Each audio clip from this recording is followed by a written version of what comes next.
Chair of the New York Assembly's Ways and Means Committee and co-chair of today's hearing. Today we begin the second in a series of hearings conducted by the joint fiscal committees of the legislature regarding the governor's proposed budget for fiscal year 2020-2021. The hearings are conducted pursuant to the New York State Constitution and legislative law. Today, the Assembly Ways and Means Committee and the Senate Finance Committee will hear testimony concerning the governor's budget proposal for transportation. I'll now introduce the members from the Assembly, and Senator Krueger, Chair of the Senate Finance Committee, will introduce members from the Senate, and in addition, Ranking Ways and Means member Rob will introduce members from his conference. So we have with us our Assemblyman Magnarelli, Chair of Transportation, Assemblywoman Paulin, Chair of our Corporations Committee, Assemblyman Carroll, Assemblywoman Rosick, Assemblyman Braunstein, Assemblyman Jacobson, Assemblyman Steck, Assemblywoman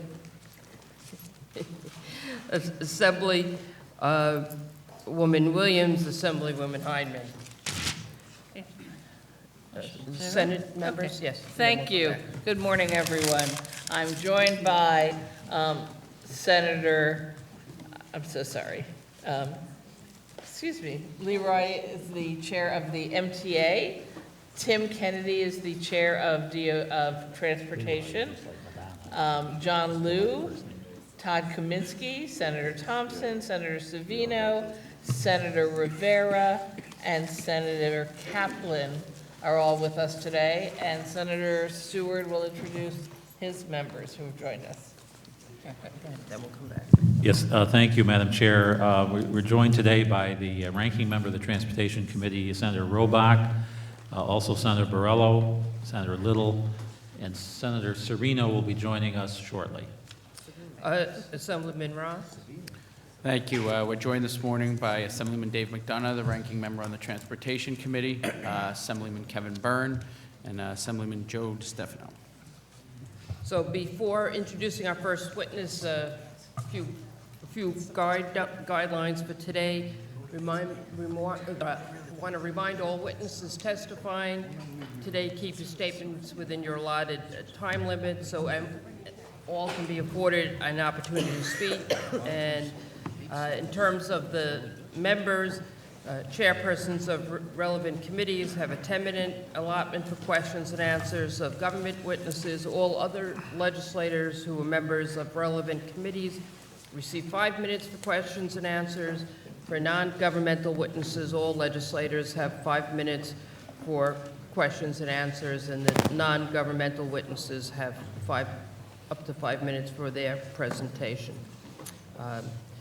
And witnesses that have submitted their testimony are reminded that that testimony will be part of our record and will be posted online, so please do not feel compelled to read word for word, and a concise summary of your highlights will allow the members' questions to be more productive and focused, and allow all of the witnesses testifying to have an opportunity to do so, maybe not all in daylight, but to a more attentive audience.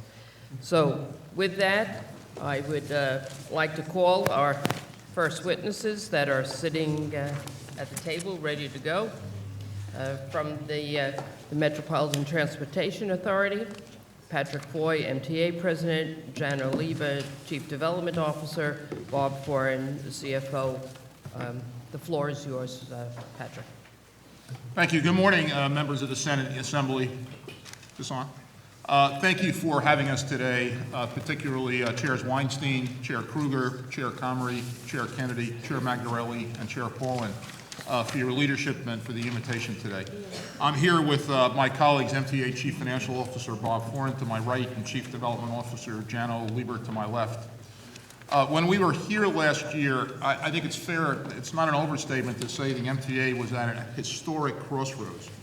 Since then, we've made tremendous progress in improving operations and changing the way we do business, with the beginning of transformation underway. But still, our core mission remains the same, providing safe and reliable transportation to keep the region moving.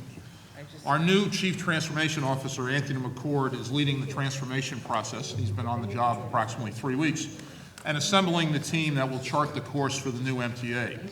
We've recently brought on Mario Peliquin as Chief Operating Officer and Mark Dowd as Chief Information Officer, with several more additions to the senior leadership team coming soon. Under Anthony McCord's leadership, the Transformation Management Office will lead the MTA's reorganization effort and enact the changes necessary to create a leaner, more efficient, and centralized agency.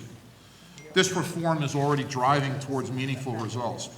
For instance, Jan Oliver oversees our newly consolidated Construction and Development Division, which serves as a single central point responsible for planning, development, and delivery of capital projects. 430 employees have already been reassigned to this Construction and Development Department in a first phase of transformation. Under Jano's leadership, we've started bundling construction projects to expedite project timelines and reduce costs. A day after our latest capital plan was approved, we issued an RFQ on January 2nd, first business day of the year, for 23 accessible station projects on our subways. We've issued another RFQ for Penn Station access. The total cost of this work amounts to $2 billion in the 2020 to 24 capital plan. This coordinated approach to capital projects is already paying off at Grand Central Terminal, where the integrated 42nd Street Connection project has combined 8 separate rehab projects, including a major rehaul of the critical 42nd Street shuttle, into one comprehensive plan. The work is now expected to be finished 13 months ahead of the original schedule, with approximately $10 million in savings from the original budget. These are the kinds of efficiencies we expect to see with transformation. Where the MTA may have once been known for delayed projects that went over budget, we're now operating more creatively, efficiently, and economically to deliver projects on time and at or under budget. On the capital plan, we're committed to delivering on our commitments outlined in the historic $51.5 billion capital plan, which was unanimously approved by the MTA board in September, and then deemed approved by the Capital Program Review Board at the start of the year. This was the first time an MTA capital plan was approved on time since 1981. Thanks again to Governor Cuomo, Speaker Hasty, and Senate Majority Leader Stuart Cousins for their continued support. The 2020 to 24 capital plan represents an unprecedented investment in this region's future. The allocation for New York City alone is larger than the entire capital program and focuses on priority projects, including signal modernization on 6 line segments, the largest investment in signal modernization in the world. No other transit network in history has done something to this scale in such a condensed period of time. We're also buying 1,900 new subway cars. Together with signaling updates, these investments will deliver faster, more reliable, and more frequent service.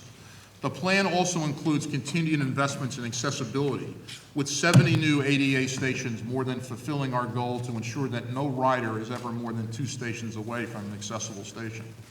We strategically chose the locations of these new ADA stations so more than 60% of our ridership will benefit from these upgrades. Additionally, the capital plan advances our commitment to a cleaner, greener bus fleet with the purchase of 2,400 new buses, of which 500 buses will be all electric, kicking off our transition to a zero-emission fleet throughout the network by 2040. After 2029, all MTA bus purchases will be of electric buses. Having a younger fleet of buses will increase the distance they can go between failures. That means more reliability and more reliable service for riders.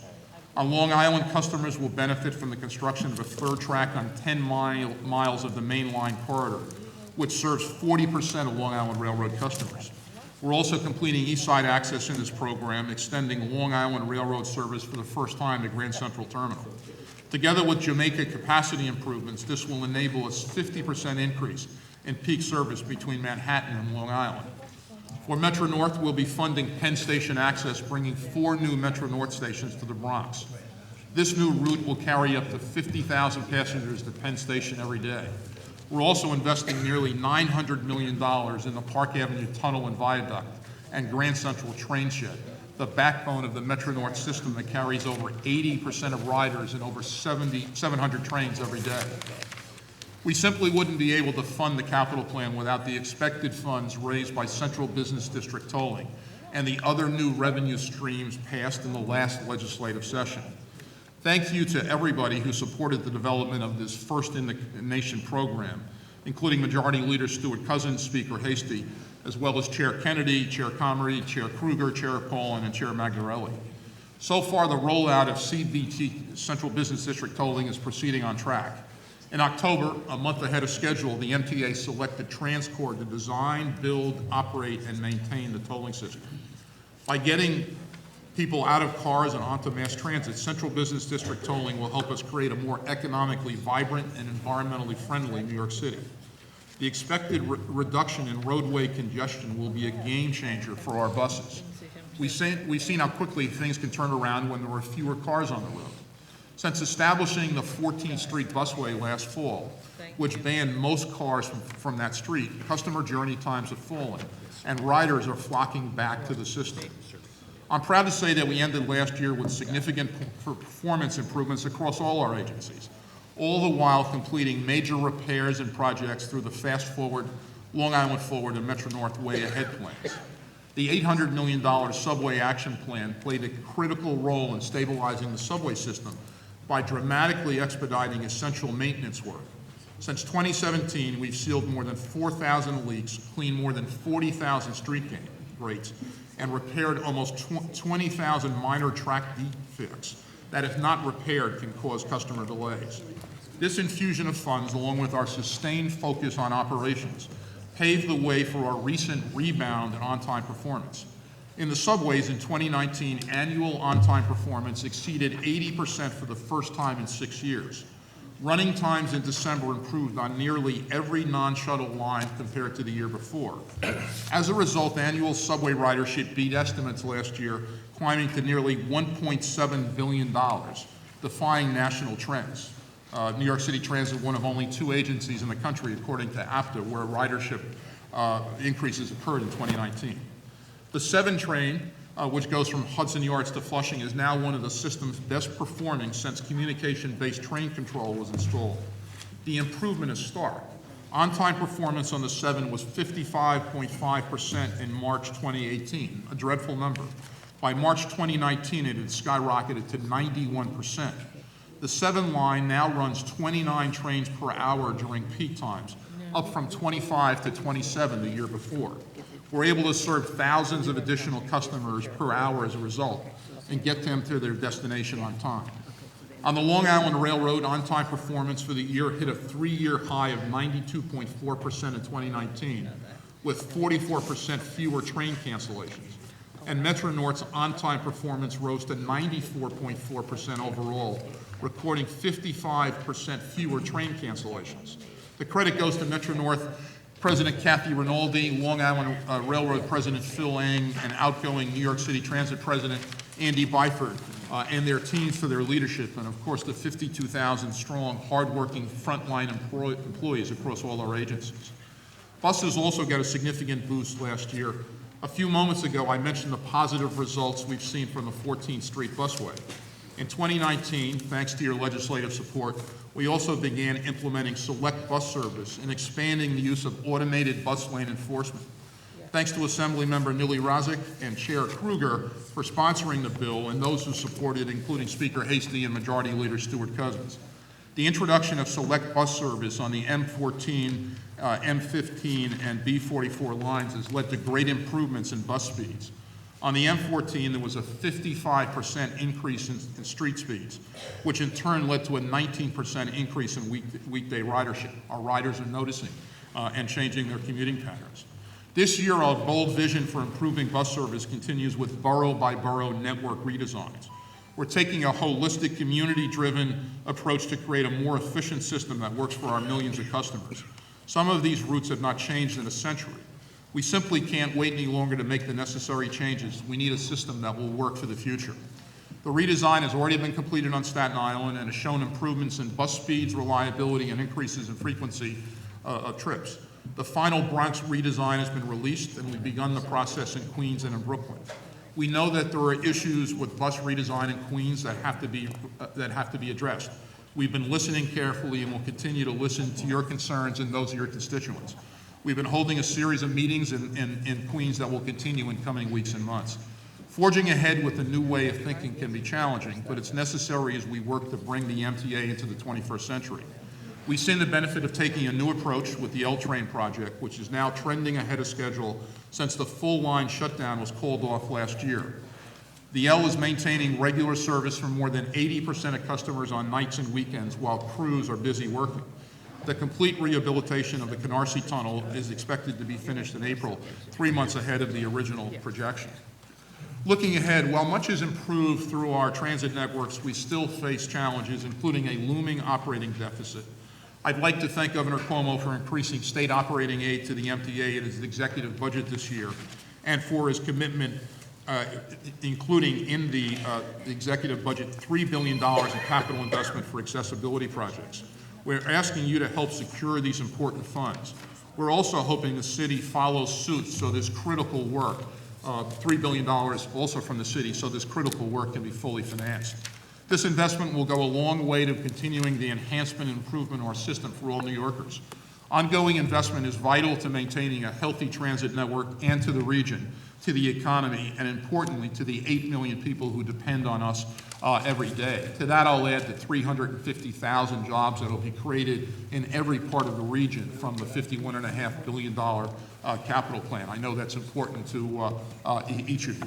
In addition to our capital and transformation plans, we have a robust legislative agenda for 2020 that includes legislation cracking down on toll violators in anticipation of the start of central business district tolling. We also support the governor's proposal for tougher criminal penalties for those who attack our hardworking employees by expanding the list of protected employees and making several forms of aggravated harassment a Class A misdemeanor. We also support the governor's plan to ban repeat sex offenders who target our riders, as well as those who are high-level sex offenders or attack transit employees. I hope you'll support these important pieces of legislation this session. We look forward to working with each of you on our shared priorities. Thank you for your time and the invitation today. We're now happy to answer your questions. Thank you, and we are going to go to the chair of our well, before we go to our chair of the Corporations Committee, let me just introduce some new Assembly members who've joined us since we began. Assemblyman Otis, Assemblywoman Gunther, Assemblyman Aubrey, and there's some senators also who have joined us. Thank you. We've also been joined by Senator Gustavo Rivera, Senator Brad Hoylman, Senator Roxanne Persaud, Senator Andrew Gounardis, and I think Senator Sue Serino. Anyone else I didn't? Oh, excuse me. And Senator Ramos from Queens. We've also been joined by Assemblywoman Fay and Assemblywoman Darling. Now Assemblywoman Paulin, chair of the Assembly Corporations Committee, for questions. Is this on? Yeah. So thank you. This is my third hearing, and I look forward to, as we always have, very productive conversation about, what is happening, and appreciate your straightforward answers as always. So the first thing I wanted to ask about was the deficit, the projected deficit over the next 5 years. Last year, Pat, in your testimony, you had indicated there was $1 billion potential, astronomical, really, deficit projected forward, and with the transformation plan, we're thinking it's much less and other factors, and I just wondered now what the trajectory is for the next 5 years. Yes, what we're projecting now is basically a break even for this year and next year, a $212 million deficit in 2022, and a $426 million deficit in 2023. So we brought it down significantly. The anticipated transformation savings have helped, and also the ongoing budget reduction program that we have. So the difference between 2022 and 2023, is that due primarily to East Side Access because of the $205 million estimate that is projected for when it begins? There are two things that are going on. Really, the deficit reflects the $200 million cost in 2022, really, but it has been growing. The East Side Access expenditures are roughly about 60 million this year. As we ramp up, it'll be about 130 the next year, it'll be 188 the next year, and in the fourth year, it'll be about 200 million. But also embedded in that deficit in the out years is the additional debt service on the bonds that we're issuing to finish out the 15 to 19 capital program. So I can't say that it's just one thing, it's a combination of a number of things. And that includes the savings, that takes into consideration all the savings that we expect from the transformation? Yes. Yes. Now that the state is scheduled to be paying off the 7.3 billion that we committed in this fiscal plan going forward, I wondered, how we're going to be leveraging the 1.8 from the city and what's going on with those negotiations, as well as I know that there are negotiations on the 3 billion that we have committed them to in this upcoming plan, as well as the 100 million for paratransit, and I just wondered where those city negotiations are. Okay. Well, with regard to the additional capital contributions for the 15 to 19, 7.3 from the state and the 1.8 from the city, as you recall, those dollars were to be spent last, committed last and spent last. And right now, we have roughly about 70% of both of those amounts already committed. So we've committed about 70% for the city, 70% for the state for the total amount.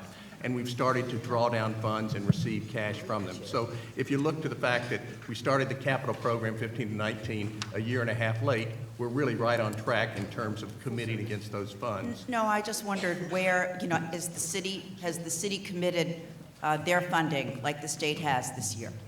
Yes. To the 1.8. Yes, we are drawn. We have an agreement with them, and we're starting to commit against those funds, and we're starting to receive funds from them.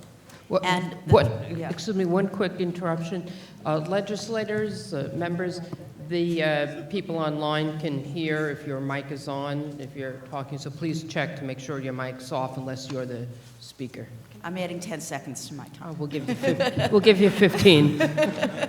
And what about the 3 billion and the 100 million for paratransit? Where are those negotiations? We've had conversations with the city. We fully expect that the city will come forward with the $3 billion contribution to the capital program. With regard to paratransit, we think it's only fair that that be split evenly, and so we'll continue to have discussions. But I expect that those will be wrapped up in other discussions that we will continue to have with the city over time. And also on financing, the MTA submitted 2 bond resolutions to the CPRB. How much savings are anticipated from that? For the PMT, we expect that there would be about $800 million of savings. Again, what's happening is we have the same amount of revenue coming in for the PMT. If we borrow against the transportation revenue bonds, that's our single A-rated credit, we'll receive X amount of funds. If we borrow against the PMT, resolution, which we expect to be a double A-rated credit, saving us about a half percentage point a year in interest, that would give us about $800 million more of proceeds for the same expenditure of debt service. On the sales tax, we think that the difference between the ratings, again, about 0.5%, would generate about $300 million of additional proceeds. Again, the same revenue, but because it's a lower interest rate, we're going to generate more. So between those two, we could generate about $1.1 billion of additional proceeds. And I would point out that the PMT is a funding source that we really first started to look at the 10 to 14 capital program and then at the 15 to 19. So it is something that we would really ask to be seriously considered. And that billion spread over how many years? That amount was going to be used for both capital programs for the 10 to 14 and the 15 to 19. We're making up for it, but it is something that will be valuable going forward. So it still has use for us. So that money, is that now going to replace other monies? Or is it additional money that you have to spend on the capital plan? What we've done is, when we didn't have that money in earlier programs, we advanced other funds, so this will replace funds that we advanced for that purpose. Congestion pricing, are we on track, timeline? Where are we? We know that the transit mobility, what do we call it? The Traffic Mobility Review Board has not been appointed yet, and wondered, since their report is due end of November, December, wondered where we are just on that entire timeline, but particularly on that issue. So, Chair, Central Business District tolling was taken to the MTA board in October, a month early. We had originally planned it in November. It was unanimously approved. A company called Transcore, part of a consortium, was awarded the work. That happened a month early. The notice to proceed was given a month early. And the Transcore team has started its design work, which was the first phase. Right now, the project's on time and on budget. We're managing it very closely. In terms of the Traffic Mobility Review Board, it has not yet been constituted. We have a list of names. One obviously nominee designee will come from the mayor of the city of New York. The other 5 will be appointed by the board of the Triborough Bridge and Tunnel Authority. And we're working to have the board constituted in sufficient time for it to do its work, remembering that the TMRB's work is advisory to make recommendations to the TVTA board. So is it the plan to have that body be open following the recommendation of the Open Meetings Committee? So there's a dispute among council. The TVTA board will clearly meet in public. The TMRB will hold public meetings. Whether its deliberations are in public, I think there's conflicting advice between council, given the fact that the TMRB is an advisory board and doesn't make substantive decisions, but rather recommendations to the board of TVTA. Debarment. Is the MTA planning on revising its emergency debarment regulations? They've been renewed twice, which, we believe is not even following current state law, and believe that, the current regulations go far beyond the framework of the law that we passed in the budget last year. And also, furthermore, believe that it's stifling competition and might cause a problem going forward with the capital plan. So wondered what the plan was for revising those regs. So the regs have not been finalized as you suggested. No company has been debarred. There's no, frankly, pending debarment proceeding, and I'll let Jano speak to the effect, if any, on competition. I think that the question you've raised is a fair one. Obviously, we have to make sure that we optimize competition. We have a program that's 70% larger than the prior program, and we have to make sure that that it's all hands on decks in terms of contracting community capacity, especially the union contracting community. So the resolution, so we are anticipating that everybody's settling down in their expectations of debarment as a debarment issue, and that to the extent that the rule can be finalized, and I think there are discussions going on, that will help to kick off, a much bigger participation. On the positive side, I would say in the work that we've had so far that we've put to the contracting committee, we've had healthy competition, but everybody obviously wants to know what the rules of the road are vis-a-vis the debarment issue, and we expect that'll be resolved positively so that we can really push more competition. Thank you. My time's up. I'll come back for a second round. Thank you. Thank you. Thank you. We've been joined by Assemblywoman Simon, and now to the Senate. Thank you. And the first questioner will be Senator Leroy Comrie, Chair of Public Authorities, which includes the MTA. Good morning, gentlemen. I'll start where Assemblyman Paulin ended on debarment. Can you drill down a little bit more on exactly how you're going to allay the fears of folks that are feeling that they no longer want to bid on projects because they won't have a real opportunity to have a discussion about what the issues are and what's going to be different so that they can feel more comfortable about bidding?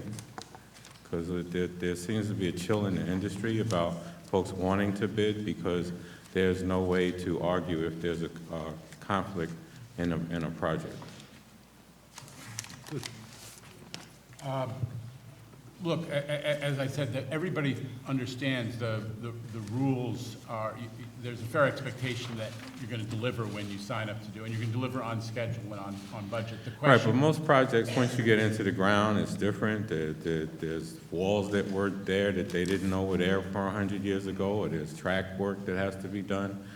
There's a difference of opinion 99 times out of 100 about, you know, what the change order should be. And now I'm getting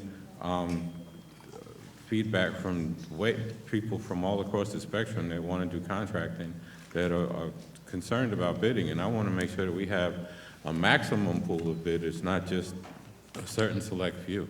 So, Senator, or Chairman, on that one, I'd add the following. There are well-known contractual ways of dealing with pre-existing conditions, changes in circumstances, change in scope, that can be dealt with in the RFP process or the contractual negotiating process that would, if for instance, investigation reveals a pre-existing condition, it's dealt with in the contract, the price may be higher, the time period may be longer, but that itself would not implicate in any way or create a debarment.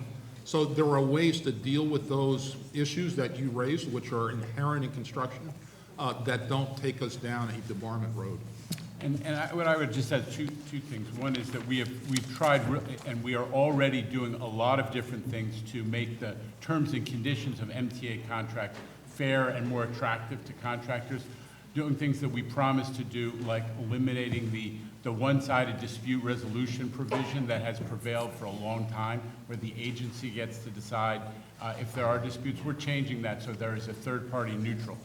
We're also engaged in really a large contractor outreach effort to try to make sure that there's optimal competition.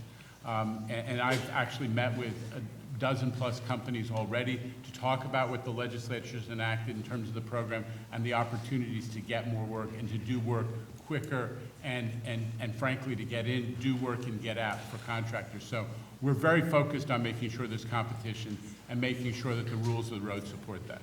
Okay. I look forward to hearing the feedback from the folk, because I want to increase the pool. I want to make sure that we have more MWBE work than ever before.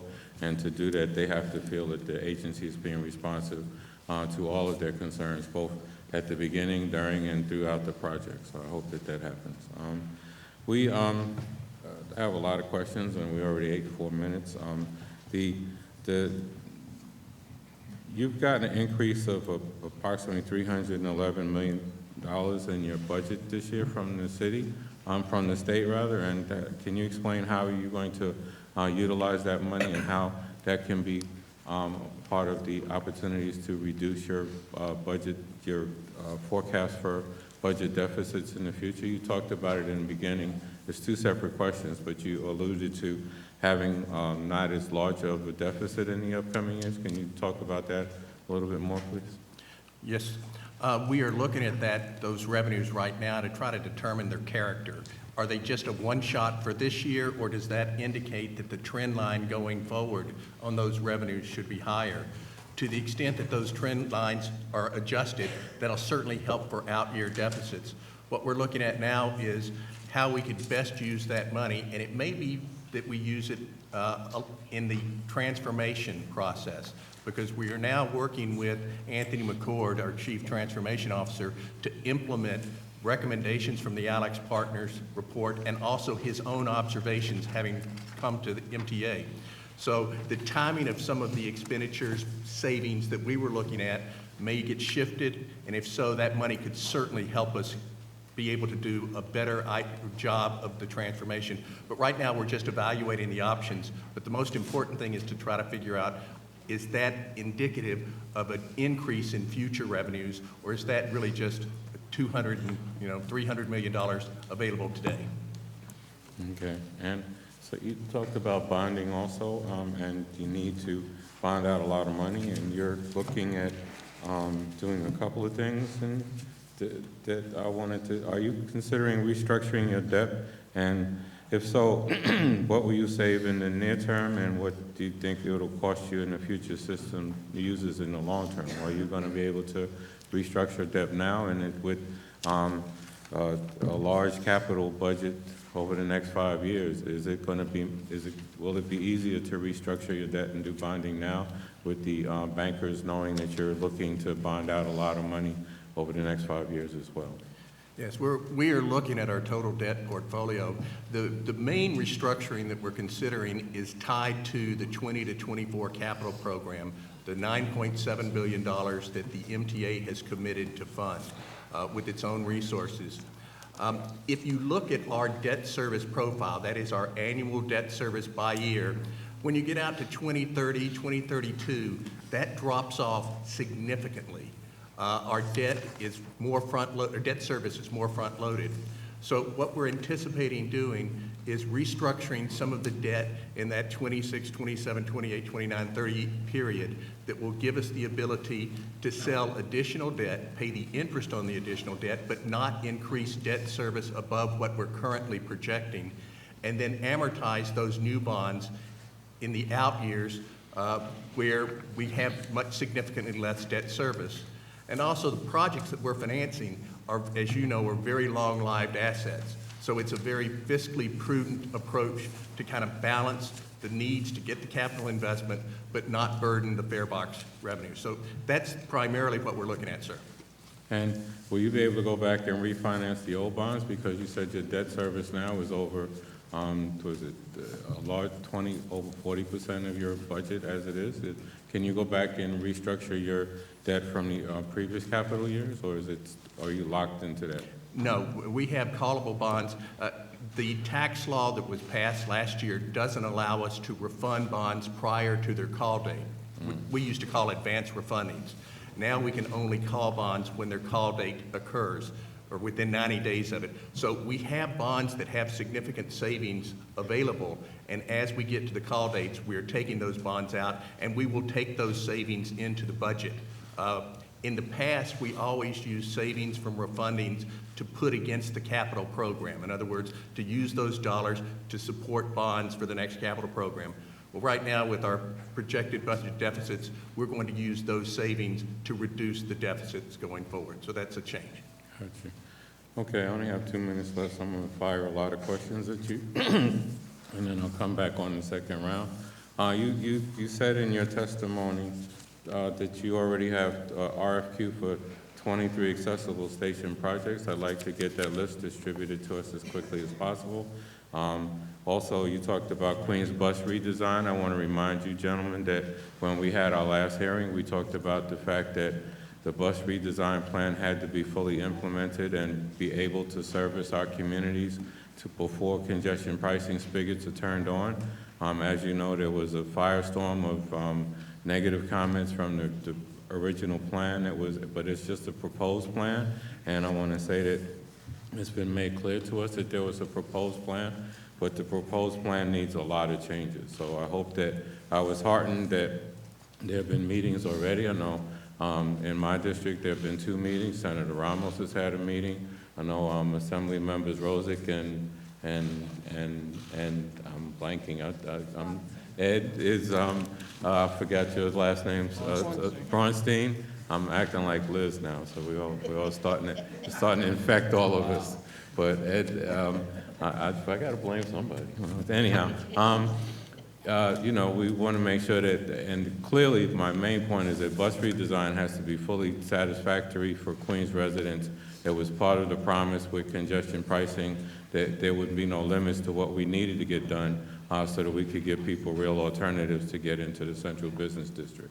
So, Senator, let me take your questions in order. Well, I just want to throw those out. I got a second round you can answer. I just wanted to put it on the table right now. And then just the last thing is the pilot program for Access-a-Ride needs to be expanded, not diminished.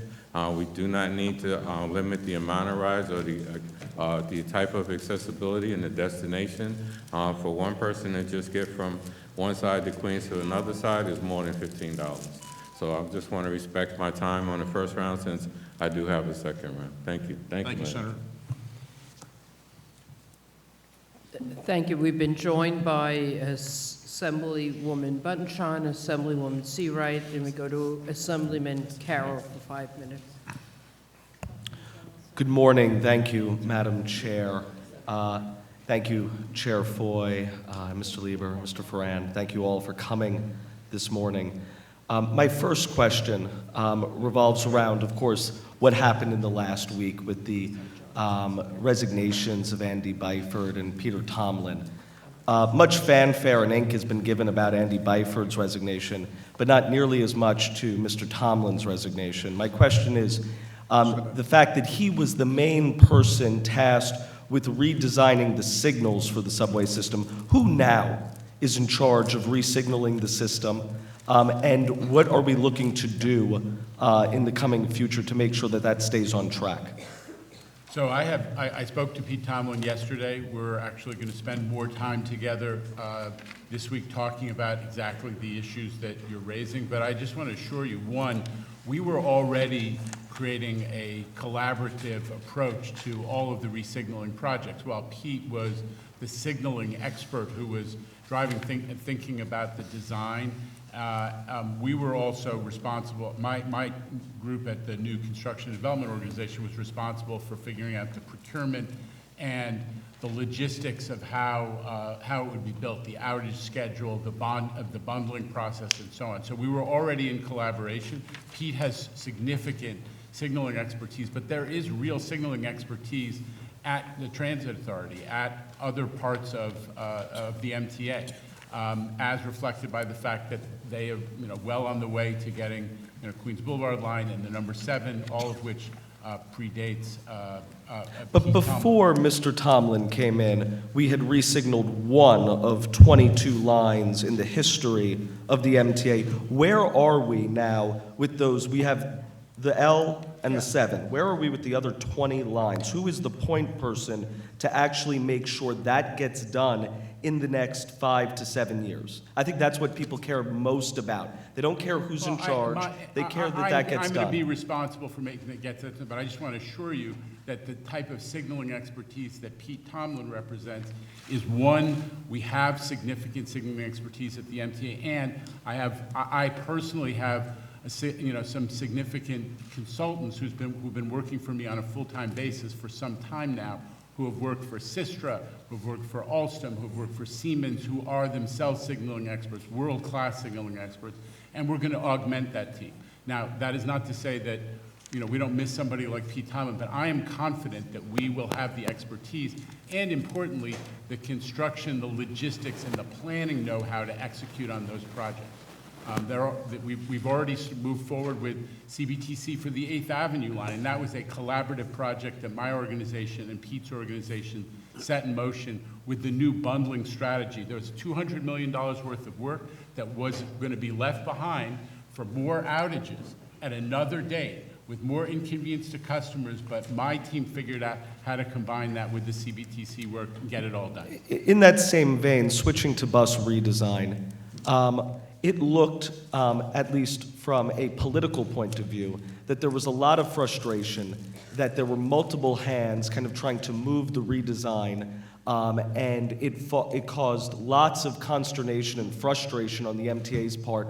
Can you tell us today that the bus redesign plan in Brooklyn and Queens is going to be bold, is going to actually change what we're doing, and not be small window dressing and have the same bad routes, multiple stops that cause our buses to be the slowest in the world? If you go to a place like London that doesn't have a grid, you can get across town so much faster than Brooklyn, Queens, or Manhattan, that most of which are actually on a grid. Is it going to be bold? Is it going to be revolutionary? Or is it now just going to be window dressing because Mr. Byford has left? No, I don't think Andy's departure is going to have any reduction in the momentum of bus redesign. I don't think we've gotten it right in Queens. I think the comments of, and I grew up in Queens, and for instance, 74th Street, Roosevelt Avenue subway station is one I spent a lot of time in when I lived in Jackson Heights, which was most of my life. I think the comments of elected officials and customers that there's not enough connectivity to 74th Street and Roosevelt Avenue, which is an accessible station. I think those comments are right.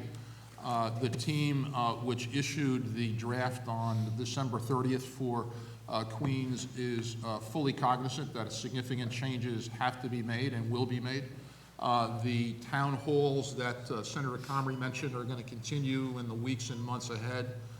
Brooklyn is obviously further along. There's some tension, Member Carroll, between being bold and taking out, for instance, stops and the concerns of passengers with physical infirmities or senior citizens who very much like more stops rather than fewer. There's a balancing that I think the Queens, that the bus redesign process has struck a pretty good balance. I think in Queens we've got a lot of work to do. I'll come back for a second round. Actually not. We've been joined by Assemblyman Johns, and now to the Senate.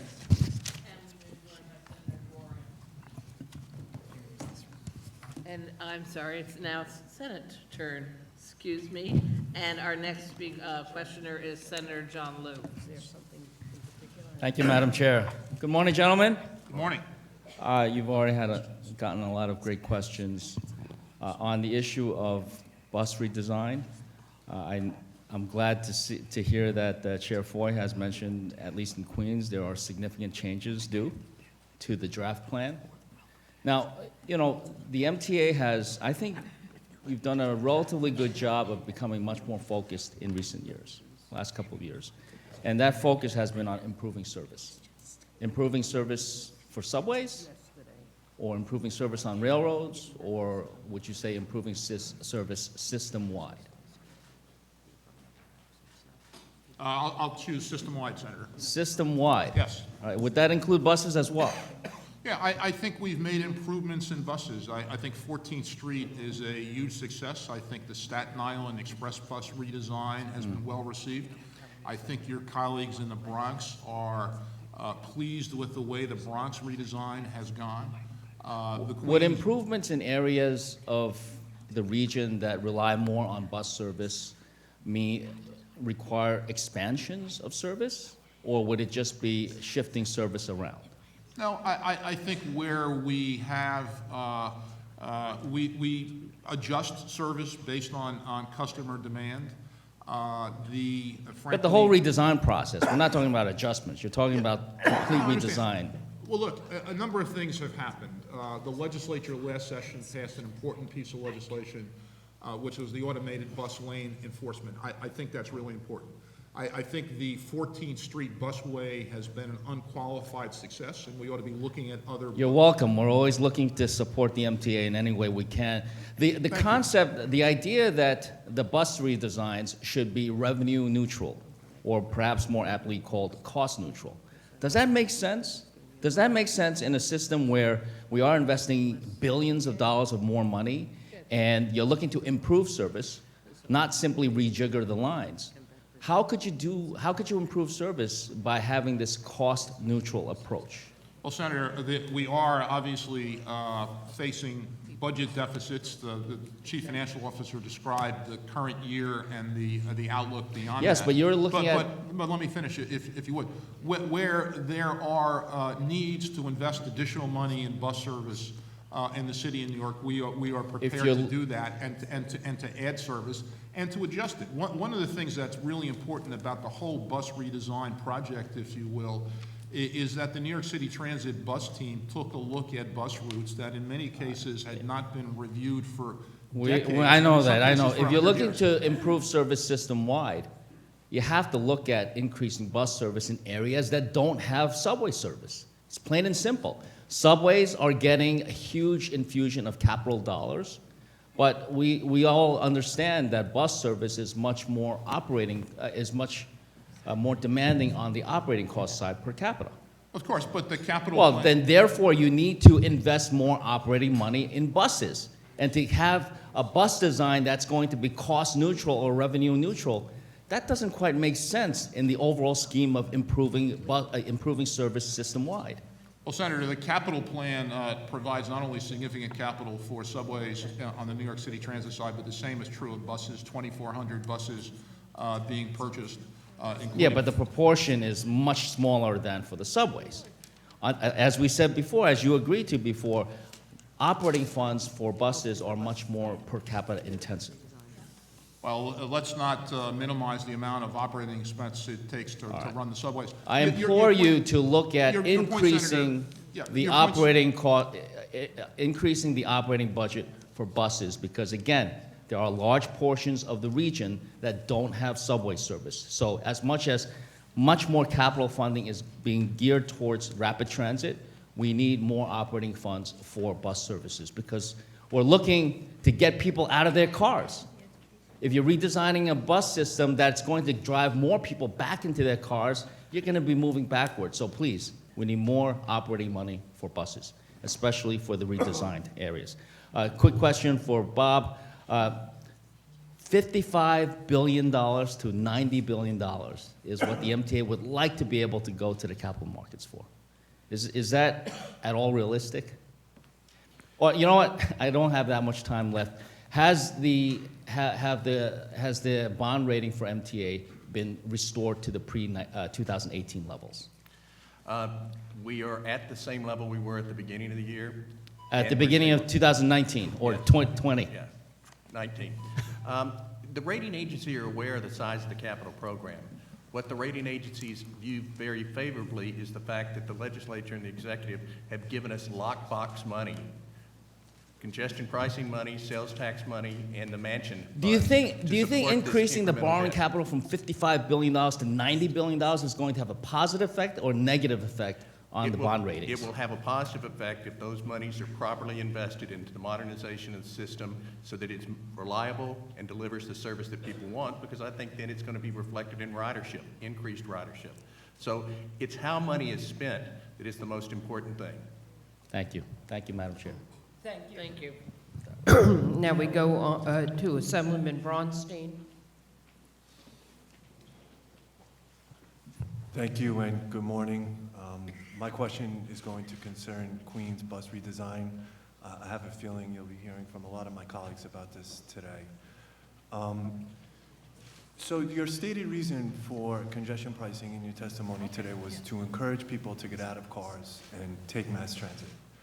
And along that line, we worked together to agree to a 20% reduction in the monthly fare for Long Island Railroad customers in New York City. I think that's a good thing. We're encouraging people to take mass transit. Unfortunately, with the Queens bus redesign proposal, it calls for significantly gutting express bus service in Queens, including the elimination of service during off-peak hours and during weekends. And I have a lot of constituents who are seniors who take the express bus to go to the doctor, or people who don't work traditional 9-to-5 jobs, who moved to parts of my districts specifically because they had access to the express bus. Now these commuters they have no other option. They're going to be forced to drive into Manhattan. So how is cutting express bus service consistent with the goal of congestion pricing, which is to encourage people to take mass transit? So let me start with the Queens bus redesign is going to need continued input from elected officials and customers, to be clear, and significant changes are going to have to be made.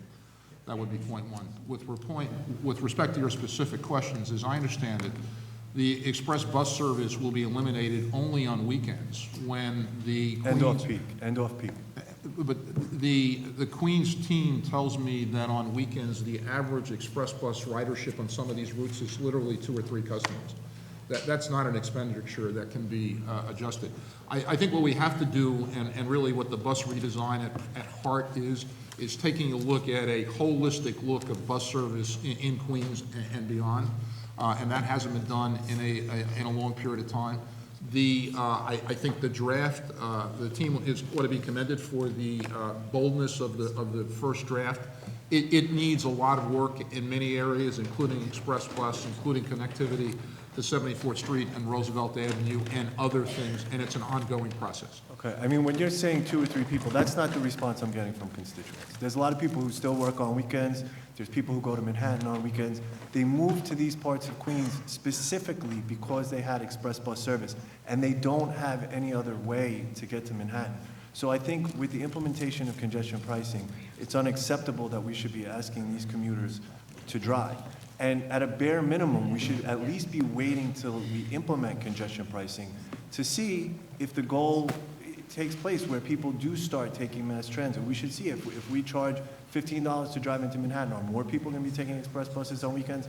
I think it's a terrible idea that we should be moving forward, cutting express bus service at this time, and I just wanted to make that clear to you. And then So, finally, Member Bernstein, I think all these issues ought to be looked at carefully in the review to come of the draft Queens Bus redesign plan. and then finally, do we have a timetable on when the 20% discount for the Long Island Railroad monthly pass will be implemented? I believe around the middle of the year. Do you have a month? I don't. I'll come back to you with a more specific date. Okay, thank you. Sure. Senate? Oh, thank you. Senator Jim Seward. Thank you, Madam Chair, and Mr. Foy and your team. It's good to see you again. I had a couple of questions on some of the construction costs at the MTA.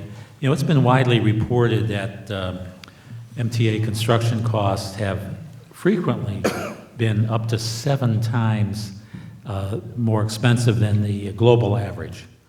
Additionally, the MTA was not able to spend billions from its last capital plan in a timely fashion. So my question is, why then did the MTA move forward with a new capital plan?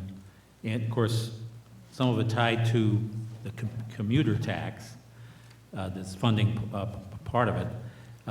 Why move forward before taking significant action to reduce the massive construction costs that have traditionally been associated with MTA projects? Okay, let me first address your comment about the fact that there's work remaining from prior capital plans. I think that some of the folks who talk about this may have misled members of the legislature about this. We're currently 3.5 years since the legislature enacted the 2015 to 19 capital program, and 75% of the work has been committed, of the 75% of the dollar amounts of that capital has been committed. So 70% into a 5-year period, we have 75% of the project dollars committed. And at the end of this year, last week at the board meeting, I rolled out our plan for 2020 to accomplish $6.5 billion of the remaining work. So by the end of this year, you will have in excess of 90% of the remaining work completed, physically completed. And if you discount the second phase of Second Avenue Subway and the Penn Station Access Project, 2 projects that are meant to go forward in the 2024 capital plan, we will be in the mid-90% range. So let there just be some clarity on this point that the MTA doesn't get its dollars spent and doesn't get its work accomplished. It's not true of the current capital plan. At this point in the 10 to 14 capital plan, we were 57% in. So we're getting the work done. Now, that said, on the construction cost issue, I think I've spoken to this committee and the committees of the legislature about this. We have a very aggressive plan of how to run projects better, faster, and cheaper. I'm not going to take all of your time, but it certainly starts with issues of how do we restructure contracts to make them fair and more more attractive to contractors, so they will give us better pricing and better schedules, more accountability by the project CEOs who have the power to drive budget and schedule and not have people come tell them, change the design, do this work, add that work, which constantly delays things. And to just more aggressively manage projects and getting rid of red tape. I'm not going to go through that litany for you, but it's already paying off on what we're seeing on projects like the L train, And the Third Track project, which your colleagues from Long Island know so well, and the Grand Central project, which has now taken 8 separate projects which are being handled separately and somewhat willy-nilly. I brought them under one leadership. They're being delivered in 2/3 of the amount of time with significant cost savings, and we are opening the projects up so people in Grand Central and Times Square, the 2 busiest stations, can have the benefits. We're addressing those issues, Senator. So both, you mentioned projects committed or completed, 90%. Committed. And honestly, there is 5 years, the commitment of the dollars in 5 years, so the projects are fully underway, is the right standard.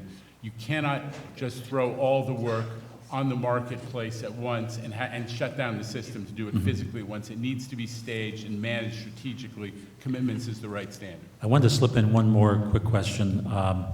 There's what I would consider a worrisome piece of this proposed budget regarding the MTA procurement. Part of the budget allows the MTA to make a change to the specifications or other terms or requirements of the bid if it is determined in the best interest of the authority without any additional public advertisement. How will, under these conditions, will the MTA ensure that this does not result in bid rigging and other potential problems and abuses? It's a fair question.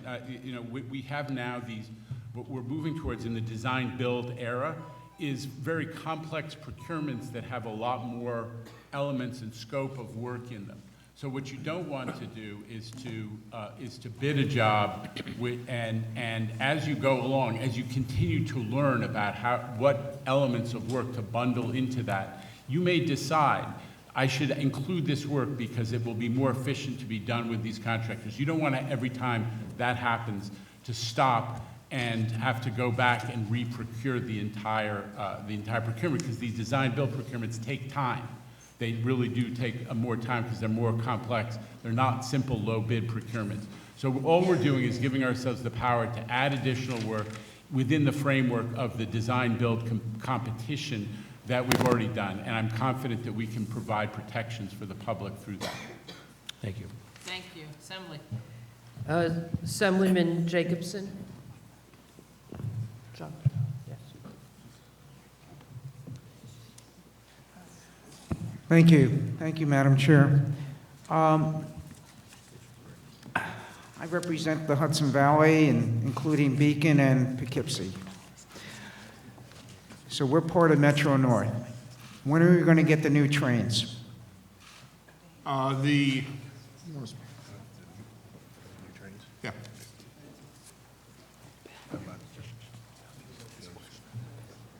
Sorry, give me just a minute, if you would. The additional 68 M8s will begin arriving on property in spring of this year. All those cars will be accepted into service by the end of 2020. Oh, okay. That's good new news. Now, back in December, there was a surprise proposal for Saturday parking fees at the train stations. And luckily, Chair Amy Paulin found out about it and organized the assembly members who represent areas of Metro North to write a letter, and this was withdrawn. The surprising thing about this is that 2 weeks earlier, we, the assembly members, had meetings with Metro North, and they were telling us what they want to do and so forth. This was never raised, and it was just a shocking thing that it came up, and if Member Chair Amy Paulin wasn't paying attention, we wouldn't have known about it, and it would have been wrong. See, these parking lots are used not just for commuters, but on weekends, there are festivals by the river, both in Beacon and Poughkeepsie, and this would hurt us a great deal. And if your purpose is to encourage riders, particularly on weekends when less people use the trains, it doesn't do any good to raise the parking fees. And one other thing, in the past, there was about getting more parking at the Beacon Station, and the response we had locally was that, well, the local people didn't want to have it because they were worried about the development there. There's a new administration now, so I hope to be working with them and you to see what we can do. They do want to get things. I think now there's a new attitude that if we do some development down there on the river in Beacon, it's not going to hurt the rest of the city. So, thank you. In addition, Member Jacobson, I ought to mention that the M3 fleet that the 2020 to 24 capital plan provides for the beginning of bringing in the replacement of the M3 fleet, which won't be completed in this capital plan, but a significant steps and expected to be completed in the capital plan to follow. All right, as long as I have time, I want to ask a wild question. So when do you think we might get semi-parity with the Long Island Railroad as far as trains, as far as the stock, the rolling stock? I think this capital plan, as I mentioned, just those two, the M3 replacement and the next capital plan, I think we'll see the replacement of all the M3s in addition to the 68 M8s that I mentioned. The next capital plan? It'll start in this capital plan, and with respect to replacing the M3s and completed in the next one. So that would be about 2029, the next one? Well, this one, Is now. it'll start in substantial part and completed in the next one. All right, thank you. Sure. Senate? Thank you. Senator Tim Kennedy.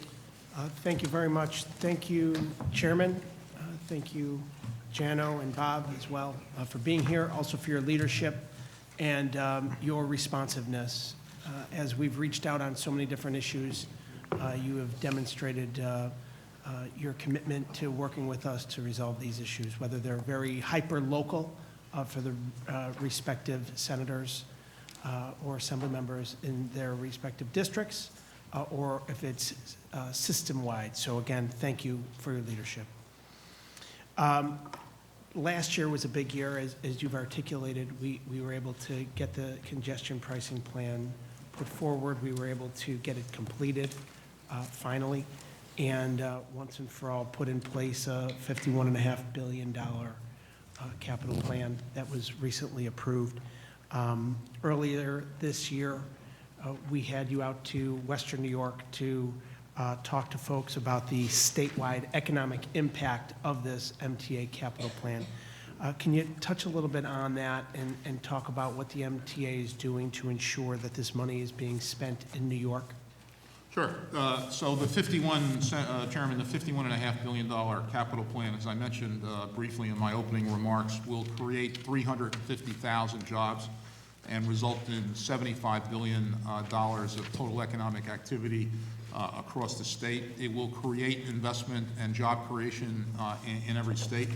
I was happy to join you in Buffalo a couple of months ago, and I thought that was a successful trip in terms of getting and you and I visited several manufacturing fabrication plants together, and I thought it was successful in terms of getting the word out about the impact of the MTA capital plan throughout the entire state.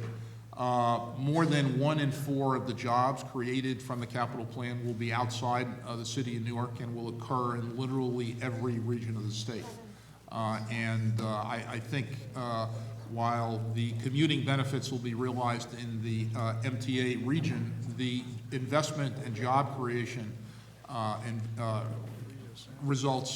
benefits will occur in every part of the state.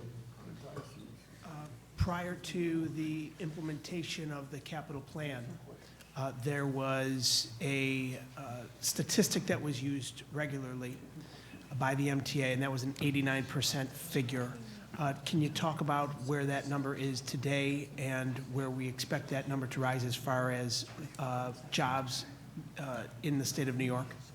Yeah, Senator, the last time when we first met, it was about 89%. It is trending above 90, and our goal, and I know the goal of everybody on the panel, is to drive that higher.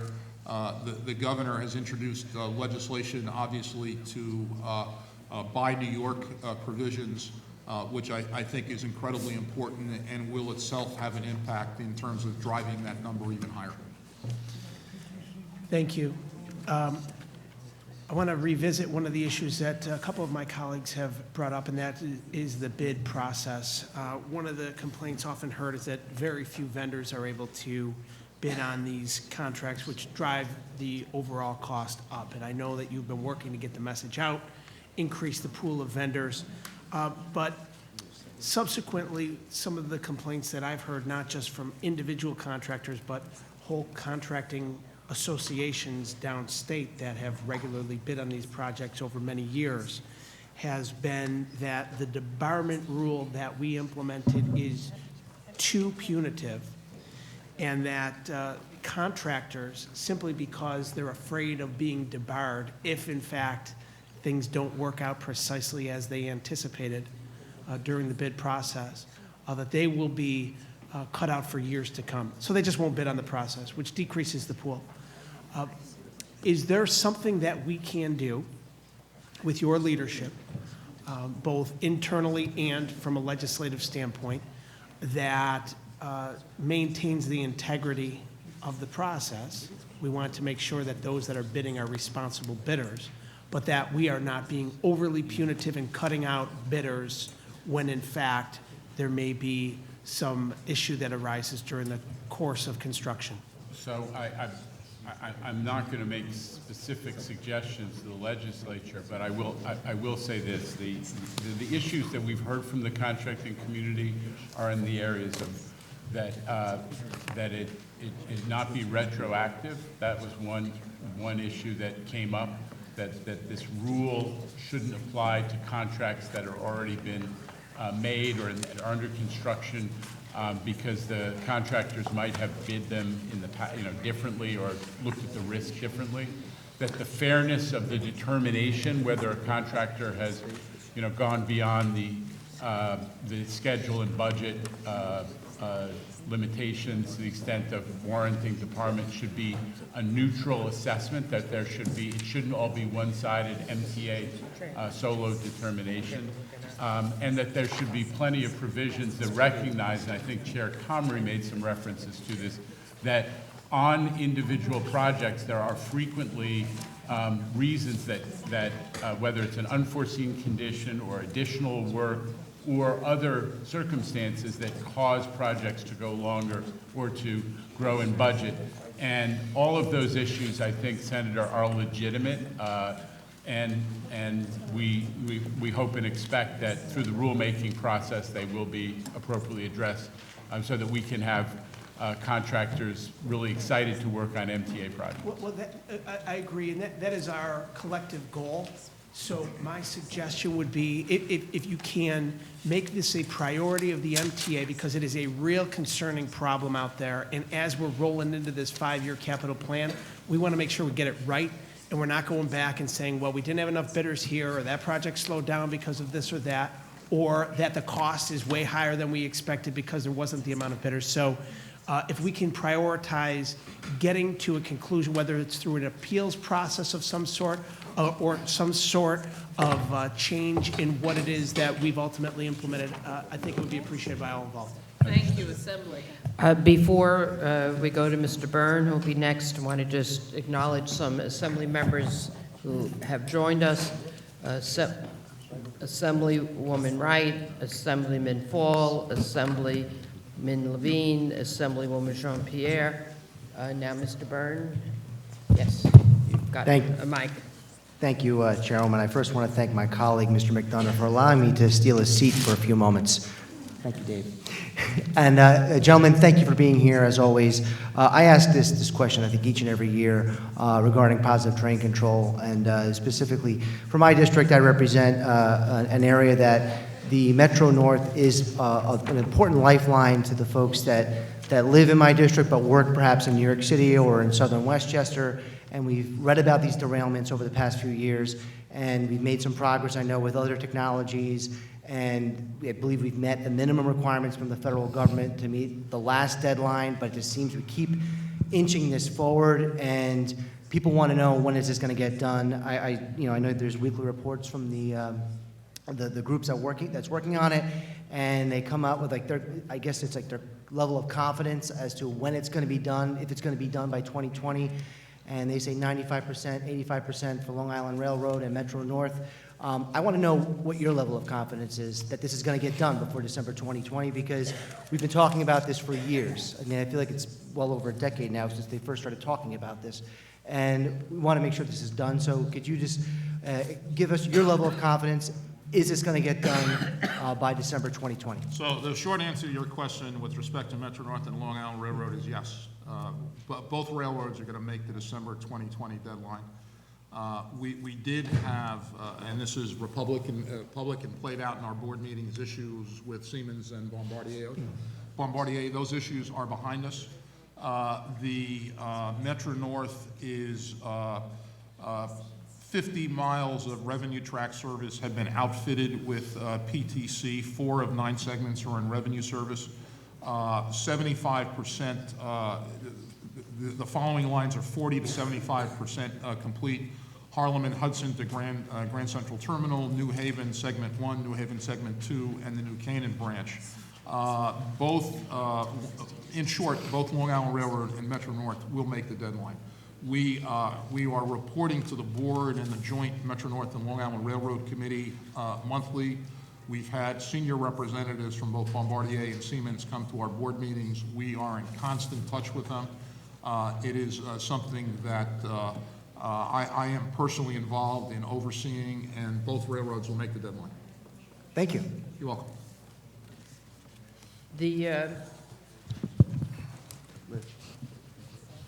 The next person in the Senate is Yes, Senator Kaminsky. Hi, thanks for your increased attention to Long Island Railroad. Just have a few questions on that score, please. Can you please tell us if some of the extra police officers that you're going to hire will also be patrolling Long Island Railroad stations to handle issues that may occur there? Senator, Long Island Railroad and Metro North. Yes. Thank you.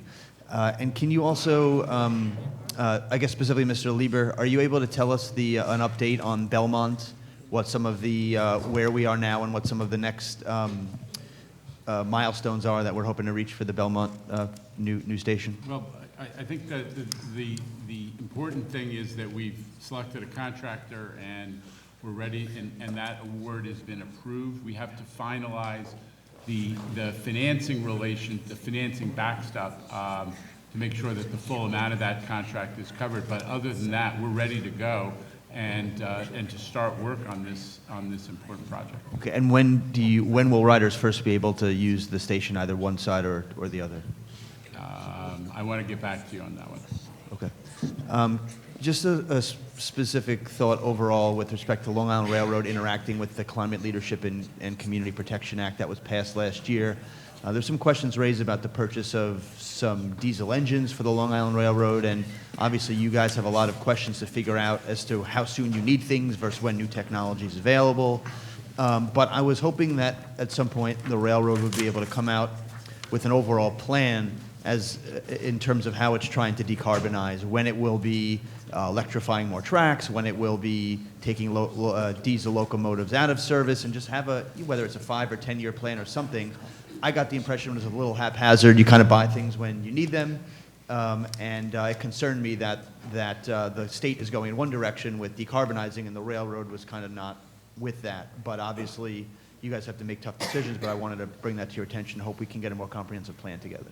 Yeah, so Senator, Long Island Railroad and Metro North are both committed to complying with the Climate Leadership and Community Protection Act. It may have been haphazard at the Long Island Railroad, as you suggested in the past. That's no longer the case.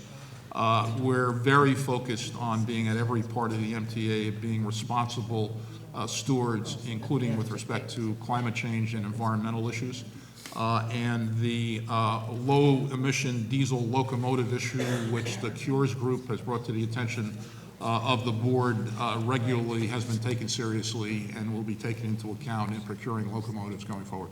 Okay, I appreciate that and look forward to speaking to you more specifically about that. There are a number of people I've spoken to who are concerned that a LaGuardia Air train would create lots of problems for the railroad in the Willets Point area. Can you tell us how that will work and what money, if any, the railroad will have to spend to reconfigure itself in that area in light of the air train? I think that what it will mean is more frequent stops at the Willets Point station, which has historically been used more as an event station pending the development of the Willets Point area that's been planned for some time.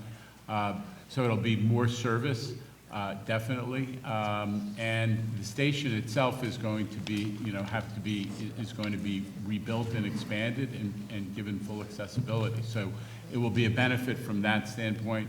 There will be more service, and it will be obviously part of the service on the Port Washington line. Okay. And what right now are the status of the East River tunnels, trying to get Amtrak to do work there? Can we assure riders that they're safe, and how soon can we get them rehabbed so that some of those main tunnels that were inundated with sandy flooding are going to be safe for travel and not create as many delays? Okay. Well, let me tell you this: the East River, the professionals who looked at the tunnels for me have opined that the East River tunnels are not in as bad shape, not as sandy damaged as the L train Canarsie tunnel was. I don't give any certifications about what's what, but they seem to be functioning. There's no immediate danger at all.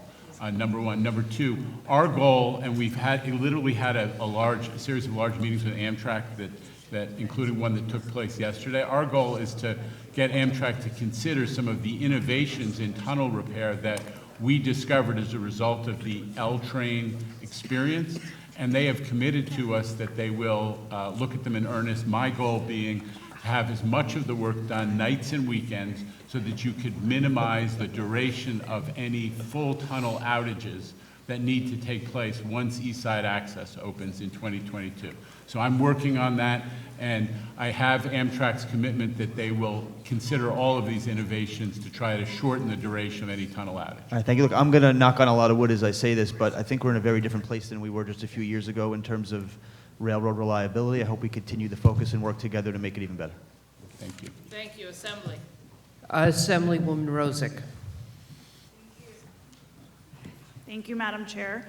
I just have a couple of questions to refine and follow up on what a couple of my colleagues have already asked you. Can you clarify for me whether the TMRB is going to comply with open meetings law or not? That wasn't clear from your previous. So then to clarify, the TMRB is an advisory group created by, it can only make recommendations. It does not have the power to make any decisions. There will be a public engagement process and meetings held around the region as appropriate.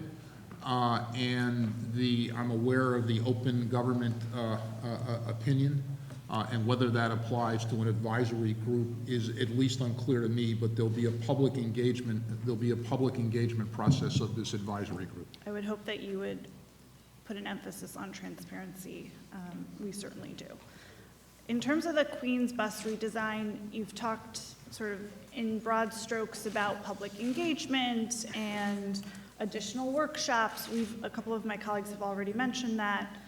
Can you lay out a very specific timeline for what's next in the Queens bus redesign? I feel like a lot of our constituents and public feel like there's a deadline or there's an impending doom, and I would like to clarify for the record, for public, for the 27 people who are watching this at home, what exactly happens step by step.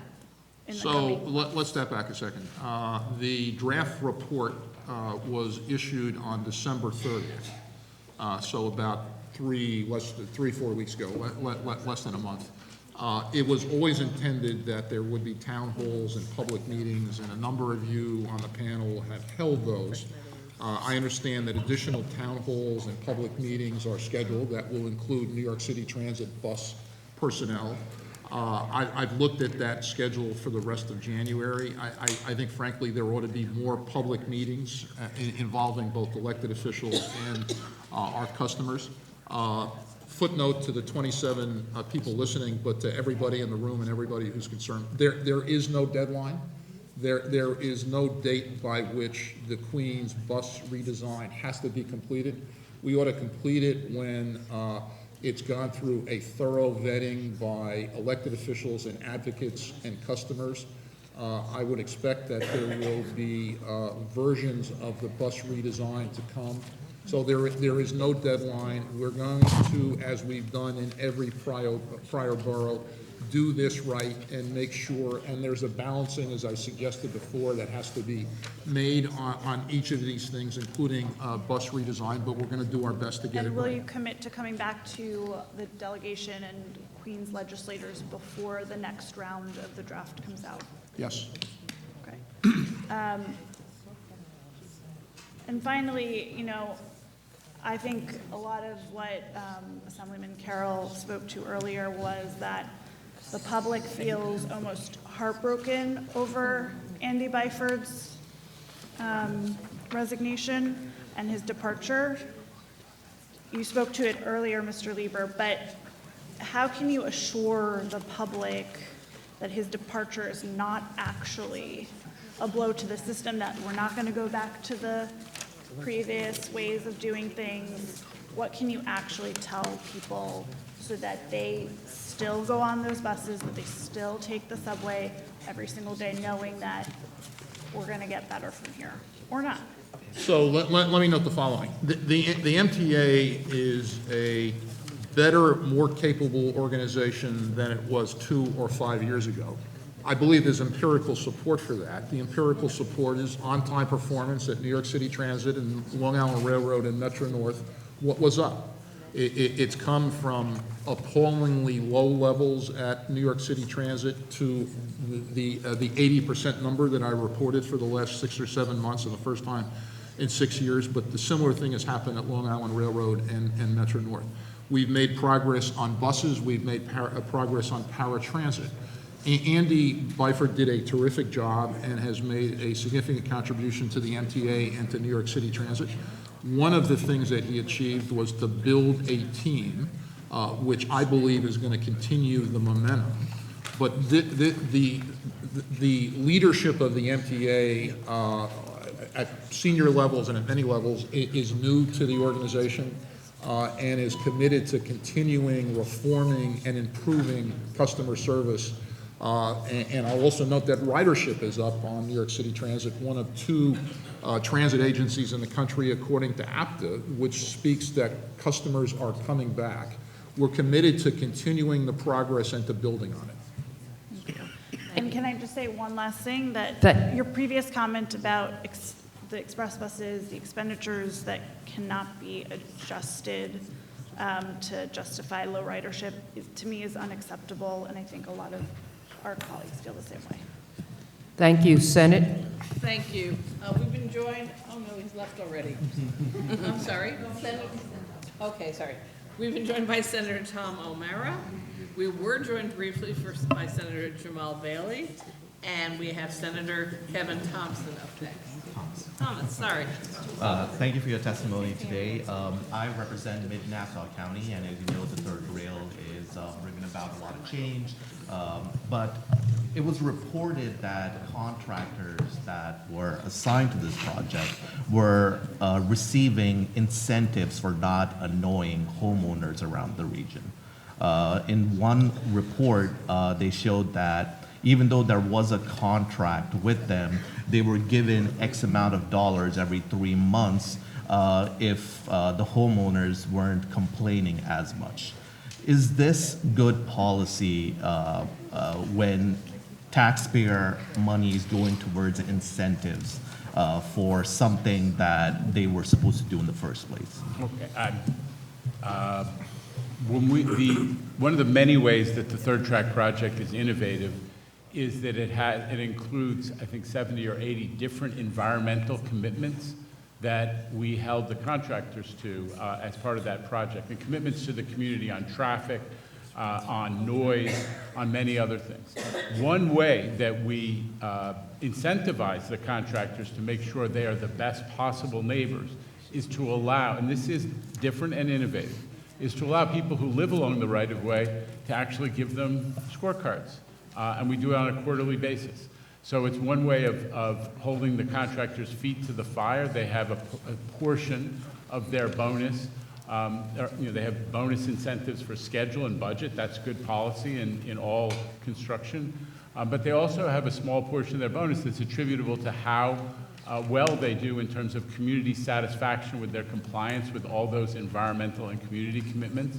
And you know what? It worked, because they're not earning A's, but they're earning solid B's and collecting a portion of the bonus. And overall, we've been very satisfied with both the outreach that the contractor has conducted and their success in making sure that they were functioning as reasonably good neighbors. It's not perfect, but it is a model for a mega project of this size, and we're going to use it again. I don't believe this is good policy. I think during the negotiations, there should be that already in the contract, and taxpayer money should not be going for a bonus on things that this could be contracted in the very beginning, that they shouldn't annoy homeowners and they should take good care of the community. It should not, we should not be spending taxpayer-funded dollars for this. That's my first point. Second is, you've probably heard of the CRRC Corporation. What is the MTA doing about China's aggressive goals for market share in our subways? We have not bought any rail cars from CRRC. It is the subject of proposed legislation in Washington. We share the concerns that have been expressed by elected officials in Washington and in Albany on both sides of the aisle, first with respect to keeping as much work out of the MTA capital plan in New York State first, and second in the United States.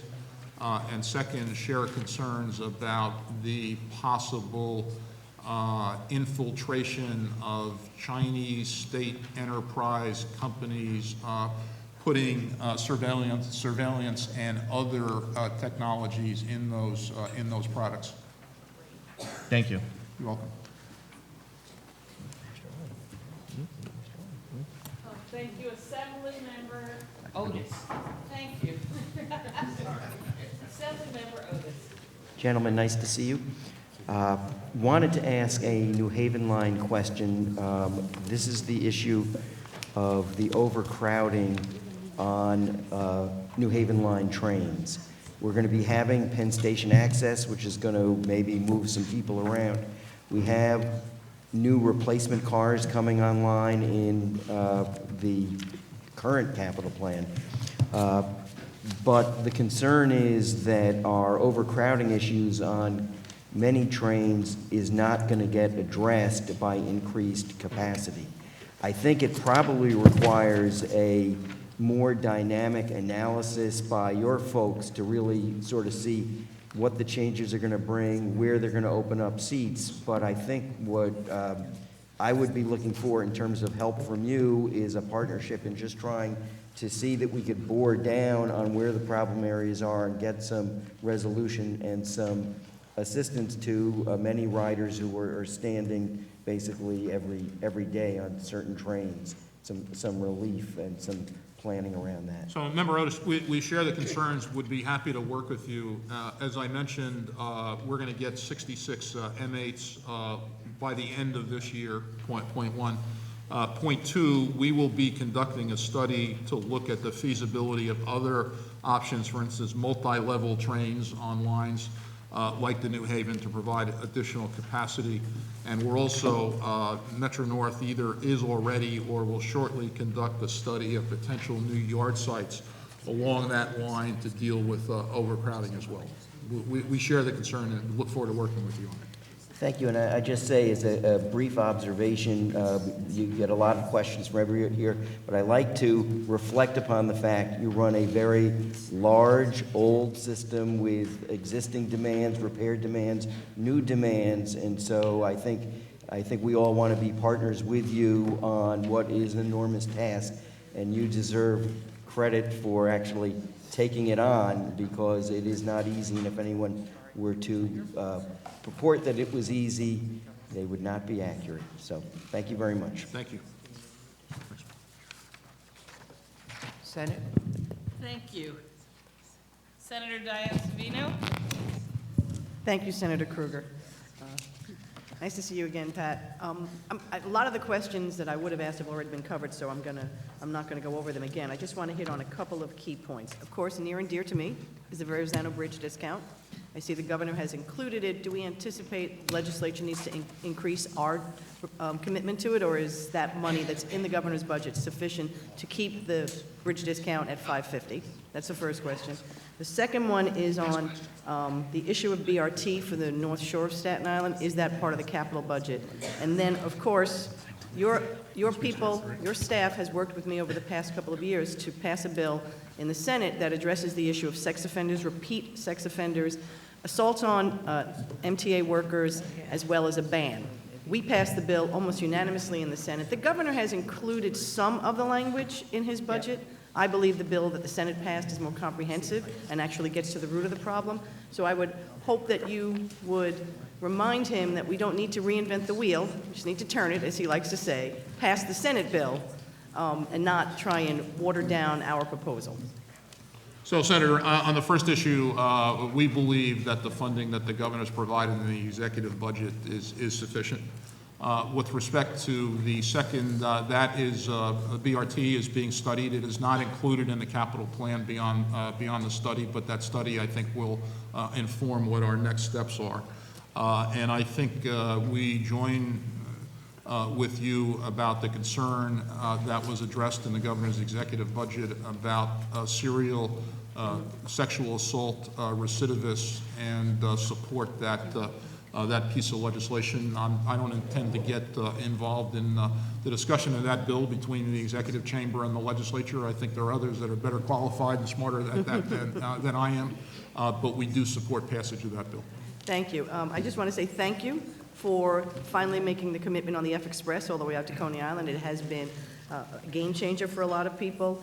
And I know Senator Thomas touched on the issue of data privacy issues. As earlier this year, the governor signed a bill that I coordinated with Clyde Bunnell to create the Artificial Intelligence Task Force.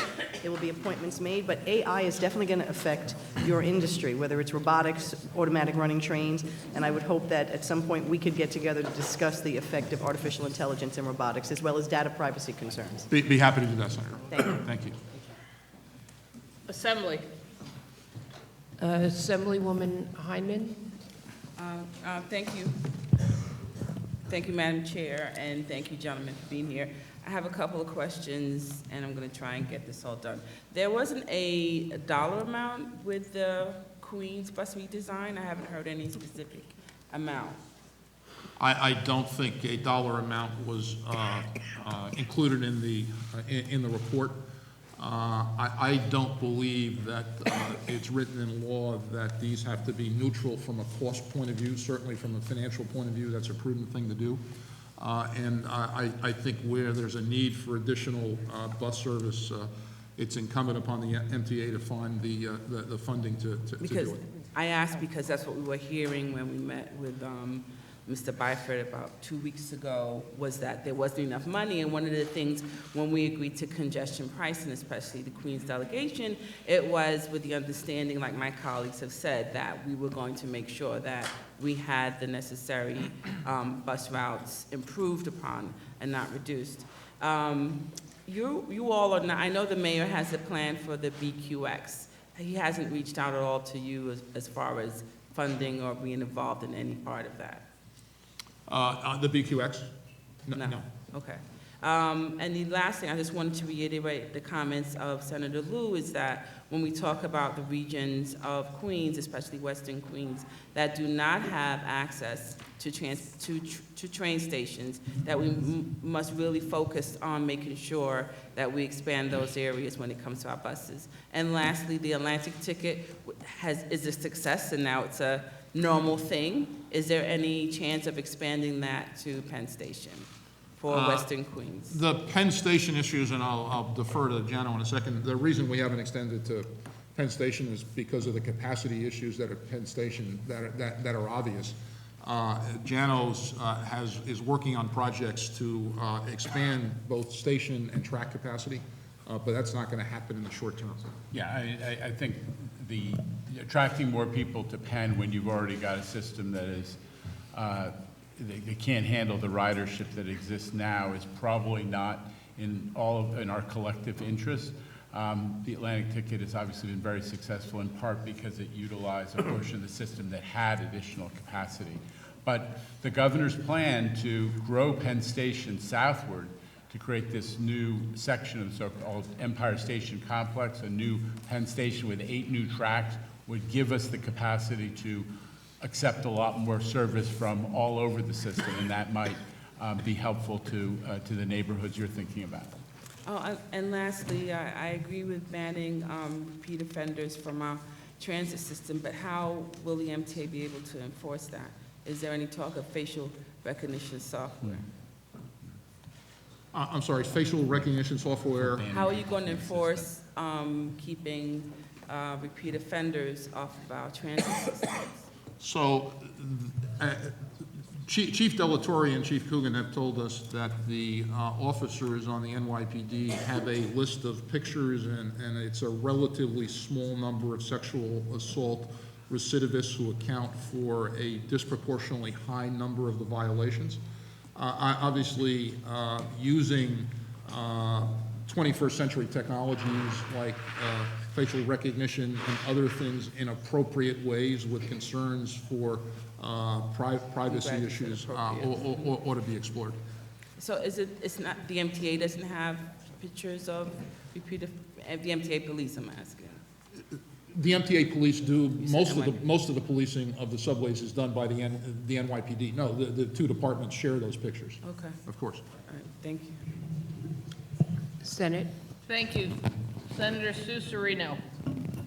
Good morning, and thank you for being here today.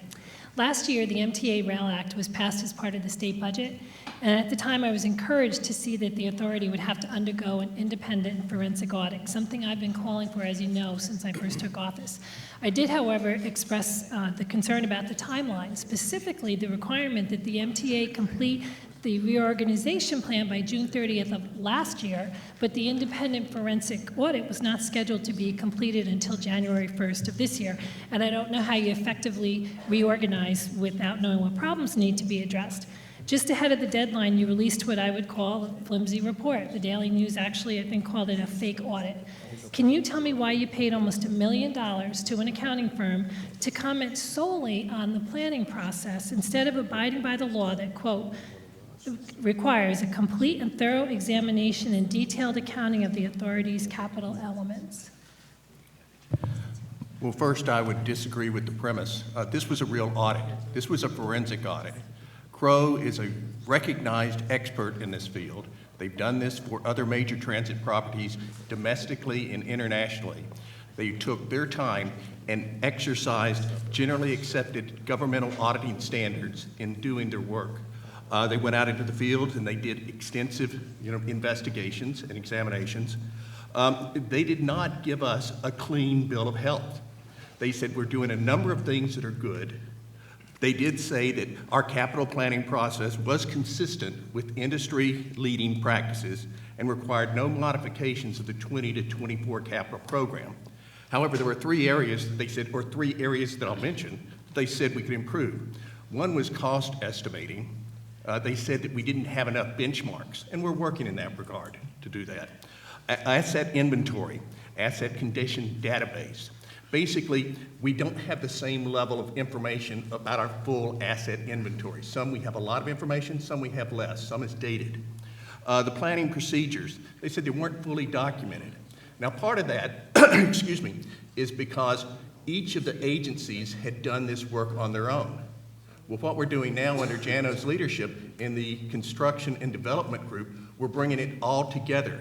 We will now have that consistent approach, both in cost estimating, in asset inventory, and also in our planning processes. So we've embraced those recommendations. We've already implemented many of those recommendations. So I think it was a very valuable exercise.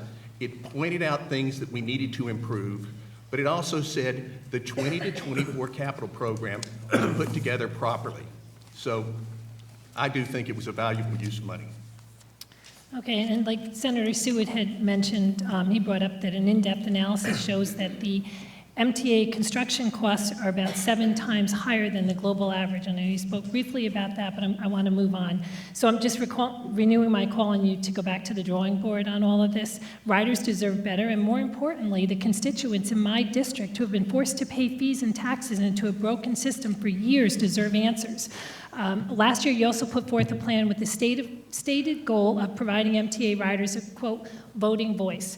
As you know, I represent 2 counties, Dutchess and Putnam, that are known as quarter pounders, along with Orange and Rockland counties. In the world of the MTA, meaning our representatives to the MTA only get a quarter of a vote compared to the MTA reps who each get a full vote. So if you think about it, 4 counties, 1 vote. As part of the 5-year plan you put forward, do you have any plans to expand representation to all of the counties who are impacted by taxes and fees associated with the MTA? And will you consider giving each of the quarter pounders a full vote to truly have a voting voice? Well, Senator, the quarter pounder structure is set forth in state law. That's a matter for the legislature and the governor. That's above our pay grades, at least.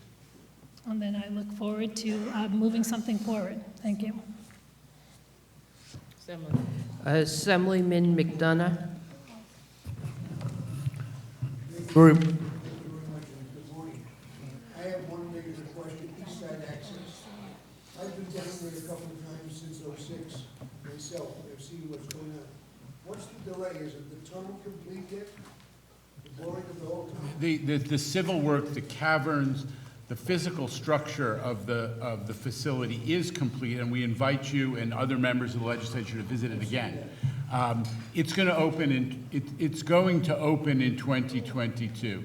Most of the work that, if you came to see the concourse and the physical station right now, it feels like it's pretty close to being finished.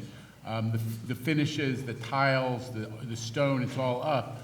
The challenge is in the systems, the complexity of the 29 systems, which are controlled by 4 separate rail control centers. That's where most of the work that remains is to be done, and all the testing and the safety testing of the systems. But we're opening in 2022. You can count it.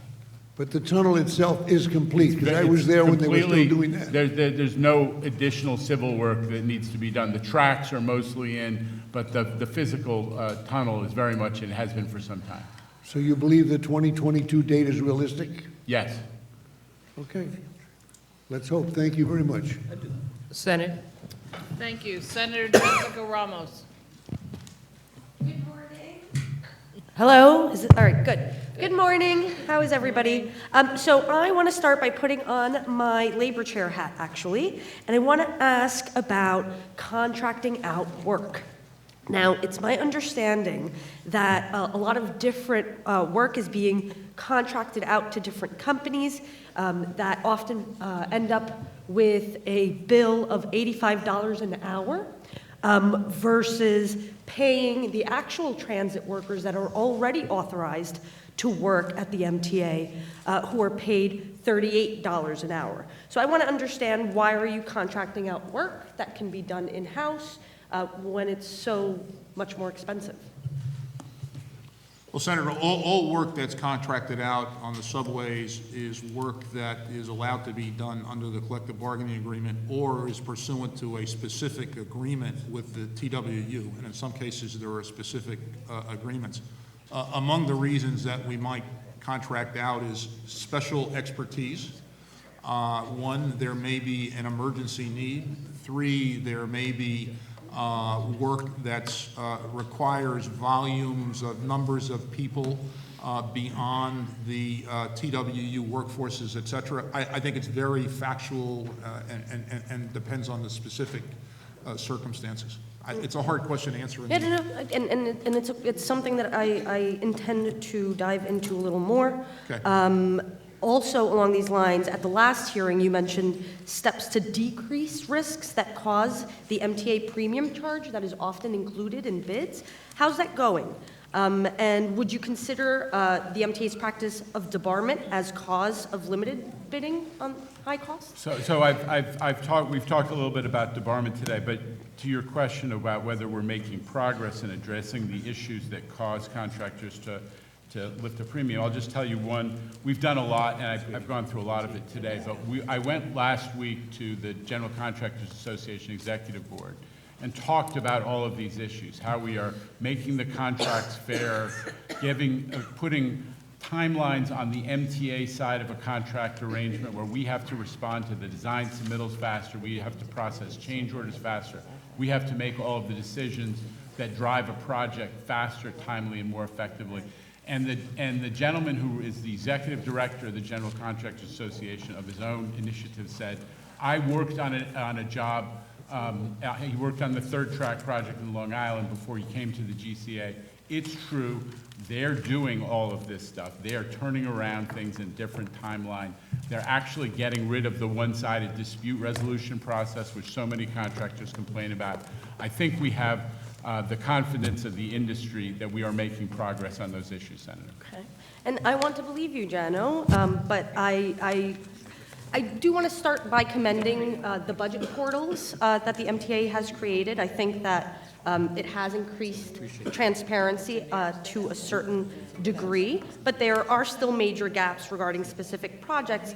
Is it possible, and when can we see where different projects are along the timeline online? Sure. Well, actually, today, I'm going to be submitting to the legislature through staff our specific plan for work that's going to go on in 2020.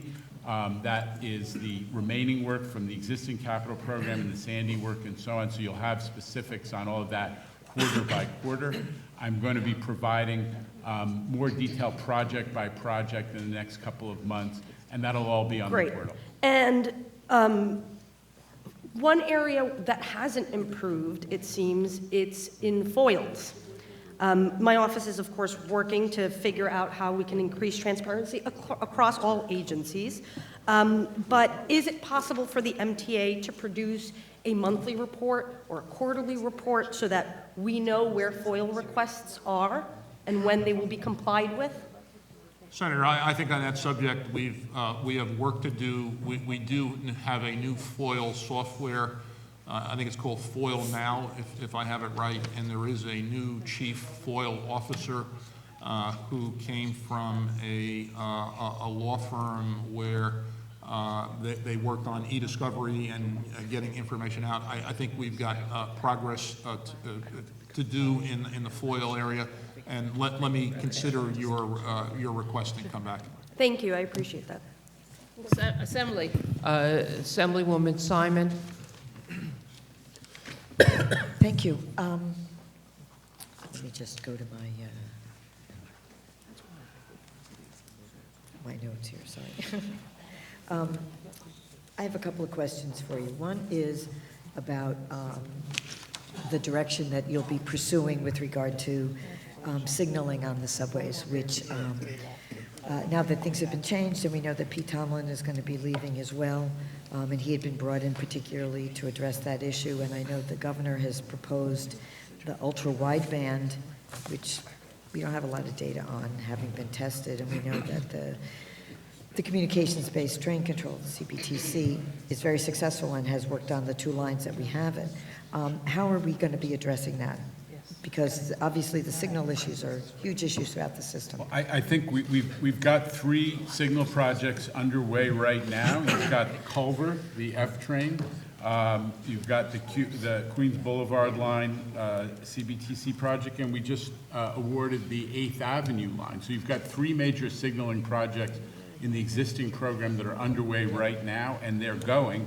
You know, my team is overseeing them. So I think we have a level of confidence that that can be done, and we can take those signaling projects, take advantage of the outages to get more work done more efficiently. So we're excited about that. There are 6 separate projects in the next program.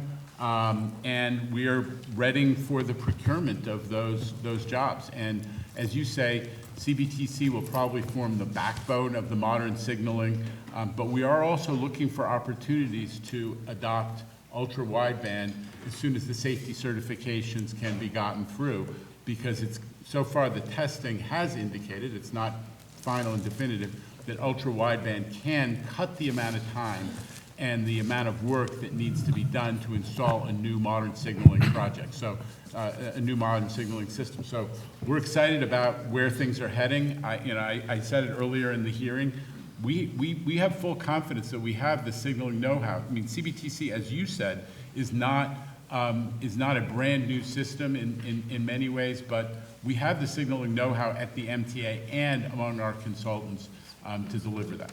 So I think the concerns that I have and the concerns I've heard from constituents is that you would sort of jump ship from CBTC, which is known and reliable, and we have very high on-time rates to something else. And I think what I'm hearing from you is that you're going to be using both in a complementary fashion. Yeah, Would that be more accurate? It's free, exactly. It's sometimes misunderstood. The ultra-wideband adaptations that are being studied and tested and validated would be augmentations, improvements to CBTC. Okay. They're not a totally complete departure. They basically are a location system that works in tandem with CBTC signaling, so it's not a total redirection. Okay, and then another question that I have is about Access-a-Ride. And as you know, the Access-a-Ride on Demand has been very successful. And it's not addressed particularly in the budget, the governor's executive budget, but there was a pilot done with Access-a-Ride on Demand that was very successful. There is a real concern that because of those first 1,200 riders, they were the ones that used the system more, that we don't really have as broad a base for our data to determine how much it would actually cost to do it. And Access-a-Ride, as you know, is a very expensive and not terribly efficient or effective service. And so I would like to address this issue of expanding that pilot to another 1,200 people and your plans for doing that and how we can do that and how we can help you do that.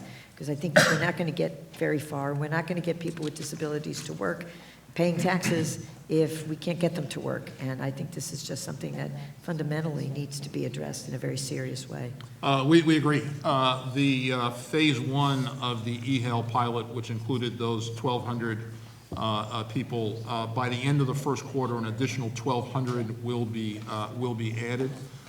Those people, those customers have been selected randomly. I think there was a self-selection element, not being critical, but a self-selection element to the first 1,200, and if there wasn't done on a random basis, the second 1,200 will be done on that basis, and I think we will learn a lot more about the data and our customer uses that will inform any choices to be made down the road. Okay, thank you. Thank you, Senator. All right, thank you. Senator Andrew Gounardes. Thank you very much. Good morning. It's still morning. Thank you. I just want to start off by echoing the comments, I won't rehash them, made around procurement and debarment that Senator Comrie made, as well as the comments about debt service that Senator Liu made. I share some of those concerns and questions, and so I appreciate your answers, but there are issues that we still want to follow up on and keep on top of. I also want to thank your team for being very responsive to me. I know I've sent a lot of things your way, and so I really appreciate everyone at the MTA for being responsive and diligent and getting back to me with a lot of things. Some things we're still working on, but I do want to take this public opportunity to thank you all for doing that. I have a couple of questions that I want to dive in on. It's great that we're at this 80+% on-time performance, but all of the lines that service my district are still performing below the average. My worst line, I think, is at 71%, according to your online metrics. I have 6 or 7 lines that service Southern Brooklyn. So I know a lot of work's being done. I'd like to see us spend some more focus on some of the outer borough service. We're still seeing issues every single day. The R line, the N line, the D line, the F, the B, the Q, in terms of on-time performance. And so I know we're doing work on signaling, I know we're doing work on tracks, but it's not filtering down to the folks that are feeling the pain the most because they have the longest commute. So delays get compounded the further out they are. And so I'd love to see some more action responding to those outer borough needs specifically. So, Senator, we're very focused on the outer boroughs. I think, frankly, the outer boroughs have experienced the greatest increase in on-time performance, led by the 7 train once CBTC was completed for the 7 and the 7X. The 71% on-time performance data in the lines in your district actually does represent increases. We're not happy with 71%. We're not happy with 80 either. And we clearly have the ability and the will to drive those on-time performance numbers up, and we're focused on doing that. Related to that, and echoing on some of the comments made about the bus redesign, I have a large number of transit deserts or areas where people have to take a bus to a subway, 2 zones, and there's ongoing issues in terms of coordinating service. People will get off the BQ at Kings Highway and wait 20 minutes for a bus. It's faster for them to walk a mile back to Marine Park than to wait for the bus. Buses are just, so we're still having an issue connecting the dots. I think, this got really loud all of a sudden. Connecting the dots in terms of service delivery that I look to see you guys come back to us with, or me with, some more clarity on that, as well as other outstanding bus issues. Weekend service on the B37 bus, I've had constituents say they waited 45 minutes to an hour sometimes for bus service. So as you're engaging in this Brooklyn redesign process, we need to think about how we're providing that service. To Senator Liu's points about areas that might merit service increases. Waiting 45 minutes for a bus just isn't a tenable reality for anyone. No one should have to do that. Senator, I'll ask the bus leadership to reach out and coordinate, talk to you in your office and see whether we can't do better in terms of coordinating subways and Thank you. buses into this. Yeah, I want to share a constituent letter that I had in my office. It's hard not to find anyone who's happy with the subway system. I'm certainly not. But there's not much sense in rehashing why New York's fathers allowed the system to crumble, why modernization was not begun 30 years ago, why this, why that, why the other thing. In short, skipping a few paragraphs, now that a program of modernization is underway, we have to monitor the program, perhaps giving a shove here and a push there to help move it along. That is part of my job as your state senator. This was written in 1987 by a predecessor in my seat, Senator Mega. You look through this letter, every issue that was identified in this letter nearly 25 years ago, we're still dealing with in southern Brooklyn. You talk about improvements to the R train, congestion on the 4th Avenue line, improvements to the N line, service updates, station rehab. So I guess it's a broader point. We've made great strides, but I could have easily have signed this letter today to my constituents, as Senator Mega did 30 years ago. We need to think about how we are transforming not just the operations of the agency, but the vision of the agency, and where we expect and what we want our transit system to be, because we can easily be back here in 20 years again saying the same exact stuff, and we'll have gotten nowhere. So it's not really something that you need to answer to, but just more of a comment. I'd love to see us with a more forward-looking vision about what our transit system can possibly be, because I was shocked when I found this letter in my office, frankly. I feel like we're spinning our wheels in some way. Senator, I understand. I'd make the following brief comment that the sentiments expressed in that letter are in part the result of decades of underinvestment in the system, which we all realize is a reality.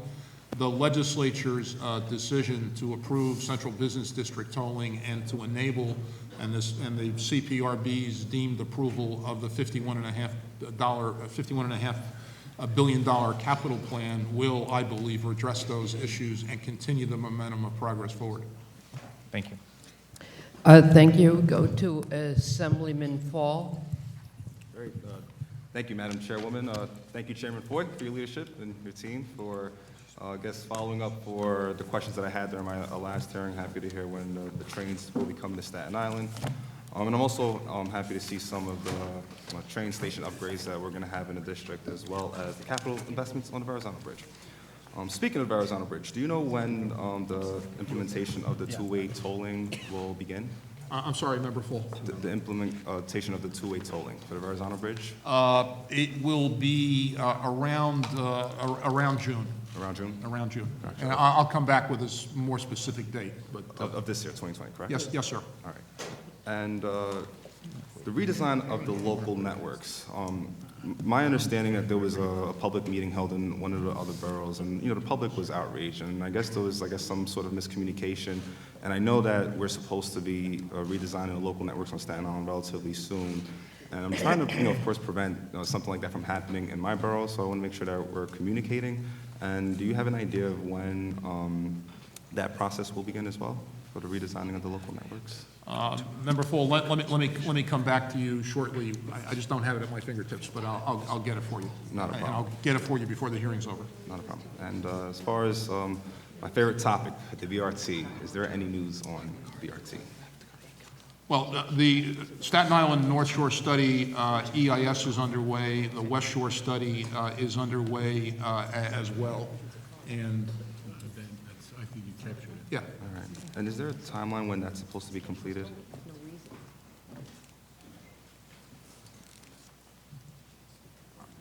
Let me come back to you on that as well. If on the BRT, if funding's in place, we anticipate implementation in 2025 to 29. Okay, very good. Thank you. You're welcome. Thank you. I'll come back to you on the other question before the hearing's over. Sure. We go to Senator Gorin. Good morning, gentlemen. Good morning, gentlemen. How are you? Thank you for what you're doing and for being here. Mr. Foy, as I think you know, I represent Nassau and Suffolk counties, part of North Shore, Oyster Bay, Huntington, and Glen Cove.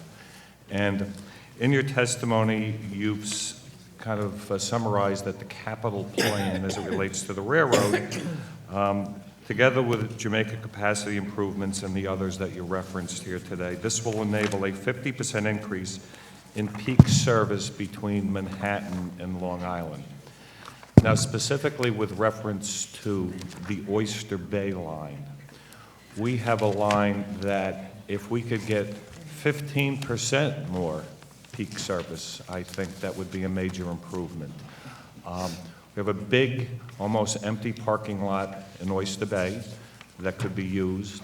We have significant growth in Glen Cove, where we have 2 stations. We have Locust Valley. And many of the residents that I represent who live right near this line, some of whom could even walk to the Oyster Bay line, are either getting in their cars to go into the city, which kind of defeats the whole purpose of this capital program and everything we're trying to accomplish here in the state, or they travel to another station where they are further creating more problems with both parking and crowding on the platforms, et cetera. So my question is, how can we, through this capital plan, as quickly as possible, move towards improving that line? I know electrification at some point may be in the cards, but simply, if we could get just one additional car in the morning and one in the evening during peak periods, that would be a tremendous help to these folks. And I think it would also ease some of the congestion on both the Port Washington line as well as the Port Jefferson line going forward. As good as you can. Sure. I think you captured the key. The enabling fact is that because we have additional, we have the East Side Access Terminal and the throughput that the new tunnels will provide, in addition to the third track additional capacity, we're going to grow the capacity of the system to accomplish, as we say, close to 50% growth in the peak period. I think you make a point about how that additional capacity ought to be distributed, and we're happy to take it up with the Long Island Railroad planners to make sure that it's studied thoroughly. But the overall reality is you have much more throughput at Jamaica and then everything from Jamaica into the city, and that's what we're all going to be benefiting from. Not to forget, we also have for the first time reverse commuting capacity. So all those businesses in your district who will now be able to access the workforce in the city and parts west of Long Island for to compete more effectively. And this plan also has us immediately purchasing additional cars. Yeah. I mean, I would just like to see if we can just, again, use that, those additional cars to just give us one additional train in the morning, one in the evening, in the short term. I realize, electrification and moving forward down the road is, we have to do as well, but just to try to deal with, especially in Glen Cove, where we have this large increase in population because of some development that's taking place. Your point is well taken, and as I said, I'm happy to put it to the folks who do the planning, the schedules, to raise the question. It's a fair point. And the Port Jefferson line, what is the timetable for full electrification of that under this program? That is, honestly, that is, we, as part of this consolidation of the planning effort, agency-wide, for the first time, the MTA is looking at all of the potential major capital investments on a level playing field. We call it the comparative evaluation mechanism. So we're going to look at all the projects. Certainly, Port Jeff electrification has been talked about, but it has to be looked at in the context of all the potential investments in the entire system in terms of additional capacity, additional reliability, additional economic development, and looked at in an even-handed way. So that process is beginning under my leadership. And one of the suggestions I have made to the president of the railroad, Mr. Eng, is perhaps even looking at doing that one station at a time, because even if you just move it one station at a time, you're alleviating a lot of the parking and platform issues, because as you know, people are coming from the east to some of these western stations, and it's part of the problem that we have with congestion. Thank you. Thank you, Assemblywoman Jean-Pierre. Thank you. I first want to thank you for the nursing pods that we actually have in the Atlantic and the Brooklyn terminal. Assemblymember Rozak and I took an East Access tour, and we wrote a letter, and we hope that in the plans for the East Access tours that there'll be some nursing pods placed into those areas. But on March 6th of last year, you met with some Long Island members, and one of the things that I talked about was overcrowded trains on the Ronkonkoma line, and they said they would add in additional trains, and also making trains accessible to the disabled population. So I have 3 stations in my district, Amityville, Copiague, and Lindenhurst, that doesn't have, are not handicap accessible.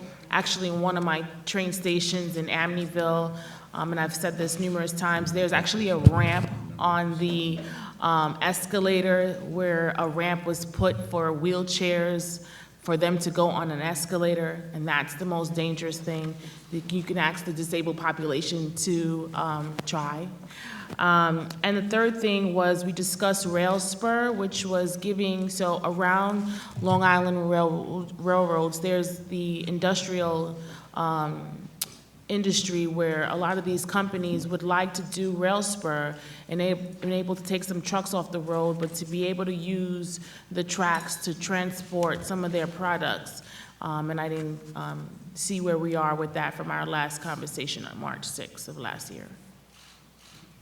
Do you want to talk about capacity first, and I'll talk about us? Go ahead. So on accessibility, the new capital plan, 3 stations are currently being made ADA compliant on the Long Island Railroad. The new capital plan provides for 11 additional stations that'll be made ADA accessible. We're also reaching out to industry to figure out whether there are quicker or cheaper ways to get the Long Island Railroad accessible in its entirety. When those 14 stations are on, well over 90% of our customers will be traveling to and from accessible stations. I'll also note the program that President Eng started called Long Island Care, which provides riders with personal service to their destination, including riders with accessibility issues. And over the last year, the Long Island Railroad has served nearly 4,000 of those requests. And for the, how are you choosing those 11 stations? Like, is it based off population or the changes that you're making in those stations? I didn't hear it. Yeah, sorry, when we do those 14 stations. 14. Okay, gotcha. 3 now and 11, the entire system will be accessible. Okay, gotcha. And the rail spur? You're talking about the question of additional freight trains on the Long Island Railroad track system. I haven't studied that pattern, the idea of adding additional freight onto the Long Island Railroad system. I don't either. We'll talk to Phil Lang and come back to you on that one. Okay, thank you. Thank you. Senator Bailey? Thank you, Madam Chair. Good afternoon, gentlemen.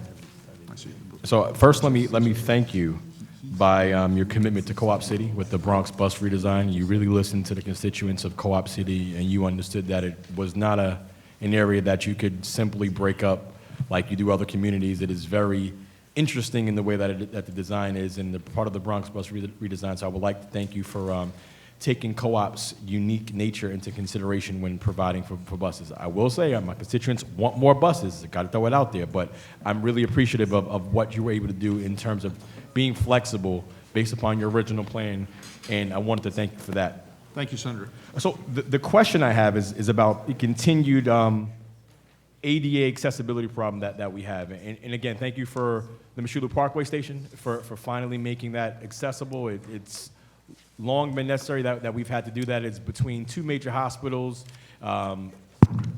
institutions of higher learning, and many residents as well. So I'm glad we've done that. But there are other stations in my district and throughout the city, in the region, as I represent the city of Mount Vernon as well, that we need to make sure that are ADA accessible.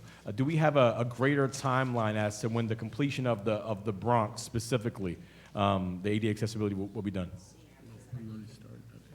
Listen, I think in fairness, we have to remember it took 30 years since the ADA was enacted for 125 of the 472 MTA stations to be made accessible. Now we're talking about in the next in the current 5-year program to add 70 to 75, and I hope there will be more than 70 because we're working on getting ADA accessibility from developers who are building adjacent to stations, so I'm hoping we can go beyond the 70. But we're talking about moving 70 to 75 in just 5 or so years. So it's a dramatic increase. The selection of the ADA stations for inclusion in that next phase was based on the criteria that you all have heard from that Andy Byford outlined, which is in Fast Forward, which is we got to make it possible for people to be no more than 2 stations away from an accessible station. And the selection of the individual stations was also done in tandem with the accessibility community so that they had input from the actual users of accessible stations. So we're pushing forward as fast as we can. I think we've got a great plan. It does have a lot of Bronx stations in it. And I was glad that in the first 23 that we are moving in the first phase, it includes some, even the Metro North, some of the Metro North stations in the Bronx, as well as transit stations. So we're really pushing forward on it. I hope you'll be pleased at the results we start to show. And I certainly am that the attention is being paid to the Bronx. For so long as a lifelong resident of the borough, I've often felt that we are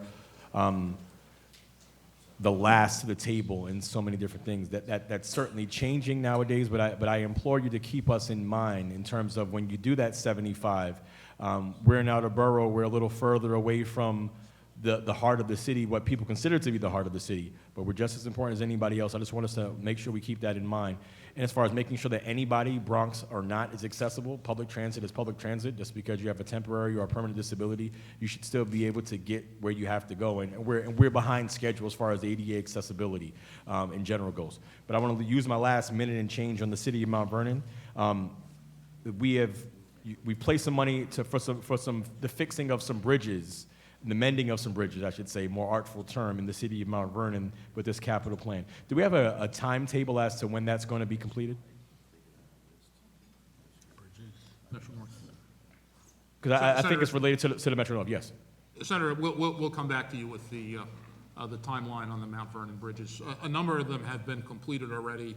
and we'll come back to a timeline. Just on accessibility in the Bronx Center, to go back to that for a second, 7 stations are currently in design or construction in the Bronx to be made accessible, and the 2020 to 24 capital plan provides for making an additional 10 stations on top of those 7 accessible during the next 5 or so years. Okay, that is good to hear. But again, we should speak more about the, I guess, my prior comments. I won't repeat them for the sake of repeating. But again, in the city of Mount Vernon, it is a resurgence. It is a real hub. It's the jewel of the Hudson Valley, and it is central to a lot of different things. The border of the city of the borough of the Bronx borders Yonkers. So we really have to make sure that we're getting transportation right in the city of Mount Vernon. And I will stand with you every step of the way. Thank you. Thank you, Assemblywoman Paulin. Thank you so much. I'm going to shift my gears a little bit to Metro North. I have 2 or 3 questions. The first one is, in this budget, there was an announcement that we are going to look at Penn South with 8 tracks. And in that presentation, there was no mention made of one-seat ride for Rockland, nor was there any mention made for Hudson Valley West Side access. And I just wanted to get clear on whether those 8 tracks would also accommodate those expansions for the Metro North service. So I think, as you are aware, the idea of a Hudson, taking the Hudson line down the west side of Manhattan in the so-called Empire Tunnel operated by Amtrak is an idea, and it has real appeal because it could accelerate, speed up service. There are a couple of significant engineering challenges, and this is one of the first studies that's being initiated under the new consolidated planning function. We're actually going to get that study. We're putting it out for procurement. We expect to award it in the second quarter, and we anticipate it's going to be done in the second half of 2021. It's going to take on, among other things, the question of, there are 2 areas where, I don't want to go into too much, but there are 2 significant single-track areas, including the tunnel that leads into Penn Station from the west between the various yards. I mean, not to cut you off, I appreciate that, and I know what those are because I have gotten briefed on that. I go back to my question. Yeah.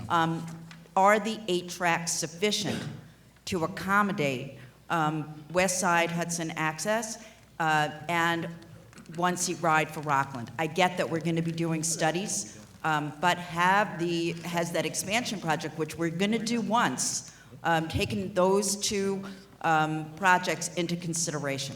I think that the point is that all of the services that come into Penn are growing, and the demand is growing, and we need to accommodate all of them. So there hasn't been any decision made about trade-offs among the different services. Metro North's going to be coming to Penn. As you know, from the Penn Access Project, Long Island Railroad obviously comes to Penn, and so on and so on. So we haven't made how any did we get the number 8? I mean, we're just... That's what that literally the engineering will accommodate, the real estate will accommodate. So later we fight. What?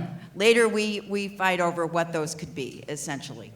I think that honestly, there's capacity for growth into the future, so at some point you will look at competing interests, but with 8 tracks, you're really starting to deal with the capacity we need for the future as a region.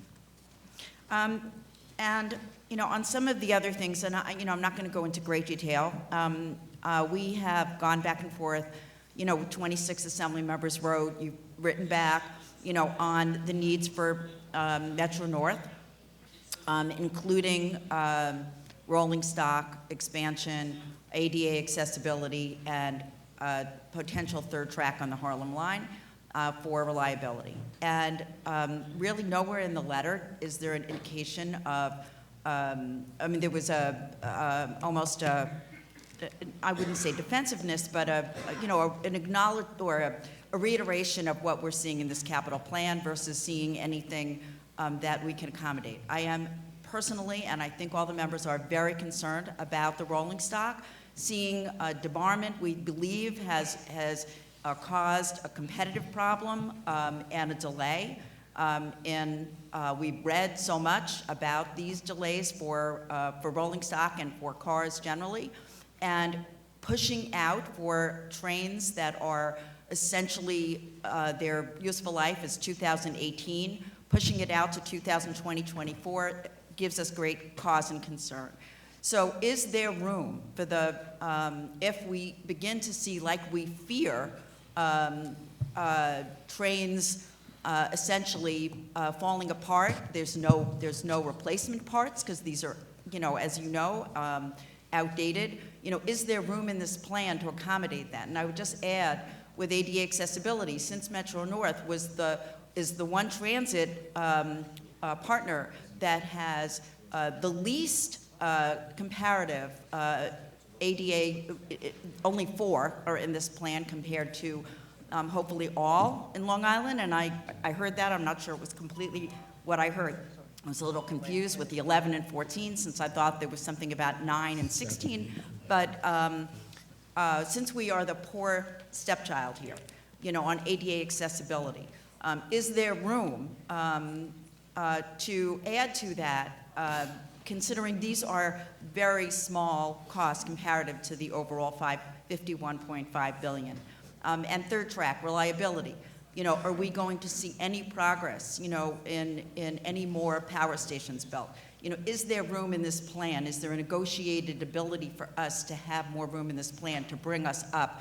Long Island Railroad, and I'm so happy that we only have to deal with Metro North here, has enjoyed a 3-to-1 ratio in the last 2 capital plans for their capital budgets. And we need to see more in Metro North, and I'm just asking and pleading for additional resources and help. Well, Chair, just to speak to the disparity issue for a second, I don't believe that's true. Long Island Railroad's share dollars in the capital program 15-19 to 2024 declined from about $8 billion, and part of that is East Side Access, to about 5.6. If you look at the core amounts for Metro North and Long Island Railroad in this capital plan, they are very comparable. The number is skewed by the completion of East Side Access, which, as I think we all realize, has benefits not only for Long Island Railroad and Long Island, but also for Metro North and the Metro North territory, by allowing access to Penn Station for the first time. $51.5 billion is substantially larger than any MTA capital plan in history by a substantial margin. And we don't, at this point, have the ability to finance any substantial amount, or any amount for that matter, above the $51.5 billion. Thank you, Senate. Thank you, Senator Tom O'Mara, who cares about subway cars and buses. I do. Thank you, Senator Krueger. Good afternoon. Thank you for your attention and your time here today. As a senator who represents a Southern Tier district with several major railcar manufacturers and certainly subcontractors that support those manufacturers, it's of critical importance to me on the MTA's attention to New York manufacturers and all the capital spending that's going on. And I'm interested in your perspective on what we may be able to do better to get stronger utilization of our involvement of our New York State manufacturers. In my district, I have Alstom, CAF, and Bombardier. Many great manufacturing jobs. Are there other ways that you can see that we can provide advantages, credits, preferences, or whatever for using these, because of certainly all the spin-off implications of doing business in New York that we lose when it's being done outside of New York? I'd like to see your perspective on that. Senator, our goal is to spend every dollar we can in the state of New York. The governor has included in the executive budget a Buy New York provision, which I think may be among the most aggressive and ambitious in the country from a state government. We completely support that. We're aware of the importance of rail car manufacturers and suppliers in your district, and the new capital plan gives us the ability to buy rolling stock at New York City Transit, Long Island Railroad, and Metro North. As I mentioned before, fully 350,000 jobs in the state are going to be created by the capital plan. 89%, 2018 is the number of the capital plan that was sourced or performed within New York State. We believe we can drive that into the 90s or in the process of doing that. And I think, frankly, the capital plan is a great thing for those manufacturers and your constituents who work for those companies. I agree, and I thank you very much for your attention to that. And if there's ever any hurdles you think that the legislature can help with, please reach out to us and let us know. I know that there are concerns in the industry now, and it's been raised by several of my colleagues here today on the debarment issue and the very negative consequences that can come to that, not just to them in New York State, but across the country. And I encourage you to take a look at whether or not we're being too onerous in that respect. So, thank you. Thank you, Senator. Assembly. So before I ask a few questions, we were joined by Assemblywoman Galiff and Assemblywoman McMahon. So I guess in no particular order, a few questions. The funding for Second Avenue subway project the expansion relies on a $3.4 billion federal grant. And what's the status of that grant application? Are there plans to move the project forward if the federal funding doesn't materialize? And are we doing all possible to keep the project on schedule and on budget? So you're correct. It is dependent on federal funding. No project of this magnitude has ever been undertaken without federal funding. And in fact, it is among the best investments that the federal government can make on a per rider basis. It will be, I won't go over the stats with you again, but it will have extraordinary impact to particularly East Harlem and Central Harlem.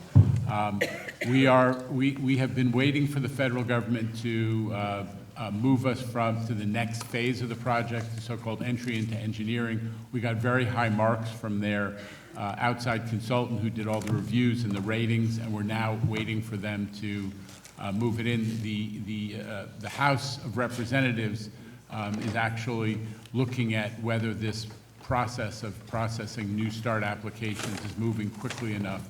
And I think there is some attention to the fact that things have been sitting for, some of those applications, including ours, have been waiting for action for some time. So now if we could turn to the layoffs that have taken place. So my understanding is the July budget reflected a net reduction of over 1,800 positions in New York City Transit, while the November financial plan reflects a net reduction of 885 positions in New York City Transit. What changed, and most importantly, will the MTA realize adequate savings with this adjustment? And is there an impact on service, obviously, also? The difference in those two reductions was a double counting between business reduction programs that we had and what Alex Partners had recommended. When we went through and did the vetting, we realized that there was double counting, so we reduced them. We also added additional positions for things that were new needs. With regard to the Alex Partners transformation, MTA transformation reductions, we're looking at a reduction of about 2,700 positions. We hope to achieve as many of those as we can through attrition, but basically it's about 2,000 positions, administrative positions. If you think about it, we're taking support functions, non-operating functions, but support functions from each of our operating agencies and bringing them together. That in and of itself means that duplication can be eliminated. And so we believe, and the Alex Partners report suggests, and our transformation efforts continue to vet, believe that we can do without about 2,000 administrative positions when we fully implement this transformation and consolidation. There will be about 800 operating positions that were recommended in the Alex Partners and that we're looking at eliminating. Those we believe can definitely be done through attrition. So there won't be any, layoffs in those positions. But we expect that all of this will happen this year. Thank you. And I know at the joint Assembly Senate MTA capital plan hearing that was held in November, there was a question asked about the status of the MTA 20-year needs assessment. And I believe they were told, that you testified at the hearing that it was really it was a draft, it wasn't in a useful format. I was wondering if there was intent to release that 20-year assessment plan, and if so, when? Listen, I think that we've talked about this in the past. As part of the change of how we're doing planning, we've moved from to the 20-year needs assessment has a lot of useful and important stuff in it, but it tended to be a laundry list of projects that the different agencies all wanted. Instead, what we've moved to is something which is more strategic and reflects a cross-agency viewpoint and a little, and as was recommended to us by the forensic audit, a more aggressive system for examining the condition of assets and capital planning priorities. And that was one of the recommendations of the forensic audit. So what you have in the 5-year plan really represents our best strategic thinking, the prioritization of signals, of major capital projects in the railroads, of ADA accessibility, and we're now going to move towards a different and more, I think, scientific approach to planning for the next 20-year needs report. So speaking of modernizing signals and adding elevators, ADA compliance, I know that the plan is to reduce costs and speed of the projects by reducing the customization of each of these and having a more standardized procurement. Does the capital program reflect lower costs by doing that, and what steps are being taken to implement these the changes, and how does that speed up the process? One thing we're doing, for example, is we're looking at, instead of specifying componentry and then making all elevator companies use components that we specify, that kind of over-customization, we're looking at what's the state of the art among the different world-class elevator companies? What models are they doing? Because you always want to use something that's more off the shelf, that's been piloted and used again and again, and you see its maintenance and its functionality over time. So that's one area where we're really emphasizing decustomization in support of the new capital program's priorities on ADA accessibility, and we're going to continue to use that approach, across the board. And just speaking of ADA accessibility, we've heard a lot of members here talking about the need to improve Access-a-Ride and the expansion, the need to expand eHail. I would just add my voice to that, representing a community that has really a transit desert without without a subway station at all. Located within the district, and very few even accessible by bus. eHail is an important issue.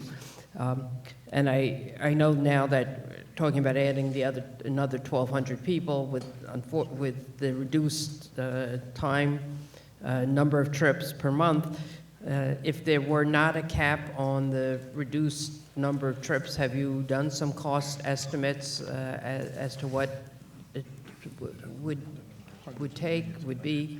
Chair, it's hundreds of millions of dollars. And that's the hesitation we have beyond expanding it. Going to the 1,200 and having a group of 2,400 with the caps we described before is something that we can financially handle. Expanding it across all users without caps would be something we couldn't financially afford. Now, the cost of of an accessorized van versus the e-hail, for in the paratransit in terms of a cab, car service type thing, isn't a dramatic difference in cost? You're quite right, and what we've been doing is moving customers where appropriate away from the blue and white accessorized vans to broker services, taxis and black cars, et cetera, which is cheaper. Obviously, there's some proportion of our ADA customers who are going to need wheelchair lifts and other equipment and will have to be served by an accessorized blue and white van. So, thank you for, that concludes my questions to the Senate now. Okay, let's see, we've been rejoined by Brad Hoylman, who was on the list before. Yes, So I was on the come list in, before, Brad. and then hearings came up, other hearings. Thank you, good to see you this afternoon. I wanted to compliment you first on all of your efforts in my district. Of course, the L train reconstruction, the 14th Street select bus service, your emphasis on, which I appreciate, on accessibility and trying to, fix that. Obviously, we need more elevators and we need working elevators. And I think you know that 10 to 15% of elevators at any given time are not working. So anything you can do in connection with that would be appreciated. The thing that constituents are asking me most about, probably not a surprise to you, but I felt like I should ask on their behalf, is Andy Byford. And his departure, I guess it's in a couple of weeks. Does it raise any concerns for you about public confidence in the agency? I don't need to tell you that he had achieved something like, folk star status among strap hangers, and had, I believe, at least with my constituents, built public confidence in a way that we haven't seen in a long time around the MTA. So the questions are, how are you going to address, how are you going to continue to build on Mr. Byford's work? And secondly, what's the time frame to select a successor? And then third, what of his innovations, such as naming station managers at each location, for example, are you planning on keeping?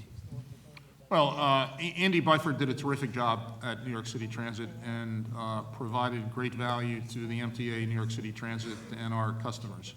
One of the things that Andy did was to leave a strong team in place, and I believe that team is going to be able to build on the momentum that he's created. I will note that a couple of things, Senator. One is the on-time performance at subways went up dramatically. But on-time performance is up at Metro-North and Long Island Railroad as well. Ridership is up at New York City Transit, one of a couple of public agencies, according to APTA, where that occurred in 2019. But ridership is also up on Metro-North and Long Island Railroad. Andy did have a number of innovations.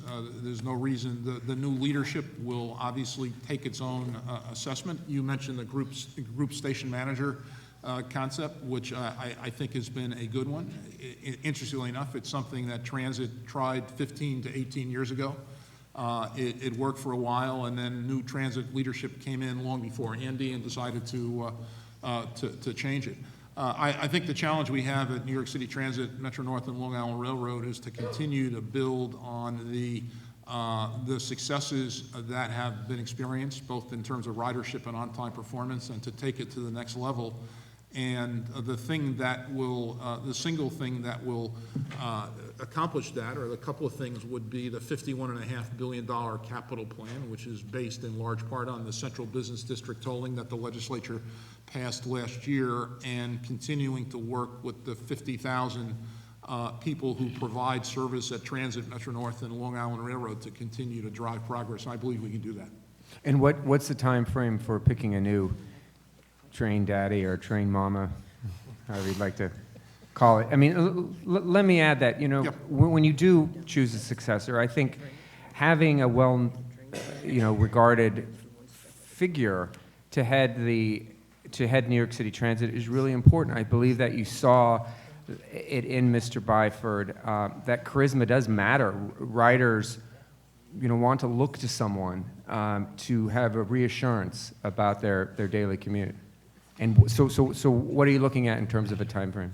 Well, Andy's going to be with us through February 21st. Before then, we'll be announcing both a short and a longer-term plan. Thank you. You're welcome. Thank you, Assembly. Oh, we're continuing with the Senate. We have another upstate New York Senator, Joe Robach, who's very interested in the MTA.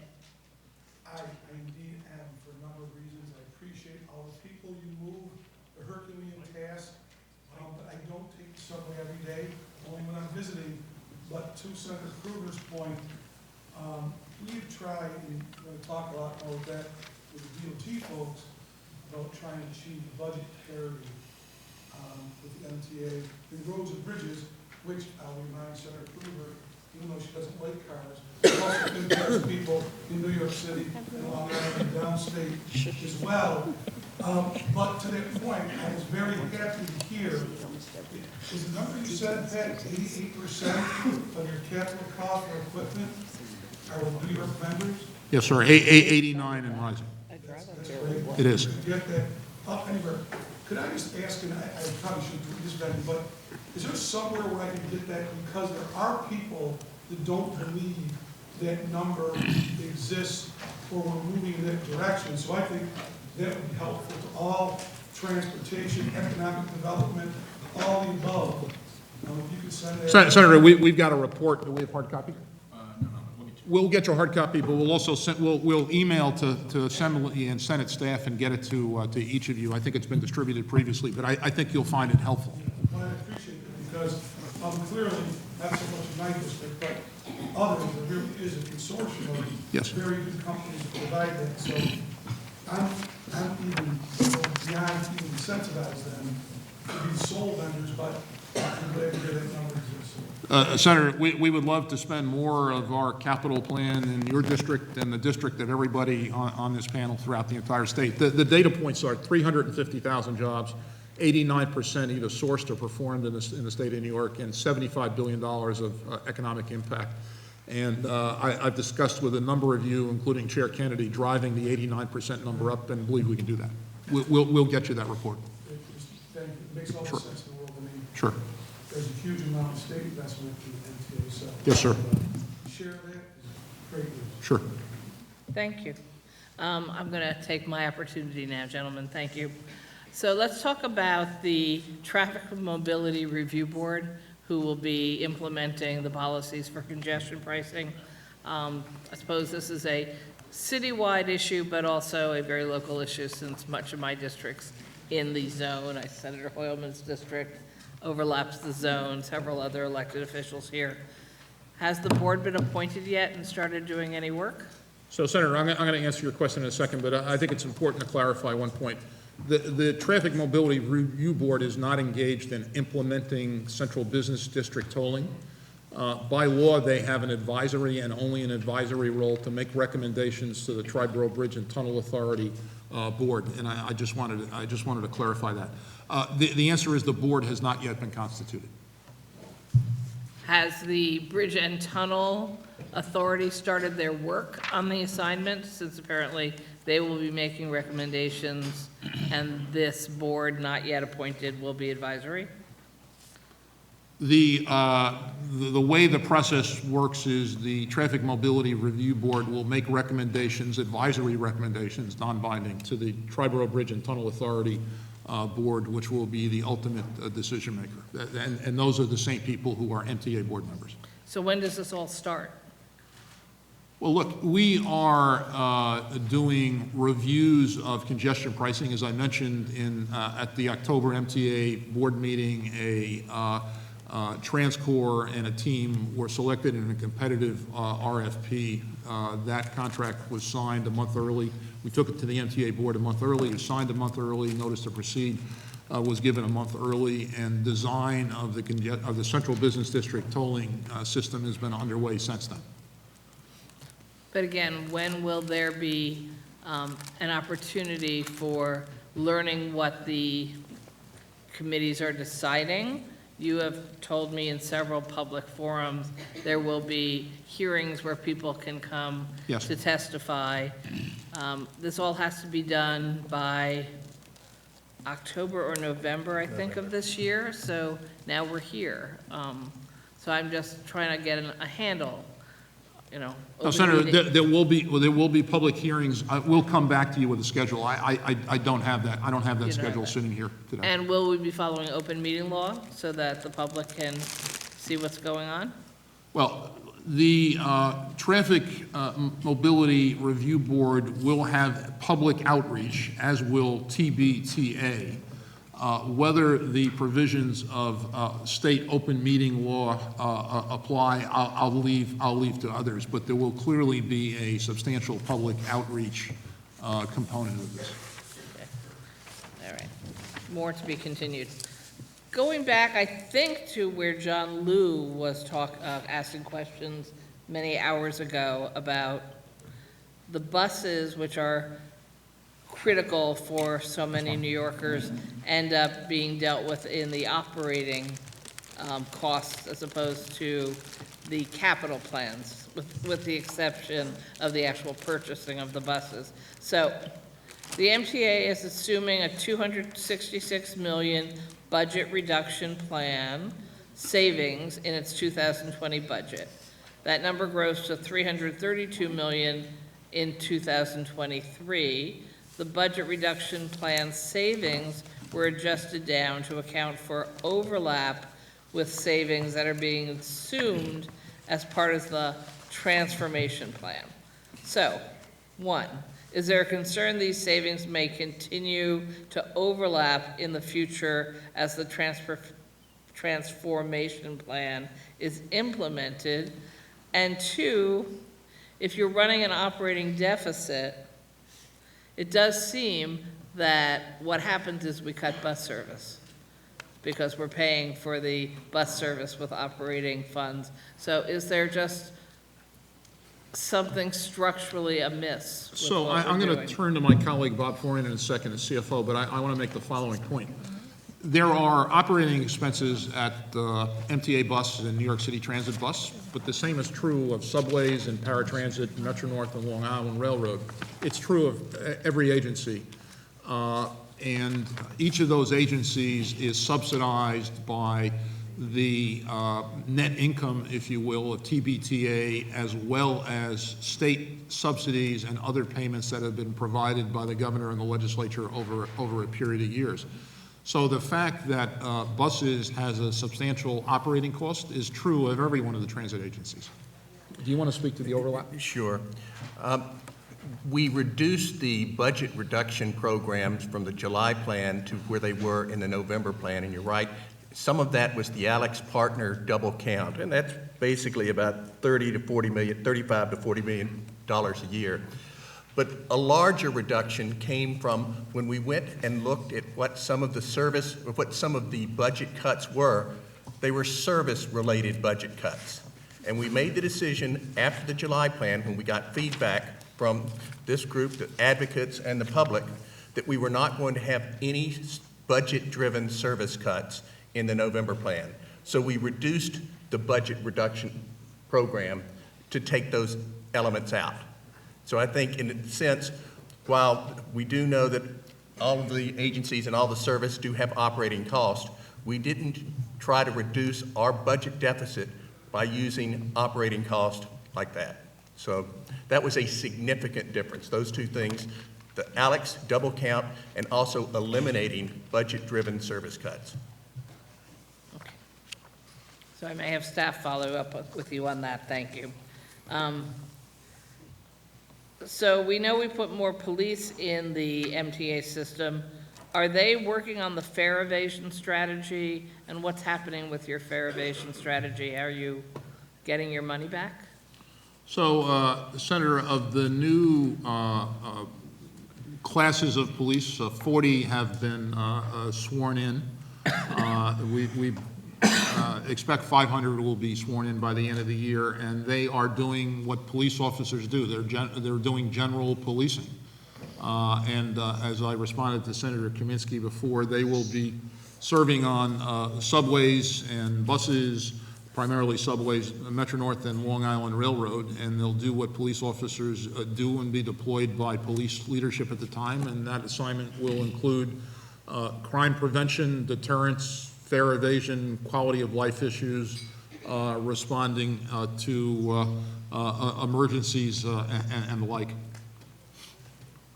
So there isn't anything operational enough yet for you to be able to say you have a plan that's actually been reducing the lost revenue from fare evasion? Well, Senator, we reported to the board at a meeting, a couple of meetings ago, three meetings ago, about a pilot at a number of, say, 20 subway stations where police had been deployed.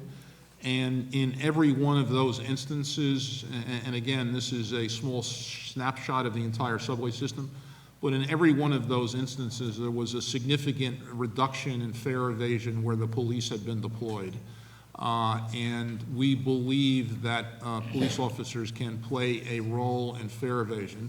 Having said that, the number of arrests for fare evasion is down dramatically. The number of arrests by the NYPD, which is primarily responsible for policing the subways, and the number of summonses issued for fare evasion significantly up at the same time, which makes some sense. But we do believe that police officers can have an effect on fare evasion. Jumping to the new Penn Station expansion proposal of the governor to take a block south of Penn Station and expand Empire stations. Was there a group or a task force that looked at alternative options? It feels like every day I'm reading in the newspaper, people are saying we could have done what Paris did, which was to extend shorter lines to shorter stops to longer stops as far as patrons being able to get on and off. There's discussion of changing part of Penn Station to do what Mario Cuomo did with part of the station, I guess, 25 years ago. I'm estimating the number. And so the question is, did we look at those alternatives and we wrote those off because they were going to be less efficient, more costly, or did we not look at those options? Well, look, I think that what you've heard from some of the commentators, and they come from all kinds of different expertise areas, and they're not all transportation professionals, but certainly have been some commentary, is that it would be desirable if we had a fully regionalized throughput system of transportation. And there's no question that the addition of these extra tracks gives us an opportunity to explore, to potentially have some through train traffic from New Jersey to Queens and so on and so on. What it doesn't address is that we have a fundamental problem, is that we just don't have enough platforms and tracks to run the number of trains that we want. Even if you were to overcome all of the hurdles of the different federal agencies that regulate the interstate commerce issues and all the manifold issues, none of which have been resolved in decades and generations of governmental regional management with the Port Authority and so on and so on.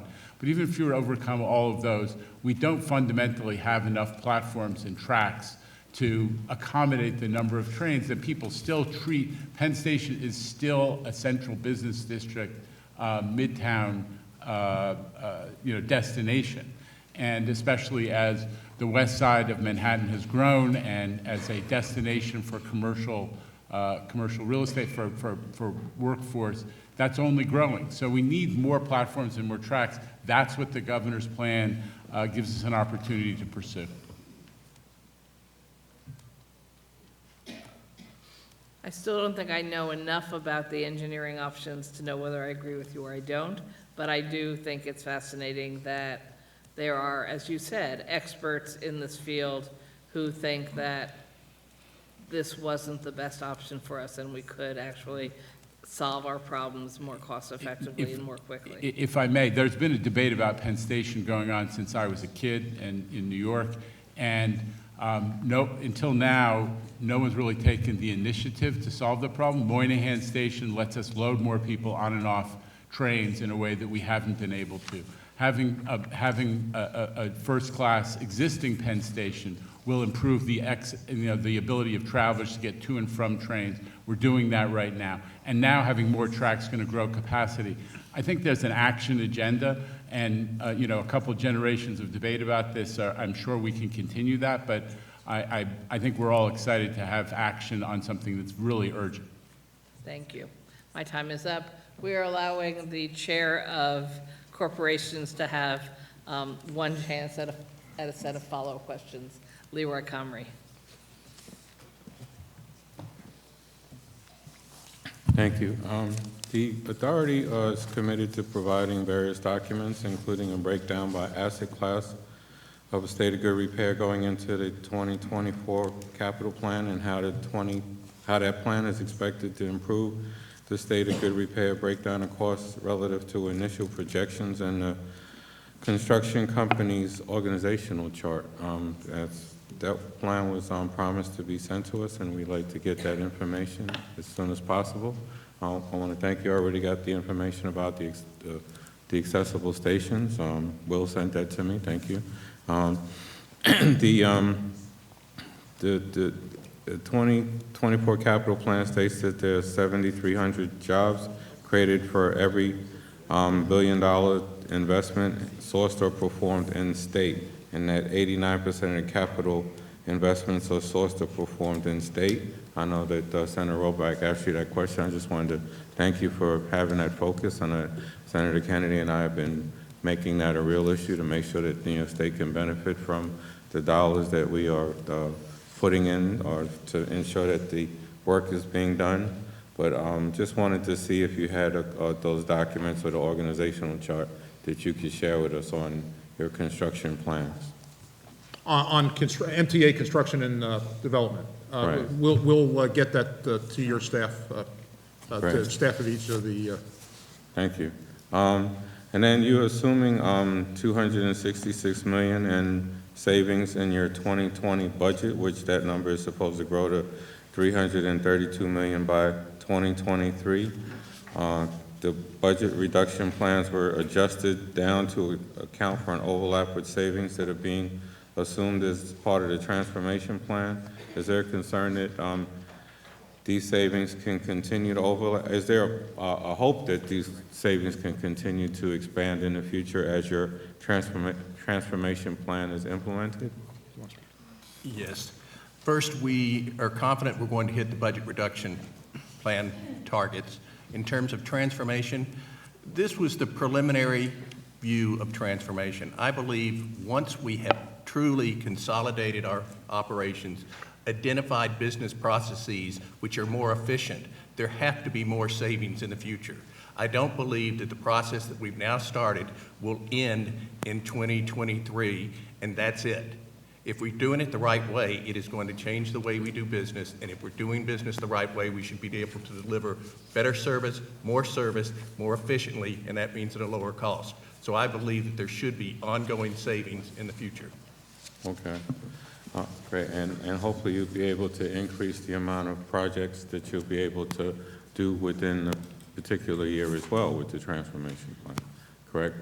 By having a more fluid and a better process, you'll be able to have additional projects to meet the goal of a $51 billion capital plan within 5 years. So can you explain how you're going to ramp that up? Because I know at the last meeting you talked about spending, I think it was $20 billion one year, then $12 billion the next, and then the rest of the money in the out years. Are you still working on that premise? Look, we're changing a lot of things. We're doing all projects design build. We are doing them on more aggressive schedules. We are bundling work. All of those things set in motion, most of the cost estimates were done based on the old way of doing things. You design everything to 100%, then you put it on the market, then you take other bids. You don't take into consideration schedule and other variables in evaluating those bids. We've moved away from all of that. So in fairness to you, I do hope that we will, that all of the things that we've been very honest with you that we're changing are going to yield significant savings.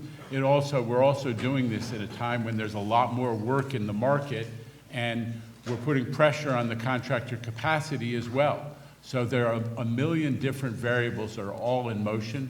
If it comes to rest and we do our job and we do projects cheaper as we expect to be able to, there will be room for more projects, and obviously that would be in consultation with the legislature. Great. I'm out of time already, but do you expect to get any amount of financing from value capital arrangements, value capture arrangements, the opportunities to do? The governor had proposed legislation extending the authorization to use alternative financing tools. And do you expect to gain any financing as a result of value capture arrangements? Senator, I think preserving that option, which is what the governor has proposed in the executive budget, is quite important. I'll cite one example, probably the largest example in New York and the country, which is the financing of Hudson Yards, which generated $1 billion for the MTA and obviously led to a substantial amount of investment in New York City. And having the ability to do that both in New York City and in the region, as provided in the existing law, I think is quite important. Great, thank you. My colleagues wanted to ask about ensuring that trees are replanted when you have to remove trees for emergency access or access for the Long Island Railroad. They wanted to make sure that there's a tree replanting program in place for whatever trees may have to be used. And Senator Savino talked about train assaults. I think I'm good on everything. But we do have additional questions that we'd like to transmit to you on behalf of the conference. And as Senator Krueger said, we would like to send them to you today, and so we could get them back so we can make our final decision on our one house budget. Thank you. We look forward to those questions, Senator. Thank you. Thank you. We're done. We're done with you, Oh. so to speak. We're not done. Thank you very much for your hours of answering questions, MTA. They will. Okay, and I think we're going to suggest everyone take a stretch your legs break and run for the men's and ladies' room if you need to. And then when you come back, we'll have the DOT commissioner. It'll just give us half an hour. Is that okay? What time? Okay. No, I have 2 minutes to talk to Zach. I guess. That's traditional. Thank you. That's traditional. We're going to go right out. Can you have until like 1:25? Chairman, thanks. Thank you very much. I appreciate it. Thank you. Oh, 1:45. Oh, that's just 1:35. Okay. All right, I'm going to go because I've got all sorts of stuff on upstairs. So.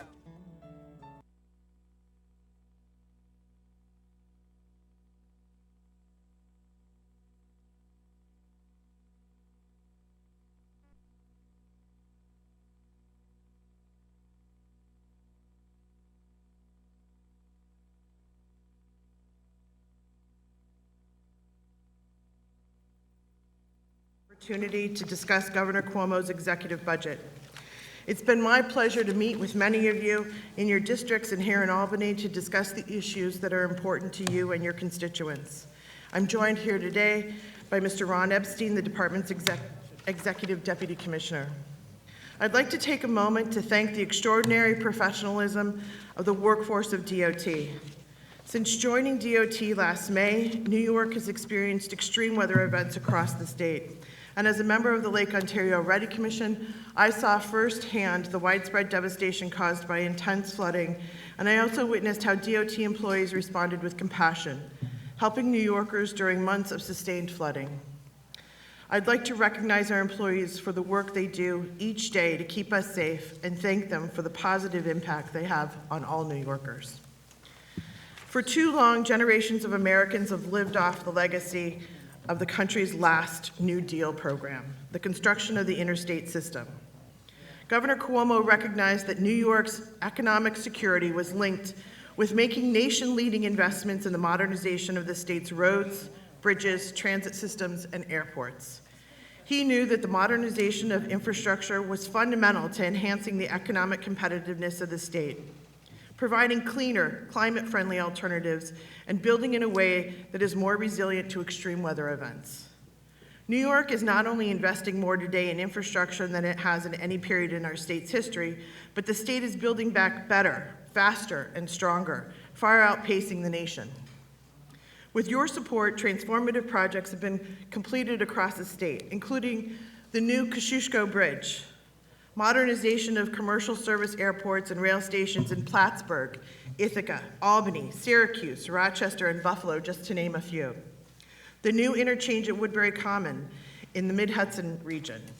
The new Interstate 87 Exit 3 interchange in the Capital region. And the Empire Bridge program, which replaced 100 aging, vulnerable bridges across the state to make them more resilient. These projects have transformed communities across the state in ways which we have not yet imagined. Building upon New York's historic investments in infrastructure, the governor has put forth an unparalleled $170 billion infrastructure plan, including new enhanced funding for roads and bridges. The executive budget ensures that DOT has the necessary resources to modernize and continue to drive economic development. The modernization of our state's infrastructure affords unprecedented opportunities to reimagine how building can be harmonized with the natural environment. In parallel, building resilience into transportation infrastructure not only increases durability, it enhances functionality and reduces life cycle costs. Investing in resiliency is a long-term investment in infrastructure, and it's an investment in our communities, one that will greatly benefit future generations. Earlier this year, with the leadership of the governor and legislature, New York enacted the Climate Leadership and Community Protection Act, the nation's most aggressive and comprehensive environmental law. Initiatives underway by DOT to help achieve the Act's goals include new incentives to accelerate the integration of electric vehicle technologies in the truck and bus sectors. Climate-smart policies such as these will prepare New York for a future with zero-emission vehicles. Safety is DOT's #1 priority. One of the most sacred responsibilities is the safety of our team, folks who every day are out working in traffic so that the rest of us can get to where we need to go safely. As commissioner, I will do everything I can to protect these highway workers. This past construction season, DOT, state police, and Thruway commenced Operation Hard Hat, where state troopers disguised as highway workers were stationed in active work zones to ticket motorists who violated speed limits and other restrictions, often jeopardizing the safety of workers and other travelers. Approximately 1,100 tickets were issued by the state police. So that these workers return safely each day to their families, I urge you to enact new heightened criminal and civil penalties for work zone violations. In addition to enhancing worker safety, New York State needs to afford similar protections for pedestrian and bicyclists involved in crashes caused by inattentive or distracted drivers. Through sustained education, engineering, and enforcement, pedestrian, bicycle, and bicyclist fatalities on state roadways have continued to decline. Later this year, the current federal transportation program, known as the FAST Act, will expire. During the prior DOT period plan, federal aid accounted for approximately 40% of DOT's capital program. Moving forward, given this uncertainty of federal funding, we can no longer assume the same level of support. As Congress deliberates a successor program, they will contend with a series of complex and daunting issues, including addressing the long-term insolvency of the Federal Highway Trust Fund. Considering the landmark issues requiring action in the next federal program, DOT has been working with our congressional delegation to ensure that our priorities are known and embraced in Washington. The executive budget demonstrates the undeniable fact that New York continues to lead on issues that matter most to the people that we serve. That is why the state will deliver the nation's largest and most aggressive infrastructure program, building bigger than anything we've done before, while simultaneously implementing the country's most comprehensive climate protections. That is how New York will leverage its infrastructure spending to facilitate growth in every community across this great state. DOT is prepared to deliver on the governor's clear and bold vision. And with your support, we will collectively take historic actions to make progress happen in New York. Thank you for your time, and I'm happy to respond to any questions. Thank you, Commissioner. We will go to the Chair of the Assembly's Transportation Committee, Assemblyman Magnarelli. Thank you, Madam Chair. Commissioner, welcome. Good morning. Good morning. Not on?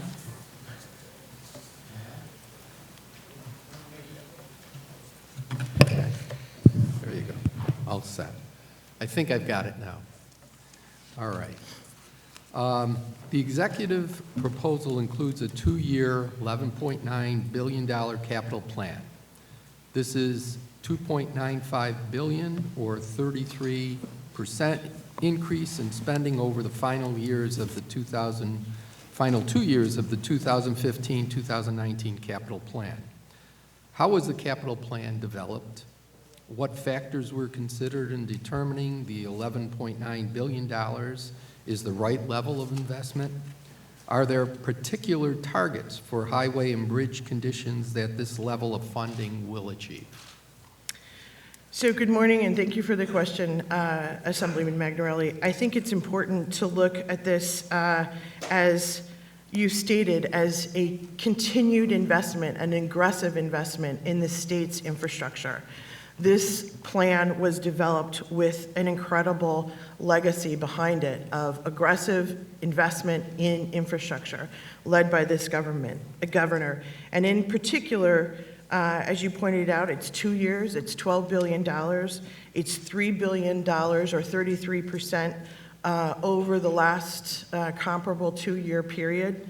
And importantly, it is a bridge investment. It gets us a 2-year bridge in our capital plan that allows us to continue leaning forward in our investments in infrastructure across the state, in our resiliency, while Washington deliberates on the next surface transportation bill. We have opportunity to continue to aggressively invest here in the state of New York. But having said that, and I understand what you're saying, do we have any kind of a project list? Obviously, we don't at this point in time. And how those projects are going to be distributed across the state, we don't have any anything on that as well.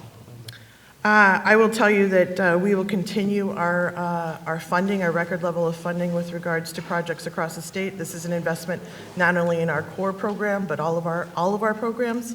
A project list is not developed right now, but we'll look forward to working with you and others as that goes forward. Do we have any idea of when that project list would be available? I would expect sooner rather than later. Okay, thank you.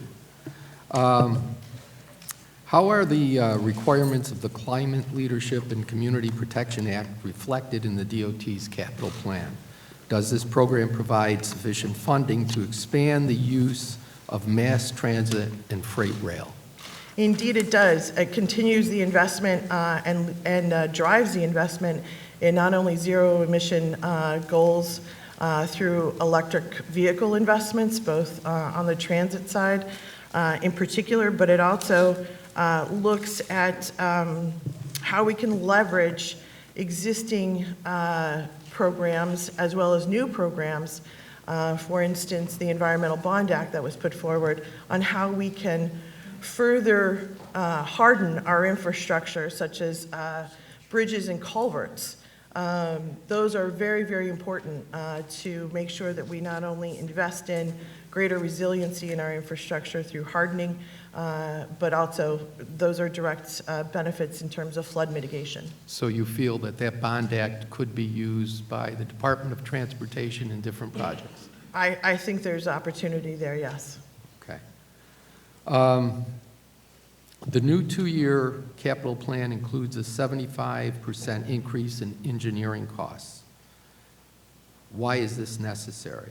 Is this increase for state workforce engineers or consultant engineering? And No. at the same time, the two-year capital plan is 33% larger than the previous capital plan, but the executive proposal does not include any increase in FTEs. So I'm just trying to figure out what is going on there. So we have an incredible team at the New York State Department of Transportation, and I would argue our expertise is very, very solid, if not cutting edge.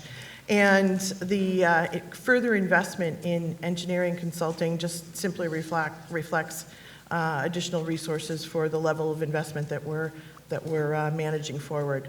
Our balance is traditionally 50-50 between in-house and outside engineering consultant work, and we'll continue to maintain that moving forward. Just moving a little bit now to mass transit. Cities in upstate New York are experiencing a resurgence, and has the level of capital funding for non-MTA mass transit kept pace so the transit systems can help drive that resurgence? That's the question. Do you feel that the amounts that are being put into this budget will help the non-MTA transit companies do what they have to do to keep this resurgence in our upstate cities going? Indeed, I do. This budget provides upstate systems with an additional $238 million, which is an increase of about $10 million or 4% from last year's enacted budget. And that's on top of the 10% increase that transit operating assistance was provided for non-MTA systems across the state from last year. At the end of the day, this governor, over the course of his tenure, has provided direct state support for upstate transit service like no other. It's basically up about 46% or $75 million over the last 10 years, which is remarkable. Well, if I can digress just a little bit and be a little parochial on this too, in Syracuse, we've got increased employment, employers coming into the area, and even though there is a 4% increase in operating funds for the transit, for the Centro, the problem with that is it's barely going to keep up with what their costs are going forward. So I have a question on whether we are really doing all we can for mass transit. And in this area, the executive proposal includes the first $20 million of a 5-year, $100 million capital plan. Is this level of funding sufficient to meet the ongoing capital needs of these systems? Is the funding for non-MTA transit going to allow the systems to expand or just maintain current levels of operation? That's what I'm getting at. I think that I'll have to circle back with you on the numbers that you cited, but the bottom line is that I think it does. This is, as you can imagine, enhancing state support for upstate transit systems is critical. We take it very seriously. The governor has invested time and again, and I think in innovative ways. We've provided additional general fund support over the course of the years. We've redirected existing dedicated revenues to upstate transit systems, and I think even extending the auto rental tax to upstate systems has helped with the level of investment for transit systems upstate. So we'll continue to look at innovative ways of leveraging the funds that we do have, recognizing that ridership is important across the state. Yes.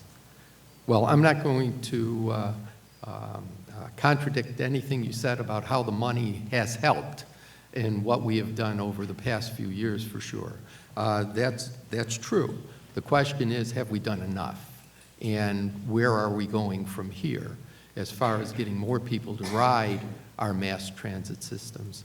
Environmentally as well, I think if we're going to make any of the numbers that we want to hit by 2030, something has to be done with mass transit, with freight rail, and to enhance those numbers, to make them even better.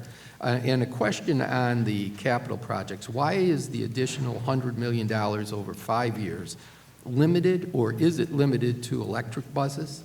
Have other zero-emission options been explored?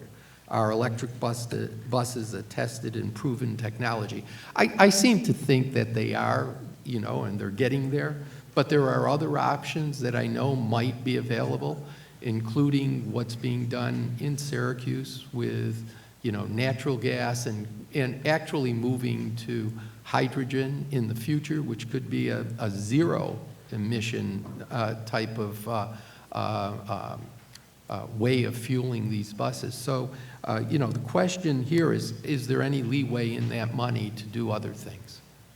So I think that the goal here is to make sure that we have an investment in electric vehicles, recognizing that we've got aggressive climate targets to try and meet, and buses are certainly one way of doing that. But at the end, we need to keep our eyes on all investment strategies with regard to greening, making sure that our greenhouse gas emissions are reduced writ large.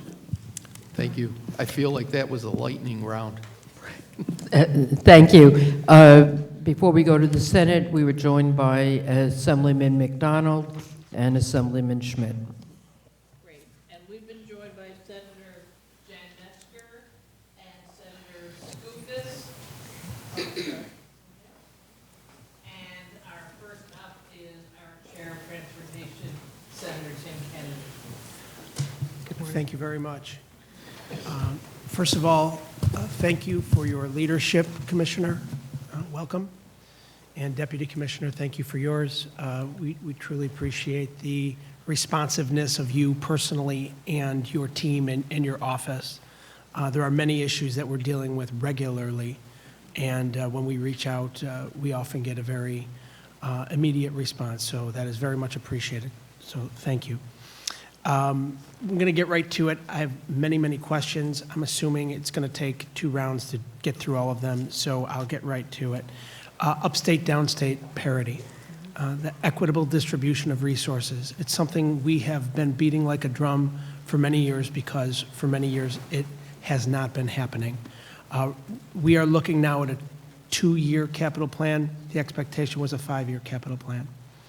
You have your reasons for doing the 2-year capital plan. I respect your reasons, but let's talk about that.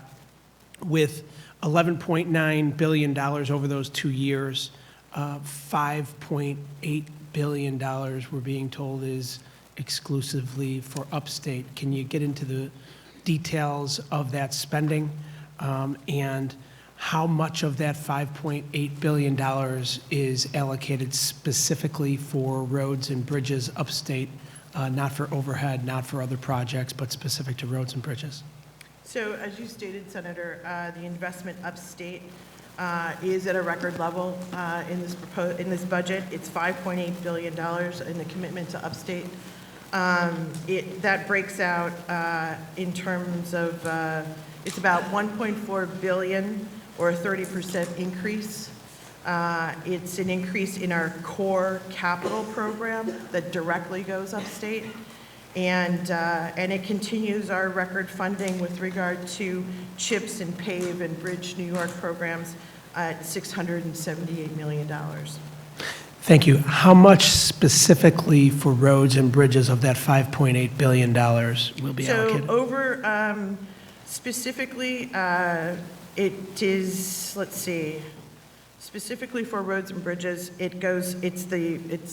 all of it can be leveraged for roads and bridges because we've got both it'll go to Bridge of New York, Pave New York, as well as the CHIP program, and then our core program can also be leveraged for purposes of local projects as well. So that number, $5.8 billion, is yet to be determined where that money's going? Well, in terms of the exact list of projects, no. And when will we have that information? When will we have the information on how this money is going to be spent? We'll work with you on the actual list of projects and how they're actually developed, but obviously there's opportunity So no timeline? soon. Okay. So there's a number of things that we've discussed. Let's start with the urban revitalization initiative that we have discussed, both privately and publicly, about infusing more funds into urban revitalization initiatives. Oftentimes, when we go to cities, not exclusively in upstate, but oftentimes in upstate, when you roll into a city, there is an apparent and tangible difference between the infrastructure of the roads and the bridges. And you have traveled to Buffalo to see this firsthand, so thank you again for your personal efforts in coming up and visiting us and seeing firsthand what I'm talking about here. Is there a thought about putting funding into the urban revitalization for our upstate cities specifically because of the age of the municipalities as well as the deteriorating conditions because of our inclement weather? So I think there are many, many programs, and we've had this conversation, and I appreciate the invitation to join you in Buffalo, and I very much enjoyed the time spent with you walking through neighborhoods and the downtown area. I understand we've got, New York is one of the original states, right? So we've got a lot of aging infrastructure. But that said, I think the level of investment that's occurred in everything from economic development programs to transportation investment has been leveraged in such a way that that level of continued investment in economic development, I mean, $8 billion to Buffalo alone is a good portion of that is not just economic development for hospitals, et cetera, but also for our transportation systems. So look forward to looking for other opportunities. Thank you, Commissioner. Let me make a very specific point and a very specific request that the Department of Transportation works together, not just with me, but with the legislature, with the administration, with the local municipalities, to formulate a plan to put a unique and specific focus on the aging urban cores of the various regions of this state so that we can infuse dollars where they're desperately needed. There are aging urban communities like Buffalo, like Niagara Falls, like Albany, Rochester, Syracuse, Utica, Binghamton, down to Long Island, and everywhere in between. I could keep going, Salamanca, and I'll get to that, where the roads and bridges are in deplorable condition. And we have an opportunity with a capital plan to put a unique focus on those areas that need it the most. An urban focus, especially as we're renewing our economy in these cores of the communities, respectively across the state, has to be a priority for the DOT. It just has to be. And I would look forward to working with you on that. Look forward to it. The CHIPS, Bridge New York, Pave New York program, those are all flat this year. I think that's a terrible message that we're sending to the state, that we are not putting funding in there. I would ask you to look at that again, see where we can put in funds, especially where the local roads and the bridges, the funding for the various municipalities, they've been clamoring for this. The highway superintendents, this is no news to anyone at the DOT. I mean, we have an opportunity again as we're putting a record amount of funding in to specifically focus on these areas, these local roads and bridges. I think it's been upwards of 7 or 8 years that the CHIPS funding has not been increased. $438 million. I think it's just a good start. It'll help to stop the bleeding, but that's about it. I think we have to increase that, the Marchicelli funds, the Pave and Bridge New York funds. And I think everyone was a bit disheartened to see the $65 million for the extreme winter recovery funding cut out of the budget again. And I think that absolutely needs to be restored. Can you just talk about why those decisions were made? So I would point out that I appreciate your question. I would point out that since taking office, the governor has actually increased recurring state assistance for local governments to take on road and bridge projects by $275 million, or a 68% increase. And at least during the last 5 years alone, more than $3.5 billion has been made available for renewal and modernization of road and bridge programs. And that's beyond federal aid. That's directly for CHIPS, for PAVE, and for Bridge New York. So, you know, I understand we have an aging infrastructure. We continue to invest at record levels to make sure that we're addressing it, and we'll continue to do so. Was there consideration, Commissioner Ford?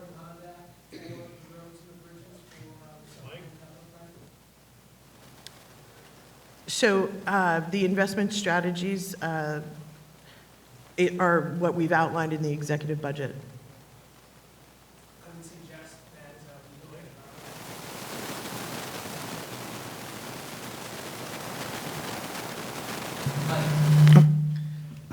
I would suggest that we look at a bond act to ensure that our roads and our bridges are being funded appropriately, especially given this window of opportunity that we have.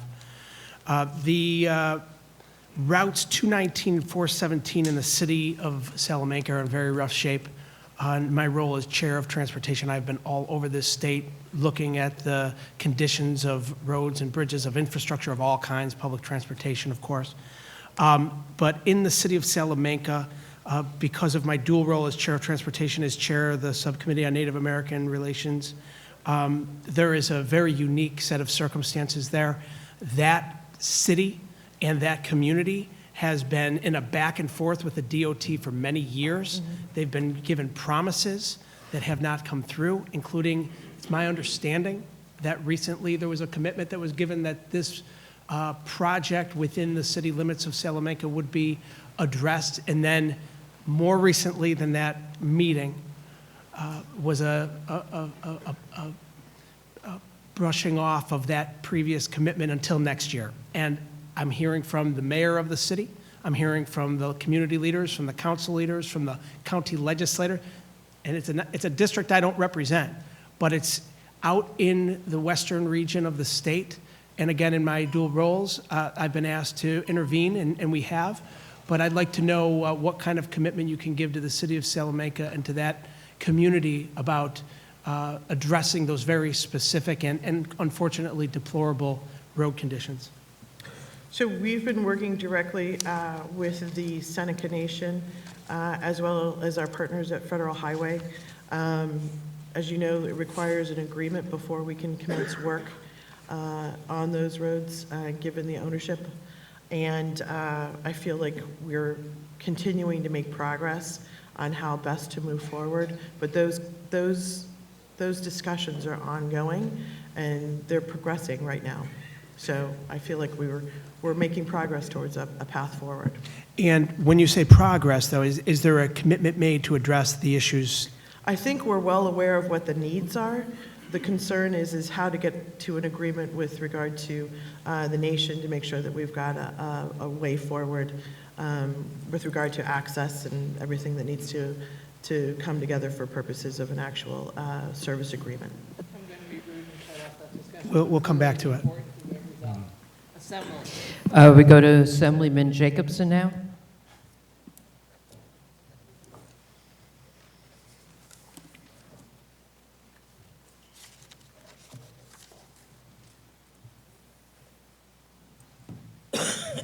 Thank you, and thank you for being here.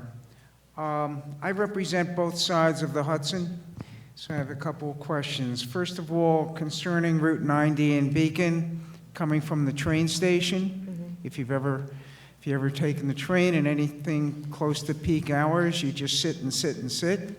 The reason is because going north, when you get near the bridge, there's 2 lanes going north and only 1 turning into the bridge. When you go onto the bridge from the west side on 9W in Newburgh, there's 2 lanes into 1.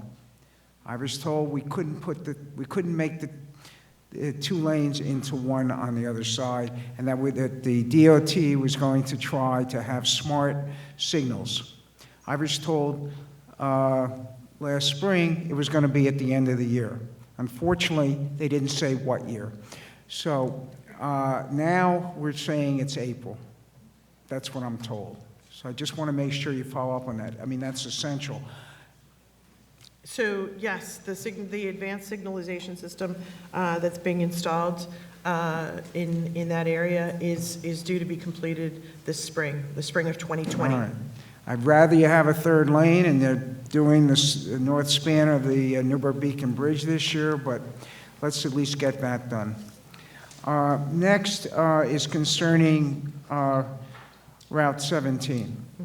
While I technically don't represent that area, it's still important. Everybody lives in Orange County, and as everybody knows, people do not decide to workshop and travel based on Assembly and Senate district lines, so it's important. It's critical for us in the region, and I just want to mention, as a Assembly member, Aileen Gunther said to talk about, she gave me some things I've incorporated in what I had planned. The expansion is essential. The DOT study in 2013 recommended the additional lane from Orange for Orange and Sullivan. And since then, there have been more development and a lot of traffic generators. We have the casino in Sullivan County, Amy's Kitchen in Orange, and Legoland is supposedly opening this year. There's the expansion of Woodbury Commons coming up, as well as some transit-oriented development at Woodbury Commons in that area where the train is. On March 31st, 2018, a commitment was made by DOT to provide $5 million to advance the environmental design activities related to construction of a third travel lane along Route 17 in Orange and Sullivan counties. And then these studies were to be used for a planning environmental linkage study to streamline the environmental process, and that was scheduled to begin October 1st, 2019. I was told that an engineering firm was picked out, but the contract hasn't been delivered. So what is the status of this study? So first, I agree with you. The area is growing by leaps and bounds. We just completed our Woodbury Commons project, which I think is not only an innovative use with a diverging diamond application there, but it really has helped move traffic and the further state investment. I don't have much time. The bottom line is the study is, it's been contracted. We're looking to start it this spring, and it is the first step in laying the groundwork for the environmental work. So you say you're going to award it this spring? Yes. What does that mean? Towards April 1st, or towards, when is this going to be? Because we're losing time on this. I would say towards April. All right. Next, in July of 2016, there was a memorandum of understanding. There was going to be a 5-year list of highway and bridge projects through 24-25. And is this going to happen? Because now the governor only proposed a 2-year program in this budget, and there was supposed to be a 5-year program. So I want to know, is there going to be a 5-year plan? And if, first of all, secondly, would include, if it's 5 years, environmental design and construction for Route 17, and if 2 years, will include funding to complete the design work and commence construction. So with regard to the commitments, the bottom line is that with the last 5-year program, the department has executed as agreed between the executive and the legislature. With regard to moving forward on this 2-year investment strategy, I don't believe that construction will be ready. This project on Route 17 will be ready for construction over the course of the next 2 years, but we will be laying all the groundwork to get us there. Well, if you get the study done quick enough, I think it will be. Thank you. Senate. Thank you. Senator Joe Robach, the ranker on the Transportation Committee. And let me first thank you for... Are we on there? Thank you for your aggressive work, you and Ron. I appreciate it greatly. And I just think this is so important because I'm thinking with my hat on, like the outside people who see this. And so, following up on Senator Kenny's question, when people see the number, $51 billion going to MTA, 11.9 going to roads and bridges, which some people even around Albany refer to as upstate roads and bridges. I point out to people, that's everybody. What portion of that is state money and other monies?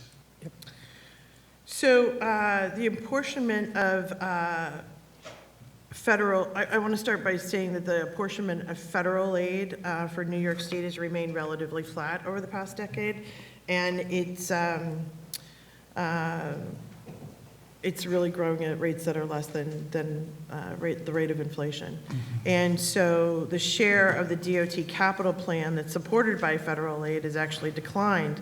And New York State has significantly increased its support of our transportation capital plan, and that represents about 65% of our overall plan right now, our overall investment, which equates to about $8 billion.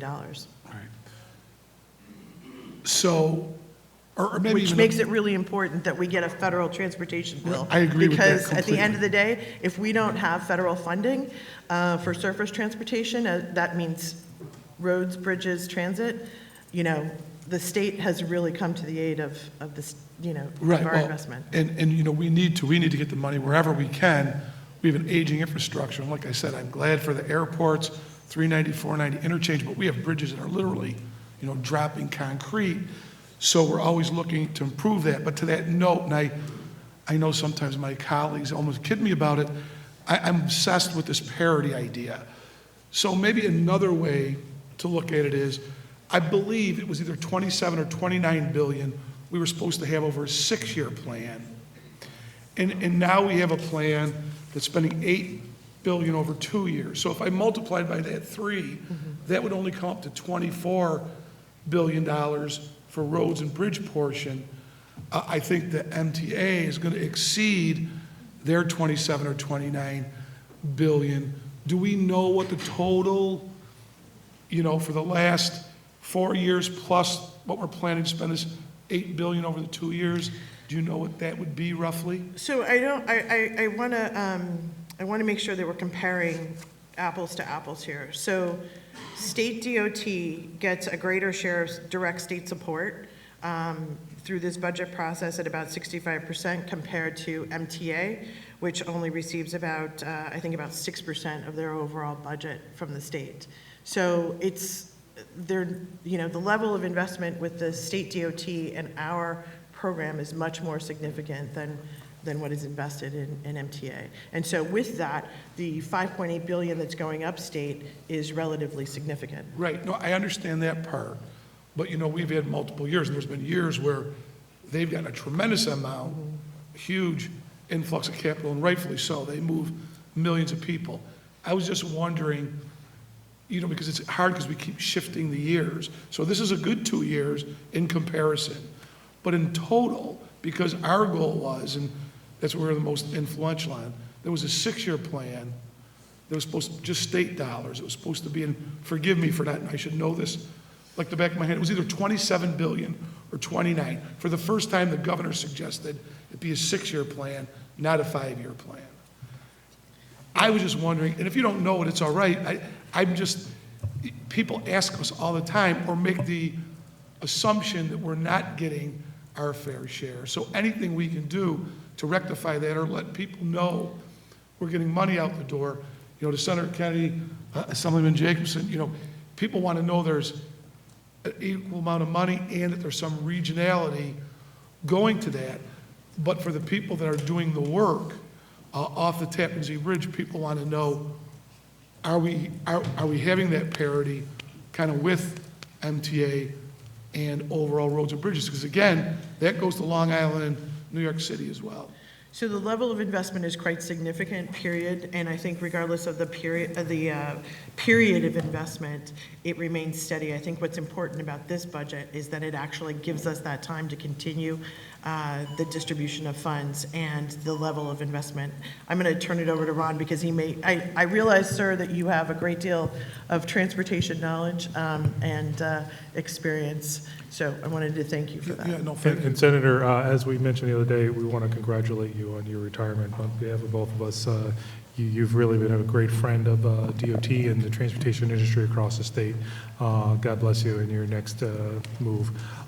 So you made a very specific point about the last plan being 6 years. So the last plan was a 5-year plan that had a minimum threshold for the first year of the new plan, which we're talking about today. The amount that was agreed to with the legislature was for $4 billion. The governor has far exceeded that for the first year of the plan by coming in at more than $6 billion. So basically, not only are we honoring the commitment that you're referring to, we have greatly exceeded it in the executive budget recommendation. So this is one, so if an insider, another personal level of government, somebody who builds roads and bridges, did any of that said, did we meet that parity? Do we have that? Can I answer unequivocally So what I can yes? tell you is that the Department of Transportation has fully, obligated the commitments that were provided for in In the terms of the 5-year funding plan. thresholds. Thank you. Assembly. Assemblyman McDonald.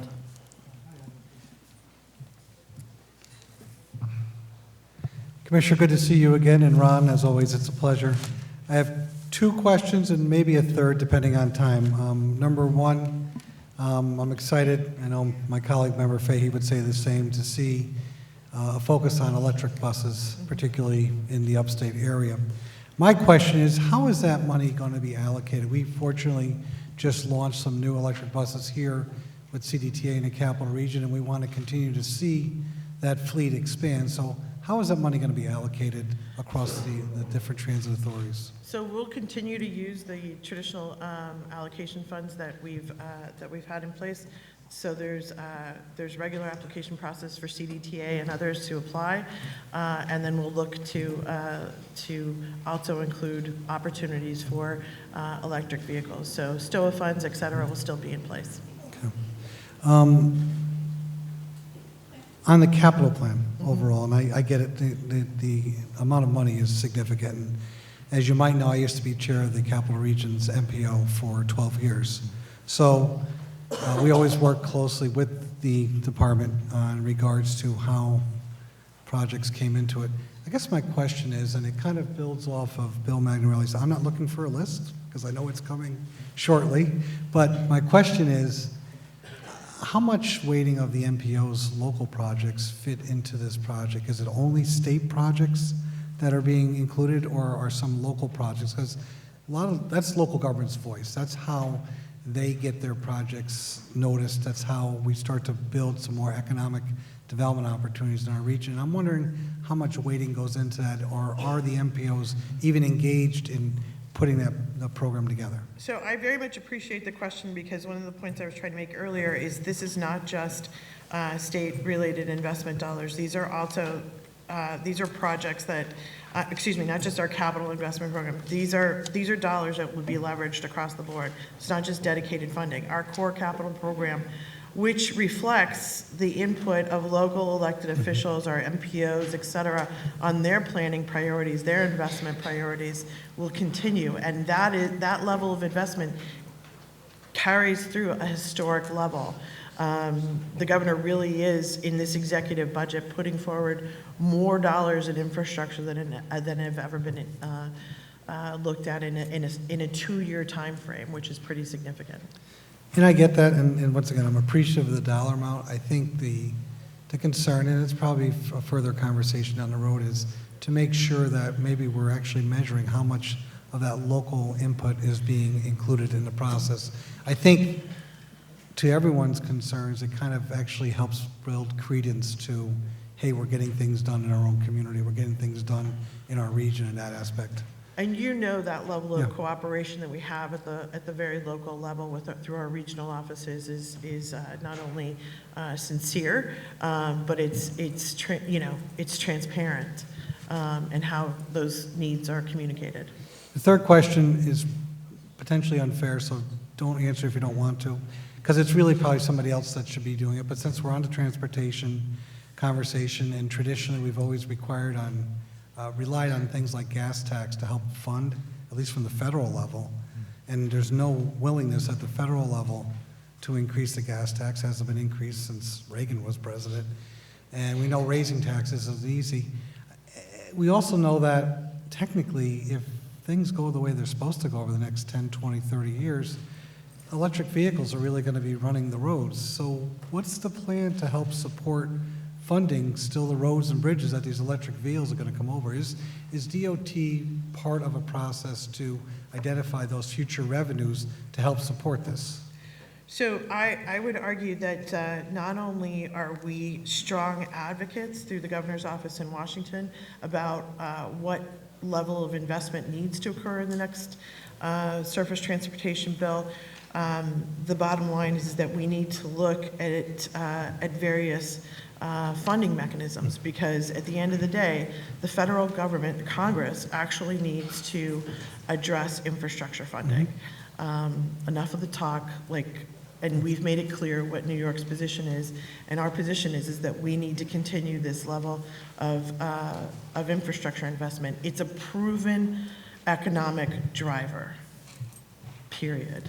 Thank you, and I'm done. Thank you. Senate. Thank you. Next is Senator Jen Metzger. Thank you, Madam Chair, and good afternoon, Commissioner. So I represent the 42nd District, which includes all of Sullivan County, part of Delaware County, the whole western half of Orange County, and part of Ulster. Route 17 is a critical transportation corridor in my district.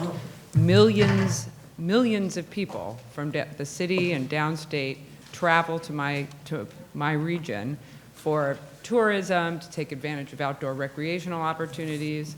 We have an enormous second home population, which is very important to the economy. And it's a critically important road for people to get to work. We also have, Catskill Regional Medical Hospital is right there on Route 17, so it's really important to just getting people quickly to the hospital when they need to get there. I am hugely concerned about the fact that the expansion project is not included in this budget. In 2013, your agency issued the Route 17 Transportation Corridor Study recommending a new general use third lane, that it be developed, recognizing the congestion problems. Since that time, we have a new casino, a new water park, and Legoland, which is opening on July 4th, is projected to bring 2 million people a year. And I'm concerned because all of these projects we've known about for years. And the $5 million for the study, I don't understand why that hasn't been undertaken already, knowing that all of this was in the pipeline, and now here we are. And I'm just, I'm really concerned with the state puts millions of dollars into economic development projects, yet we're underinvesting in the infrastructure to get people to them. So I appreciate your comments that the study is going to start now, but I really feel that we're behind on this, and I'm very concerned because we really depend as a region economically on that road and for safety. So I would ask that we at least have a commitment in this budget to funding that project. I think that that's at base essential, since you've recognized the importance of this project for years. Before I was elected last year, I served in local government for many years in Ulster County, and I can tell you I am very aware of how under-resourced our local governments are. That CHIPS funding is critical. I remember year after year, we would pray that there was an increase, and there hasn't been an increase. And it's tough. We face a tax cap. So there's only so much money they can raise through taxes. And, in rural communities, you have, especially in my region, you have a declining tax base. And in areas like the Catskills, the beating that those local roads take in winter, and now with extreme temperature shifts, with climate change, have greatly increased the cost. So I ask, would you consider an increase in CHIPS funding and restoration of the winter storm funding in this capital project? I believe that I appreciate your advocacy. Indeed, we were actually talking about it this morning in terms of this kind of crazy winter that we're having. It's been so warm. People are enjoying it. On the other hand, it's really terrible for our roads because water actually seeps into the pavement. And when we do have a hard freeze, which will come here any day, it's not good. So the bottom line is that, we are experiencing extreme weather. I think the level of investment that you see in this budget will reflect not only state program dollars, but direct assistance through CHIPS and PAVE and Bridge will continue. So we'll continue to work with you on the projects that are of interest in your community. Okay. Well, I hope it continues, it grows and not just stays flat, because that's really critical. I only have 17 seconds, but I want to just quickly put in a plug. Many communities have come to me with problems getting DOT to agree to complete streets, pedestrian safety, cycling safety improvements in their communities. They have a very hard time getting crosswalks, getting shoulders widened, and the rest. And we're in a new world now with climate, with promoting health outcomes across the state, and we need to make those. I would hope that we can broaden the institutional thinking at DOT and better support those local communities looking to improve pedestrian and cyclist safety. Thank you. Thank you. We were joined some time ago by Assemblywoman Fahey and Assemblyman Palmisano. We go to Assemblyman Schmidt for questions. Thank you. Thank you, Commissioner, for being here. I have a few priorities in the Hudson Valley.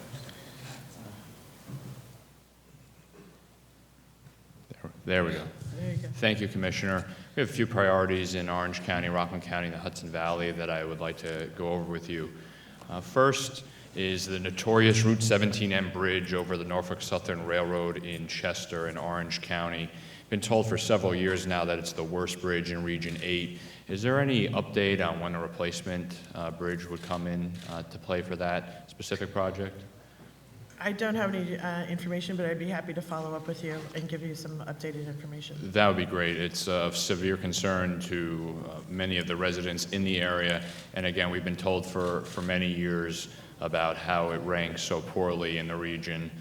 So it'd be good to finally at least get a timetable, some closure on that. So I appreciate that.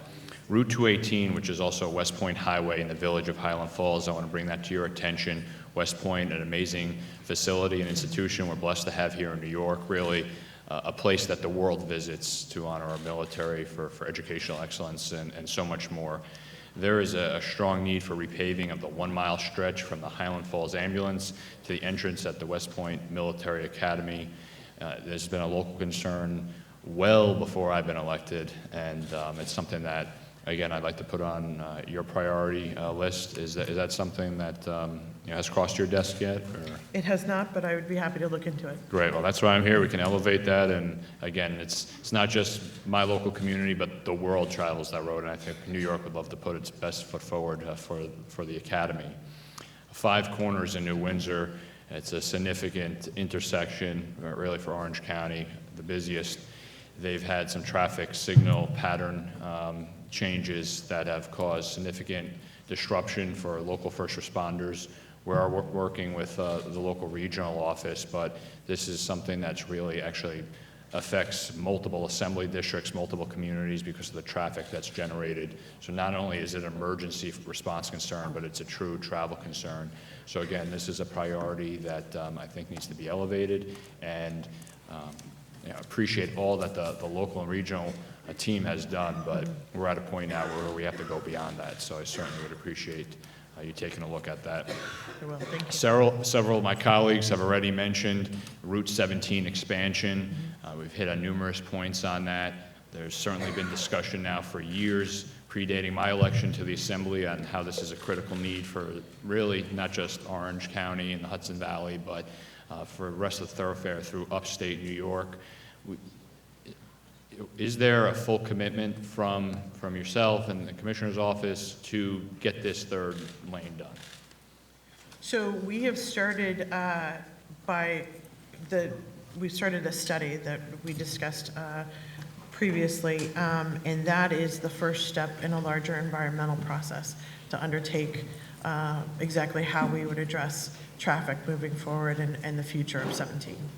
So at this point, you're not ready to commit to doing that third lane Well, expansion? we're committed to doing the study to make sure Just the that we study. see what the alternatives are and see how we would approach the overall path forward. Well, I just stress that obviously you've already gone over the status of the study and some of the holdups which are a concern to the bipartisan delegation in the Hudson Valley. I ask that we figure that out, certainly across party lines and the regional lines. We do need an answer to that. And there has been a coalition formed, the 17 Forward 86 Coalition, which is comprised of business, labor, and environmental groups. I know they've had several meetings with your I actually had the chance to meet organization. with them, and they're very compelling. Yes, and it's very rare to have all of those groups mentioned in full agreement, and it's one of the only times I've seen some of these organizations at the same press conference at the same event, and that just shows how critical this is to the environmental concerns, the traffic and travel concerns, and really the regional economic growth concerns that we have in the Hudson Valley. So, given the fact that we're facing a 2-year DOT capital plan versus the 5-year, which we've already discussed here. Just stress that we really need to get this done. Everybody's in agreement, and I appreciate your attention to that. Thank you. Thank you, Chairwoman. Thank you. Senate? Thank you. We're rejoined by Senator Skoufis, who is on the list. So Senator Skoufis. Thank you very much, Madam Chair. Thank you, Commissioner, Deputy. As I often do at these hearings, before I get to my questions, want to commend your Region 8 team. Their excellence. We've spoken about this briefly, and just want to publicly acknowledge their great work in the Hudson Valley. Now, I'll jump right into it. Is the DOT's proposed capital plan that's due on February 15th complete, or to use a phrase that our governor likes to frequently use, substantially complete internally? With regard to, the funding is the actual budget proposal. In terms of the projects identified. The project list has not been identified yet. Are you complete or nearly complete? We're 2 weeks away from the deadline. We're working on it. All due respect, that's not my question. I suspect you're not going to wake up on February 14th and say, oh, we've got something due tomorrow, let's get to work on it. Presumably you have some sense of a framework, at least, that you're working towards completion at this point, 2 weeks out. Yes, but it's not complete. Okay.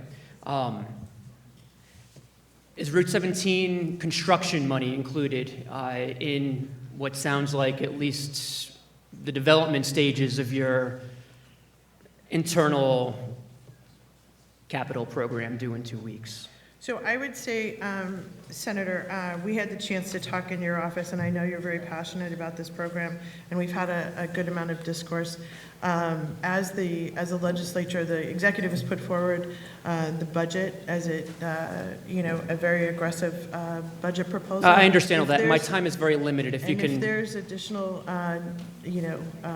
opportunity, I would, I think it's a good engagement to At have. this point, based on some other answers you've given to, I think, Assemblyman Jacobson, it sounds like there is no intention at this point to include construction funding in the 2-year capital program. Right now, the way that this program is set up, we've got a planning and linkage study, which we hope to commence this spring, and that is the first step in an overall environmental process. I don't see how that actually gets us to construction over the course of the next 2 years, given the amount of work that's going to need to be done. Well, with all due even at respect, the we most aggressive appropriated levels. money that Assemblywoman Gunther and I secured some 21 months ago, $5 million for this linkage study.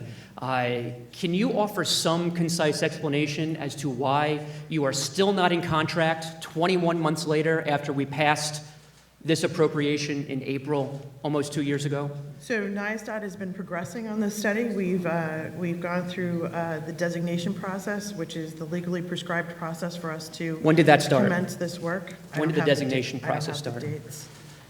certainly it doesn't take 21 months to start a designation process. The designation process is underway, and the study is due to commence in April. So to be clear, this is the rationale you're using as to not include construction funding in the 2-year capital program, is that the linkage study that you sat on for 21 months isn't complete yet. Is that accurate? It is the first step in the larger environmental process that actually has to happen. As you know, there's a series of steps that have to be taken. I understand all that. I just don't understand why it's taken 21 months. Now, I have been told, as have other stakeholders, that the linkage study would not need to be complete in order to allocate construction money in the out years of a capital program. This is a 2-year capital program. I don't know why it's 5 years, but let's say it's even 2 years. In the RFP that was put out, you have a consultant start date for the linkage study of October 1st, 2019, which obviously is already in the rearview mirror. We're 3 months behind even that very late start. The consultant completion date is March 31st, 2021, which is the start of the 2nd year of the 2-year capital program. So I am trying very hard to rationalize why we cannot put construction money into year 2 of the 2-year capital program, given that even if you started the linkage study today or in the very near future, it's not going to take up the entire 2 years of the capital program. So the timeline for the study through construction for this corridor, I would liken it to something like the I-81 project, where it is a significant project. It takes time. But that said, you also want to make sure that as you develop a path forward towards construction, you want to be mindful of the fact that the environmental process is a federal process. It's laid out in the Respectfully, I understand all that. The reason I want to say this is because at the end of the day, once you start to hit a clock tick on the federal process, you're limited. And once dollars go towards construction, you have a very finite period in which you need to actually construct. I'll just simply close. I haven't heard any rationale as to why DOT has sat on this for 21 months, and I'll just point out that Senator Schumer actually secured the first study money for Route 17's expansion in 2005. 15 years ago. And so here we are 15 years later, and the rationalization for kicking this out of the 2-year capital program is we need more time. People locally, the stakeholders here up in Albany for the region, are sick and tired of hearing we need more time. As has been noted, virtually every stakeholder, economic development, quality of life groups, municipalities, the entire Assembly delegation, the entire Senate delegation is supportive of including construction money in this 2-year capital program. If this doesn't happen, there is only one stakeholder who is to blame, and everyone will know it, and it will happen very publicly. And this is not a threat, it's just a fact. If DOT doesn't get on board with this, and you all operate under the auspices of the executive branch, everyone will know why this project is now 15 years later, still not moving forward, and we need more time. Thank you, Chair. We've been joined by Assemblyman Norris, but we go to Assemblyman Palmisano for questions. Hi, Commissioner. Hello. I'm Mr. Epson. Good to see you. I have 3 questions. I know I won't get the answers in the 5 minutes, so I'm going to ask them just to kind of get them out there, and then I'll let you respond from there. I think I'm on. Okay. First of all, the first area is the memorandum of understanding. It was part of the last 5-year capital plan.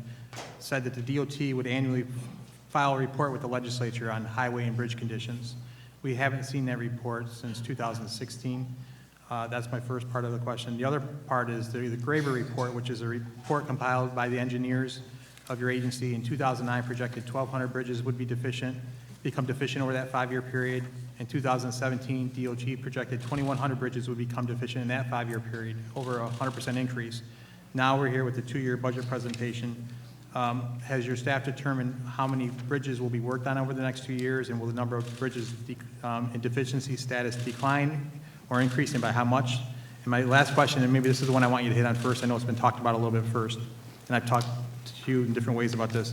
As you know, in New York State, 87% of New York's roads and half of its bridges are owned and maintained by our local governments.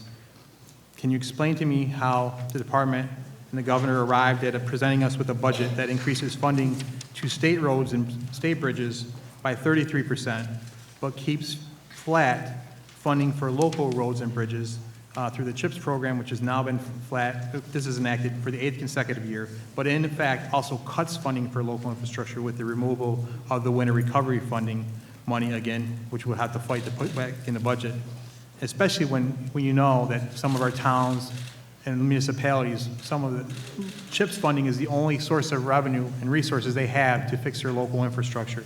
Wouldn't you agree with us that it would be a smart thing to increase local funding through the CHIPS program to our municipalities? Wouldn't that not be a good investment and pay dividends for safety and economic development in our local communities, especially in this property tax cap era? So those are the three. MOU, Graber report, condition of our roads and bridges. Is that going to continue to increase the deficiency rate or decline? And what about our investment in our local infrastructure with a 33% increase for state roads and bridges, but a flat funding for CHIPS and a cut to winter recovery? So beginning with the MOU, I would say that the department has executed the agreement with the legislature over the course of the last 5-year capital plan as was agreed to with the executive. With regard to looking at the concern with regard to bridges and how they're actually monitored in terms of safety for the state of New York, I would say first and foremost, let me state that the bridges that are open for traffic in the state of New York are safe. The Graber report is compiled by engineers. A deficient bridge does not mean that it poses a risk to safety. That terminology is actually parlance, it's engineering parlance, really for how we define a bridge that has wear and tear, its maintenance issues, et cetera, and how we actually monitor that bridge moving forward is very significant to make sure that it doesn't become worse moving forward. It's an engineering term that is taken very seriously. But that said, bridge safety is critical to the Department of Transportation. We take it very, very seriously. And, not only do we meet state requirements for bridge safety, we meet the federal requirements. And in fact, New York is one of the few states that actually requires an inspection team that's led by a licensed engineer, and the department gets eyes on all of our bridges, and there's over 17,000 of them statewide, including local bridges, over the course of 2 years. So the safety and integrity of our bridge program could not be more important. And then the comment I made at the end, thank you, I have a little time to ask the question again. With the budget that you're presenting increases the DOT budget first and increases funding to state roads and state bridges by 33%, but the budget that's presented to us that's advanced by this governor, again, keeps funding flat for local governments for CHIPS. It would be the 8th consecutive year in a row. And in fact, not just keeps it flat, would be another cut to local governments with the removal of the extreme winter recovery funding, especially when this is sometimes the only funding they have. Wouldn't it be a wise investment to increase funding for CHIPS and local infrastructure for safety and economic development purposes? It would be a wise investment if we're increased funding.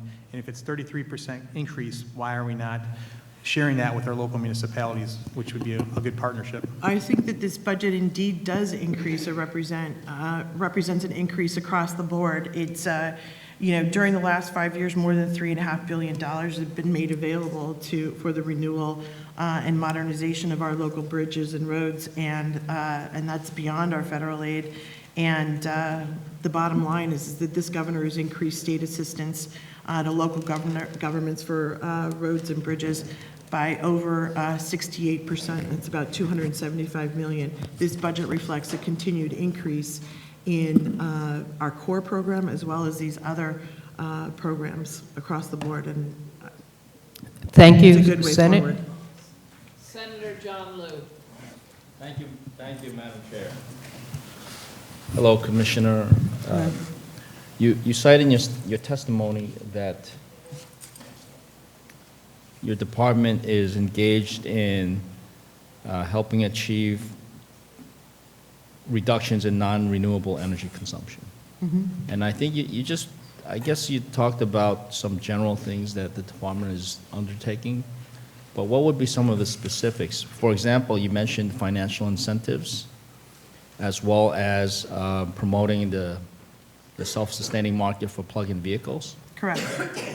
So incentivizing, we're working with our partners at NYSERDA and others to incentivize plug-in electric vehicles, establishing plug-in electric vehicle corridors throughout the state so that we've got infrastructure that's there so that those vehicles are able to be used. So financial incentives for consumers to purchase plug-in electric vehicles? As well as companies to come in and help leverage their investments to actually create these opportunities. So what would be one example of how, I mean, I guess there aren't any consumer incentives we've heard about at the New York State level. But what about the incentives to get companies to make them more available or more easily obtainable by consumers? So it's a great question. So I'm sorry, Senator, thank you. It's an excellent question. One of the things we're doing, we are working with our partners, but DOT directly. Part of identifying the alternative fuel corridors that the Commissioner talked about is, for instance, at our Long Island rest area, our Southern Tier rest area. There are Okay, other so that's my second question. We actually provide, and at no cost to the public, we have provided electric charging facilities to incentivize the use of those vehicles. How many charging facilities do we have so far in the state provided by the DOT? Provided by the DOT. I don't have that number off the top of my head. Okay, but are we talking 10, 100, 1,000? I don't have that answer off the top of my head because it's part of a network that is. Do you have any idea roughly how many? Off the top of my head, no. I mean, They are located at our. We have them in every region of the state. okay. So, like, for example, there are charging stations, I assume, along 87. So, no, and let me explain why. Not commercial pay, because we are prohibited by federal law under Section 111. So only on charging free consumers. roadways?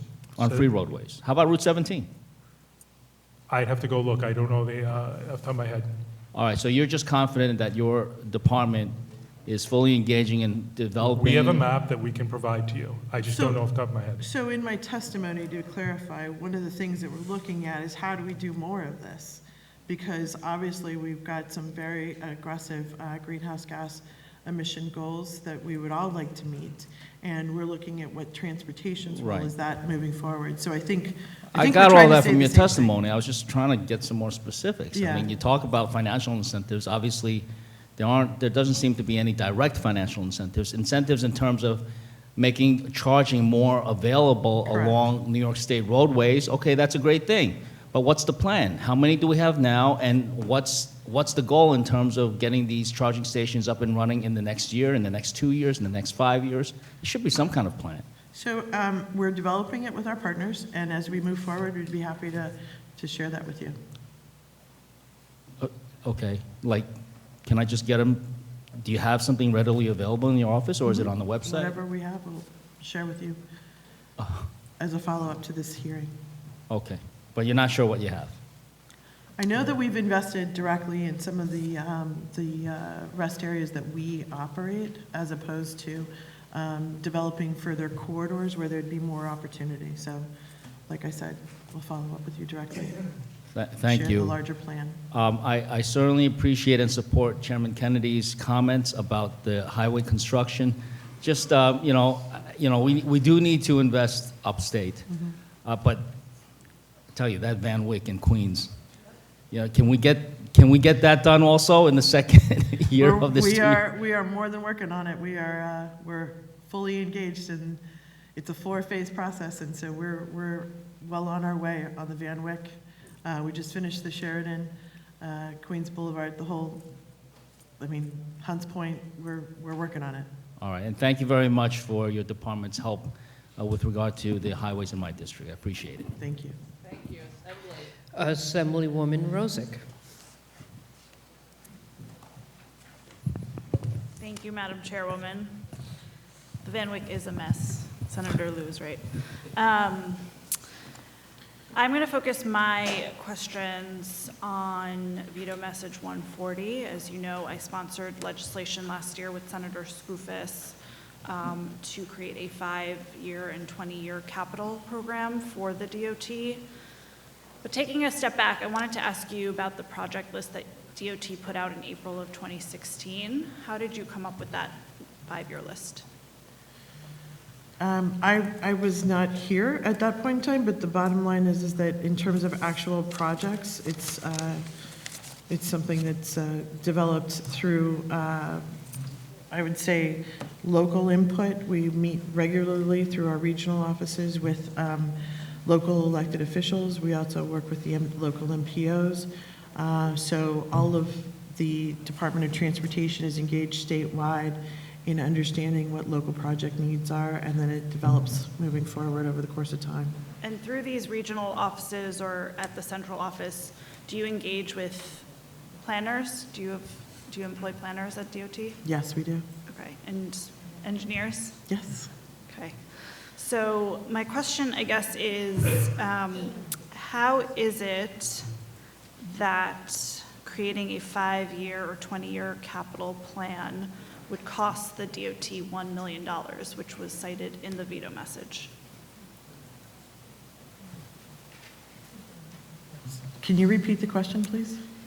You know, you employ engineers, planners at DOT. Can you break down how creating a 5-year or a 20-year plan would cost the state DOT $1 million, as was cited in the veto message? I'm not familiar with the veto message, but to come up with a plan, period, as to how we would actually move forward on our investment strategy is something that we take as a matter of course. So I don't have the information directly. Okay, because I'm well aware that, you know, the state DOT gets millions, if not billions of dollars, but to have sort of no understanding of how planning takes place or how you can fund planning seems in direct contrast with the billions of dollars that we give you. I can assure you that we've undertaken a very rigorous planning and development process for all the work that we do. It's the crux of the work that we do. I'm not specifically familiar with what you're referring to, and would be happy to follow up with you, but the context in which you're providing it is... Okay. We can certainly sidebar off of that. Can you tell us how you plan on creating the next project list for DOT? Again, it's something that we look at constantly as we look at the overall development of projects and plans. It's something that we develop from a very local level, as I said before, working with local elected officials, working with the metropolitan planning organizations that are a big part of this process, and then also looking at what the critical needs are across the state. And then do you work with the city DOT on figuring out what city projects need to get funded? The city has its own planning process, and we work directly through NIMTIC, which is the Metropolitan Planning Organization for the city, and all of those projects also come up through that process. We also have a very, very robust partnership with the city on larger maintenance and infrastructure issues. Okay, and then how many projects do you think on any given year DOT is working on? That's an excellent question. It's in the thousands. Okay. And are they ones that take 5 years, 10 years, 20 years? They all vary. A majority of them being within what range? 1 to 5 years, 5 to 10 years? I don't know, do you know? Majority are about a year to 2 years, because they are the more routine maintenance type projects. Okay. And what is your agency's objection to creating a 5-year or 10-year or 20-year plan? It's not an objection. I want to go back to what I stated before in terms of what the need is right now. I think this 2-year investment strategy that the governor has put forward is not only robust and aggressive, it actually gets us to where we need to go, and it continues our programs and our policies, but it also allows us to directly put some pressure on Washington to deliver a surface transportation bill. I see that my time Thank- is up, but I'd like to follow up with you on that. I'd be happy to. Thank you. Senate? Senator Todd Kaminsky. Thank you very much. Hi, Commissioner. Hello, sir. Long Island is the home of the most traffic in the state, and the southern state is the most, I don't want to say highly trafficked, but it certainly is the most traffic of the roads that we have. And there are two specific projects that I would really like DOT to focus on with respect to the southern state that are in really want of appearing on a capital plan, whether that's a 5-year plan or a 2-year plan or any plan that really calls out for it. The first is an exit where I and Senator John Brooks kind of revolve around, called Eagle Avenue at exit 18. And it's a very dangerous section where there have been many notable accidents because you come over a rise right before a turn. And what that means is you can't see the traffic stopped in front of you right under a low overpass. So there have been real treacherous accidents there. And it's also really backed up with traffic. So at least a study helping us figure out what the options at that particular area are, I think would be worthwhile. But it should be one of the main focuses of the DOT going forward. Every day, regardless of the weather, Long Islanders sit in traffic on the southern state, and that particular area is a real bottleneck and also danger. So I really appreciate you looking into that. Also, whether you're traveling on the Meadowbrook in the southern state, the interchanges from one to the other also create huge backups at rush hour, and expanding the off-ramps and expanding the routes from the Meadowbrook to the southern state and the southern state to the Meadowbrook, I think are worthy of exploration. It would make Long Islanders' lives better each day. One other point that I think is worth exploring is the Loop Parkway drawbridge that was built in the Depression, I believe, and is one of the few drawbridges that still, in certain months, will go up, creating large amounts of traffic so that marine traffic can go through it. And it's quite old and has to be repaired. It was, the whole entire parkway was shut down for large periods of time last year, so new equipment could be put in. It seems to me that having, at least studying whether a drawbridge is necessary there would be something that's worthwhile and could save a lot of time to have, as much as we appreciate our fishermen and our marine traffic, which must go through, to have hundreds of drivers sitting so one boat can go through for 10 minutes seems to me to be a relic from an older era, and I'm wondering if that's something you've thought about or have looked into. Well, thank you for your questions. You and I have had a chance to sit down and talk about some of these projects, and I recognize that there are, especially with regard to the drawbridge, it's very, very old indeed, and it serves the community in a very unique way in the sense that it is the only piece of infrastructure there. But that said, I'm happy to, I understand what you're saying about the 3 projects. Happy to do some additional work on them and make sure that we've considered all the alternatives to see how we can best address them. I appreciate it. As some, Nassau Expressway 878 is a major project you undertook and I think is about to be completed. Yes. See Commissioner Driscoll up there who helped start it. Thank you for helping to finish it or getting very close to finishing it. That aside, I do think that there is a general feeling on Long Island that the amount of driving, the amount of traffic that we have, the amount of regional significant projects we think are worthwhile are not always reflected and not currently reflected in the DOT's plans, and we'd love for you to come check them out, look at what they are, and I think you'll find that they're worthwhile in terms of the amount of people they'll help, traffic they'll ease, and lives they'll save, and I hope you'll work with me and the rest of our delegation in helping to achieve that. Thank you. I think that the Nassau Expressway project in particular is very demonstrative of the level of good work that can be done that has huge benefits, not just for purposes of traffic and moving people, but the resilience factor alone. That project has it built in for innumerable measures, and that gets to the overall climate goals that we're all trying to achieve by hardening our infrastructure. So we'd be happy to meet with you in your district and actually look at some of these projects. Okay, thanks so much. You're welcome. Thank you, Assembly. Assemblywoman Simon. Thank you. Here we go. First on, thank you for your testimony. I have a couple of questions.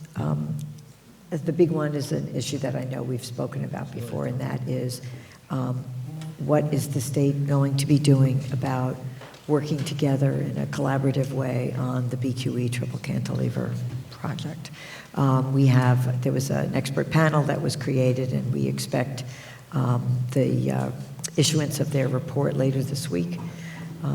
I don't know what their report will say in particular, but I do know that there's no solution unless the state is at the table with us working together.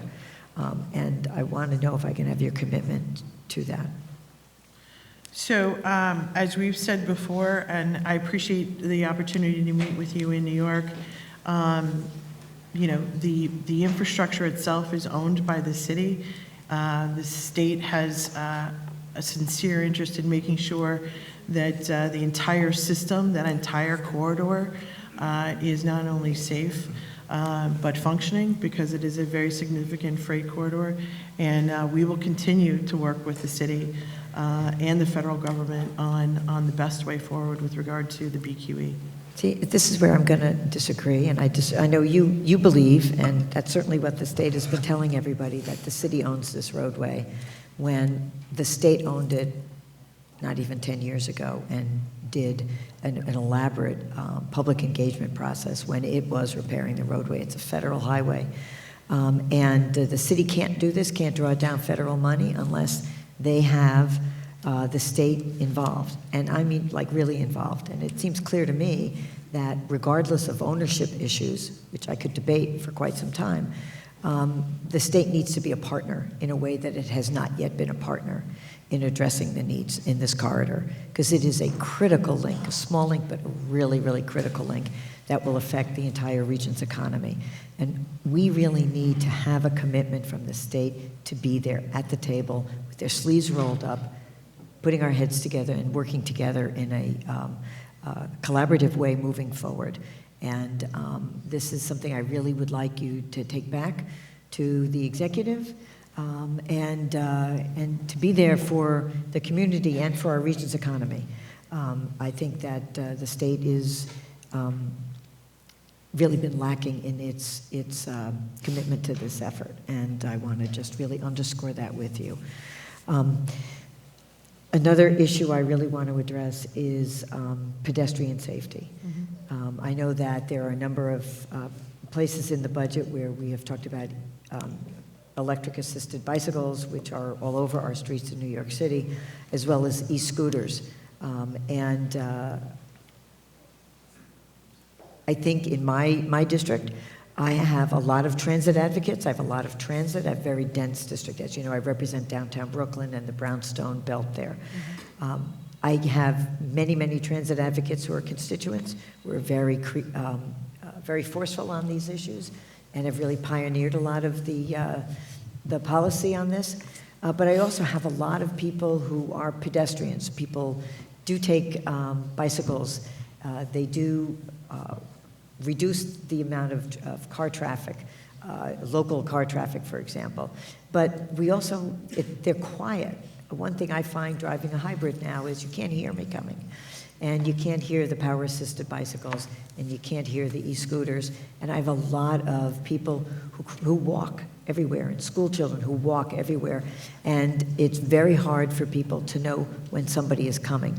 And so I've been asked by a lot of pedestrians to really speak up for a way that we can address pedestrian issues in a way other than just penalizing drivers, because we want to do is reduce those incidents and have people not be frightened of stepping out onto the streets. We have a lot of seniors in our district, and very elderly seniors, who are really scared of the bicycles. They're scared of the e-scooters. They're scared of the power-assisted bicycles. And we don't want that to be the case. We want everybody to coexist safely. I'm wondering what efforts the department is putting into tackling that issue in a more comprehensive way. So I thank you for the question. A couple of things. One, we have a very aggressive pedestrian safety action plan, which we launched a number of years ago as part of our overall highway safety plan. And that's not only for upstate measures, but also for, the city also has its Vision Zero. plan. The bottom line is that we're doing everything we can to advance technology for pedestrian safety, whether that's through signalization, non-signalized crossings, et cetera. E-scooters in particular are the jurisdiction of the DMV and how they're how they actually are regulated, et cetera. But that said, all pedestrian safety is important to the DOT. We're continuing to invest in our pedestrian safety action measures, which have yielded significant safety results, I have to say, statewide. Thank you. Senator Sue Serino. Thank you, Madam Chairwoman, and thank you, Commissioner, for being here today with your testimony.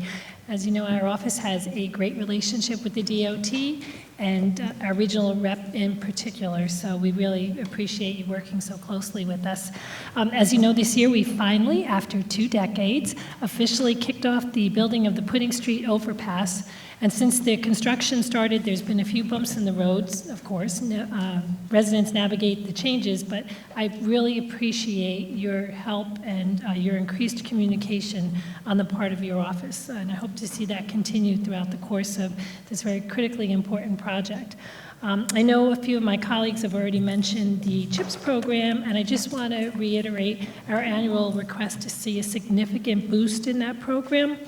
Holding it flat again, I agree with my colleague who said it's sending a bad message to our upstate communities and wondering what we need to get that commitment set in stone. And additionally, in regards to the $65 million for the Extreme Winter Recovery Program that has been eliminated in this proposal, I understand that it's typically a legislative ad, but the reality is we live in New York. So I can't think of a winter in recent memory that hasn't taken a toll on all of our roads. To have this funding subject to legislative ads leaves it more vulnerable to cuts, especially at a time when we're talking about a deficit. I'd like to suggest that going forward, we consider adding that $65 million to the base amount and considering adding to the base amount for the CHIPS program because it's so important. So we would consider that. Thank you. I didn't really have a question, just a statement, so thank you very much for being here. You're welcome. Thank you.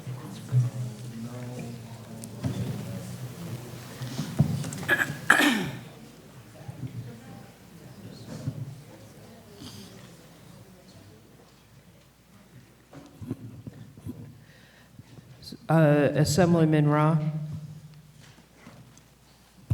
Thank you. I just want to briefly go back to something my colleague, Mr. Palmisano, was talking about in terms of, assessments of pavement and road conditions and bridge conditions. Are you familiar with, down on Long Island, myself, and I'm sure my colleagues were given a report late this fall that was commissioned by the Long Island Contractors Association and evaluated some of our local highways. Are you familiar with that report, or do you know if it was shared with the department? I'm sure it was shared with the department. I understand that there is a report. I have not read it in detail. Okay, and the reason I ask, I know they, they focused on different areas of the Southern State Parkway, Northern State, Meadowbrook, and found a lot of the roadway to be poor or at best fair. But I'm just wondering, I know we've talked a little bit about how the department is evaluating projects for the capital plan, but does part of that include, significant development, things of that nature that are going on in the vicinity? I ask because one of the areas that has been talked about for a long time is the Meadowbrook and the interchange near Hempstead Turnpike, which is immediately adjacent to the Nassau hub, which has undergone more development, and there's more planned in the area, and it's certainly going to put a strain on that infrastructure without it being addressed. So I did have the chance to actually go down to Long Island and meet with LICA and sit down and do a roundtable with them and a number of their members. And that project indeed was identified as something that was a priority to them for the reasons that you outlined. So I'm familiar with with their concerns around it and how that might impact the local development that's proceeding, I guess, within the county. Okay, so as the department's evaluating, allocation of this capital plan, is those types of things are a consideration or a major consideration for, the significance of projects going on in the vicinity of the roadways? It is definitely something that has been raised to the attention of our regional office, and as such has been, raised with us directly. Okay. Thank you. And I just want to thank you, and your staff for meeting with myself and a few of our members last week ahead of this hearing so we could discuss some of these issues more in depth. Thank you. Thank you. Thank you, Senator Comrie. Thank you. Thank you. Good afternoon. Commissioner, I want to thank you for coming by to visit with me the other day and sharing some of your concerns. I just wanted to put it in the hearing. Two issues. Number one, I want to support the need for the revitalization of the CHIPS funding and the other upstate funding to fix the roadways and I-71 and the skyways in upstate New York. And I appreciate that. I know it's part of our budget dance, unfortunately, but it's a necessary part to get that CHIPS funding back to over $65 million would be important. I know Senator Kennedy is going to go deep on that in a minute, so I'll go to my pet project that I'd like DOT to look at, and that's the expansion of the Cross Island Parkway. I know I've talked to you about it, and I just wanted to put on record at the budget hearing that I'd like to see that project. I know that they started doing a preliminary survey to look at it, but I haven't seen anything yet, and I'd like to, understanding that that's a complex project with a lot of elements to it because most of the overpasses are low. They were built by Robert Moses, so they can't accommodate truck traffic, but the Cross Island Parkway is a parking lot 24/7, and we need to look at expanding that. And hopefully we could patch in federal dollars if they ever come from the federal government, and along with some municipal dollars to look at that project. So I just wanted to put that on record. I hope that we can see a preliminary survey of that so that we can look at what the cost of that would be so we can try to figure out how to get there. Thank you. You're welcome. Assemblyman Byrne. Thank you. First, Commissioner, I want to say thank you for the communication that you and your office have provided to me, and specifically your regional office, Senator Serino, who's my colleague, and we share a town in Putnam County together. The regional DOT staff has been beyond exceptional, and I truly do appreciate that because whenever we ask a question, sometimes the answer we get isn't something that we like. But that communication is absolutely key for people like me to do my job, to advocate and also share information with constituents I represent. I did have one question based on, as a follow-up to one of the questions my colleagues asked about the MOU, and it made it sound like you're doing that. Where is the highway pavement and bridge conditions report? Is it online? Can I find it? This annual report, where is it? I'm sorry, I do not have it, but I would be happy to look into it and make sure that we follow up with you directly. Okay, because my understanding is that is one of the biggest issues with the MOU that was cited is to have this annual report so the legislature can look at it, review it, help us become better informed. I know advocates would like to look at it, but that is a key point to that question. As another follow-up, go ahead, sorry, Commissioner.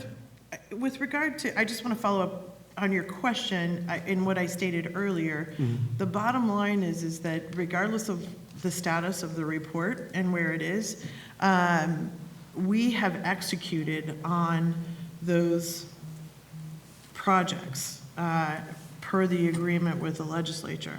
So instead of, I don't want to get hung up on a report per se, and just be very clear that we've taken action on those projects that were in the 5-year plan. That's what we've been executing on. I can understand that. I know that may not be seen as the biggest priority for you, but it's a question that I think we've asked every single year that I've been on the Transportation Committee and we have the budget hearing is where's this report that we were expected to see? So that's why we keep asking about it. I also, beyond this, we've been talking about the 2-year capital plan versus why is it not a 5-year capital plan, and I know in your testimony you talked about the possible loss of federal funds as part of that.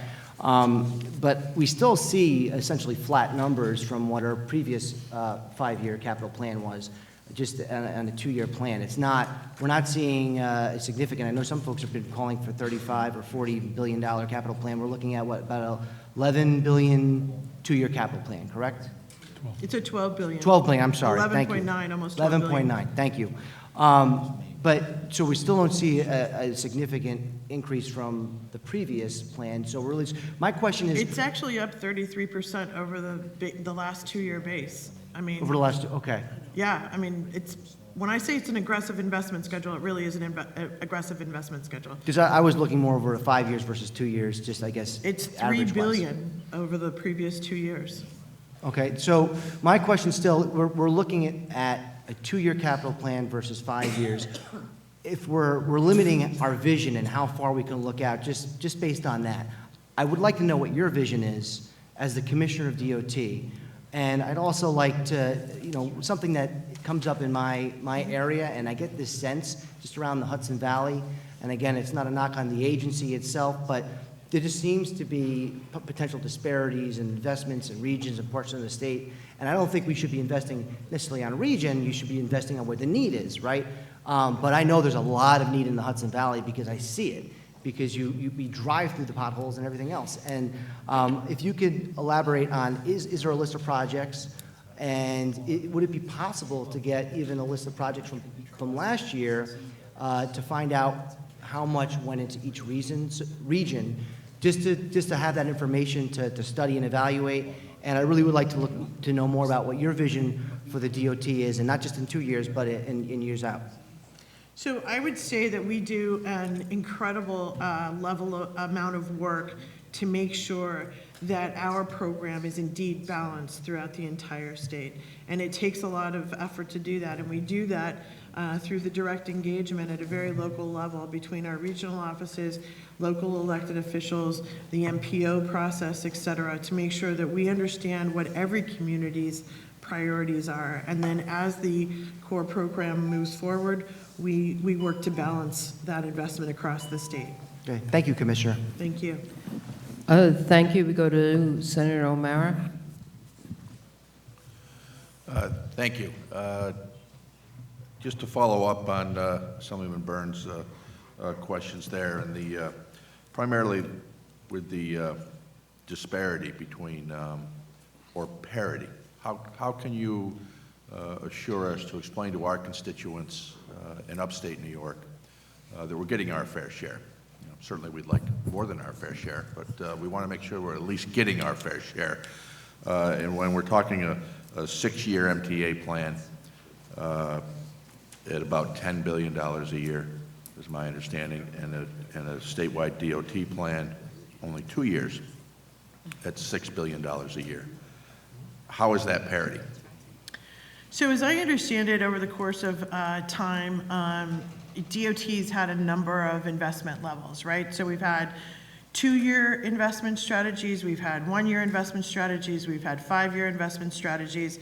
I think the executive budget this year is extremely aggressive in its nature in that it's 2 years at $12 billion. That is essentially an increase in our overall program by $3 billion or 33% over the 2 prior base years. And when you start to look at how that actually plays out, that's actually a significant investment. That's 33% increase in our overall investment upstate. That's $5.8 billion that actually is committed to going to upstate funding. And I think that in and of itself is fairly significant. Thank you.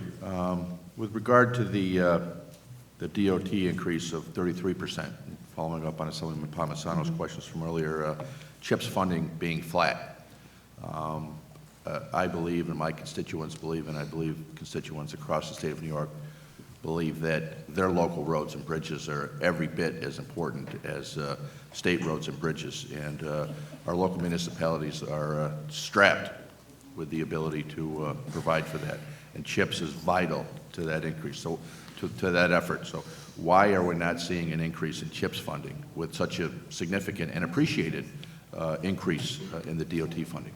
So I think that this two-year investment strategy actually makes a lot of sense, not only for the reasons that I just pointed out, it also drives us toward some pressure on Washington to make sure that our overall surface transportation advocacy remains extremely high. That said, this budget actually contemplates a $5.8 billion dedicated investment upstate. That's a direct increase in our core capital program. The bottom line is that's over the course of the last 5 years, it's more than $3.5 billion that have been made available for renewal and modernization of the state's roads and bridges, and that's directly impacting CHIPS, PAVE, and Bridge New York. I mean, this governor is the one that put forward the added investment in PAVE and Bridge New York, and those levels are, you know, we haven't seen that level of historic investment before, and this budget continues that. I agree the Bridge and Pave New York programs are fantastic programs, but to see CHIPS flat is concerning. CHIPS, in my opinion, is probably one of the fairest programs we have in this state government on its distribution of funds directly, mile per mile. So there's no winners and losers on that distribution. It's done very fairly. So I would think increasing CHIPS would be a very strong statement that we are distributing the funds evenly across the state. I appreciate that. I also want to comment that, you know, that's not the only, those are not the only dollars that are available. Our state assistance dollars that are recurring have gone up 68% in the last decade, and the bottom line is that those dollars go directly toward these local programs as well. So it's not just CHIPS funding that's available, that's made available for local roads and bridges. It's also our core capital dollars that are funded directly through state assistance. Okay. In my last 15 seconds, do we have parity between New York City and the rest of the state on our overall spending? I think that depends on how you interpret the word parity, and I would say that it's not apples to apples. The state actually, you know, gets about 65% of our direct state funding from, you know, for purposes of our capital program, whereas MTA is at about 6% in terms of the state dollars that are leveraged. Thank you very much. Thank you. Assemblywoman Paulin. Thank you so much. I have a question about the Hudson Transit Link. In the executive budget, there's an $11 million allocation for the operating costs for the I'm presuming the buses that go across the Tappan Zee. I happen to have served on the Tappan Zee Transit Task Force. We came out with a report in February of 2014. One of the items in that report called for a phasing in of mass transit linked to the Tappan Zee bridge replacement. Phase 1 had to do with the bus rapid transit. Phase 2, according to that report, was supposed to look at buses across the Westchester east to west or west to east, which is Portchester through Tarrytown. In 2017-18, the Assembly added $13.5 million to begin the process of Phase 2, and I wondered, now that we are 6 years after that report, which was um, administered through the Department of Transportation. You know, where are we on Phase 2? Has the $13.5 million been allocated? What's the planning that we've done to put us, or at least to start something that we all agreed was necessary so long ago? So first and foremost, the Hudson Link transit system, I think, is a great system. The department's executing it. We are not only looking at how we can further optimize it. We've done a series of public meetings to get additional feedback over the course of the last year to make sure that we're actually meeting the needs of the passengers. We've gotten some great feedback and made some adjustments accordingly. We're continuing to make sure that we monitor usage to see where that next phase of investment actually needs to be and how that would move forward. You're not really talking about Phase 2, which is really my question. I wondered where we are in the planning stages of Phase 2. I'll defer to my colleague, Ron Epstein. So good to see you again. We have discussed this issue in the past, and one of the things we are doing with the service actually commenced a year ago, October. And so as the commissioner stated, what we're doing is we're basically proving the concept, we're working out the kinks, and then we're working towards what the additional phases are. The $13.5 million does cover a portion of the next phase, but as you know, the second phase is much more than the resources that are available. What we need to do is, in the totality, get the service running smoothly. It is very high quality, high frequency. It is first-class service. It's basically unprecedented in terms of the state. And so as we build out the system, we are working at the staff level trying to figure out, okay, how and when do we get to the next phases, and also how do we work with the municipalities to implement that. So I take it 6 years later, we really haven't done much planning toward that second phase yet? Well, go ahead. I think we have. I think the issue is we are concentrating on the first year essentially of service and ensuring that everything is working smoothly and properly and meeting the customer's expectations. I think one of the mistakes people make sometimes is that, and I'm not saying you, I'm saying in general, is that you rush too quickly into something that hasn't been fully worked out. And so the service is really very new, even though the Mass Transit Task Force met and we developed these recommendations, and that was 6 years ago. The service itself is just in its infancy. So can we get an update for the Westchester Rockland delegation, or at least some timeline where you estimate that you might begin the Phase 2 planning stage? We'd be happy to. Thank you. Hi, Senator Anna Kaplan. Thank you, Chairwoman. Thank you, Commissioner. Thank you for doing everything that you do for us. I want to say in my previous conversations with DOT, we discussed a big project to repave Northern State Parkway in my district from the Meadowbrook Parkway to Queens Line. Where does that project stand today? Because I have to tell you, it doesn't seem like there's much that has been done or anything that is really going forward.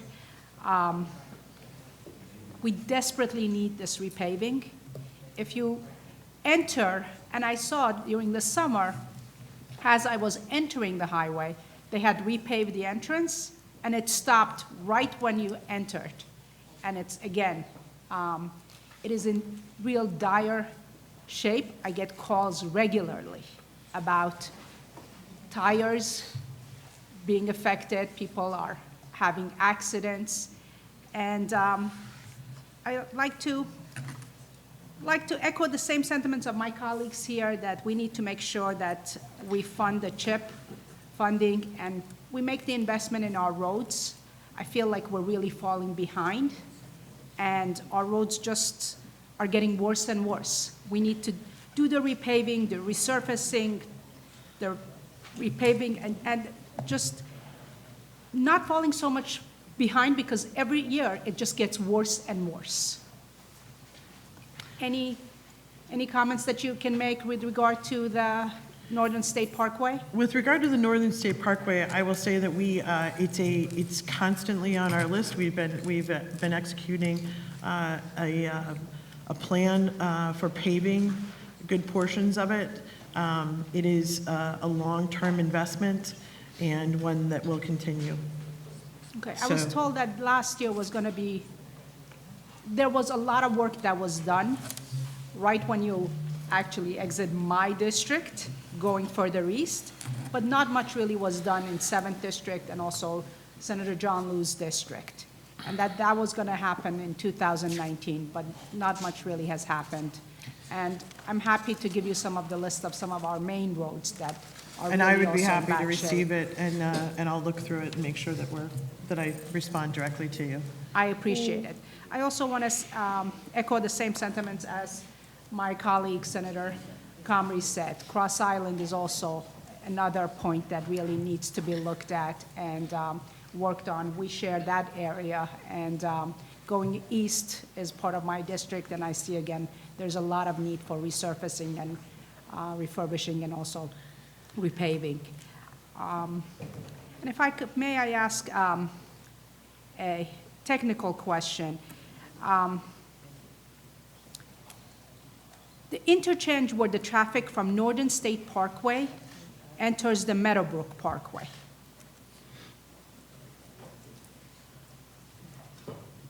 Heading south is really dangerous with cars immediately merging in, and it actually causes a lot of traffic and a lot of accidents. I think this is something that really a study should be done. The southern entrance is really abrupt, and maybe something can be done about that. I will tell you that it's something that our region has been looking at, so I'd be happy to follow up with you more directly and get additional details from you. I appreciate it. Thank you. Assemblywoman Fahey? Thank you. Welcome, Commissioner and Deputy Commissioner. Thank you, and I want to join, I heard one of my colleagues mention the responsiveness of your office, and I want to start with that. Really appreciate the responsiveness of your office, of the regional office, and again, even when it's the answers we prefer to have otherwise, you're always responsive, so really appreciate that. Thank you. Also appreciate the work you've done on the limousines, as well as the goals that you are joining on climate change, because I've often said transportation is such a critical aspect of reaching any of our climate change.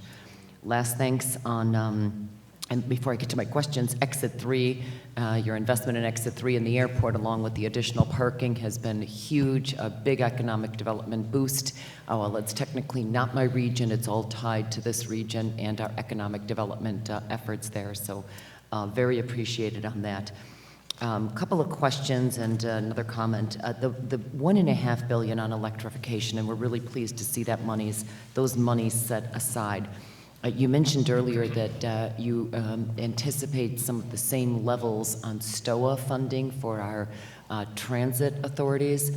And as you know, and I have to brag for a second, the Capital District Transit Authority is the first one to have electric buses, and Ron was at our ribbon cutting on that. But it took quite an effort to get that launched, partly because of the infrastructure. And are any monies being set aside there for the infrastructure for e-buses with that $1.5 billion? Or is it being delineated in any way that you can tell us? Well, there are investment dollars that are going to be tied to creating that infrastructure, because obviously that's the type of investment that we want to incent, one where we're reducing greenhouse gas emissions writ large. I do want to make a point about federal funding, and again, because STOA is directly connected to it, and that is overall, it's not just surface, meaning road or bridge dollars that we need to advocate for, it's transit dollars. And we've seen a steady decline in overall transit availability from the federal side, and we need to be direct advocates. The state has been very invested in making sure that our voice is heard in Washington with regard to that continued level of investment, because it is so important for all New York communities. I hear you on that, and I'm glad the state is still going full speed ahead, no pun intended, on its transit investments, because it is critical, not just for the people who need it and use it, but also to address some of these climate change issues. So happy to join you in support in trying to seek any of those additional federal dollars. Another question that one of my colleagues mentioned earlier, and that is on the well, for me, pedestrian crossings as well as the bike lanes and making sure that we are adding that into the infrastructure. We've been challenged in trying to give our own multimodal grants. And I don't know if there's anything that you can offer there in terms of when we've tried to address some pedestrian crossings that often has to be tied to road repair or renovations. The same with bike lanes. It often has to be tied to a road repair as opposed to just going in to do the bike lanes themselves or pedestrian crossings. And I don't know if we're maybe looking in the wrong place or if there's more that we can do there, because we have a lot of aging baby boomers here, and we are continually attracting more millennials, and it's I think the move is on to create more walkable communities. So welcome your thoughts on that. I would be happy to sit down with you and make sure we understand what you're talking about with regard to the opportunities in your district. You should know that with every project the department executes, we look for that connectivity for pedestrians and bicyclists, recognizing that more and more people are choosing that mode of transportation. So we want to make sure not only are they available, but that we're investing in them readily, and literally we've got a trail and a path forward for them. Okay, thank you. We'll Thank look you. forward to I'll follow continuing up. to work on that. Last piece, and again, also very pleased to see the e-bikes having been authorized, and e-bikes as well as the e-scooters. I know we need to regulate them, but I'm pleased that a compromise has been negotiated here, and we look forward to seeing more of those here in the capital region, given that they can open up all sorts of new jobs. Last piece, I-787, I commend the governor on what he's done to help work with other cities, Syracuse, well, I'll start west, Buffalo, Rochester, Syracuse, and then south of us, the Boston Expressway. Really appreciate what he's done on reclaiming the waterfronts, and I guess my time is out, so I'd like to continue to work with you on the Albany waterfront, following up on the Capital District Transportation Committee report, looking to go beyond the initial feasibility to do an engineering study on that. Thank you. Thank you, Chair. Thank you, Senator. Thank you. Senator Jim Seward. Yep. Thank you, Madam Chair. And to the Commissioner and Mr. Epstein, I just want to say thank you for being here today and for the good work you do on behalf of the people of the state of New York. But for the record, I just want to echo the sentiments of many of my colleagues in our disappointment of only having a 2-year capital plan for roads and bridges throughout the state as compared to the extended period for the MTA. Traditionally, we've had that same number of years. What we've done for the MTA, we've done for roads and bridges, and I hope that we can get back to that. Very, very important. And also, for the record, my disappointment in that the CHIPS funding is flat and the extreme weather monies have been dropped from the budget. Those are two programs that are very, very important to our local municipalities. But moving on, there is a couple of questions. Can you share with us, and I think you alluded quite a bit earlier, probably hours ago, in terms of the bridges in New York State. In terms of the capital program that's before us, can you share with us how much investment is dedicated to fix the over 1,700 bridges that are currently rated either poor or structurally deficient? And they carry nearly 11.6 million vehicles per day. Can you share with us what kind of investment we're making in the bridges and how many of these 1,700 bridges do you think could be dealt with? So, Senator, thank you for your question. I just want to clarify that there are actually 17,000 bridges in the state that are state-owned, and we also work with our local partners in terms of making sure that the bridges statewide are safe. The executive budget actually increases, as it's put forward right now, increases the funding necessary to both support the work that NYSDOT does in terms of our bridge inspection program, as well as looking at, the combination of our preventative maintenance program, to make sure that we not only preserve what we have, but also keep our bridges in good condition, as well as rehabilitation and replacement of any of those bridges that are in poor condition that we need to look at.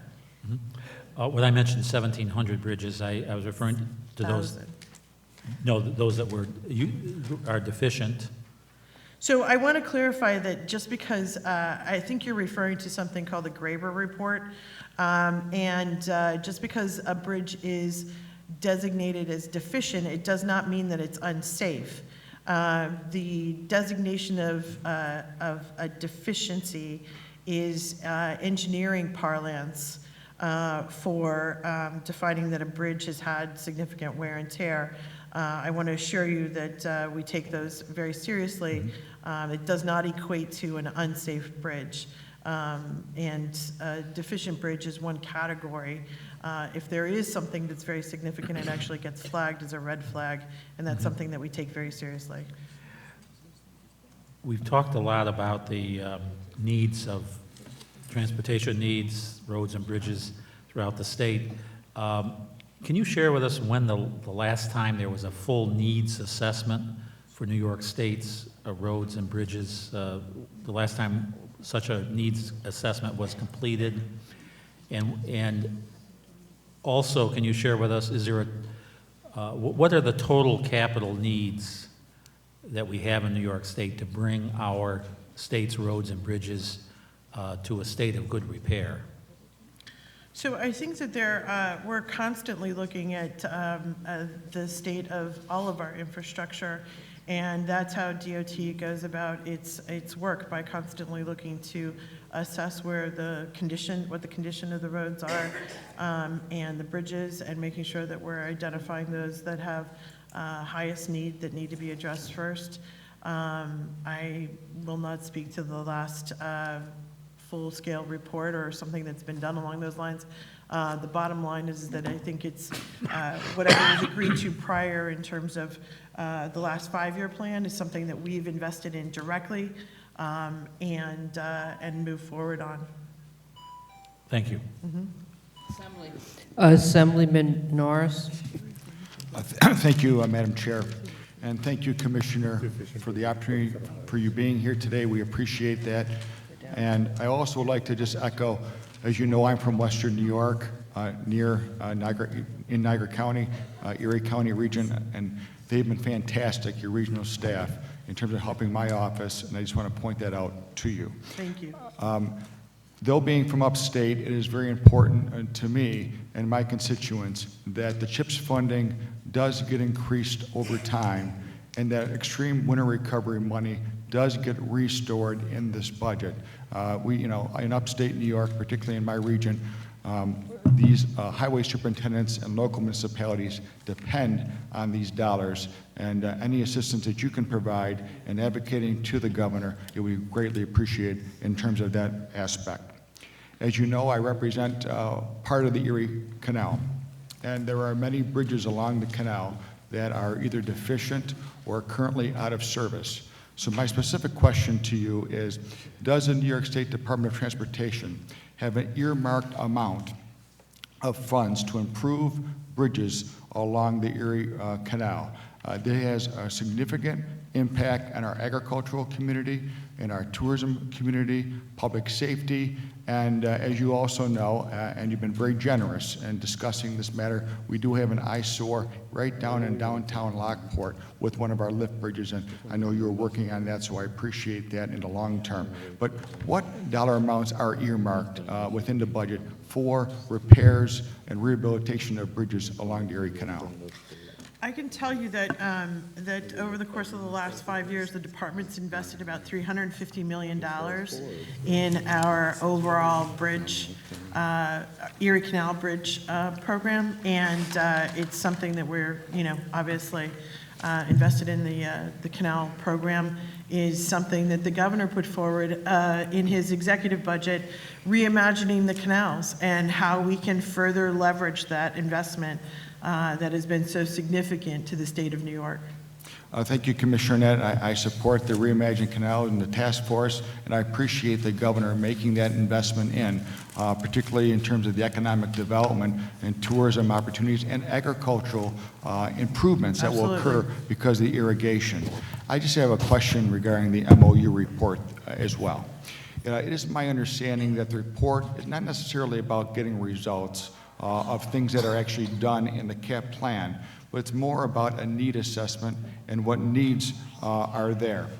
So can you just provide a timeline to when the state legislature can expect, as required to do so, the assessment needs report as of the MOU? As I've stated before, I would be happy to look into the actual delivery of the plan, or rather the report. I will follow up directly. I appreciate that, Commissioner, on both issues, on the canals along the Erie Canal and the investment there, as long as with the report back on the MOU. Thank you very much for your time. You're welcome. Senate? Yeah. Senator Martinez. Thank you, Senator Krueger. Good afternoon, and thank you for being here, Commissioner. I just have a couple of questions. First, I understand that Suffolk is receiving a 16% increase for STOA, but in the governor's budget, it also says that CHIP remains flat and that $65 million for extreme weather funding has been eliminated. So my question is, how will the state help your localities in making sure that their roads are maintained during the extreme weathers? So the extreme weather funding is something that I will leave to the legislature and the executive to negotiate moving forward. As I understand it, that is part of a larger discussion. And with regard to investment in local roads and bridges, we've had a good opportunity to have a healthy exchange on the level of investment that this executive budget actually represents. Okay, because we're also seeing, I come from Suffolk County, Long Island, and what we're seeing a lot also is who's in charge of what, you know, when it comes to fixing our roads, whether it's maintained by the municipalities, whether it's maintained by the state, and there's always a back and forth of who's going to lay out the money for this. While people's cars are, I guess, you know, one of them is mine, where the pothole hit, and now you have no tires, 2 flat tires. Is there any way that we can really delineate who has access to what and which roads, and in order to help the local municipalities budget for their maintenance? So the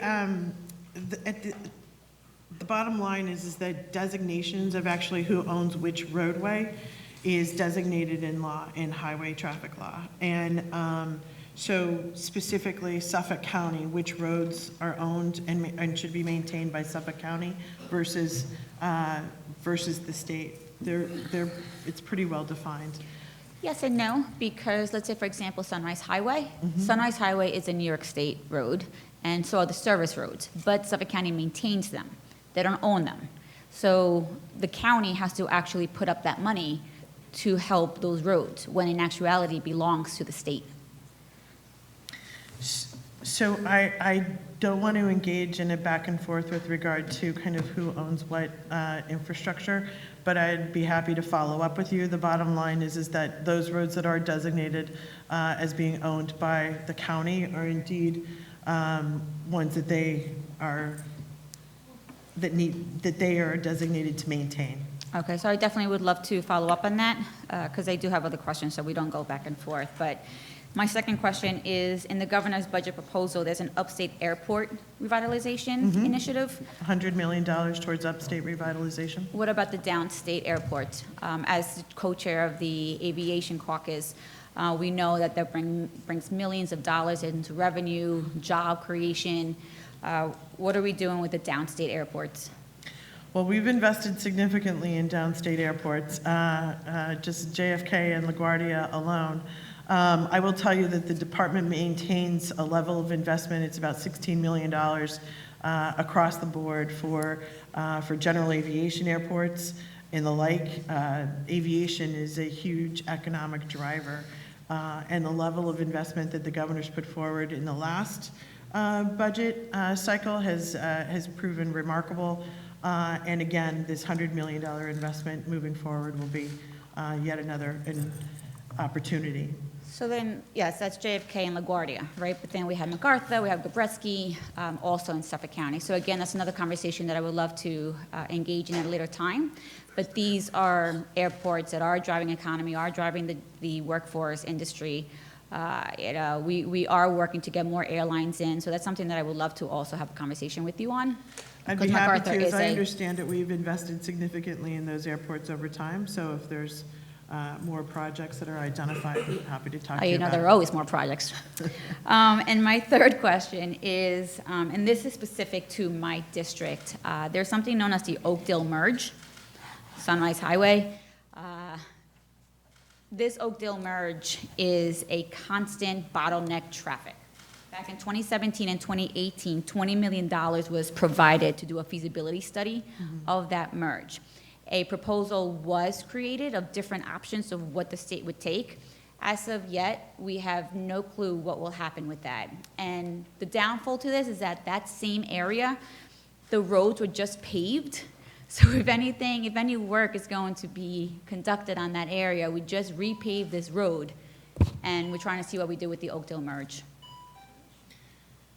It is something that we definitely completed the study, and it is an area that we've looked at significantly. I know, I'm familiar with the project. Okay. So we don't have a plan right now as to where we're going with, in terms of which proposal has been selected? No. Do we have a timeline? No, but I'd be happy to follow up with you. I know that it's a project that we've looked at, and the question is kind of how do we move forward from here? Okay, thank you. Thank you. Assembly. Assemblyman Magnorelli. Thank you, Madam Chair. Another round. Commissioner, I don't want to belabor this point, but a number of my legislative colleagues have asked about the annual report that has not been forthcoming from the Department of Transportation. Why did the Department of Transportation stop producing that report? My understanding is that the information that would have been required in that report is available. Why not issue a report? So I can't speak for what's happened in the past. I can tell you that I have inquired now as to how we can advance it, but I will tell you again, as I've stated previously, that at the end of the day, regardless of what's in the report, we've actually been taking action on the projects that are there and moving forward. I heard you say that, Commissioner, and with all due respect, that's fine, but people want to know, and people want to see it, and there are legitimate reasons to have that report in front of people so that they can make determinations on how they're going to work with the state, et cetera, in doing other things. So it's important. It's something that I'm asked all the time. Where is the report? Where is the report? What are you doing about getting the report? So I can't emphasize enough what a pain this is to have to deal with, and I would have appreciated if at least give us an answer as to, or let's not do it, say you're not going to do it, but let's find out where we are on this report, okay? I appreciate that, and thank you. I don't want to belabor it anymore. Does the executive proposal include any additional funding for the state to reimburse municipalities for the cost of maintaining state roads? The arterial maintenance question, this is something that hasn't been addressed since 1987. And I know that municipalities that are doing this are obviously being shortchanged.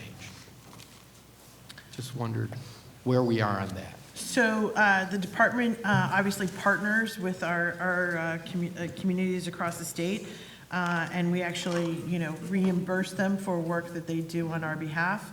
And any changes to that formula with regard to the arterial agreement, I would leave to the legislature to deliberate directly with the executive, because in essence, it's pending legislation. But it's something that could have been addressed in the budget. What I'm saying is, it was 1987 when those rates were established. Do you believe it's time to relook at those rates?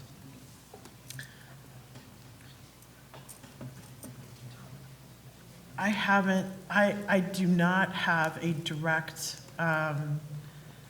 response, because I think that in answer to your question, I would argue that the capital budget, as it's now been put forward, addresses the needs of the system. So how arterial maintenance agreements are actually funded is something that I would leave to the legislature to advise on how to move forward. Okay. These are state roads that are being maintained by municipalities. So it's not capital, it's maintenance. I understand. Okay. Moving on. The executive proposal increases penalties for crimes against highway workers, motor vehicle inspectors, and motor carrier inspectors.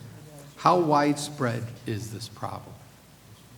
It's pretty significant. I mean, I've been out on the roadways, and when you look at the safety of our employees who are actually working out on the roadway each and every day, they put their life on the line every day. We've got a lot of distracted drivers that are out there. We need to make sure that the corollary penalties are there for people that intrude the work zone. I don't disagree with you, and I want to keep them safe. Let's be clear on that, okay? But my question now is, why are current penalties for assaults insufficient? In other words, we're increasing penalties for a specific worker or a specific person, a specific individual, versus somebody else who gets assaulted in another way in a different profession. So the bottom line, the way that I look at it is anytime you have an increased enforcement, and as I talked about in my opening statement, Operation Hard Hat in our partnership with the state police, where the state police are going undercover and actually issuing tickets for violators work zone intrusion. Anytime you have a level of enforcement, and that is then educated, the public is then educated as a result of the enforcement that's occurring.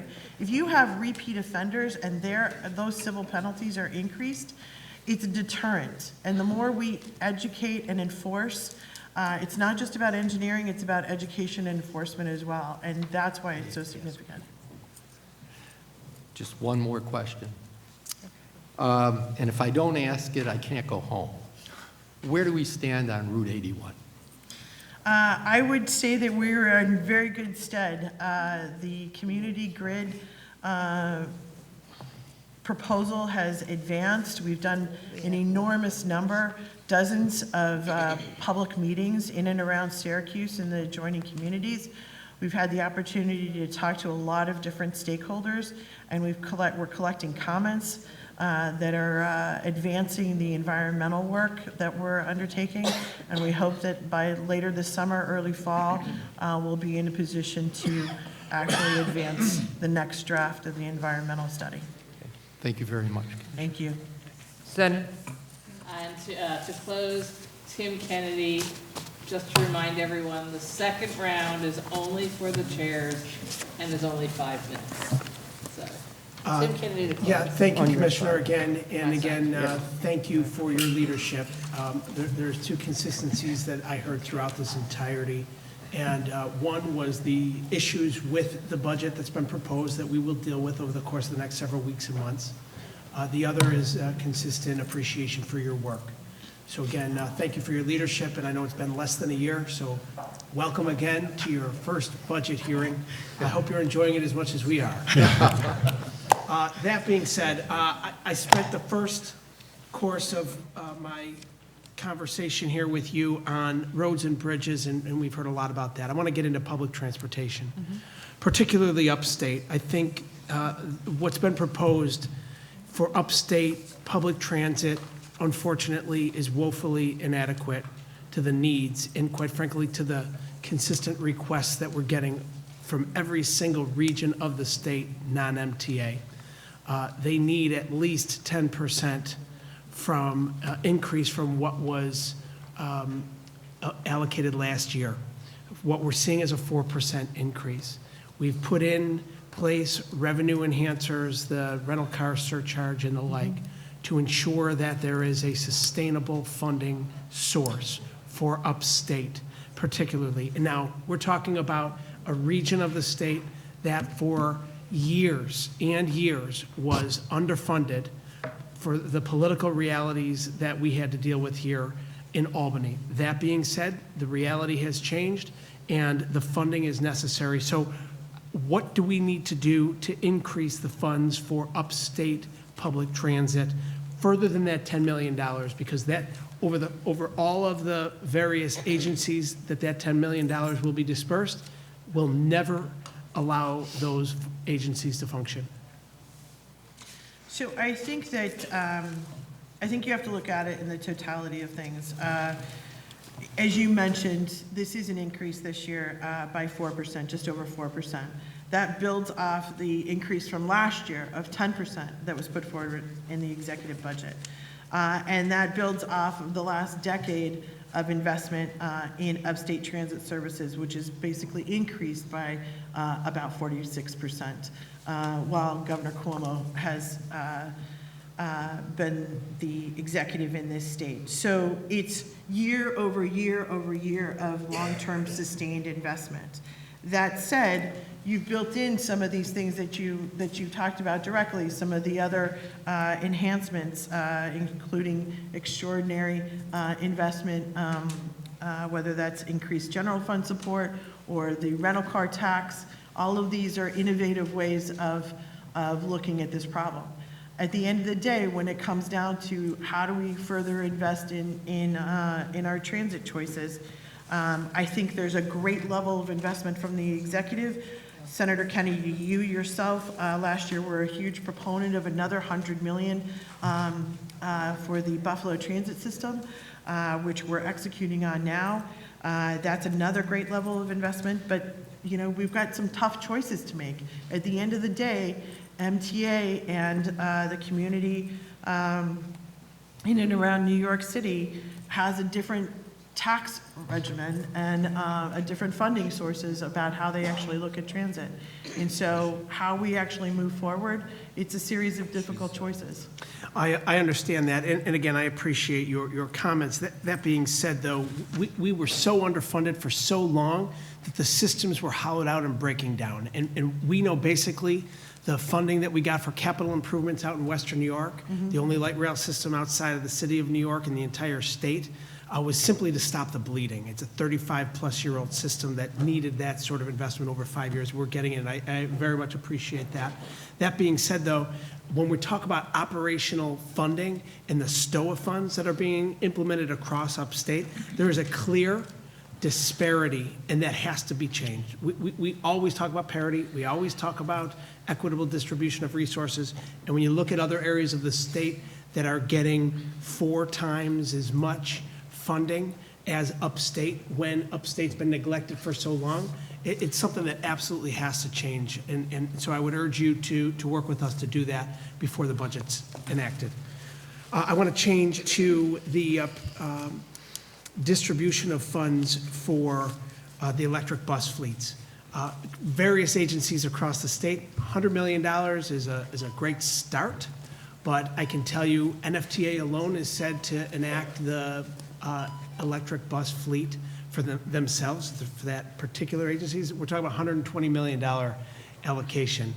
These agencies are dependent upon state resources. So $100 million, great first step, but it's not going to cut it to do what it is that the governor and the legislature envisions long-term and these agencies desire to do. So can you talk about what we need to do and how we're going to get to where we all envision the state to be with the electrification of these fleets? Actually, no, you're going to follow up with Chair Kennedy after you're done with the rest of the people. Well, Chairwoman, I would just ask respectfully if she could answer that question and then be done with Can it. you answer it quickly? I would just say that it is indeed a necessary and vital first step. The level of investment is critical to prove not just the concept, but to actually get us there. And we'll continue to work with you on it. So you do recognize 100 is just a start? I think that I was just going to say, it's the first start because it complements the existing other funds that we're putting toward that entire infrastructure that needs to be built out. It really is the next level of work that we need to do. Fair enough, thank you. Thank you. So I have one question, and I think then you'll be able to stand up and stretch your legs and run for the hills, right? Run for the road. So in your testimony,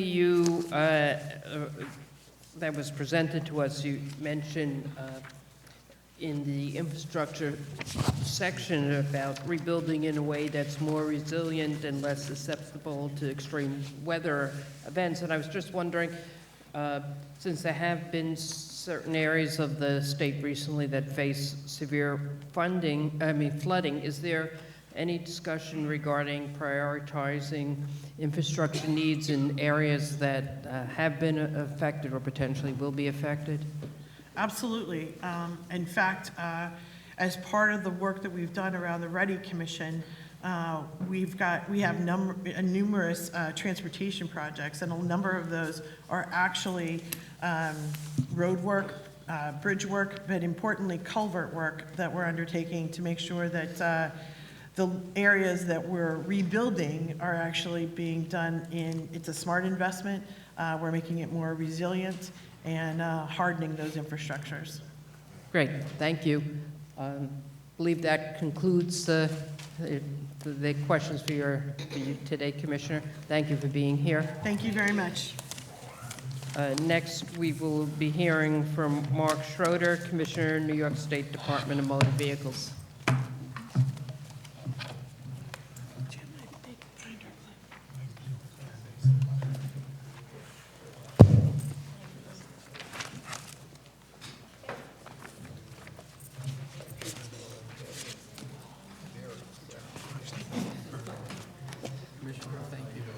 Thank you very much.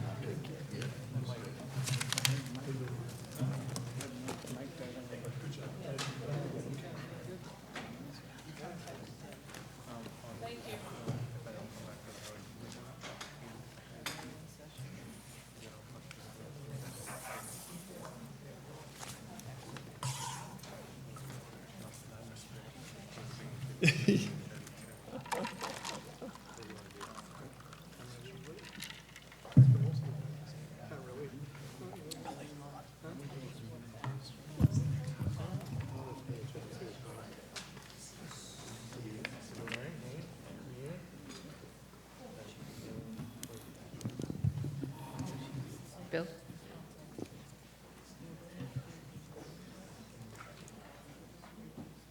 Jamie, Bill? Excuse me, is this on automatically?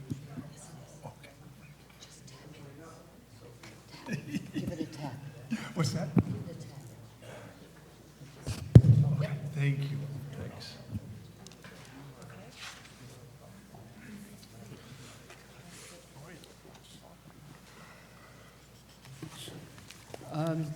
So, Commissioner Schroeder, when Okay. you're on. Good afternoon. Thank you, Chairperson Kruger, Chairperson Weinstein, Chairperson Kennedy, Chairperson Magnarelli, and other members of the New York State Legislature for inviting me here today. My name is Mark Schroeder. I'm the Commissioner of the Department of Motor Vehicles. I also serve as the Chair of the Governor's Traffic Safety Committee. I have submitted longer testimony, but I will take this opportunity to share with you some abbreviated comments. Governor Cuomo's executive budget plan provides $428 million for DMV to support its main office in Albany, 27 state-operated offices, and 102 county-operated offices, and will enable us to continue our efforts to improve overall customer service, promote traffic safety, and protect consumers. DMV will use these funds to accommodate more in-office customer visits as a result of the increasing driver license renewal volumes, increased federal mandates when testing for commercial driver licenses, implementation of the green light law, and the additional in-office transactions resulting from our implementation of the Federal Real ID Act. These factors have resulted in short-term customer service challenges that we are addressing through the addition of staff, additional equipment, additional use of reservations, increasing office hours, including Saturdays, and the expansion of our service network, among other changes. The New York State Department of Motor Vehicles collects more than $2.1 billion in revenue each year, which not only indirectly funds our department, but also assists in funding state road and bridge repair, as well as other state and local government agencies. On December 16th, 2019, DMV implemented the green light law that allows residents of New York State to obtain a driver's license without providing proof of legal presence in the United States. We believe this will result in safer roads, as drivers must pass the eye, written, and road tests administered by the department, and be required to provide proof of insurance for any registered vehicles. I'd like to share with you one paragraph having to do with Real ID. DMV started issuing a standalone Real ID compliant document on October 30th, 2017. Currently, over 3.4 million New Yorkers hold a Real ID compliant documents. One paragraph about our website. DMV continues to redesign and re-engineer the website and mobile use experience, making it easier for customers to obtain information and complete transactions. Our website received more than 43 million visits over the past year and currently offers more than 68 online transactions and services. In 2019, customers performed more than 7.7 million internet transactions, totaling nearly 613 million. Yes. One paragraph on modernization. As part of our modernization effort, DMV is replacing its outdated computer system, upgrading all workstations, testing stations, and credit card devices in its field offices, increasing network capacity and scanning capabilities, and improving its website accessibility, all in an effort to improve performance and reliability for our customers. One paragraph on the Governor's Traffic and Safety Committee. Partnering with several state agencies through the Governor's Traffic Safety Committee, DMV will continue its outstanding work that has made New York roadways among the safest in the nation. The goals of the Governor's Traffic Safety Committee are to prevent motor vehicle crashes, save lives, and reduce the severity of injuries suffered in crashes occurring on the state's roadways. New York State continues to lead the way in adopting legislation and promoting education for all New Yorkers that will make the roads safer. As a result of these efforts and many others, fatality rates have dropped to a record low. Fatality rates in New York State have dropped over 18% in the past decade. Looking forward, DMV will continue its commitment to improve traffic safety, protect consumers, innovate and improve our procedures, maintain a high level of customer service, and provide convenient options for our customers to complete transactions. We remain strongly committed to our core mission to serve the citizens of New York State. Once again, thank you for this opportunity to speak with you today. I welcome any questions that you might have on about the DMV. Thank you. We go to our Transportation Chair, Assemblyman Magnarelli. Thank you, Madam Chair. Commissioner, welcome back. Thank you. Happy to be back. Thank you.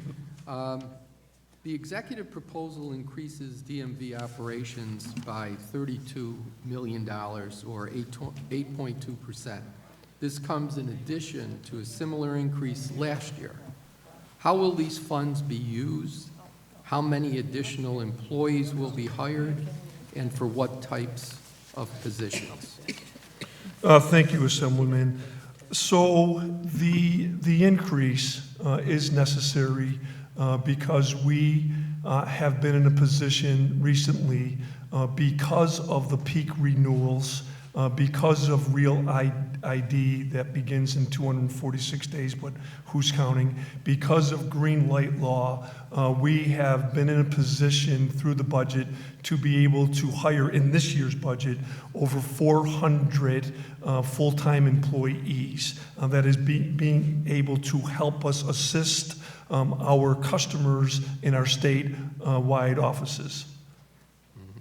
The last time we spoke, I gave you an example of something that had happened in Syracuse, and I wonder if this is part of what you were just talking about in changing the computers and changing everything up.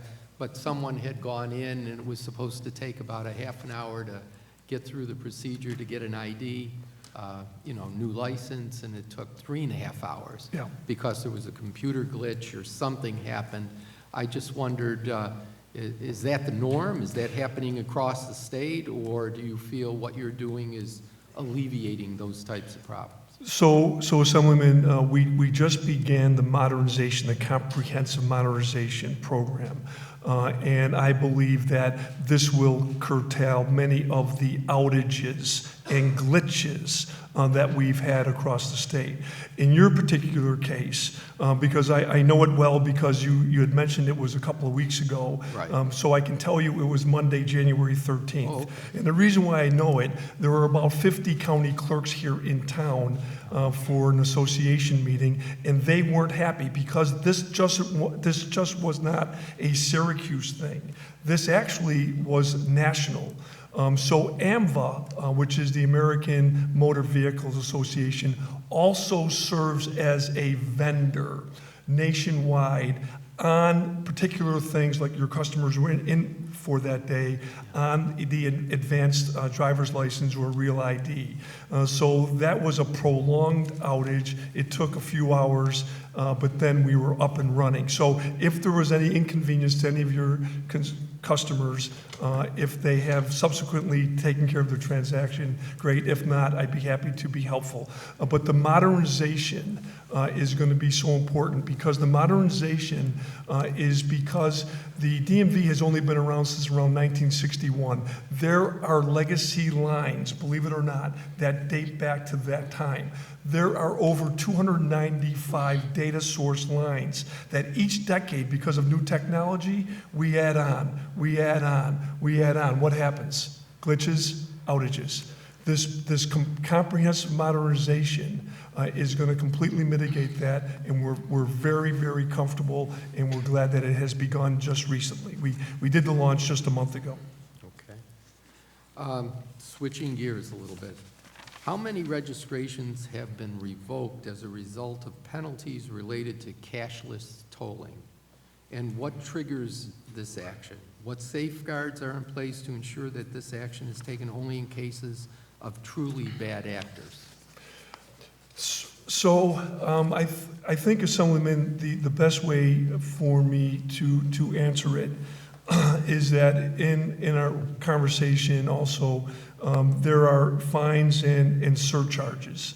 And so one of the things I wanted to present to you today is that DMV has taken in, annually about $87 million. That's from 2018 to 2019.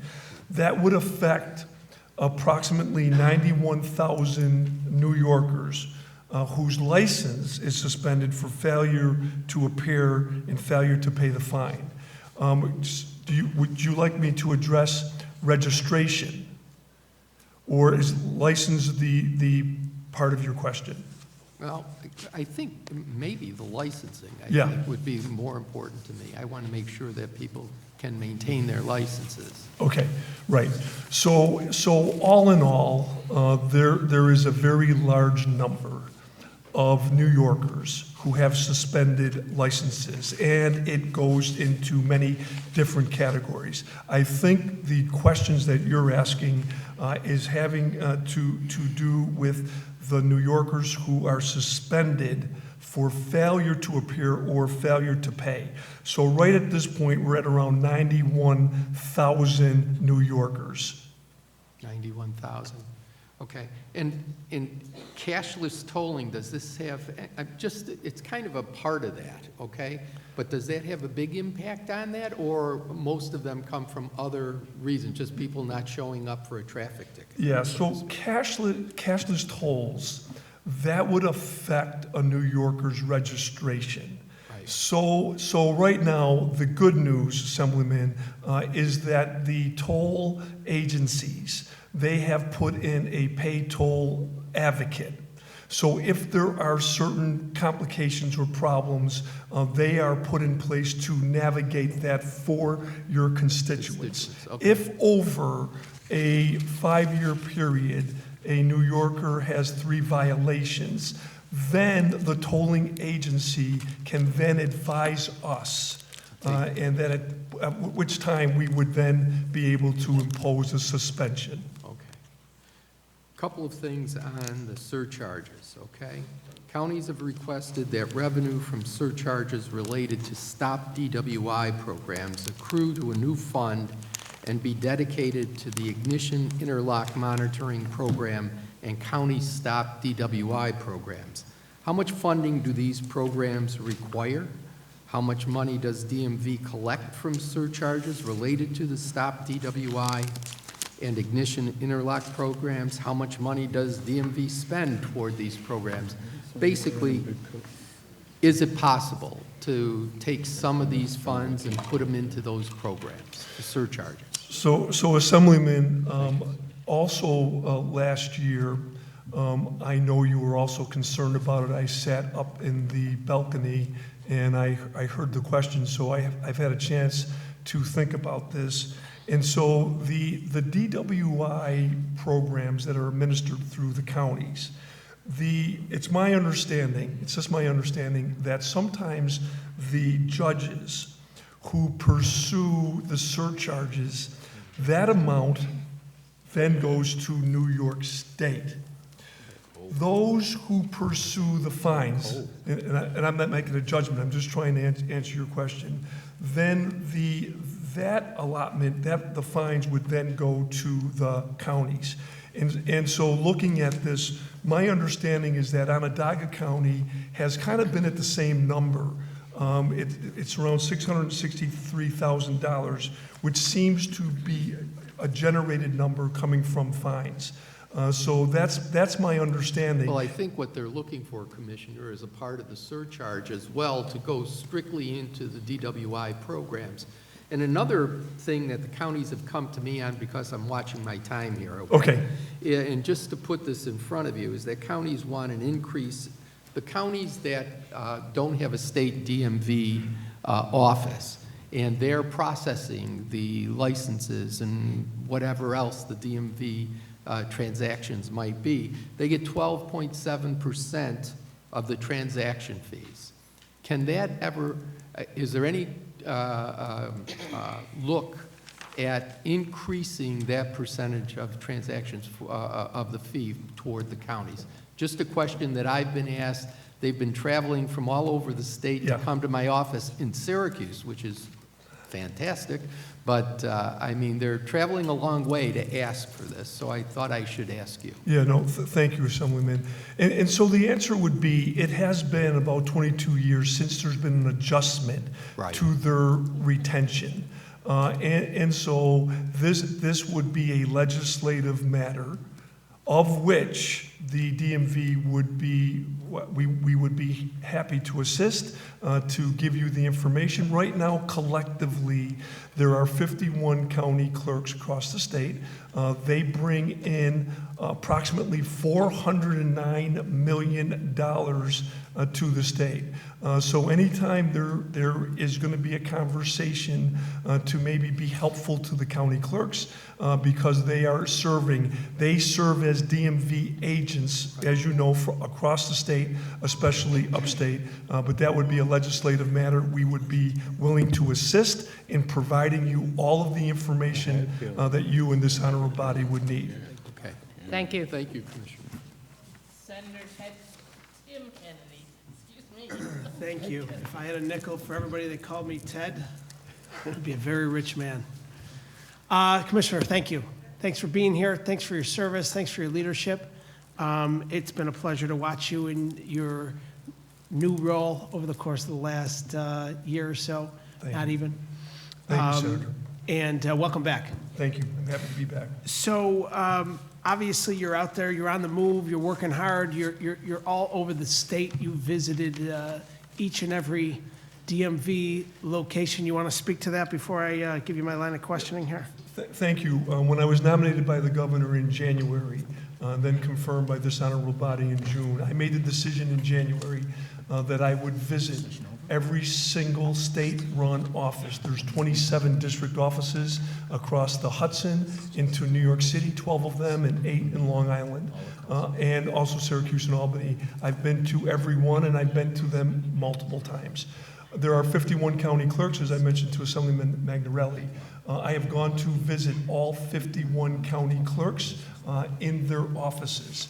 It's because I know and I sensed that this could be one of the most challenging years that DMV ever has. I want to make sure I have an established relationship with the offices so that when there are difficulties in terms of Real ID, difficulties having to do with the green light law, difficulties having to do with the peak renewals, difficulty with customers coming in because it's tax season and we're already busy enough. I want to be able to have these conversations with the district offices or with the county clerks, and that's what we've been able to establish. And I thank you for acknowledging that. Yeah, Senator I think it's fantastic. It's a testament to your work, your leadership. So again, thank you. You brought up the Real IDs. Obviously, you're clearly aware on October 1st, the U.S. Will be required to have Real ID compliant identification, which includes the New York enhanced driver's license. Can you just talk a little bit about what your DMVs are doing at each location to help encourage New Yorkers to get this enhanced driver's license? Yeah. Thank you, Senator. And that's one of the reasons why I talked a little bit earlier and in the testimony that we have installed what we call a full capacity plan, that we have hired 400 more employees. Why have we done it? It's because we know that in 246 days, Real ID comes into effect. So that means New Yorkers who want to fly domestically, and I know you know all of this, but I just want to reiterate the importance of it. New Yorkers who want to fly domestically, they must have a Real ID or they must have the enhanced driver's license and or a passport. So we know that we have been getting a lot of customers coming in. One of the difficulties too, Senator, because of the Real ID requirements, is that there was a time when you could come in and get a license and you would be able to successfully do the transaction on the first visit. This is a little bit more difficult because there are more things that are required that the customer, your constituents, bring in for a Real ID. So oftentimes we're unable to get them in and out the first time. That is the reason why we're relying so heavily on our website. That is the reason why we sent out 4.2 million emails just recently explaining to customers, what to do, how to do transactions, and what to bring in when they come to visit us, whether in the 27 district offices or the county clerks run. So that is part of the situation, but we're upbeat and we know that we can do it, and that we feel very comfortable that we will be successful by the October 1st date. That's great, thank you. Last year, with the voter reforms that we passed through the legislature, we passed legislation allowing 16 and 17-year-olds to pre-register to vote, including when they apply for a learner's permit. Can you just talk a little bit about if that's had an impact on your office and if there's any improvements in the law that we should be looking at that you may recommend? Yeah, so I believe it has had a positive impact because when we have young people coming in, being able to have opportunities and also to sit for their permit or to be able to responsibly drive a car, I think that's beneficial. In terms of overtaxing the staff or anything of that nature, I don't believe that has been a problem whatsoever. So the initiative is something that we're able to do. We are doing it successfully, and we do have some results that I don't have at my fingertips, Senator, but I'd be happy to share with you the number of 16 and 17-year-olds who have come in. That's great. Just switching to some of the Article 7 language within your department, there was the relatively monumental legislation that was proposed for the e-bike and e-scooters. And I think it's a very strong compromise. It's included with the protections for youth and safety requirements that are built into that legislation. That's something that you're supportive of and feel like there should be a relatively smooth rollout for? So Senator, thank you for that question. And we at DMV, we support the provisions proposed by the governor, and DMV will implement whatever is passed by the Senate and the Assembly and signed by the governor. And also, Senator, at that point, we would also assist in sending out what we would call a police memo, making sure that all of the law enforcement agencies across the state are also aware of this. That's great. Thank you. Thank you. Assembly. Assemblyman Ra. Thank you. Good to see you. Thank you for being here today. Pleasure. Thank you. I just wanted to move to the subject of the green light law and the implementation. Do you know what the current or updated number is in terms of law enforcement agencies who haven't signed that agreement that's needed for them to continue to access the database? Assemblyman, repeat that again. Sorry. Sure. There's been a few weeks ago there were some news reports about the law enforcement agencies. There were provisions within that law to basically prevent federal law enforcement agencies from gaining access to the data that the DMV has available. And part of that was that the state police were requiring law enforcement agencies, local law enforcement agencies, to sign an agreement. Otherwise, they would have their access to the DMV database cut off. And at the time, they said it was about 40 law enforcement agencies. I'm just wondering if you know if there's an updated number. So we often refer to as a green light law, but you know that it's the Driver License Access and Privacy Act. And so within the Privacy Act, there are provisions of the law which prevents information going to the different immigration agencies. The law enforcement agencies are still able to get DMV information. That process goes through the Department of Criminal Justice. And so they have an agreement or an MOU, the Department of Criminal Justice and the law enforcement agencies. At this moment in time, I know of no situation or problem where there is a law enforcement agency not able to get the information that is still they're able to get. If you know otherwise, you please let me know, and we'll do everything we can to be helpful in gathering the information. Okay. Thank you. Yeah, You're and that welcome. was the concern. So there are none that you know of right now that have been cut off from access. Not to my understanding, and I did look at this just a few days ago. If I get information that has changed, I will take it'll be my responsibility to let you know. Okay, thank you very much. You're welcome. And then just along the same lines, but in terms of the funding for staffing, I happen to have, and next time you're at the Garden City DMV, my district office is in the building next door, so. I was there on Saturday. I could have came over and we could have had coffee. Yeah. So, yeah, let me know next time you're down there. But, Thank you. I have, as December went on and into January, I drive past each day as I'm pulling into the lot where my district office is, and you know, there's often been lines out the door and everything. So I think definitely the resources are needed. And I've certainly been hearing from constituents frustrated with, you know, getting appointments and things of that nature.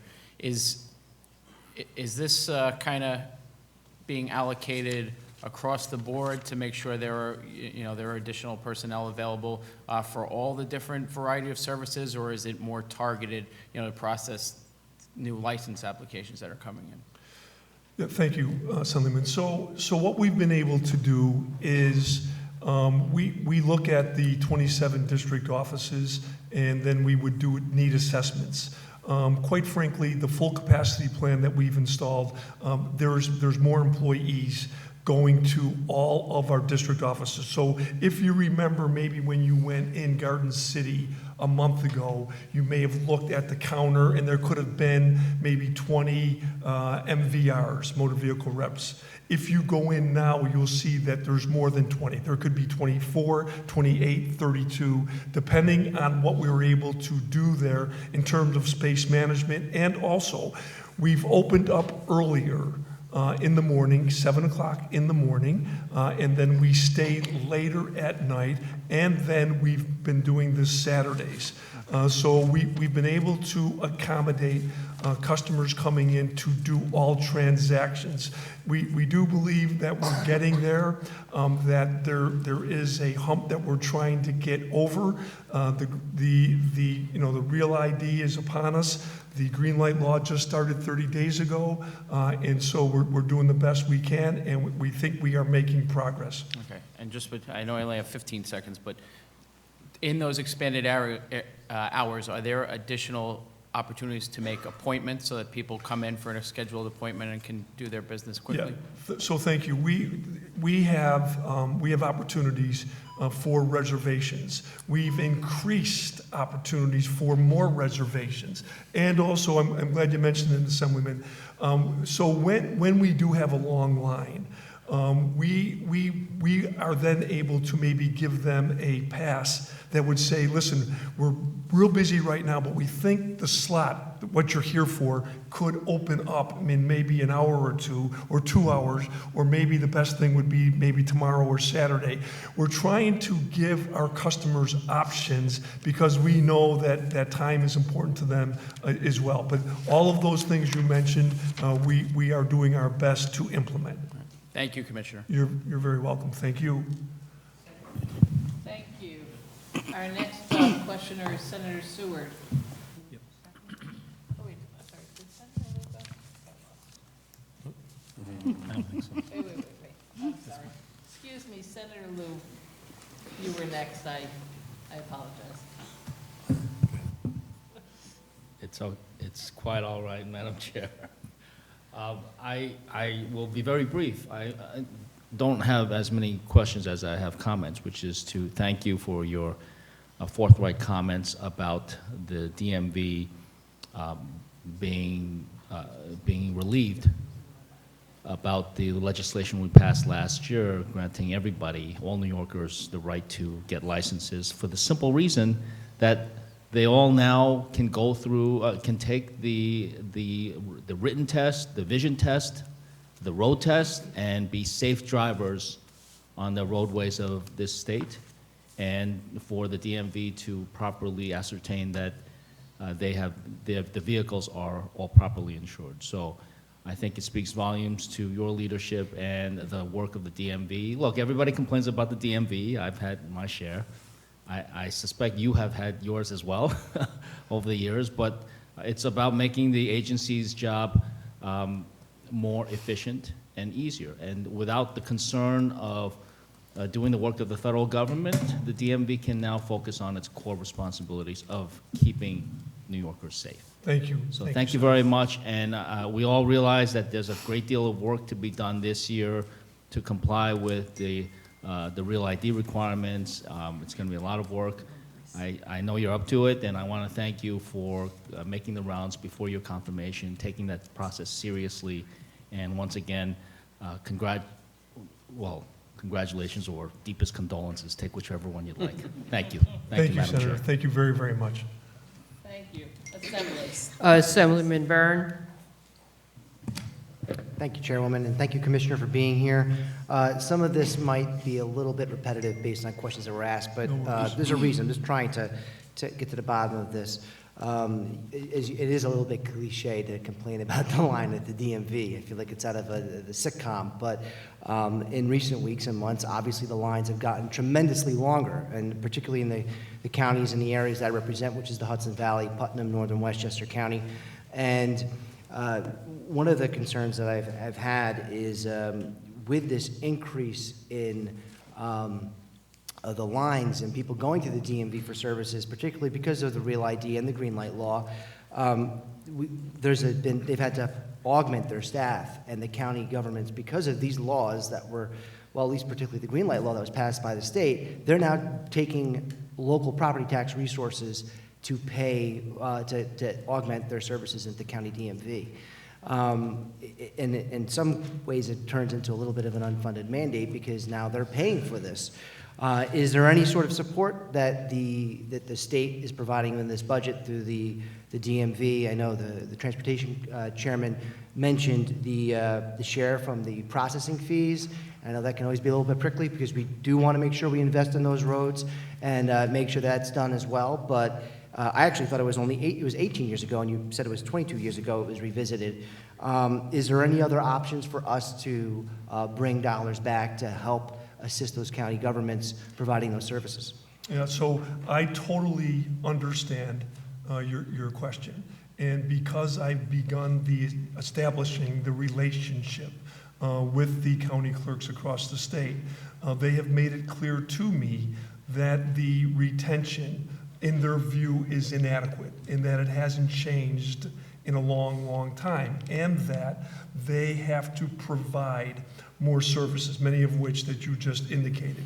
And they also have said that because of some of the things that they have to do, maybe it's because of state law or because of federal law, that what it does is it kind of interrupts their budget. Their budget, as you know, goes through a process within their county and within their county government. And they have to present their budget, and they have to say, what they need and why they need it. And right now, I do know by having conversations with many counties within your area that they are very concerned about this, the budget crunch it has on them, and that they feel that it's inadequate on the county retention. So, Assemblyman, I understand and I hear your question. So, thank you, Commissioner. So that'll be an outstanding challenge for us to tackle as time continues. Another question, something that's been raised as a concern from folks in one of my local county clerks has been with the motor voter program, and we've already had this kind of pre-existing issue in the past with folks who are just non-citizens but have been able to legally drive and get licenses. But now with the green light bill, with more people, there's concern trying to get their driver's license, there's concern about having this customer-facing device encouraging people to register to vote. And some people have asked me, as local advocates, would it be possible just to disable that customer-facing device if they're a non-citizen? Is that something that the state and the DMV could potentially do? So again, thank you, and quite frankly, this is not the first time because of my opportunities to be out there with county clerks who have the concern that you just voiced. So all I can really say to you, and I want to be clear about this, is that the DMV, we do not register. We do not register anybody to vote. We are guided by state and federal law that we have to give anybody coming in the opportunity to I'm sorry, apply. I'm running low on time. I don't mean to interrupt, Commissioner, but we're just making it easier for people to vote. You're not registering them to vote, and I can understand that. I think the concern is just if we don't want to make it easier for someone who's a non-citizen who doesn't have that right to register to vote. And I want to move on, but I appreciate you because there's one more question. I feel like I know the answer. Okay. But it comes back to license plates, which was a big issue last year, and I think we backpedaled that. But I want to confirm that we're not going to be mandating individuals to be replacing license plates regardless of the condition of their plate. I know that we are going to be getting new plates because that contest was done, but are we going to be mandating people? And I know the legislature empower the DMV to put a price on it, but that was really a cap. I mean, you could charge $1 if you really wanted to. So if you could just speak on that, confirm the status of the license plates. Yeah, so the way I would answer your question and your comment is that there is a new plate. New Yorkers decided on what that plate would look like. The distribution process will begin in April. But they're not mandated to replace that plate. They're not going to be mandated to purchase it. If they have a plate that's in good condition and it's 10 years old, are they going to be mandated to purchase a new plate? So let me address that as well. So in September, when when all this came up, I said in September, this proposal, the 10-year replacement, is not going forward. So if that changes, then a conversation would have to take place with this honorable body. Thank you, Commissioner. You're very welcome. Thank you, Senate. Thank you. Senator James Seward. Yeah, thank you, and thank you, Commissioner, for being here. Thank you. Could you describe for us what kind of training were DMV employees given to ensure that license security was upheld when issuing licenses under the new green light law? I mean, was there additional training, particularly when you're adding new staff and so on as well? Sure. Directed at the license security. Yeah. So we have continuous training for all of our MVRs, motor vehicle representatives, for our supervisors, and for our office staff. And then you're quite right. When we bring in so many employees, which we have over a very short period of time, what we're doing, Senator, is we're going to what I would call like a double training. They get the training coming in that everybody gets, but then what happens when they're in our district office, then the supervisors, so the MVRs are at the counter, and then there is a desk behind where the MVRs are. And the supervisors there really are on-the-job trainers to make sure that all the transactions, no matter what it is going well. For example, we have some very good technology, and I believe it's very efficient. And so, for instance, the supervisor would have a live screen. And so there could be a customer at counter 6. Now the supervisor can see, because it's in an orange block, it'll say the customer has been there for 9 minutes. Then it changes to red when the customer's there for 12 minutes. Now the supervisor is busy and has other responsibilities. At that time, the supervisor gets up, goes to the MVR at the counter to make sure that they have the right information that they need to take care of the customer. So we're doing everything we possibly can to make sure that everybody understands best practices, the 4,000 procedures, the VTL, and all of the statutory requirements that we have. Okay, thank you. You're welcome. Getting back to line of questioning from Assemblyman Robb, on this law enforcement agencies' access to DMV databases, did I understand you to say that really nothing has changed? I mean, what data? You know, there was a flutter in the press, and I must say I have no personal knowledge of this, but I know it was pretty widely reported a few weeks ago that dozens of law enforcement agencies were being denied access to DMV databases. So, I mean, what databases were they denied access to, and what has the impact been on public safety in your view?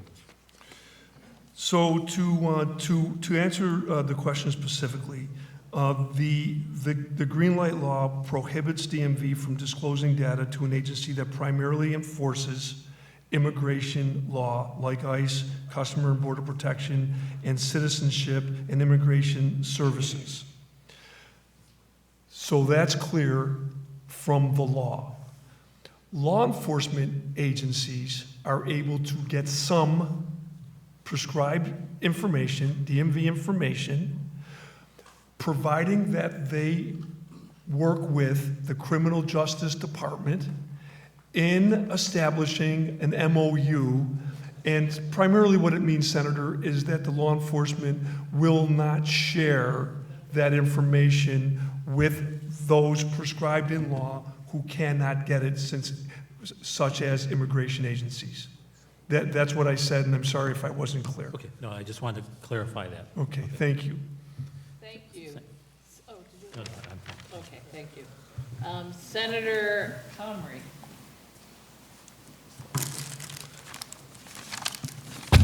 Thank you.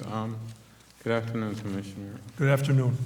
I wanted to ask you about the, well, two things. Number one, what can we do to, as I had asked you before, what can we do to improve the ability to have faster service or expand the Springfield or Jamaica DMV locations? Those are two of the busiest locations in the state, and whenever you go there, there's people, it's crowded. It's just a massive amount of people that continue to move through there.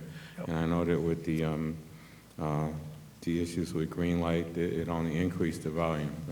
Can you share with us what you're planning to do about trying to reduce the wait times and whether or not there can be some weekend service at either one of those two locations? Yeah. Thank you, Senator, for the question, and I do know you're concerned about it. We did see each other not too long ago, and you did voice that concern. I have been to all of the DMV district offices within your Senate district, and to answer your question specifically, we are now looking very closely.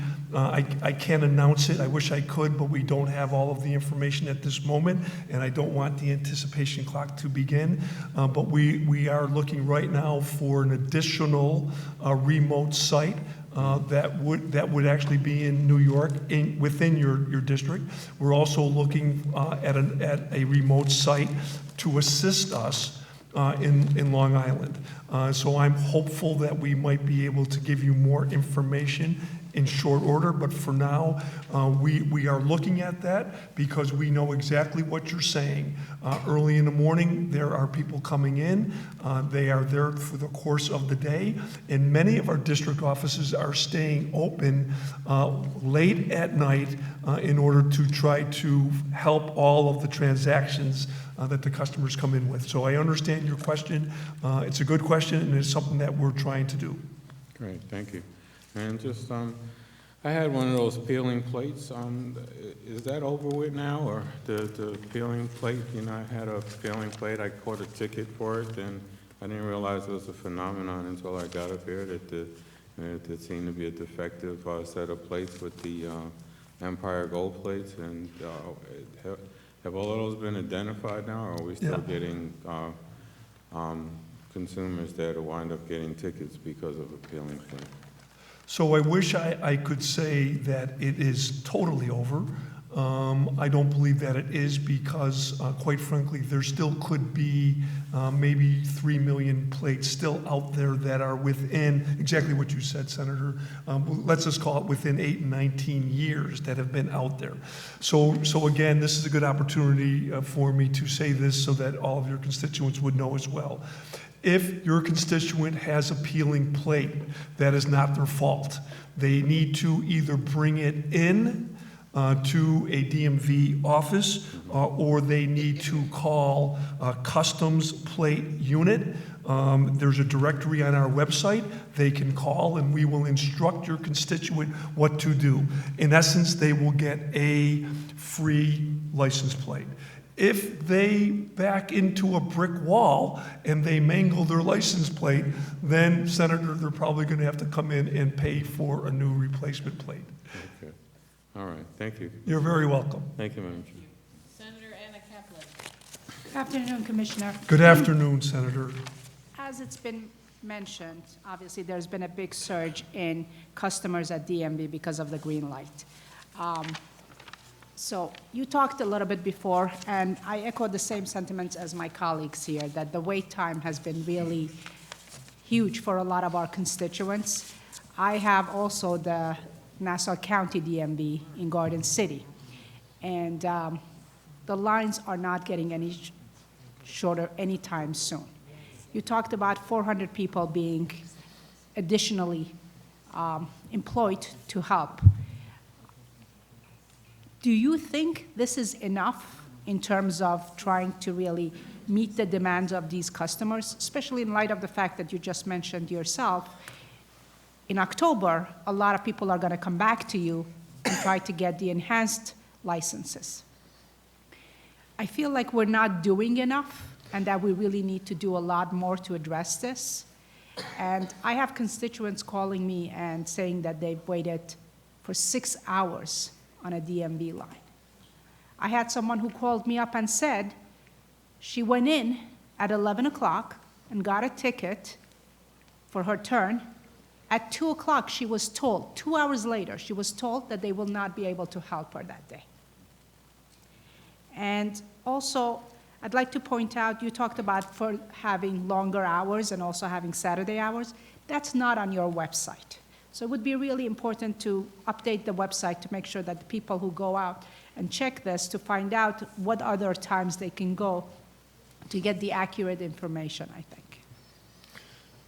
Thank you, Senator. And the frustration that you have on behalf of your constituents, I have the same frustration not only for your constituents, but also for your constituents who work for DMV in your sites, in the counties that you've talked about. And so we do feel, however, that we are making some progress. And so the way that I look at it is at an individual basis. So if we have 27 district offices, and there's a few offices in upstate that are not affected right now by the long lines, I take them out of the column. Then I go to the 24 district offices, of which would be included in Garden City. And what we do is we look at it individually, and we look to see what can we do more than what we've done already. So starting at 7 o'clock in the morning, maybe that isn't working. Maybe that isn't working in terms of what your constituents have experienced in being there so long. So we try to go further. We have people greeting your constituents as they come in.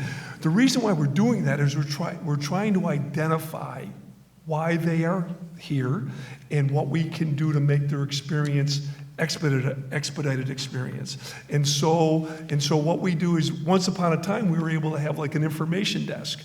But the information desk doesn't work anymore because the lineup is too long. So what have we done? We've now put 6 MVRs who are very equipped, who know what to do. They're talking to your customers the minute they come in to make sure we understand, what are you here for? Do you have the right documents or the right information? If you don't, we then say, maybe here you go, here's a pass, could you come back a little bit later or tomorrow? What we don't want to do is somebody get in a line and to begin the process, and then to be interrupted a little bit later in saying that we can't help you, or the 2 o'clock instance that you gave. So I am very aware of everything you just said, and we are trying to work through it. We continue to do that, and I know that we're going to have success, Senator. I really appreciate it. I also want to mention that 2 of those constituents who called did say the employees were very respectful and very patient. So kudos to all the employees, but we just need to make the time much shorter. People have a lot of on their plate, and they're just trying to get by and do what they need to do. So thank you. Senator, thank you for that, and I will convey what you just said to our employees there, but also to all of our employees here too,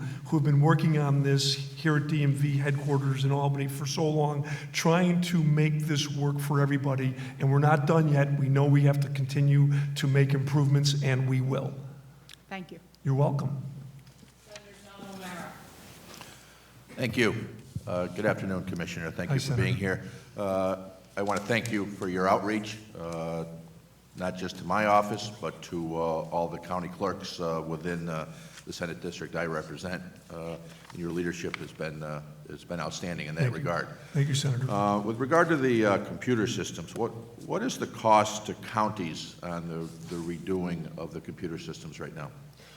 So the modernization, that's, I believe, what you're talking about. We're doing a comprehensive modernization, and that is something that the state is doing. We're doing it.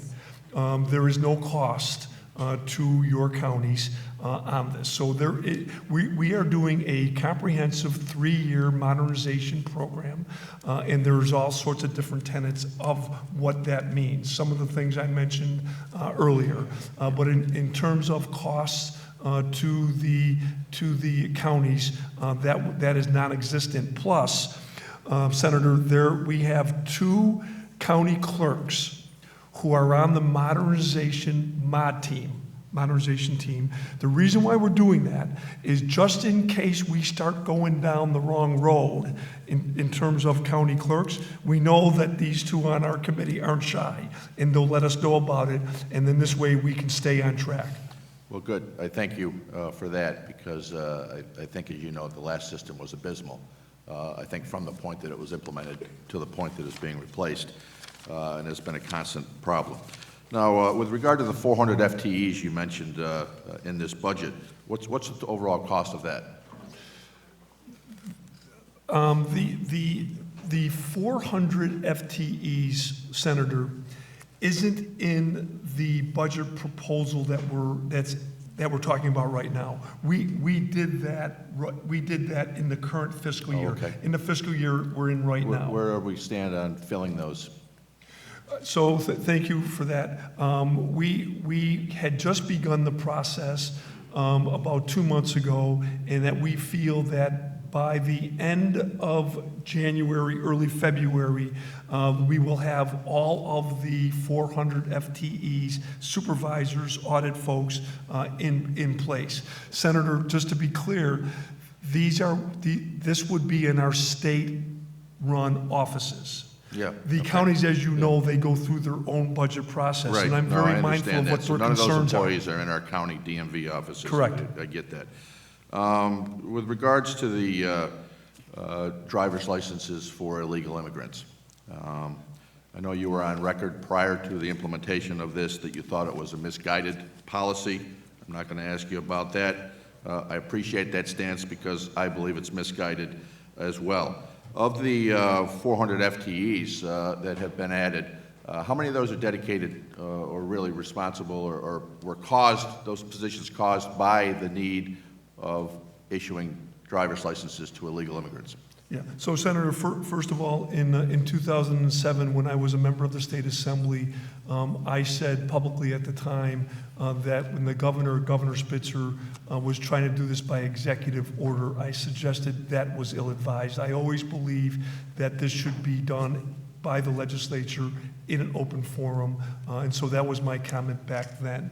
For now, the 400 FTEs, they have been trained properly, and they're getting additional training from their supervisors, and their responsibility not only has to do with green light law, it would also have to do with Real ID, it would have to do with registration renewals, all of the different functions that a customer would come in any of our offices.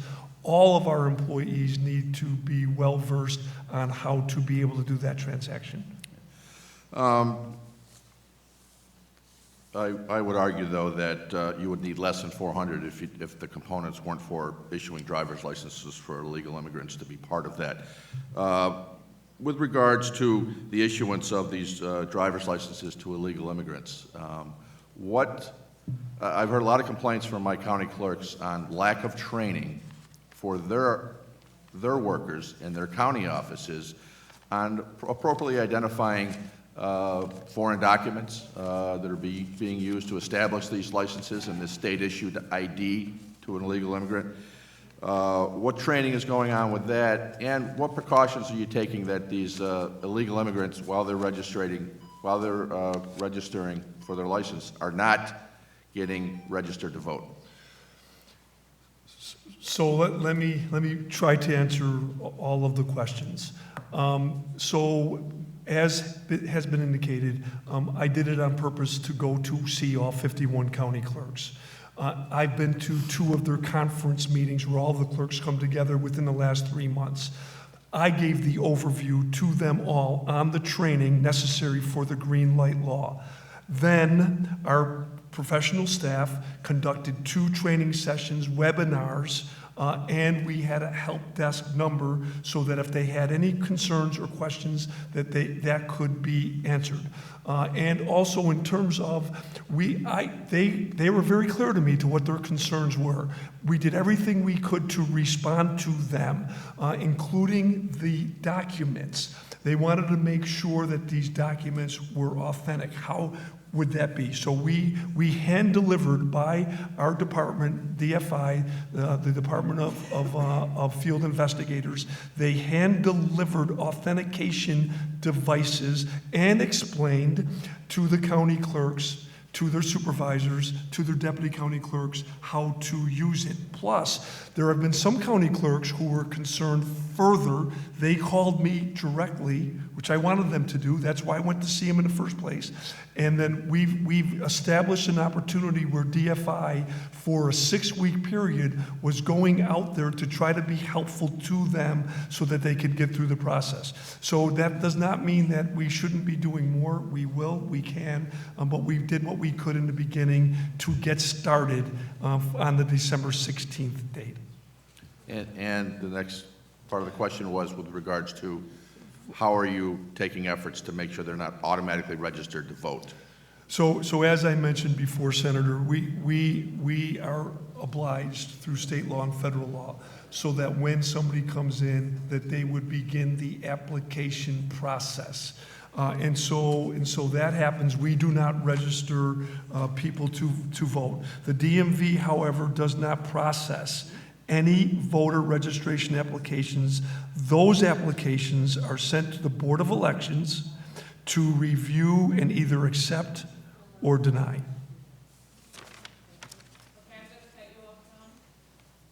Thank you, Senator. Thank you, Mark.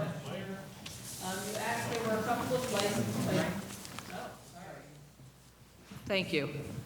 There were a couple of license plate questions before about the peeling license plates, et cetera.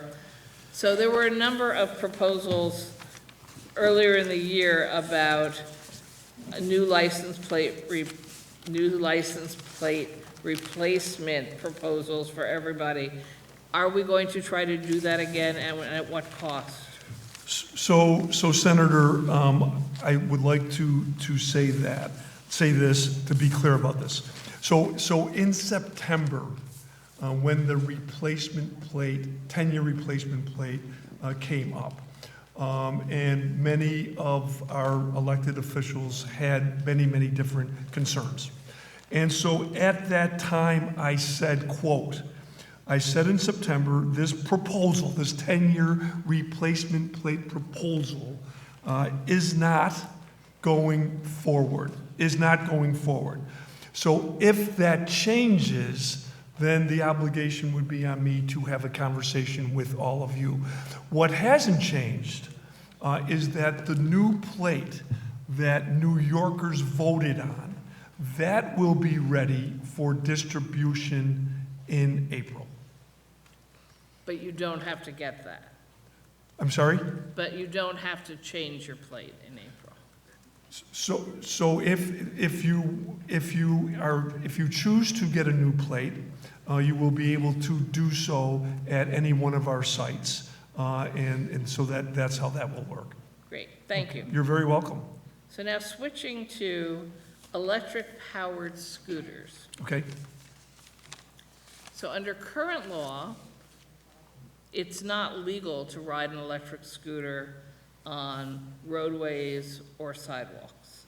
Under the governor's proposal, TED Bill Part AAA, electric scooters not going more than 15 miles an hour would be allowed to operate on public roads with speed limits of 30 miles per hour or less, and couldn't drive on sidewalks but could park on sidewalks. And it seems to explicitly say that localities wouldn't be able to regulate the electric scooters not being allowed to park on the sidewalks. So my question is, let's imagine a city called New York with 8.5 million people, and in some cases sidewalks that people fight to stay on because they're so crowded with population density and all this other equipment on our sidewalks. And so now we wouldn't be able to say, no, you can't just leave your electric scooters wherever the hell you want on the sidewalks? So Senator, I've had the opportunity when going through the nomination process to talk with you, and I know this is on your mind. I know it. And I know that you have great concerns about this, especially not only the whole state, but also the part of the state that you represent. And I know this isn't the answer that you want to hear from me, but the only answer that I can really provide to you is that it's not common for somebody in my position to comment on legislation that is pending. However, what I can say is we support the provisions by the governor, especially having to do with the concerns of public safety, and DMV will implement whatever is passed by this honorable body and signed by the governor. So some of the concerns that you have, I'm unable really to comment any further on right now, but I know there is a deliberation that is going on amongst the members and the administration, and I know that will continue. And there's another section that says the bill prohibits leaving the scene of an incident and operating under the influence of alcohol or drugs, provided that the DWAI provision is only enforceable if the scooter is involved in a crash. So are we going to, somewhere in the budget, be changing DWAI law as well? So again, Senator, I wish I could be candid and clear about this. Again, this is proposed budget legislation, and so I don't really have any comment on it at this moment in time. But we will implement and do whatever is passed, by the legislature and signed by the governor. I am aware of what you're saying. Of course, I have to be aware of these types of things. I am aware of it, but that is as far as I can go, and I hope you understand that. Yes, to be continued. Thank you. Absolutely. And I think I was the last person to ask questions, so thank you for your time with us this afternoon. Thank you all very, very much for this opportunity. Thank you. Thank you. Now we'll hear from Matt Driscoll, Executive Director of the New York State Thruway Authority.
feel free to begin. Okay.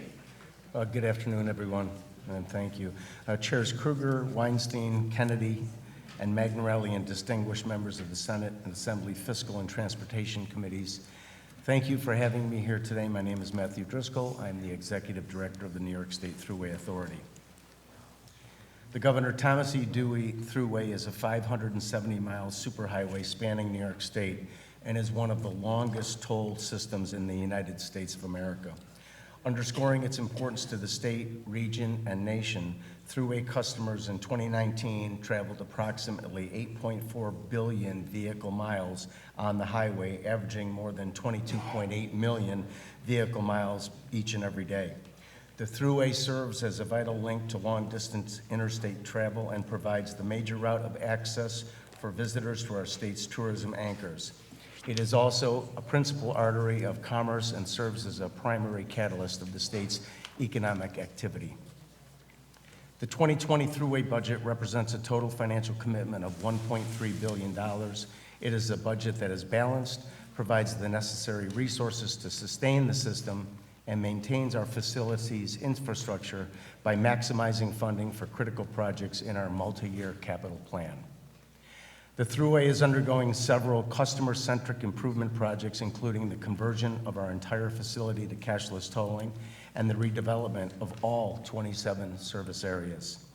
These improvements will propel the Thruway into a new era, providing our customers with modernized service amenities for generations to come.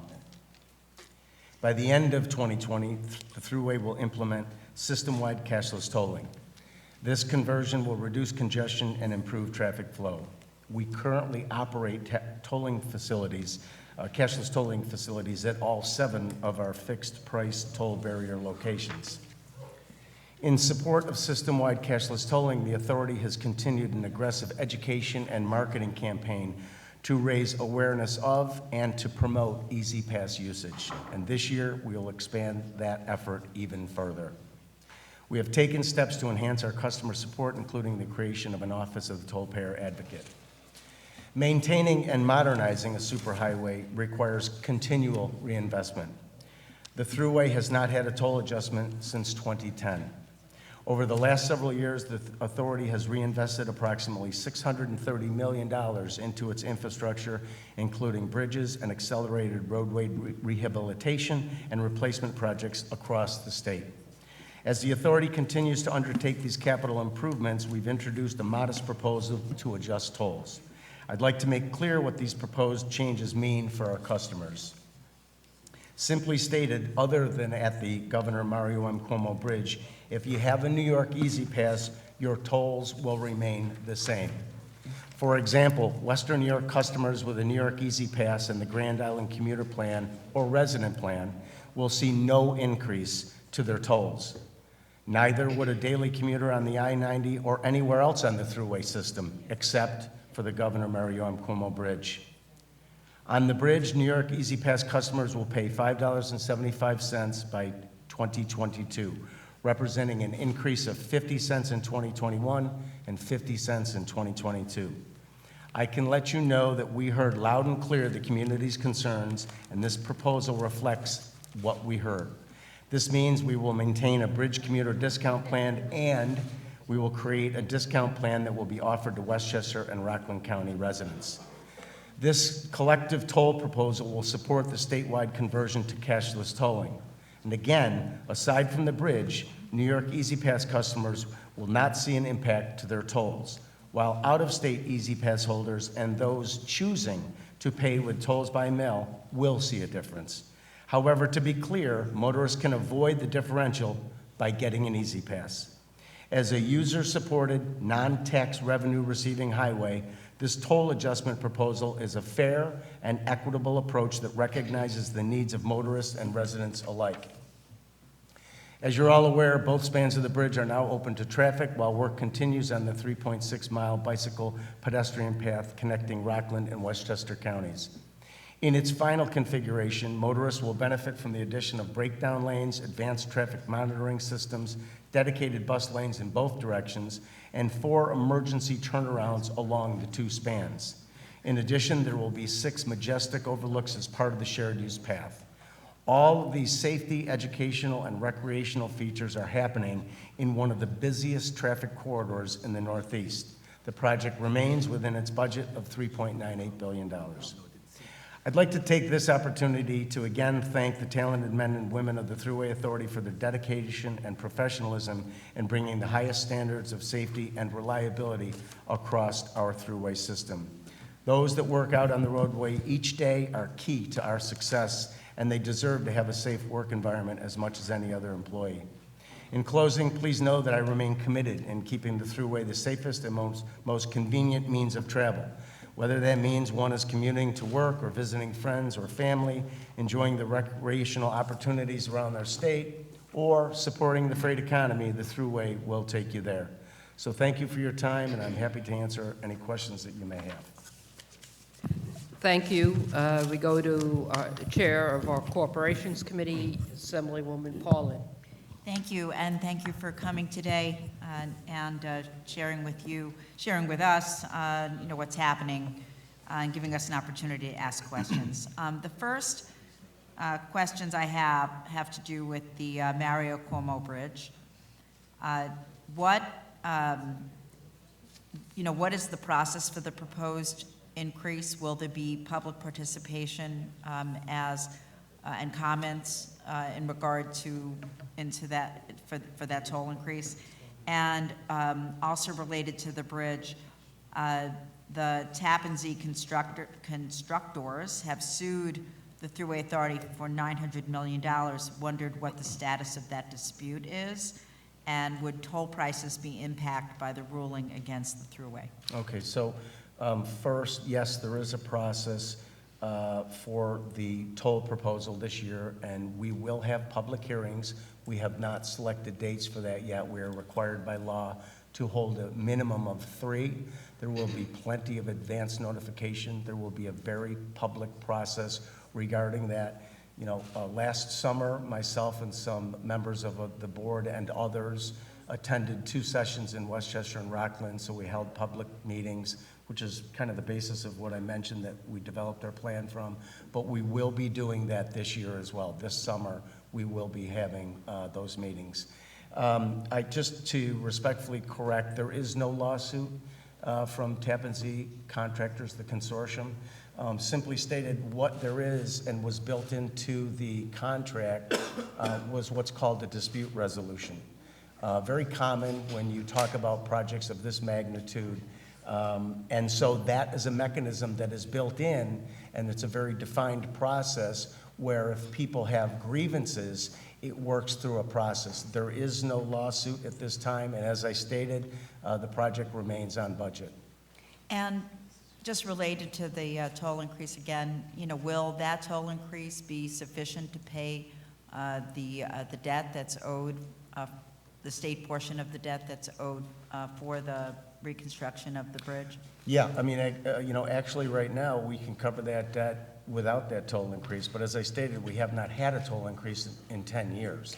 And so, that's a long time.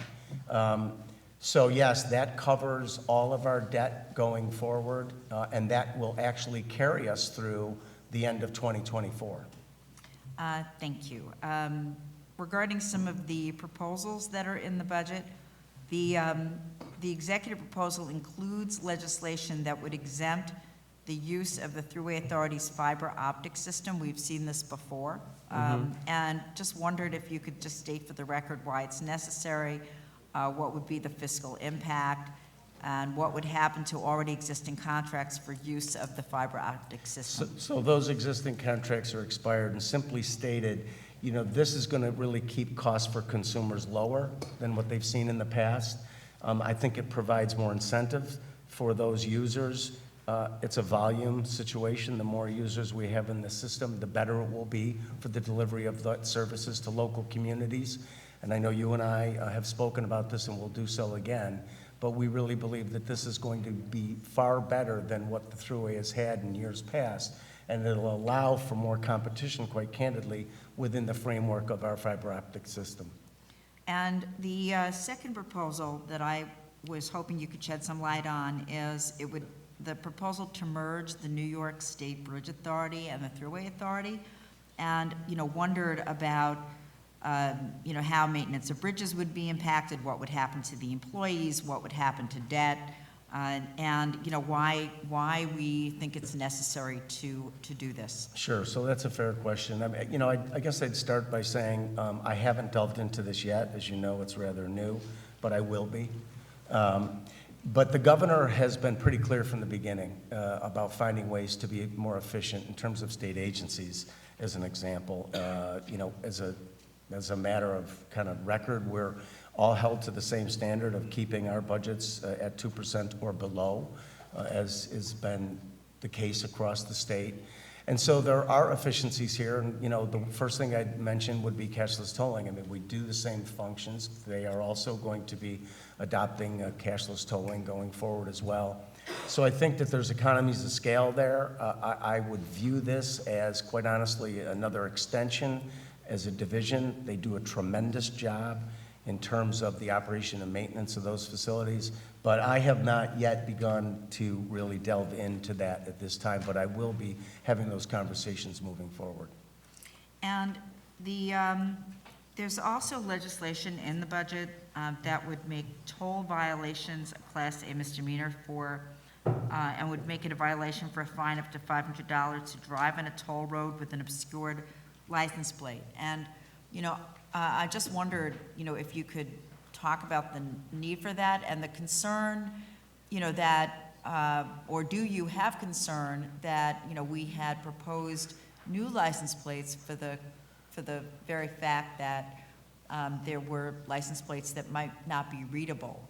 Will there be confusion and a problem with distinguishing between a license plate that might be older, since we didn't reissue those license plates, and an obscured license plate, and possibly putting someone in harm's way, or because we would be claiming they were violating and possibly, Well, I'm not one for speculating on what, could happen. I can only tell you that, resolution is very important to us, as it is to the MTA and the Port Authority, naturally, because, we want to get it right, and we want to make sure that the billing is accurate.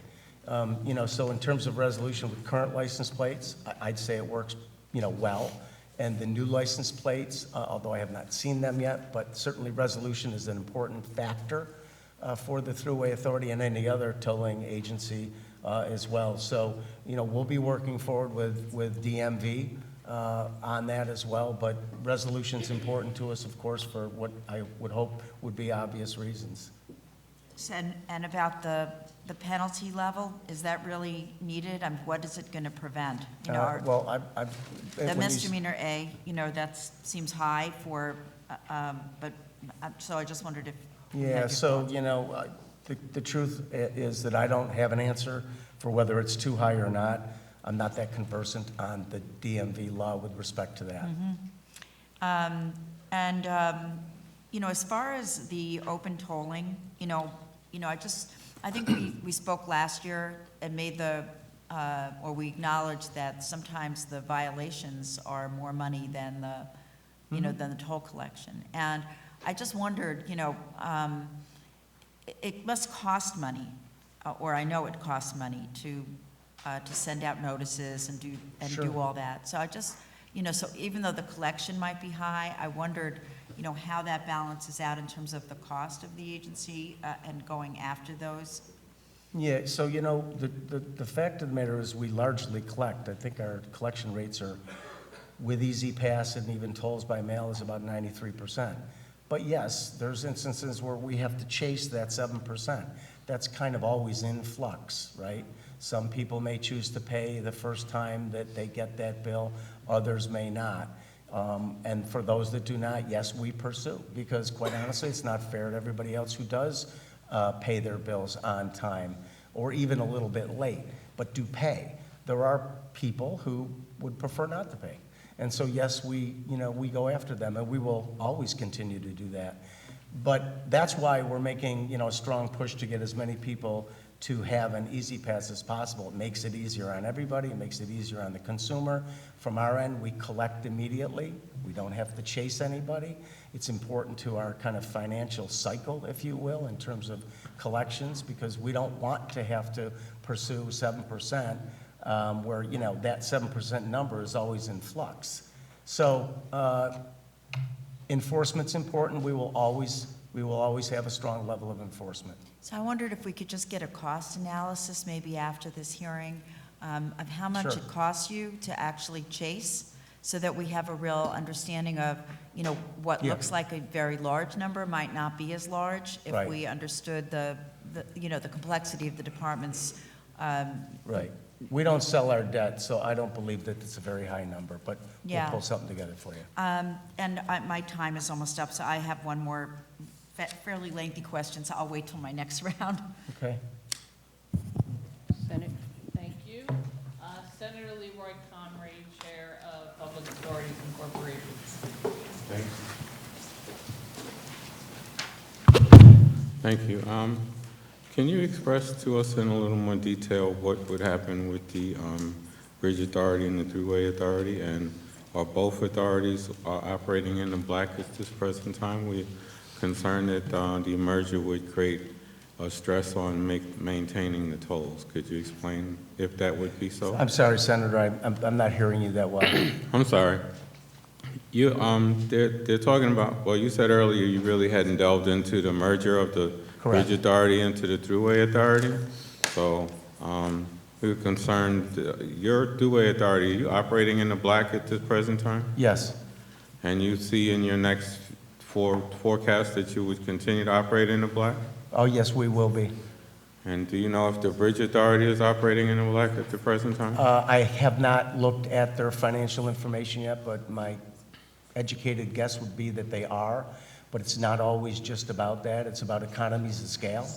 And so in terms of projects, as an example, the more projects that you do, the greater kind of economies of scale that you may get on materials and other cost benefits. So, you know, from an operations standpoint, as I've said, my understanding is they've done a great job. I have no reason to disbelieve that whatsoever. But I do think that there's likely efficiencies to be had by a merger of both the Thruway Authority and the Bridge Authority. So I will be working in earnest with the leadership there moving forward. I'm concerned about the Thruway Authority's ability to have meetings. Where do you hold your meetings? Where does the Thruway Authority hold meetings, your meetings? our meetings? Yeah, well, we hold them in Terrytown. We have them in Albany. We have a location in Syracuse. So we're frankly all over the state. So that's really not a concern, at least from my standpoint. And your meetings are open public meetings? Sure. Okay. We had reached out to, yeah, how much notice do you give to the public before you hold a meeting? How many what? How much notice do you give to the public before you hold a meeting? Well, our agenda is an example for 2020. Our dates are all published now, right through the year of 2020. So our Well, I was our concerned calendar because is published. last year I sent you a letter when we found out that you were going to look at holding a review of some of the thruway comfort stations and looking at putting new vendors in. And we never saw a notice of that meeting. There were folks that were concerned about the types of vendors that were coming into and whether or not certain vendors should have their contacts retained. I never got an answer until last week, and I'm sure that those decisions had been made. So I'm concerned about how you're posting the meetings. You know, something like that should have come to my office or should have come to either one of our offices, but when I checked, there was no notice of that meeting or decision. And the letter that you sent me, frankly, was a circle around going back to my original question with no answer and with no, nothing saying that a vendor had been selected or what your process is. So I'm concerned about when you're noticing people and what that process Right, is. so, you know, we typically try to notice people several days in advance. I will acknowledge that there's been times where we haven't been good at that, but that's something that I'm undertaking internally to ensure that we do. But I want to go back to your letter because I read the letter, the initial letter, and, your initial letter was sent, and I believe this was on the McDonald's? Yes. Yes. That was well after we had issued an RFP, and I can't speak about it today because we're still in that phase. But that was well after the RFP had been issued to But my point is that for you put out an vendors. RFP and you never noticed anyone. None There of was us notice. Yes. none of my staff or the analysts here had gotten a notice Okay. about the RFP. We found out about it through a third party, so. Well, we'll be you happy to said pull in the that beginning information and that get you it to have you. had some problems with noticing. I would hope that we clean that up. Sure. If you've never reached out to my office for a meeting, we've contacted you again on issues regarding Easy Pass, and I've been totally frustrated at the lack of response to try to help our constituents that are being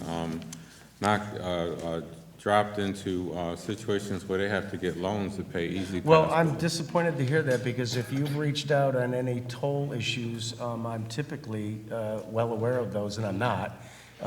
You and many of your colleagues have turned to me when you've had constituents who've had problems, and we have addressed those immediately. So if that's happened, I will apologize to you. I'm not aware that you did that. I'll take that up internally. With respect to your McDonald's letter, as we stated, that was after the RFP, but we can discuss that as well in further detail if you'd like to. But you said that RFP is not closed yet? It's still pending? No, we are in negotiations. So it's not been awarded, so I'm really limited as to what I can discuss in this phase. Can you send us a copy of the RFP so that we can know at least what you were asking for? Sure. Okay, now, another set of questions. The Office of Toll Payer Advocate, is that totally established now, and how many staff are dedicated to that office? So we have a person, actually a toll impacted employee who will be handling that function. One person? That's all we need. And how many? It's all done online. How many cases has that person resolved? Do you have an idea? There's been no complaints in some time. And I think this is a good, point for me to talk a little bit about the history from cashless tolling. Because I Okay. think it'll get to, this whole issue. In 16 and 17, when cashless tolling was being implemented by the MTA and the Port Authority, and then, of course, at the Mario Cuomo Bridge, in its infancy, there was a lot of challenges with cashless tolling. Why? Because it was new. You may recall when I first arrived at the Thruway Authority, the first thing we did was hit the reset button, and we did an amnesty program and started over. But here we are now 4 years later, and I can tell you directly that the number of complaints related to cashless tolling in the areas where we have cashless tolling, those 7 barrier areas and the bridge, are significantly down. Why? Because of the education process and that early bit of pain, but the education process that's taken place since then. And as I mentioned in my remarks, we will have a very robust education and outreach campaign this year as well, because as I say, at the end of this year, the system will be fully implemented to cashless tolling. So there are very little complaints, quite honestly. And the complaints that I get are from you and your colleagues, which we handle directly and try to take care of right away. So the complaint numbers are way down. I would have to take umbrage with that. We still have many constituents that are having Sure. bills that are coming to them in thousands of dollars because of fines and fees. I have many commuters that, because of the process and the system, they're not getting notice until the end of the month after they've already been knocked out of the system and been then given fines and fees that they're not aware of until 30 days after. So I would really want to drill down on how you're processing those and when the cutoff Sure. date is. Sure. And what the notification and response is to people. Because, a lot of folks, their credit card changes during the year that they were processing Well, it. And Senator, we're all responsible for our own actions, and Right, the but fact most of the people matter don't know is, if for I 30 may, days until their bills you know come what, in. the fact is, And then that is that 30 day, peop- I'm sorry, I was speaking, you spoke over me. I don't normally speak over people. Okay. But, many constituents don't find out until their next bill, which is 30 days later. Right. And within that period, they're winding up with major fines and fees. Right. So the process of notification to constituents that have been paying on a regular basis and haven't been paying is something that we need to drill down into. Because a lot of people are going into financial stress. Sure. And most people don't have $10,000 in their account to pay fines.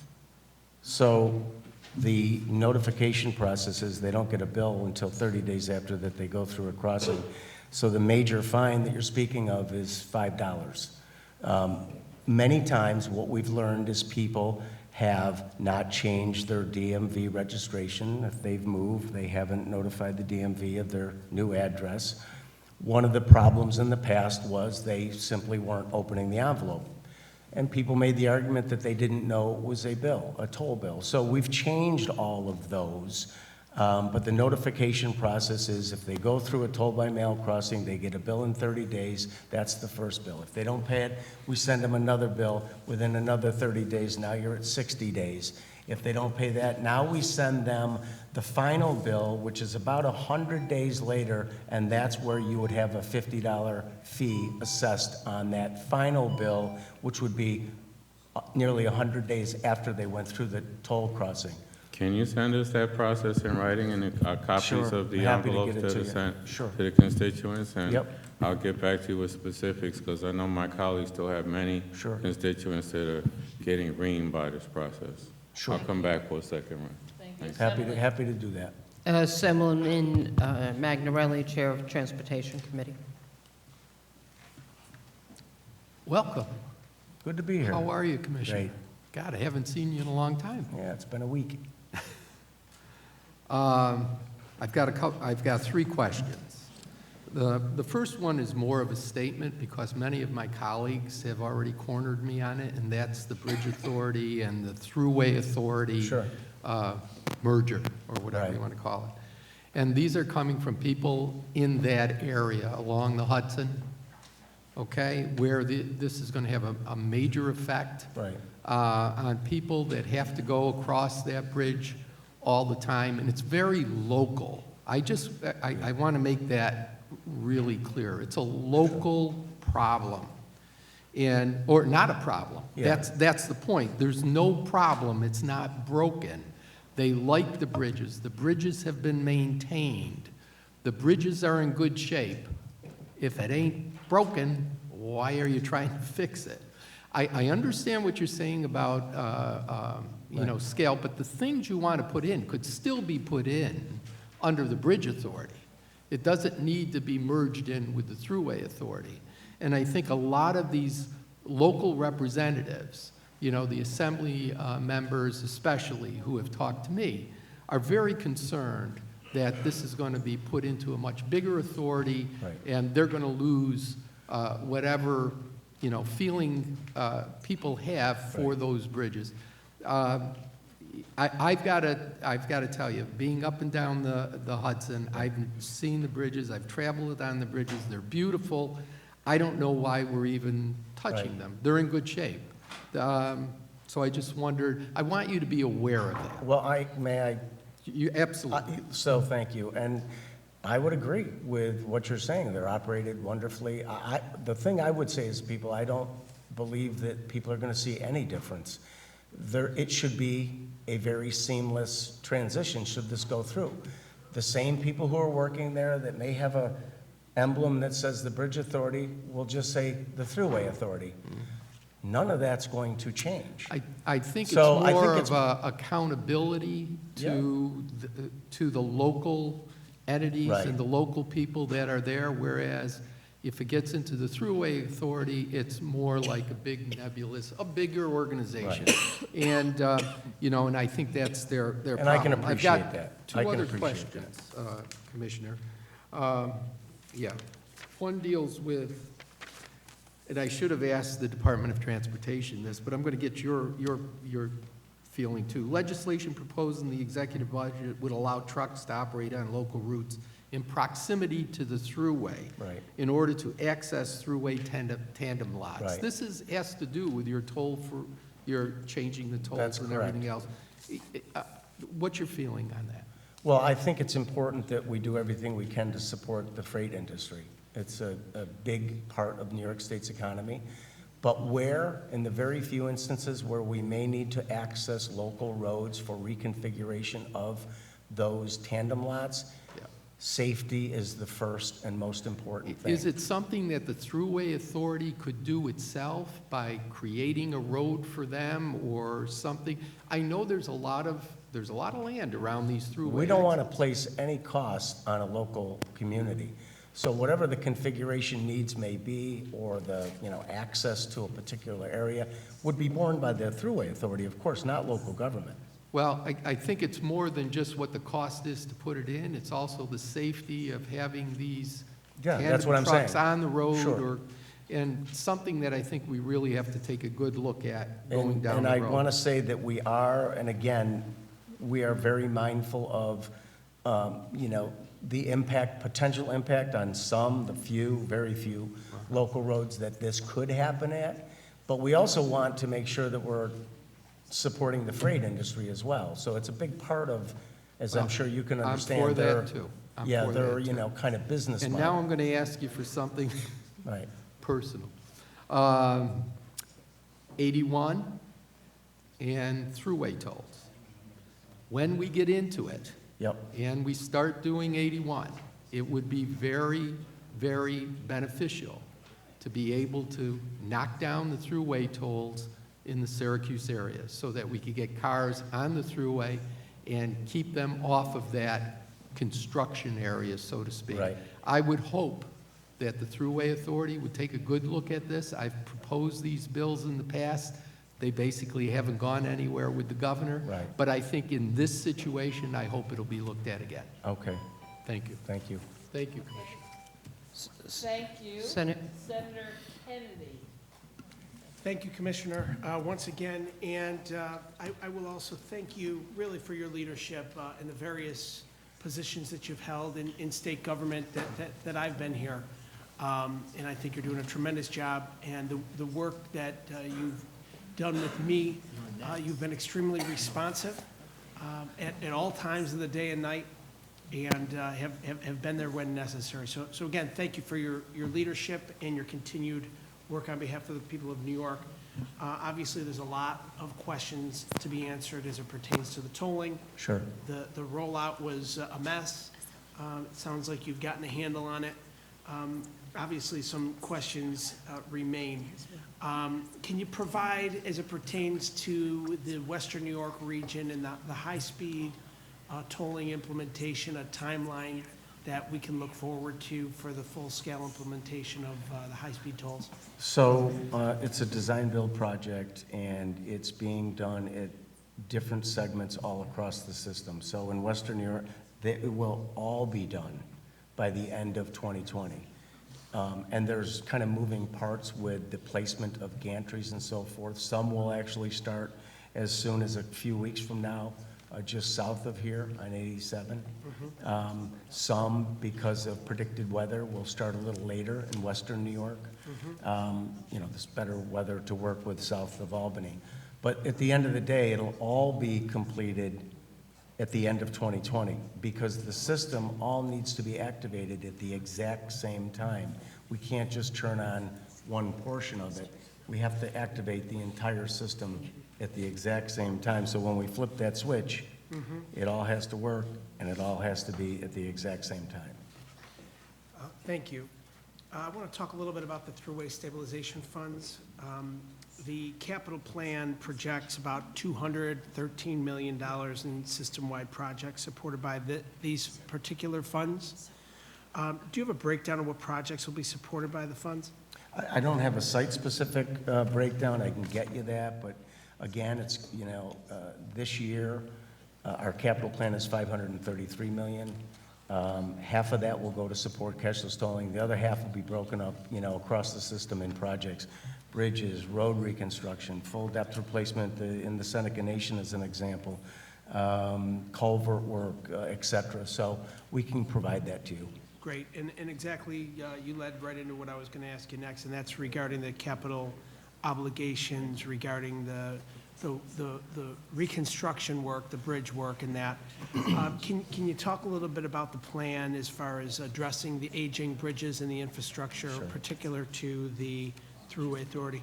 Right. So, we have about 814 bridges across the system, and so we use an asset management program to identify critical needs, and we try to, list those out in terms of a triage approach, right? What's the most critical, working, kind of from the most need to the least. Our goal is to get not only our bridges, but our roadway surface into a position where it's in good condition, because the longer that we can stabilize that, the less expensive it will be for the authority. As an example, we're using local resources in divisions, like the Buffalo Division and others, where we have our own maintenance forces going out and doing deck work and others that historically may have been bid out. It's a good use for our own resources. It's frankly a good resource because it's a morale builder for our personnel, and we're able to elongate a bridge deck and a bridge replacement program by 25 years. So, we're making do with what we have, and I want to emphasize again, we don't get, taxpayer support. This whole system is completely operated and maintained by tolls only. We don't get federal funding. So we're very site-specific on where we spend our resources, and we try to do that in a very strategic way. Thank you. And again, just referring back to your leadership as a former mayor of Syracuse, you recognize a hands-on approach that has to be taken. I think you've done that. Part of this is in implementing your vision within the authority. As it pertains to rolling out these projects for RFP and just through the regular bid process, do you take into consideration the weather and the events that we have to deal with, especially in upstate? Because with the DOT, we've actually had to roll out an entirely separate focus on the western region because of the timing for construction projects. Can you talk a little bit about that and what you do with the Thruway Authority? Yeah, clearly we do. And, like now is our planning time because we're clearly not going to be, doing road work unless it's an emergency during the winter months. So all of our lettings and our program is designed to capture that critical 6-month window, if you will. There's 2 seasons, winter and construction season, right? And so we absolutely take into account the weather conditions. Again, I'll go back to the Seneca Nation. We knew that was, and it turned out to be a much bigger project than we had initially thought because we hadn't been able to get in there for many years. But the plan was 2-phase because I knew we would never be able to complete that work in this year. And so we got in, we made that section of the Thruway certainly much smoother, but now much safer as well. And so in the spring, when we know we're going to have better weather and we've got a really good construction season, we're going to be doing a complete rebuild, full depth all the way down. And so we planned that purposely because, we'd be pushing resources to try to do something too quick in the late summer, fall months into the winter. Very risky. And so you want to make sure you do that because of those weather conditions impact your product. Right? Thank you. Thank you. Assemblyman Otis. Matt, how are you doing? Nice to see you. Good to see you again, Assemblyman.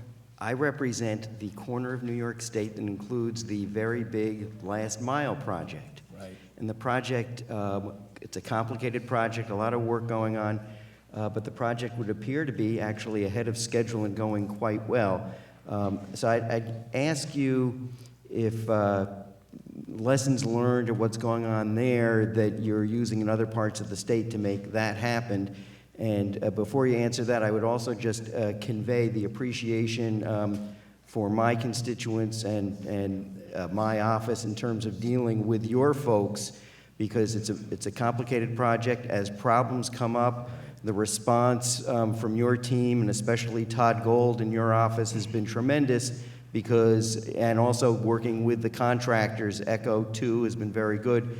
But when there are problems that come up from constituents, they are responded to immediately, and that is tremendous. I want you to hear that. But lessons learned for for being able to make things come in on time like that. Well, and thank you. And I want to say that I try to pride myself on that communication and that connection piece, which is why I'm disappointed hearing Senator Combrie's experience, which I will fix. You're right. The Last Mile project is a big, huge project. It's a very noisy project. I have been there multiple times myself. And it sounds simple, but really what we have done is we've placed kind of an additional layer, if you will, of oversight on it. Namely, I picked someone and told them that they are going to be on that project 24/7 to make sure it gets done, and it gets done on time. There's always going to be problems. You're going to experience challenges. That happens. You know that from your local government experience.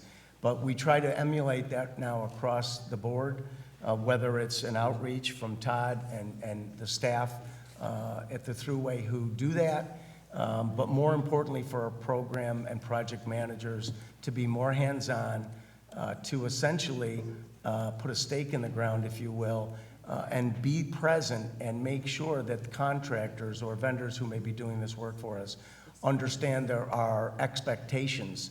And the public, of course, deserves their expectations to be met. And we try to do that both from an administrative end and a financial end as well. As I say, our resources are limited. You know, we live off of our tolls. And so there's a lot of work to be done, so every dime counts, and time is money. And so we're trying to really focus on that. And I think it's working across the system. We're seeing better results, but I still think that there's room for improvement.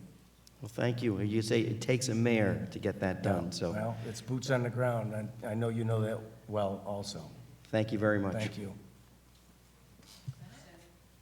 Senator Jim Seward.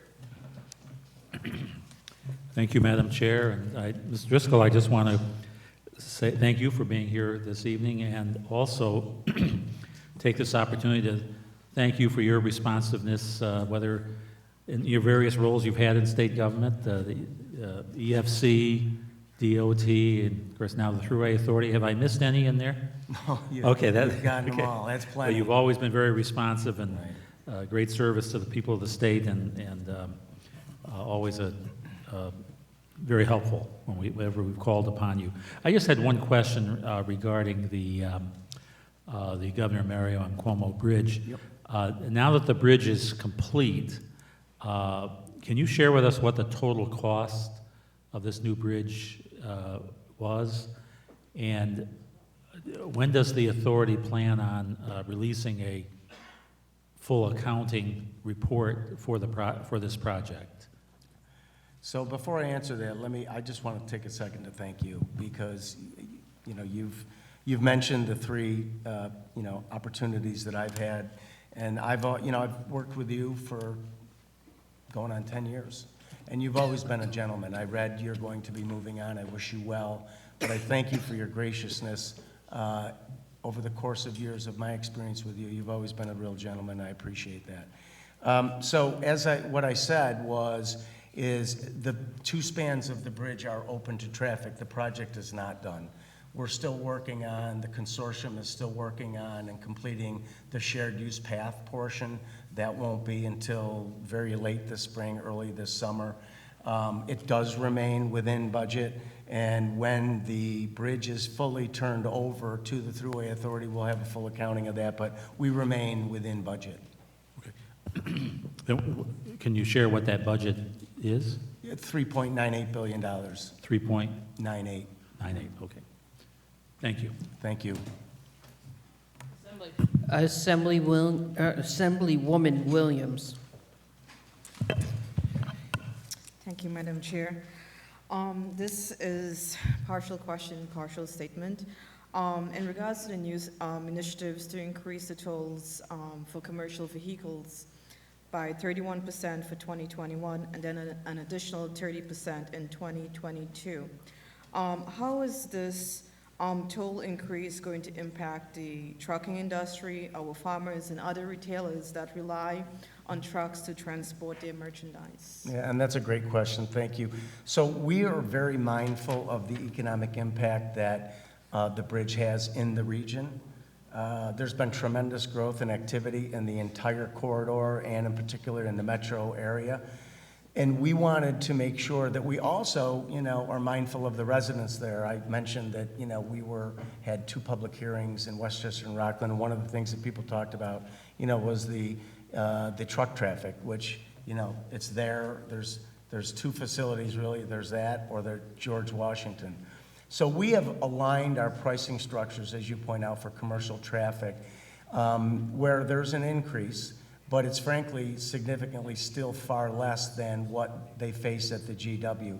As an example, in 2021, at a peak hour, that number would go from about $32 to cross to about $44 and change. And then in 2022, that number would get upwards of about $55, $56, but still far below the GW, which is at a minimum of 90. So, we have to balance the needs of that. I think we've done that, and we've done that fairly, and still allow for people an opportunity to affordably use the crossing. Right. As New Yorkers, we always pride ourselves about eating local businesses, local farms. Right. And, on average, it takes about 1,500 miles to, from farm to plate and so forth. Right. And it's really concerning because, in the future, are we really setting up ourselves for vendors to be looking at cheaper costs out of state because of these rising costs in tolls? So I don't know if that's something that we can think of in the future, because again, if the tolls are being raised, I'm sure it's going to one day trickle down to the farmer. With the farmer not being able to transport his goods to the local supermarkets or wherever in New York State, then that cost then comes down to the consumer as well. Right.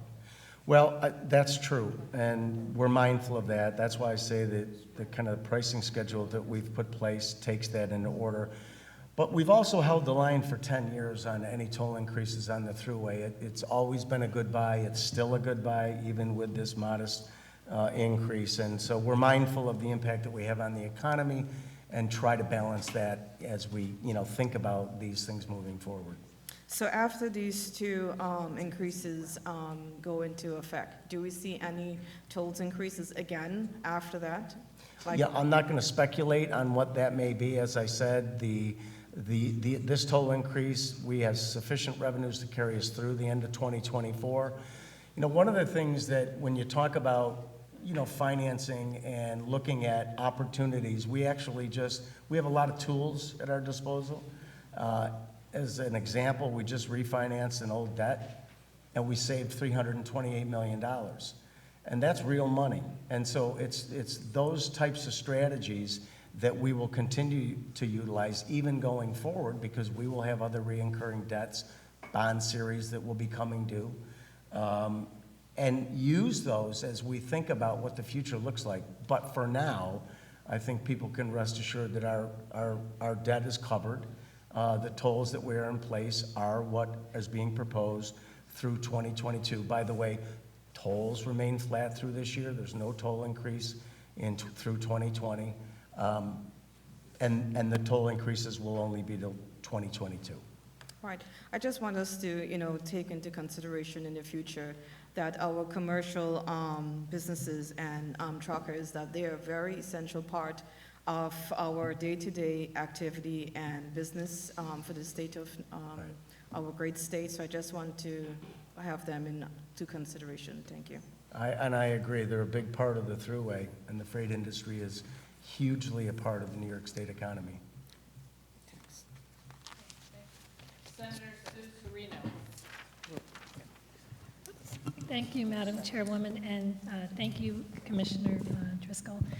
So I hail from the Hudson Valley, and so my concern, of course, is the Bridge Authority and the Thruway proposal. I'm always supportive of government consolidation if it's going to be save efficiency and reduce costs. But our area in the Hudson Valley, as you see, we have big authorities like the MTA, and you've seen what's happened with that, and that's really scary to all of us that will be treated like outsiders once again. And I know that you had said that you didn't really delve into the consolidation portion of this yet, so I just want to put my questions on record, and then maybe we can follow up Sure. after. You might have some answers right now for some of this, but can you point to anything in the proposal that would prevent the tolls collected on the bridges in the Hudson Valley from being used to subsidize the Thruway Authority? And I'll follow up with also, if the goal of the consolidation is to save costs through the consolidation, can you give me any guarantee that the savings achieved would be used to actually reduce the cost of tolls on the bridges? Right, so the first thing I would say is, and I might have missed your last part of your question, but is on the toll piece, which is, you know, we would need to be and would be very mindful of previous debt that the Bridge Authority has. And so that the revenues that are collected to satisfy that debt are very important. Why? Because there are covenants that surround that and protect those investments. Outside investors buy your debt and they invest into that facility. Those would need to be walled off to ensure that there's no disruption to that. I understand from a local perspective why people might be skittish at this. What I said at the beginning is that I haven't delved into it yet because I haven't, but I intend to. I actually have staff starting to do some work. I'll be reaching out to the acting director to speak with her as well. In my mind, as I see this as a very seamless transition. I don't see this as the Thruway Authority coming in and taking resources away, because those facilities are very important to the users and to the Hudson region that use them every day. The only thing that I see really changing would be the patch on somebody's arm that may say a Bridge Authority to the Thruway Authority. The men and women who've been doing that job will still continue to need to do that job. I don't see that changing. That's good. The way I read the proposal also, the potential cost savings that I can see being generated from the consolidation would come from sharing the burden of transitioning to electronic tolling. Is there anything in law or anywhere else that would prevent the two authorities from actually sharing services now? I don't think that there's anything in law, but why, you know, one comment would be, as an example, since you're going to go to all electronic tolling, why recreate the wheel? We already do it, and we have it, and we have staff that does it. It's a very large undertaking. And so that right there is an efficiency. I certainly couldn't at this point place a dollar amount on it. But I think that there's economies of scale that can be had and still provide the same quality level of service to the residents and the users of the Hudson Valley that use those facilities. Okay, and I see my time And I'm is happy to going. meet with you as well to discuss this. I would love that. Sure. I also noticed that the consolidation proposal would give only one board member, because, you know, we deal with this with the MTA, one board member to 8 counties. So that's a really large geographic area, and with the MTA, we're called the quarter pounders. So we really would like to have equal representation. And I just want, the other question I had was about the walkway over the Hudson, because I'm concerned with that too. You know, it's a beautiful walkway. We have people come from all over the world, Sure. plus our residents that use it too. I would want to see, and I want to just put it on your radar, because I Right. would want to see funding that goes to the walkway now being used to go away from the walkway and used towards the thruway. And I've used that myself. It's fantastic, gorgeous, yeah. and for good reason. I would say to you, nothing would change that would harm any of that. That is a major tourism anchor there. It's huge. We want that to continue for the region. It's a fantastic draw. So there would be no adverse impacts whatsoever from the Thruway Authority, if the Thruway Authority was in fact, you know, leading that. I see the same level of standards, frankly, potentially improved. And so to partner with Parks Department and the county to make sure that that facility continues to be a major draw and magnet that it is today. Okay, good. And I look forward to talking to you afterwards too. Thank you. I will set something up and we will visit. Great. Thank you, Commissioner.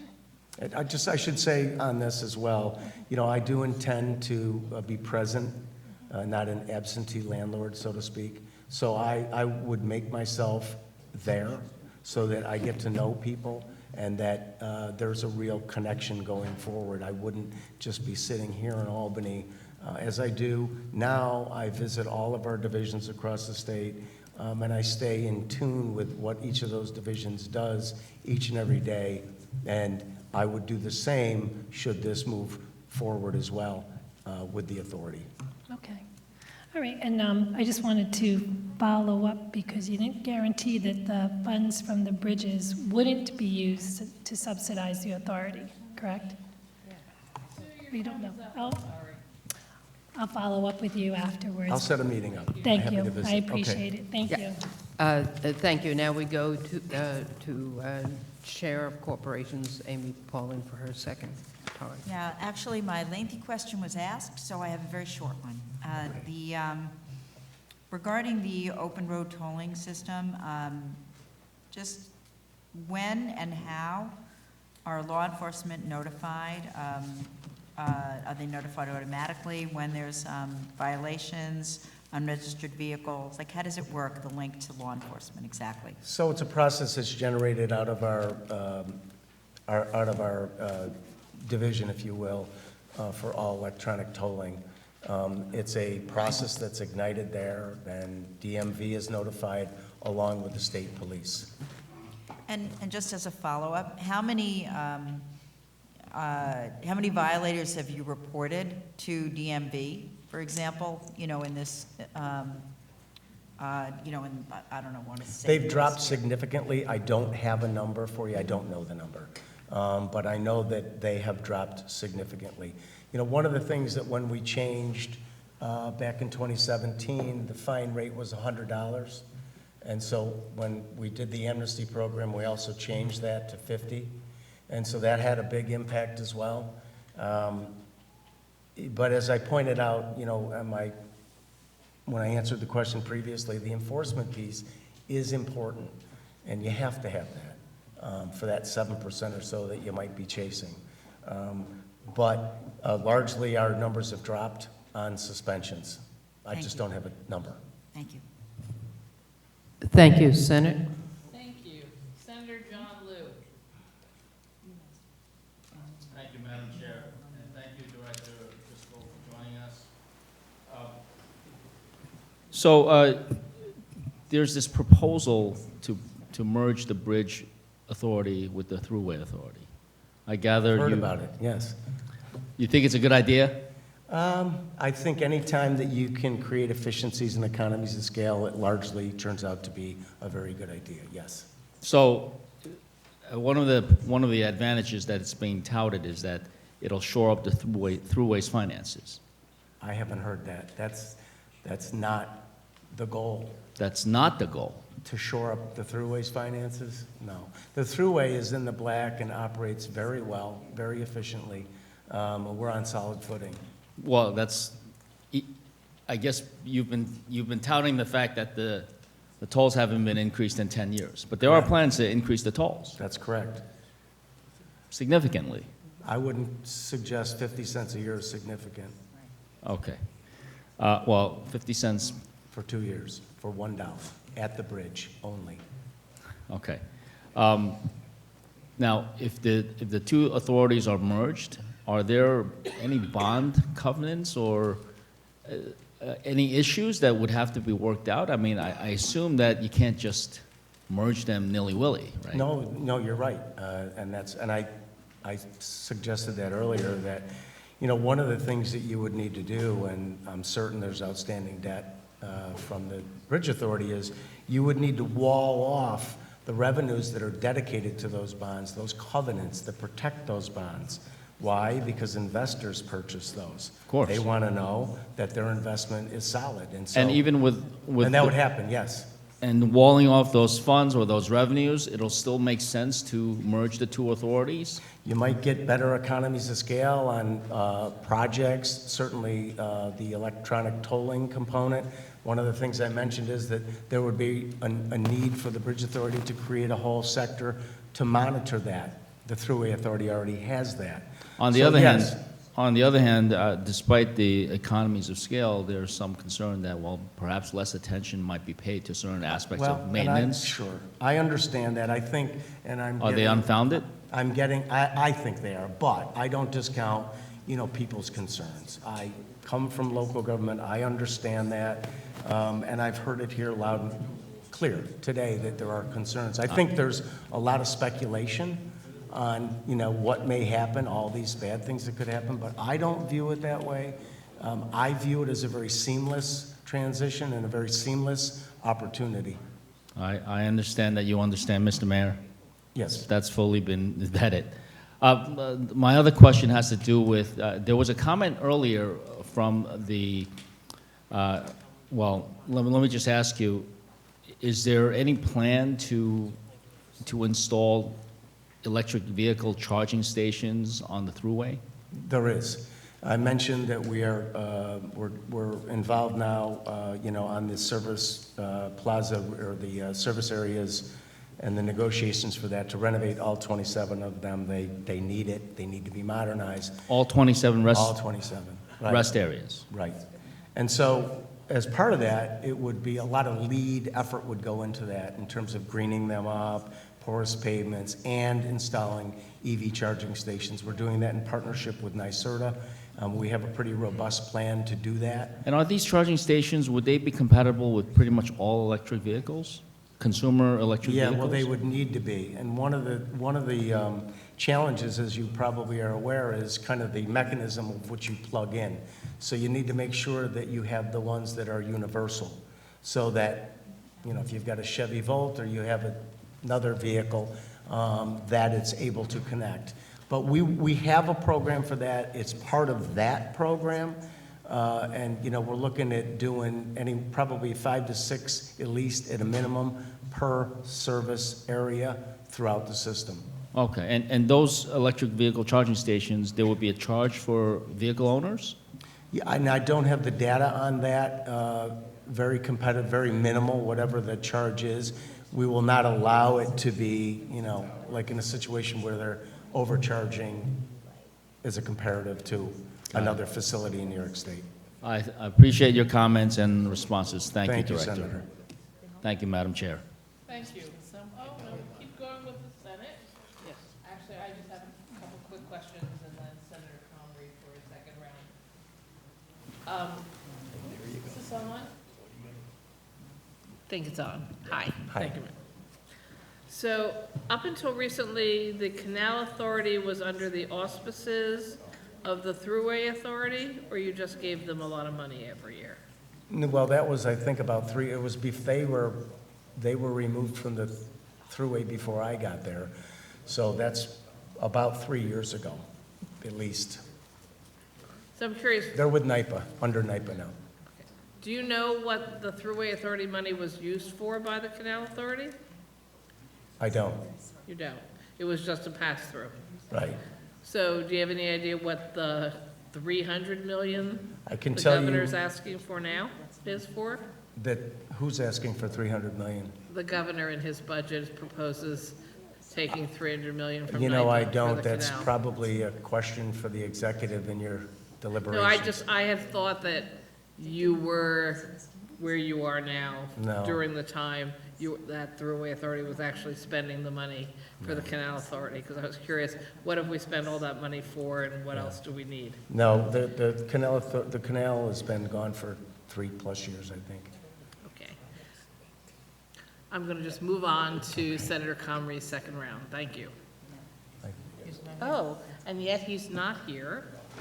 So I think we're going to excuse you. Okay. Thank you Well, very much. Thank you very much. I appreciate the opportunity. And if there's anybody has any other questions, please feel free to reach out. Thank you. Have a great day. Thank you. Thank you.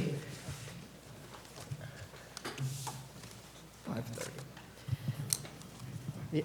So we will now start with the non-government witnesses. A reminder that you have, the time clock will be set for 5 minutes. I'll just, so people can prepare, go through the next few people who'll be up.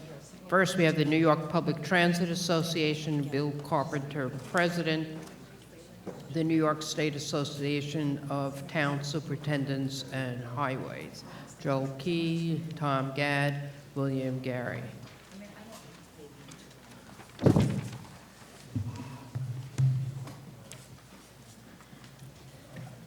Been a very patient and very good audience, great questioners.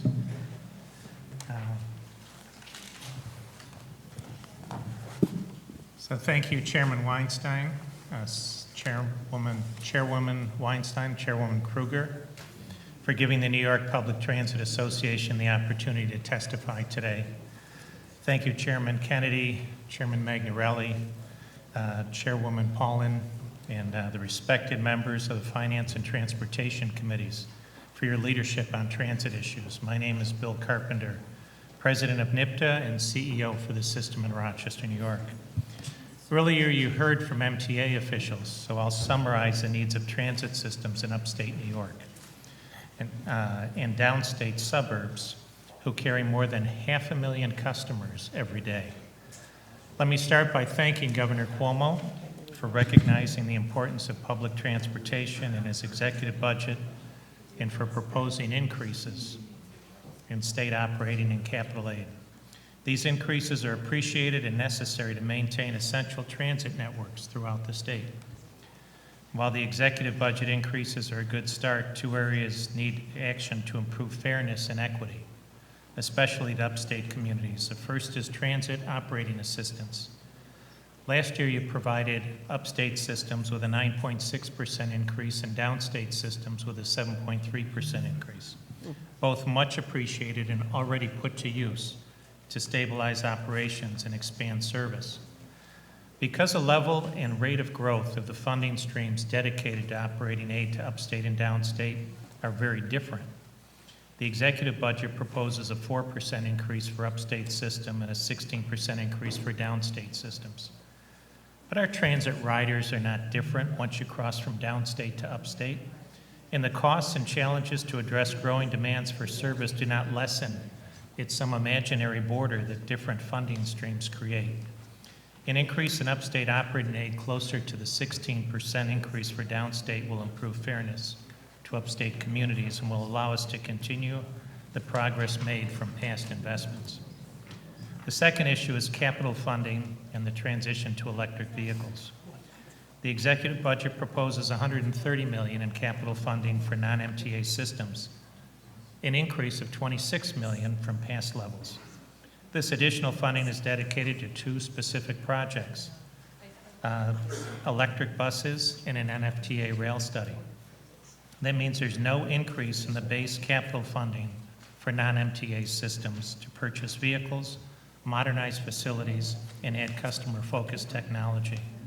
Just as a recently added MTA capital plan has grown by 70%, the infrastructure needs of all transit systems continues to grow, and greater investment is required to keep pace. All across the state, transit systems have decades-old facilities that are starting to crumble, buses that have been kept beyond their useful life on the road, and outdated technologies. NIPTA's capital program for upstate and downstate transit describes the need for $1.7 billion investment over 5 years to improve transit infrastructure. Available revenues will provide only $700 million, leaving a funding gap of $1 billion. The governor's proposed a 2-year capital program for non-MTA. Another $200 million is needed in 2021 and in 2022 to begin to address the infrastructure funding gap. Transit systems are excited about the benefits of electric buses. CDTA here in Albany has 4 electric buses in service. RGRTA in Rochester will have 10 buses this summer. The MTA is testing them. Moving to electric buses adds extra upfront costs for vehicles, charging infrastructure, access to power, and expanding or retrofitting maintenance facilities. These costs are over and above core capital needs, which means any transition to electric buses requires funding beyond the $1 billion need I already mentioned. The governor's proposed $20 million to begin the electric bus program, but for a successful transition, more is needed to cover additional infrastructure costs. We stand ready to work with the governor and legislature to find additional funding. In conclusion, investment in transit is good for economic growth and driving many from poverty to prosperity. Investment in transit delivers more connections to jobs, healthcare, education. It provides more reliable service and creates and retains thousands of jobs in the state's transit manufacturing and supply industry. NIPTA thanks you for your continued support of public transit and your support of our role as a driver of economic growth. Thank you. Thank you. We go to Senator Kennedy.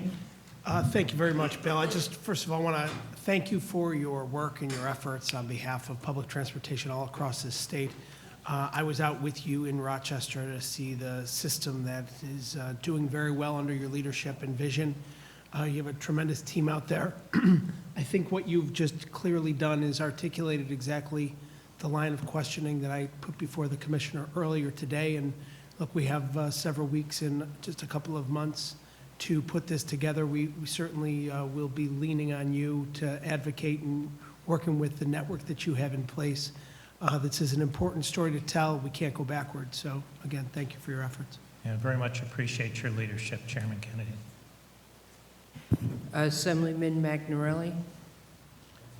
I too want to just thank you for all the assistance you've given me in bringing me up to speed, so to speak, on upstate transit. And thank you for the tour of the Rochester facilities. I appreciate that. And we will, as Senator Kennedy has just said, over the next few months, we will be looking at this. And I believe that the mass transit in upstate is one of the most important things we have to deal with here. So thank you again. I appreciate your leadership, Chairman Magnarelli. Senator Seward. Yes. Unlike my colleagues, I actually have a question or two for you. And I think I may know the answer. But seriously, the last year's enacted state budget did, in fact, contain some additional funding for transit upstate. Can you describe what was done with this additional funding last year, or how it was used? Well, first of all, we appreciate that new funding was made available, particularly for upstate, with those funding streams have been very constrained, slow or no growth funds.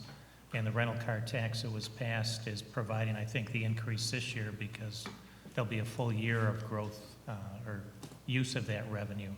In Rochester, we've redesigned our system, and with that funding increase, we've added 9% more hours of service. I know in Syracuse, the system there was looking at having to shrink back their service. With the increase, they were able to stabilize operation and be able to get to some additional employment centers. The Albany system has increased frequency on their busiest routes. And downstate in the Buffalo market, everyone has taken that funding to put it to good use. Is the current STOA formula for upstate New York sufficient to meet the needs of upstate transit? I'm sorry, I didn't hear. Is the current STOA formula for upstate New York, is that sufficient to meet the needs of the upstate transit?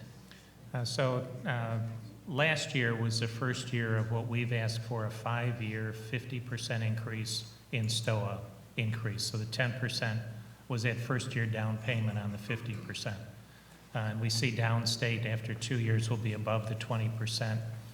We would be looking for upstate to get to that 20% level. But what we really need to fulfill the vision, what I've heard today in the questioning is the legislature wants robust transit in upstate and downstate and the MTA across our state.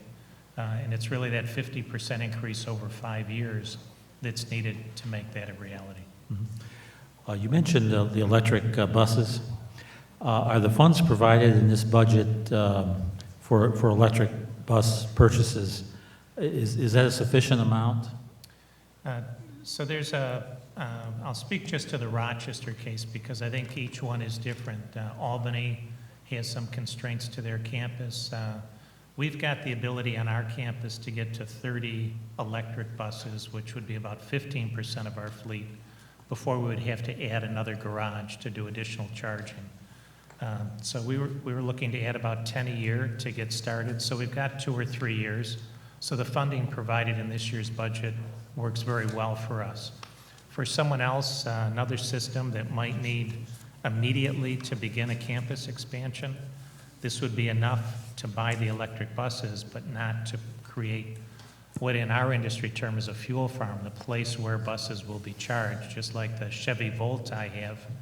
I don't go to the gas station and fill it up in 3 or 4 minutes. I park it in my garage, and it takes several hours. Well, the same with these buses. It's several hours. If you have 220 buses, that's a lot of plug-in chargers. It takes up space. So the campus infrastructure is not provided, although the details of the $1.5 billion electrification fund that the commissioner was talking about earlier, the details are not clear. So it may be that funding for that is available in that funding stream. So it sounds like we'll be kind of needing to ease into this a bit. I mean, to allow infrastructure to catch up. Correct. Thank you.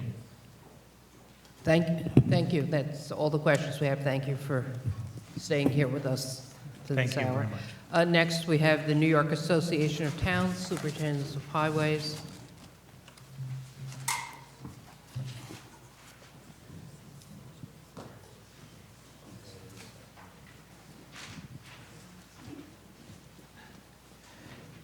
You can figure out which, or are all three of you planning to speak? Quickly. Okay, just whoever goes first, remember to save a little time for whoever's going last.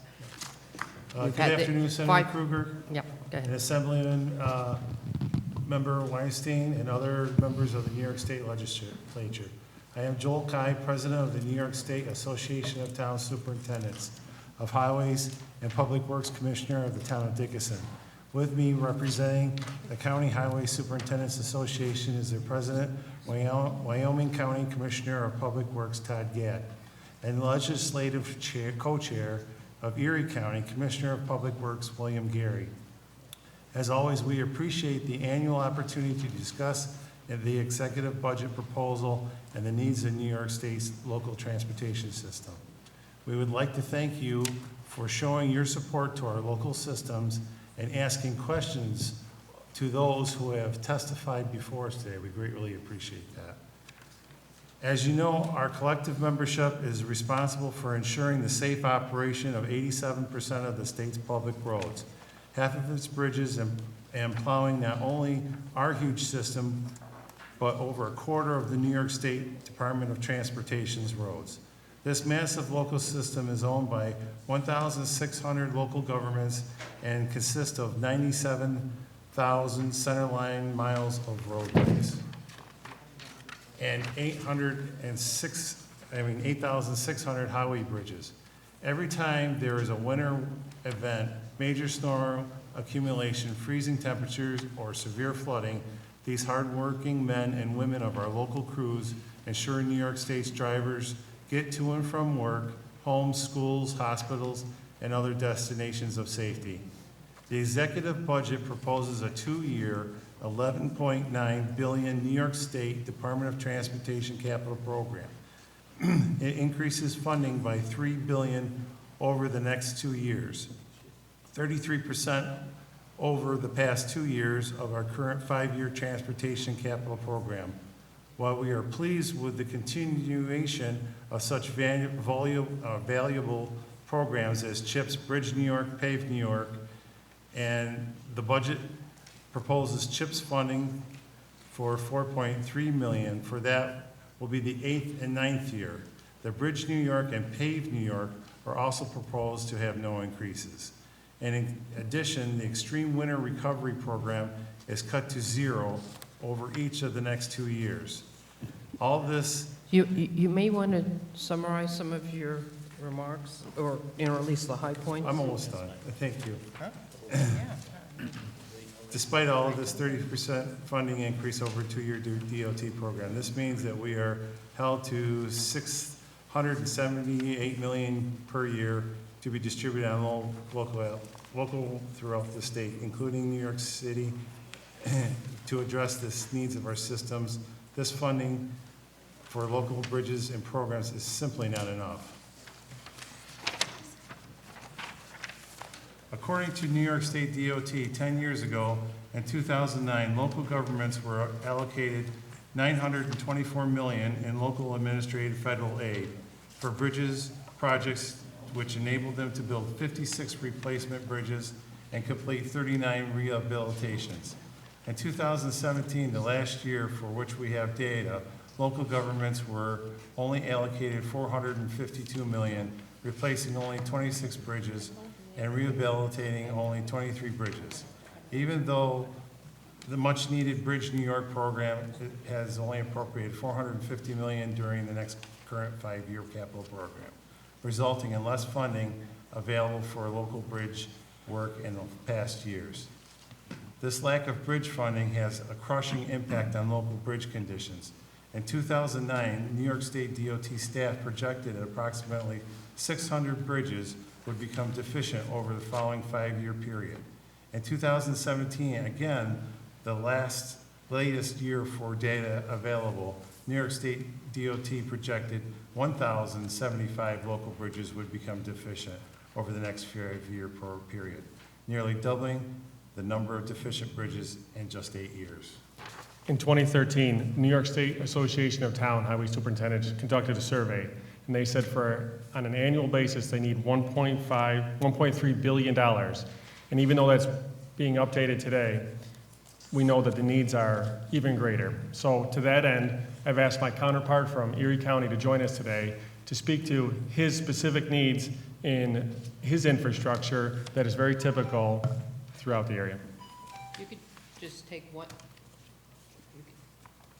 I said 5 minutes goes faster than you think. If you could take 1 minute to just. Yes, ma'am. Yes. So in Erie County, which is no different than any other county across the state, we currently have 25 bridges that need to be rebuilt in the next 10 years. These are not only county bridges on county roads, but they're also county bridges on local town roads. And that, at that price tag of the 25 bridges that we need to build that are from 1920s to current 1980 eras is over almost $35 million. The need for the local roads to get the funding that it deserves and the equitability with Parity and other organizations across the state is why we're here today, to express that need. And I think most all of you know from traveling all over our roads and our systems. So with that, we just want to say thank you for the time allowing us to come up here and speak to you. We recognize that you guys have partnered with us and you guys see the needs. You have the rest of the testimony. And with that, we'd be happy to answer any questions. Assemblyman Ra. Thank you. Just a quick question regarding CHIPS. So, you know, the flat funding over the years, we know that we've had the extreme winter recovery. It's proposed to be cut, and I think that helped a little bit. But CHIPS being flat for those years, how has that challenged your municipalities to meet the needs on your local roads? We have to do more with less. Are you know, is it more, you know, triaging potholes and things like that, and things that need to be repaved and things of that nature? And the nature of like villages and stuff like that, most of their CHIPS money all goes, that's their paving budget. They don't have anything other than that. And if you know that of that, whenever you collect money from CHIPS, they have to, each one of the corners, if they have sidewalks on that, has to be ADA compliant. So that's another hit that comes out of that fund. So when it's flat like this, our roads are getting worse and the funding just isn't there. What Joel's referring to also is the purchasing power that we have is less and less. Nothing, apparently, most things aren't cheaper from year to year. So even though the requirements have increased, that are good requirements, and there's nothing wrong with that, the purchasing power and what we're able to do. So even though we have more requirements and more cost per project, the purchasing power we have is less and less. And as our budgets are lessened sometimes because other areas of local government are seen to pay other fees or other burdens put on them, the first budgets that they typically go after are probably the highway budgets. So the funding on the CHIP side is the lifeblood of our local system. Thank you. Thank you. Thank you. Thank you, Senator Kennedy. Yeah, thank you all for your leadership statewide and locally. Commissioner, welcome. Thank you, sir. So last year, the Senate in our one house did exactly what you're asking for us to do this year. We added $150 million to CHIPS. I think across the board, there was a sentiment today that what was proposed, again, at the $438 million level being flat for CHIPS is not acceptable. So that's something that we will be working with you to rectify. Hopefully, with the negotiated budget, the final outcome will be fruitful. So we look forward to the next couple of months working with you on that.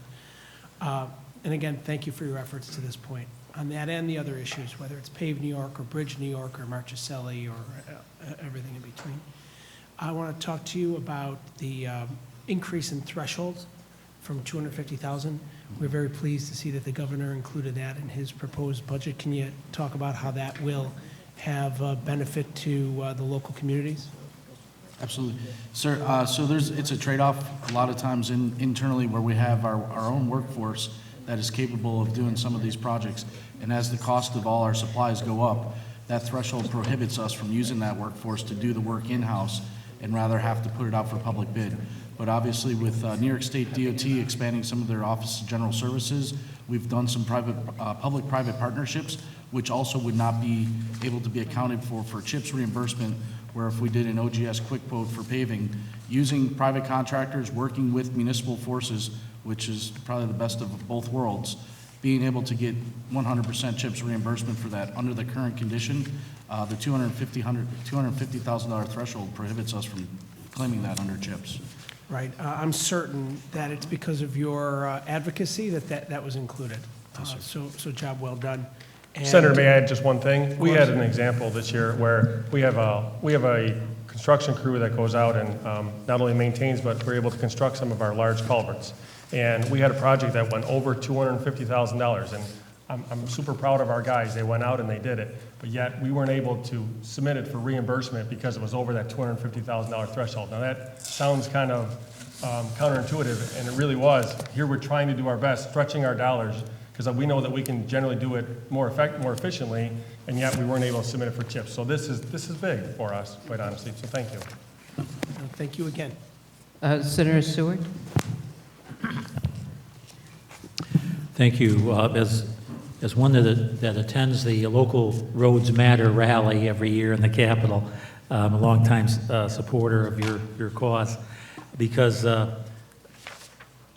most people travel on a local road or street or highway before they ever get to the state system, and so we need to recognize that. You're absolutely right. You mentioned that for many towns and municipalities, the CHIPS budget is their paving budget for the year. And obviously, you can make a case for increased CHIPS funding, and I certainly will be there. I did note that you did emphasize the tremendous need in the area of bridge and culvert replacement. And it's been my experience over the years that, well, these local bridges and many times culverts are prohibitively expensive projects for many, particularly smaller communities, to take on by themselves. And so could you just elaborate a bit in terms of should we be zeroing in on additional bridge money as well, and what the unmet needs may be out there? Yes, Senator, if I could point to in the packet is a little bit of information about the number of applications versus the number that was awarded. And that is quite a telling story. So in 2016, round one, 229 bridges were applied for. And again, I'll make note that there was a limit how many each municipality could apply for. And yet there was 93 bridges that were funded. In 2018, there was 259 bridge applications, and there was 86. So you're looking at 3 to 4 times the amount of applicants that are submitting it and versus the amount of funding that's available. I think that's a pretty good chart, and as well as what Commissioner Gary spoke to about the needs that are out there. Yeah, these are telling numbers. Thank you. Thank you. Thank you. Thank you. That's it for questions. Permanent Citizens Advisory Committee to the MTA, Lisa Danglian, Executive Director. Following that will be Jackie Cohnstrap, Hangar's Campaign Director. Following that, Railroads of New York, Scott Winger. followed by New York Aviation Management Association. You might those people might want to start making your ways down.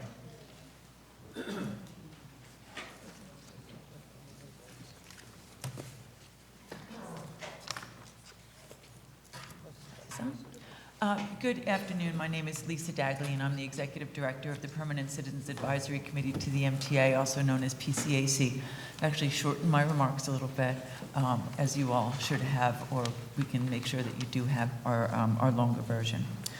PCAC is the MTA's in-house rider advocacy organization that was created legislatively in 1981, and thank you very much for that, representing the nearly 9 million daily riders of New York City subways and buses, the Long Island Railroad and Metro-North Railroad. Thank you for holding this hearing today. Last year, we came to ask that you pass congestion pricing legislation and appreciate your action. Despite the unfortunate, very unfortunate fact that Transit President Andy Byford won't be at the MTA to see his Fast Forward vision become a reality, ensuring its implementation and that of LIRR Forward and Metro-North Way Ahead is vital to the region's and state's economy. Thanks to your action, as a result, congestion pricing will fund the most ambitious capital plan in the MTA history. But toll revenues won't come in until after the start of its 2024 capital program, rollout's already begun, and the MTA must have adequate money to start those projects on time. Therefore, we ask that the state's $3 billion contribution closely follow the sales and mansion tax revenue and come to the MTA before congestion pricing funds. We're asking the same of the city. We very reluctantly support raising the cap on debt service to meet the MTA's ongoing financial needs, but not to surpass 20%, with an eye on bringing it down to 20%, and a debt management and reduction plan should be put into place.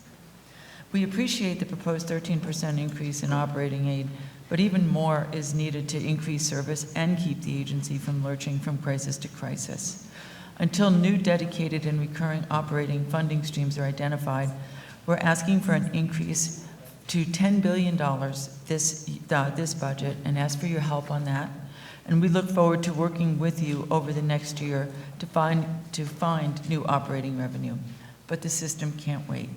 Service must be increased to meet the new demands congestion pricing will bring. Getting people out of cars and onto transit means there must be service to get people where they need to go. It's critical that the bus network we designed come with increased bus service, as we've heard a lot this morning, in the outer boroughs especially, and in subway deserts such as Co-op City, Cambria Heights, and Mill Basin. Value capture and tax increment financing are vital to sustaining the MTA, but not at the expense of an endless fight with the city. The economic value brought by transit should be shared by all the winners. We believe that a collaborative effort is a more prudent approach and would be a win for the state, a win for the city, and a win for riders. The budget proposes procurement reforms that would allow New York City Transit and the MTA to award contracts up to $5 million for new and innovative technology without a competitive process.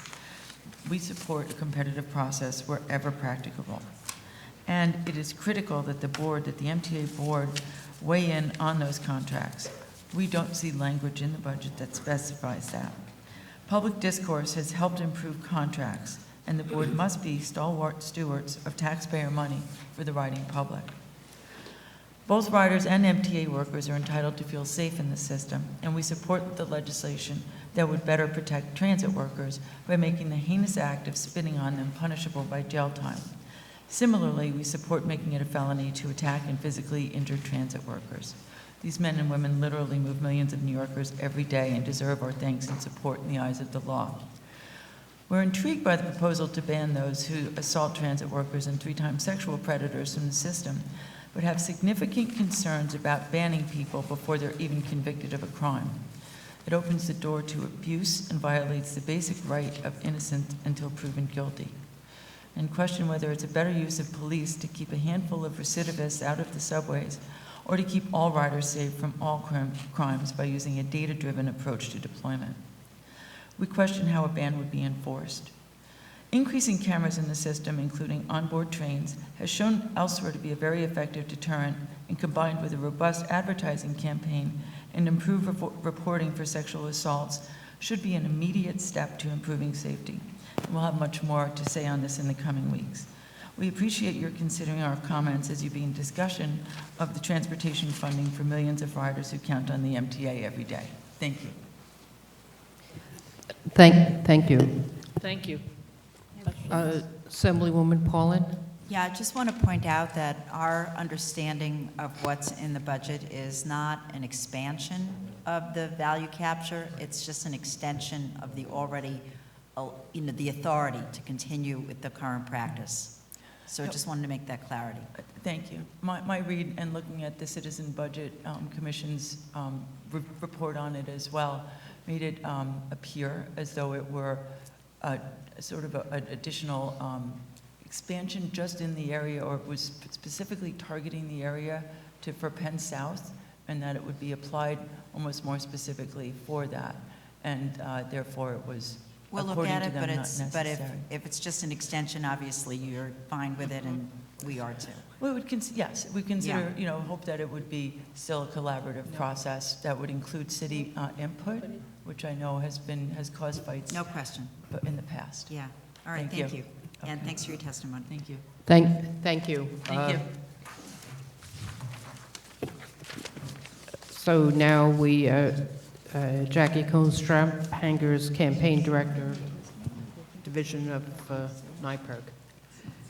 And if you could introduce Yes. if the second This is person my colleague. speaks. Hi, how are you? My name is Jackie Cohen. I'm the campaign director for NYPIRG Straphanger's campaign, and with me today is Karen Bedoya, a policy associate with NYPIRG and a Queens bus rider. And we want to thank you for the opportunity to speak here today. We applaud the state legislature and the governor for passing historic congestion pricing legislation in last year's budget.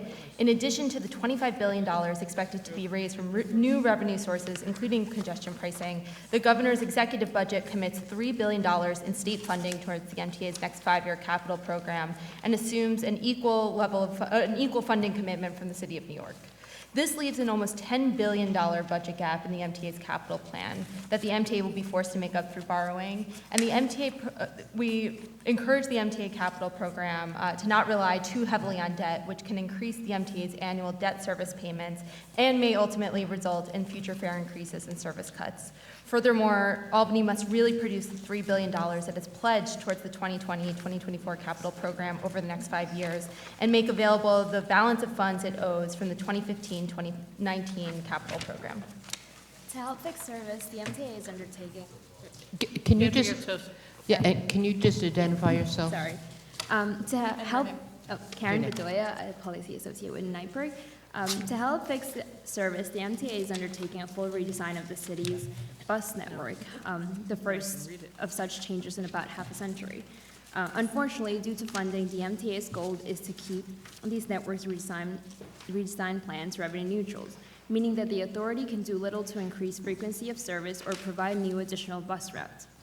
In order to successfully transform bus service, provide connectivity to transit deserts, and bolster New York City's bus system to accommodate more riders as the implementation of congestion prices grows near, it is critical that the MTA have the funds and the will necessary to invest in the success of its city-wide network redesign and invest in more frequent bus service. Less than 2/3 of all New York City residents live walking distance from a subway stop. 18 of New York City's 32 commuter rail stations are located in subway deserts, yet the cost of commuter rail fare is often too expensive for many New Yorkers to access the system. Commuter rail riders traveling within the city's 5 boroughs end up paying more per mile to travel by LIRR or Metro North than those traveling to Manhattan from New York City's suburbs. We support the governor's plan to expand both station and rail capacity at Penn Station, which will hopefully incentivize more New Yorkers to choose transit when commuting into Manhattan. But this expansion must be accompanied by a fair discount for commuter rail riders traveling within the 5 boroughs to provide equitable transit access to New Yorkers living in subway deserts. And lastly, on Access-a-Ride, New York City's MTA's Power Transit program, has a long history of providing poor service, detailed at length in our full testimony. Vehicles often arrive late or not at all. Riders are taken on unnecessary detours and cannot predict or even anticipate when they will arrive at their destination. It is not uncommon for these trips to take multiple hours, even if riders are traveling a short distance.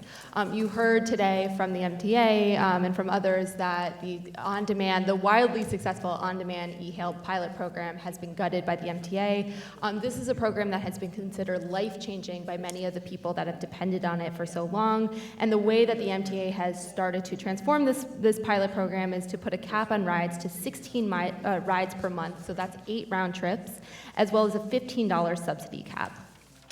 This current pilot costs $9 million. I know Chairman Foy earlier today said that a full rollout of on-demand e-hail would cost hundreds of thousands of dollars. We've encouraged the MTA to expand the pilot program as is, an estimated $18 million, which is a drop in the bucket when you're looking at their $17 billion operating budget, to get a real sense of how much it would cost to roll this program out full scale to all accessoriders. Instead, they've chosen to gut this program.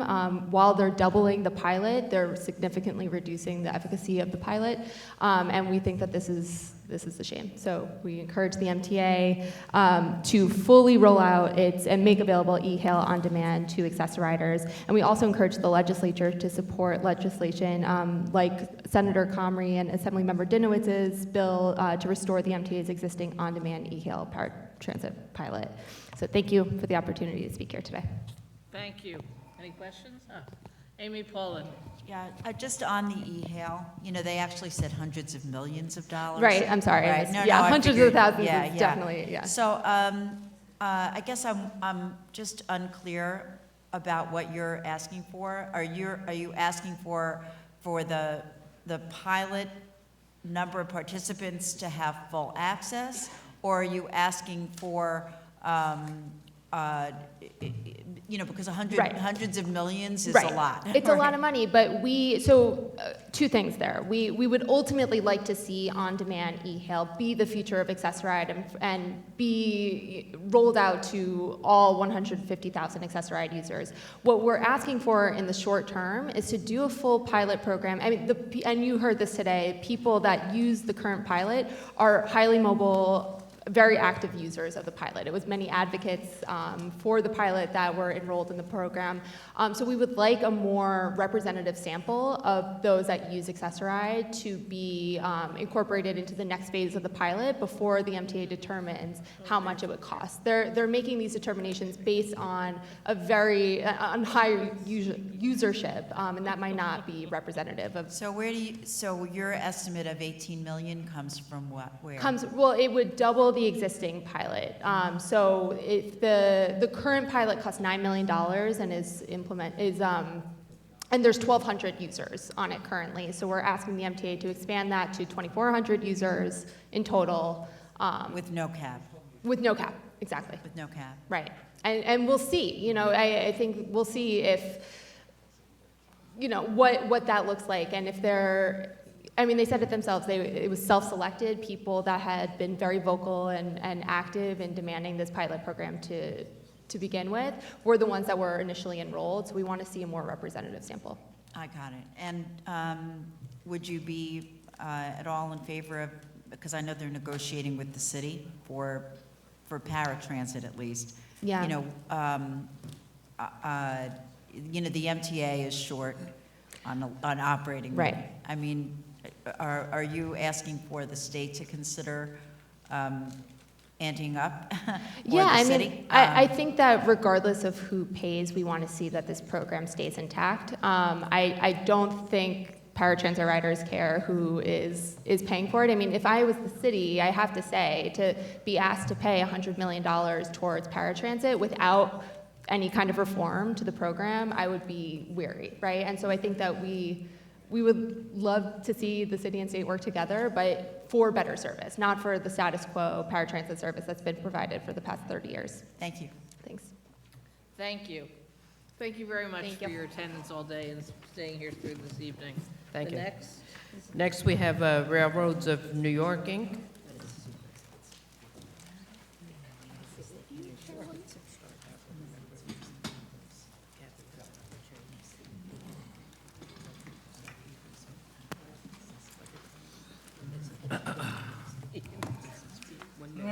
Good evening. My name is Scott Wigger. I'm the Executive Director for Railroads of New York. We represent the freight rail industry here in New York State. Thank you for inviting me to testify here. For time purposes, I'll just kind of summarize my testimony here. We represent the Freight Rail Association, like I mentioned, which is 4 Class 1 railroads and 36 short line and regional railroads here in the state. As we all know, last year, we passed a very ambitious climate change law here in New York State, which has certainly gotten the attention of everybody, including us in the railroad industry. It sets a number of ambitious goals to reduce emissions across all sectors of the economy, including the transportation sector. In order to help achieve these emissions reductions goals, as outlined in the law, shifting long-haul freight movement from trucks to rail would significantly contribute to reducing the emissions in the transportation sector to help get to these goals. According to the US EPA, the transportation sector accounts for approximately 27% of total US greenhouse gas emissions. In addition, freight railroads accounted for just 0.6% of total US greenhouse gas emissions and 2.3% of transportation-related greenhouse gas emissions. EPA stats also show from 2005 to 2015, emissions from the freight rail sector decreased by 8.2%, while they increased in the trucking sector by 4% over that same time period. This is due to a lot of technological advances in the freight rail industry that helps just with more efficient movement of freight. When it comes to the transportation sector, emissions are directly related to fuel consumption. This is an area where freight transport has a big advantage over trucks, as moving freight by rail instead of truck reduces greenhouse gas emissions by approximately 75%. Railroads on average are approximately 4 times more fuel efficient than trucks, and we can move 1 ton of freight over 470 miles on 1 gallon of fuel. This represents over a 101% improvement since 1980, and a single freight train can replace several hundred trucks on the road. In 2018 alone, U.S. freight railroads consumed 710 million fewer gallons of fuel and emitted 7.9 million fewer tons of carbon dioxide than they would have if their fuel efficiency remained constant since the year 2000. For example, if just 10% of freight that moves by the largest trucks moved by rail instead, fuel savings would be more than 1.5 billion gallons per year, and annual greenhouse gas emissions would fall by more than 17 million tons, which is equal to removing about 3.2 million cars from the highways or planting 400 million trees. Another part of the climate change law is renewable energy development is going to be a big part of this. And a big part of that, we are ready to help with this industry is a lot of the bigger components, say like wind turbines. They transport better, that's more efficient to send them on rail than on truck. They're big, they're large, they're heavy. As we say in the industry, move steel on steel. So it's big and made of steel, put it on the steel rails. To help further these efforts, we need to keep our rail network in a good, safe operating condition. Including the governor's budget proposal is $17.5 million for freight rail projects and $10 million for a mix of passenger freight and port projects. Many of our railroads here in New York, especially our smaller ones, really rely on these funds to keep our network in a safe operating condition. And to support the climate change goals in this and to really bolster our network, keep it in a state of good repair, we support bringing this program up to a $50 million level, the same amounts it was during the 2005 to 2010 Bond Act periods. Aside from that, we also welcome the opportunity to open a dialogue with our partners here in the legislature and the Cuomo administration to develop some innovative approach that would encourage shippers to use rail instead of truck. That would greatly help, obviously, with the emissions factors in the climate change law. A big part of this is breaking bad habits. So that would help. We can keep the network in great operating condition, but we still have to lure the shippers to use the network. So the kind of whole, leading a horse to water, all that. If I just digress just real quickly here at the end of my testimony, I've been sitting here listening to everybody's testimony all day, and particularly during the DOT portion, I heard a number of lawmakers express concern with congestion on the highways and the need for expansion projects on these highways. Taking trucks off the roads greatly reduces congestion, which also reduces emissions because cars aren't just sitting there idling on the highways. And it also may potentially alleviate the need for some future expansion projects that I've heard everybody request there. So, I thank you for your time, and I'm glad to answer any questions. Thank you. Any questions? Thank you. Thank you for your time. Thank you very much. Yes, we've been joined by a member of the Corporations Committee, Assemblywoman New, and now we'd I'd like to have the American Council of Engineering Companies of New York, Grant Sussy, President. Yes? Oh, I'm sorry. Oh, I'm sorry. It's been a lot of hours, yes. Grant Sussy, New York Aviation Management Company, Management Association. Sorry. No? Thank you, Chair Kruger and Chair Weinstein, members of the Transportation Budget Committee. My name is Grant Sussy. I'm president of New York Aviation Management Association and manager of the Watertown International Airport. On behalf of NYEMA, I'd like to express my appreciation for the opportunity to provide comments on the 2021 executive budget as it relates to airports and the aviation industry in New York. The governor proposes a 2-year transportation capital program that provides state funding for aviation projects.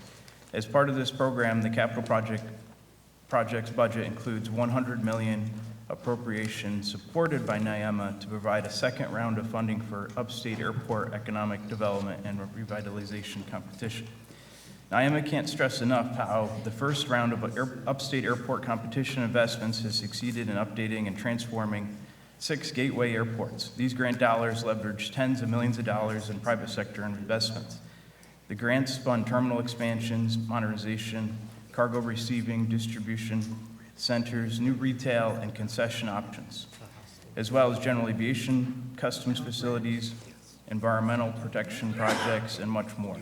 These investments increased jobs, enhanced passenger experiences, and promoted economic development. There remain many airports in the state that were eligible for this program in the first round, but were not awarded funding. This second funding would reach the additional airports that have critical infrastructure needs. These communities likewise benefit from the state investments, particularly to better position these airports to attract more scheduled commercial or charter service in many underserved areas of the state. NYEMA urges the upstate airport economic development and revitalization competition to be continued at the funding level proposed by the governor. AIP and the Aviation Capital Grant Program. State funding for airport improvements and development is provided mainly through 2 categories of funding. The AIP program which provides a portion of the local share required to match the federal AIP grants, but is currently underfunded at $4 million per year. And the Aviation Capital Program that, unlike the federal AIP program, can be used to finance revenue-producing projects at airports such as parking lots, fuel farms, hangars, concession development. Both programs continue to be funded at previous levels, $4 million and $12.5 million. The Aviation Capital Grant Program is a critical funding source for smaller GA and commercial service airports because it funds those projects that aren't eligible under the federal AIP program. For this reason, NYEMA continues to advocate for a minimal state financial commitment of $40 million per year. The current 5-year transportation capital program that will end in March averaged just $16 million per year for this grant program. For the last 2-year phase of the program, DOT received $48 million in funding requests and 72 applications from 54 different airports for critical projects. Of this number, only 31 airports were awarded $23.6 million. These numbers reveal a sizable gap. NYEMA urges the legislator to support an increase to the program from 12.5 as proposed to the $40 million annually. A well-funded aviation capital program for the Empire State's airports is essential to protect jobs and ensure the economic health for the state and its residents. To be competitive with surrounding states nationally and in the global economy, New York must continue to support public investment that promises travelers from across the country and internationally with world-class aviation facilities.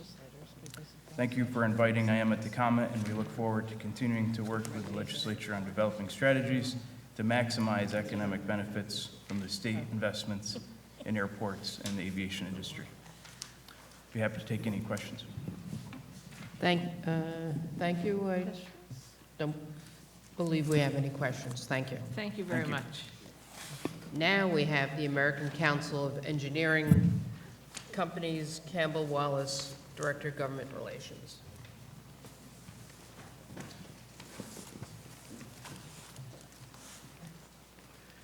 Chairwoman Weinstein, Chairwoman Kruger, thank you for the opportunity to testify. Given this late hour, I will be brief. I will not read my testimony, and I'll try to be brief and conversational. We saw the executive budget proposal, and we were heartened. We think that's a strong step in a direction that shows support for the state's transportation needs. We do, however, want to echo the concerns earlier about CHIPS. We think CHIPS being flat doesn't send the right signal, and we think CHIPS should be increased. As well as the extreme weather hardening program. We think that's something that should be supported also.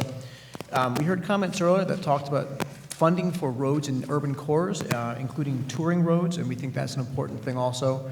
Touring roads are roads that go, they're owned by, they have different owners essentially.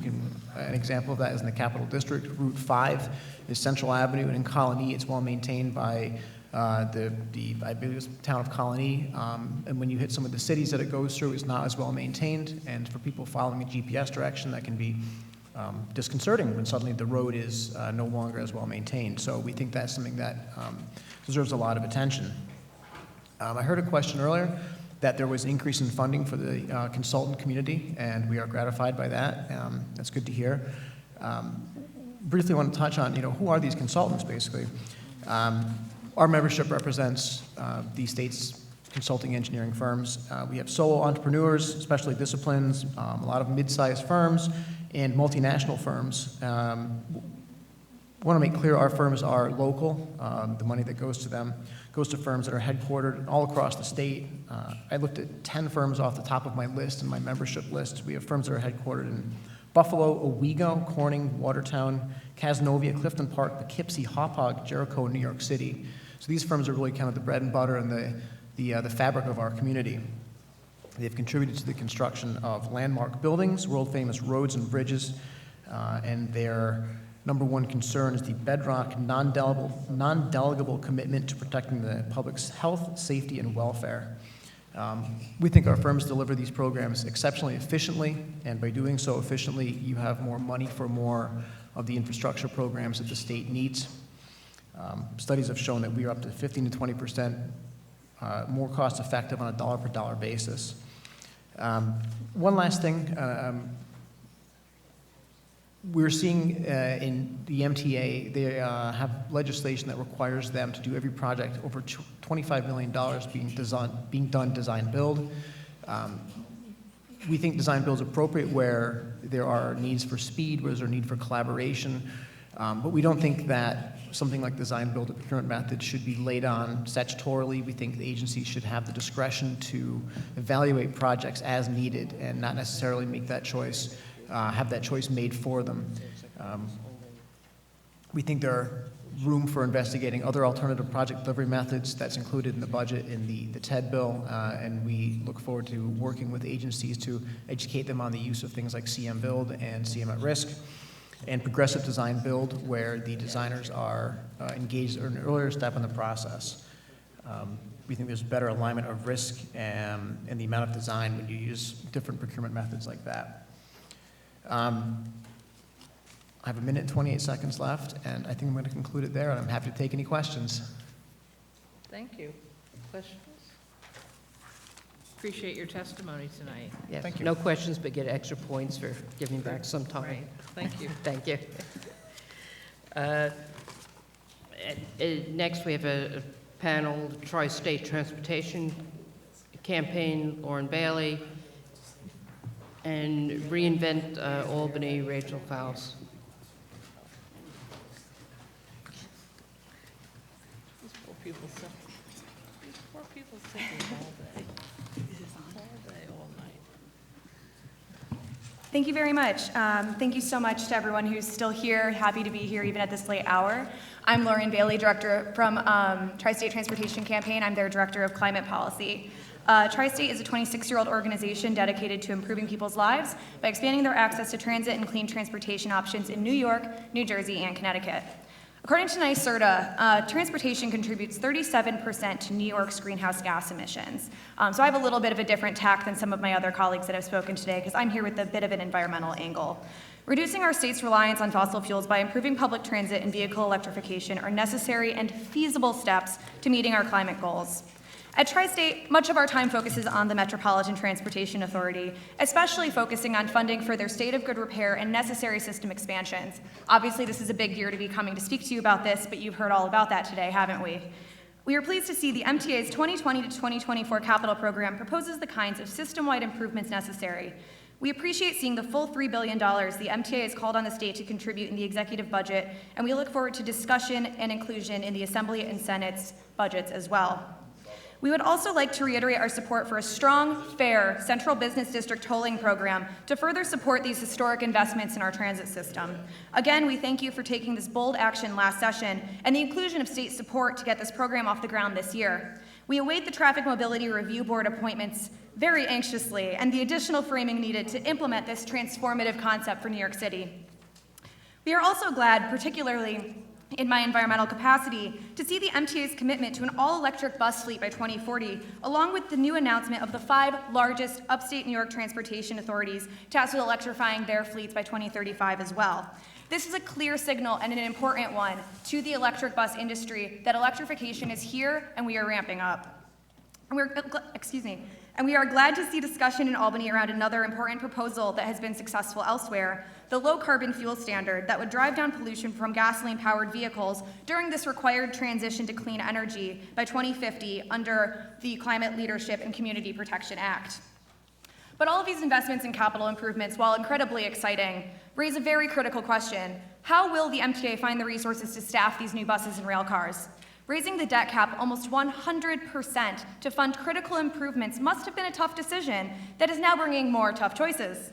How is the MTA supposed to pay almost 20% of its operating budget in debt service while maintaining a solid workforce, good service, and expansions?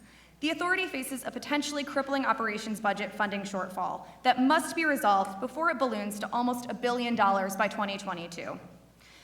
Though we are looking forward to funding for state of good repair, modernization, and environmental support in this budget, we still look to the legislature to oversee our transportation systems, not just during this wonderful, long budget process, but also throughout the entire year.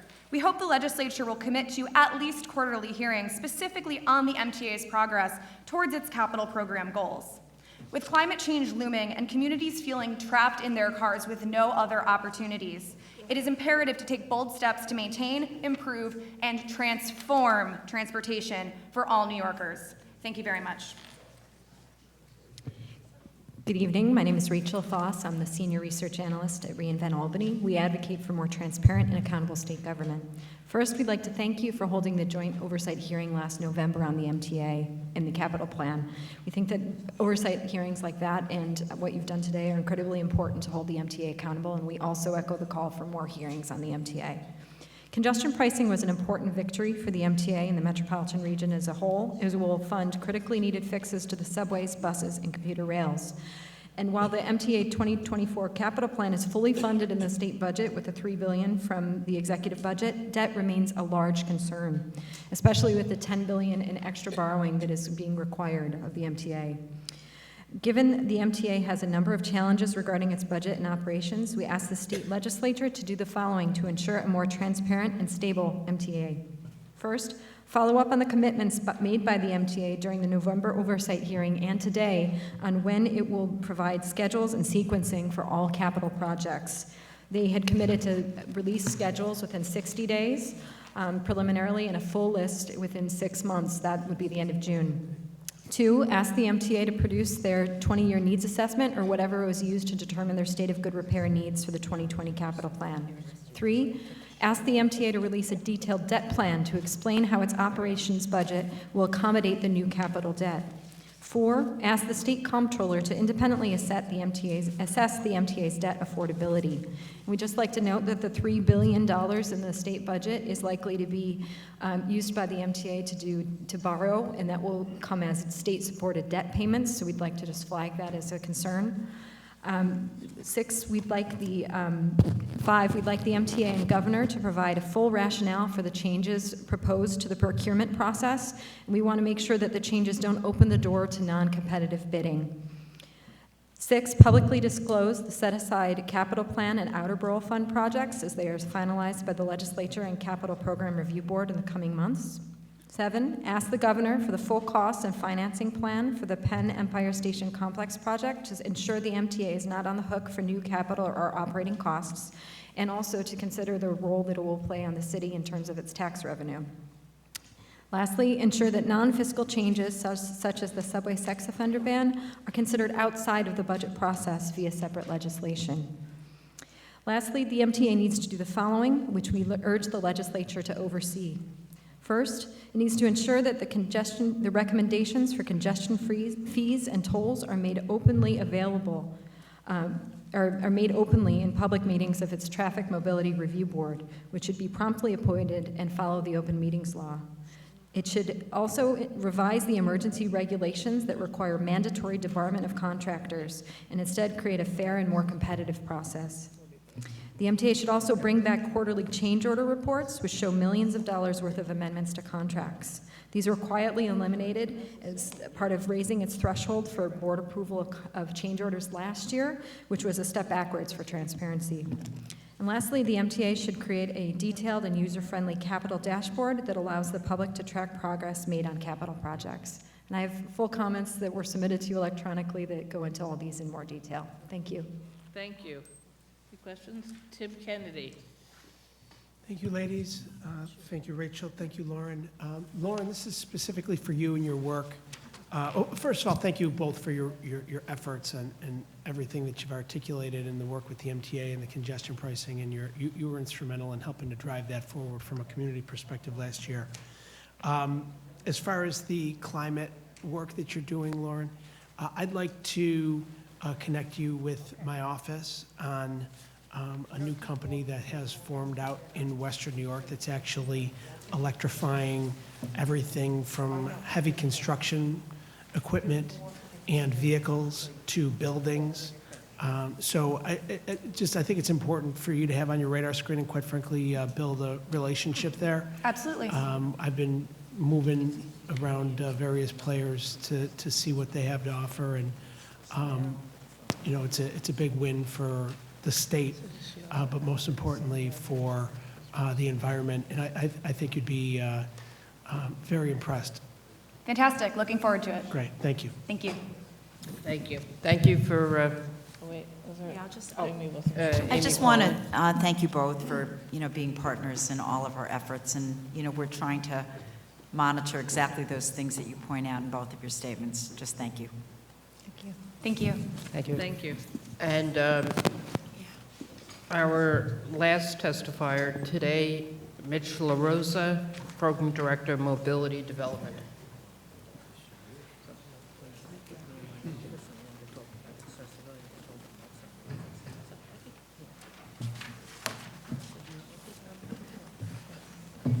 Well, thank you all for having me here tonight, and thank you for the patience.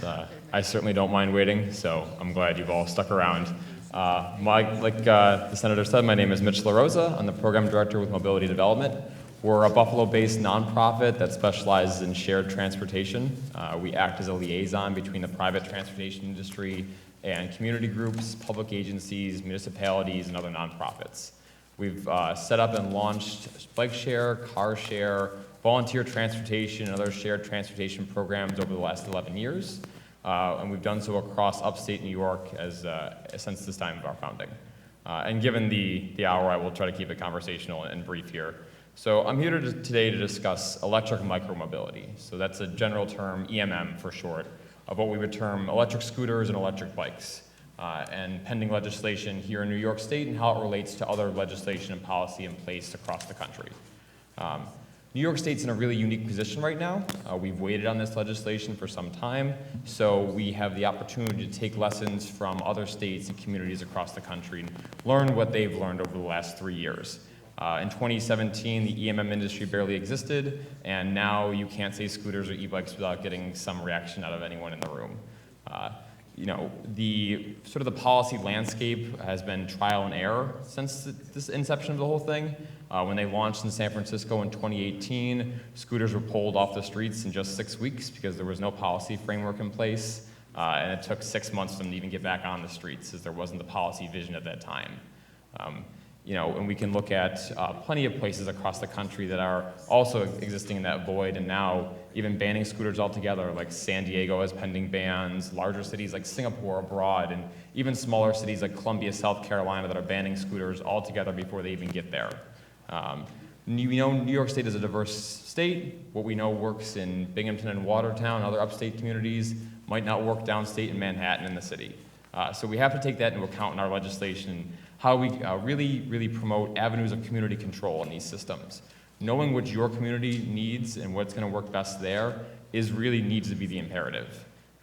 And that in tandem can promote safety for these items. What communities know about their own roadways, about their own communities, and how people respond to education and outreach campaigns is going to make people more safe when they use these technologies. The CDC has studied e-bikes and e-scooters as a phenomenon.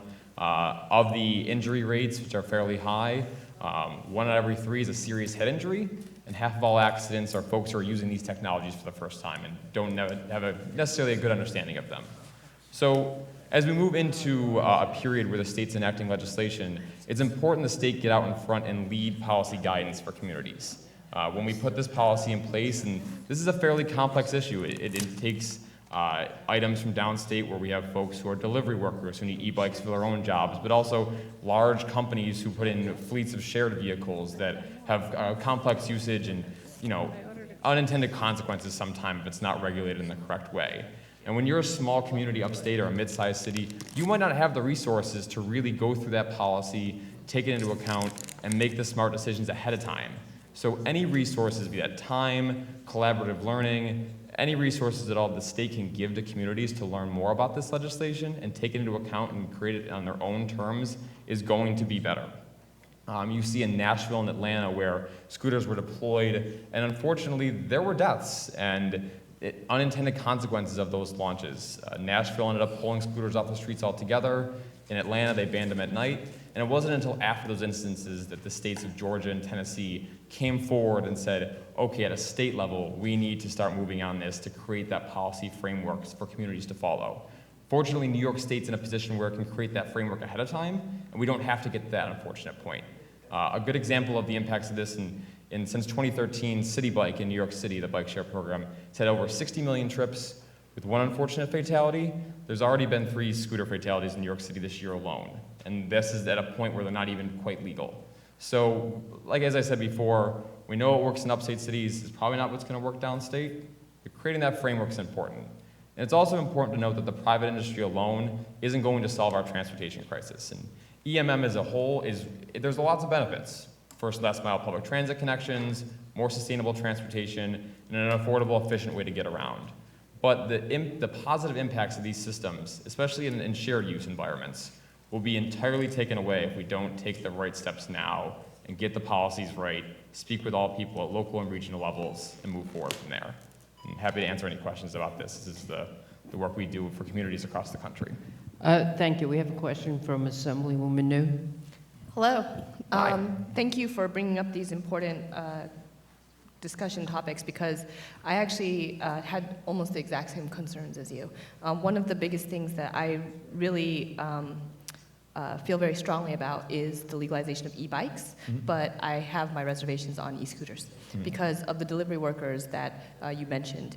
They're heavily in Chinatown, my district, and in Lower Manhattan, and I think that the penalization of them in the city has been very, very unfair, and so I think that it's really crucial and critical, especially the timing, that we do make sure that we legalize e-bikes.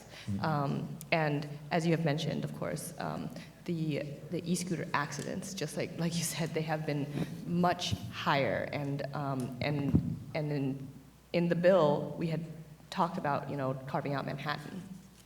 But at the same time, I think that it's a very different constituency also for the usage and also in ownership. So the e-bikes are obviously owned by low-income delivery workers themselves, whereas the e-scooters are the giant fleets that you're talking about, owned by giant corporations who also have, they charge more than a train pass.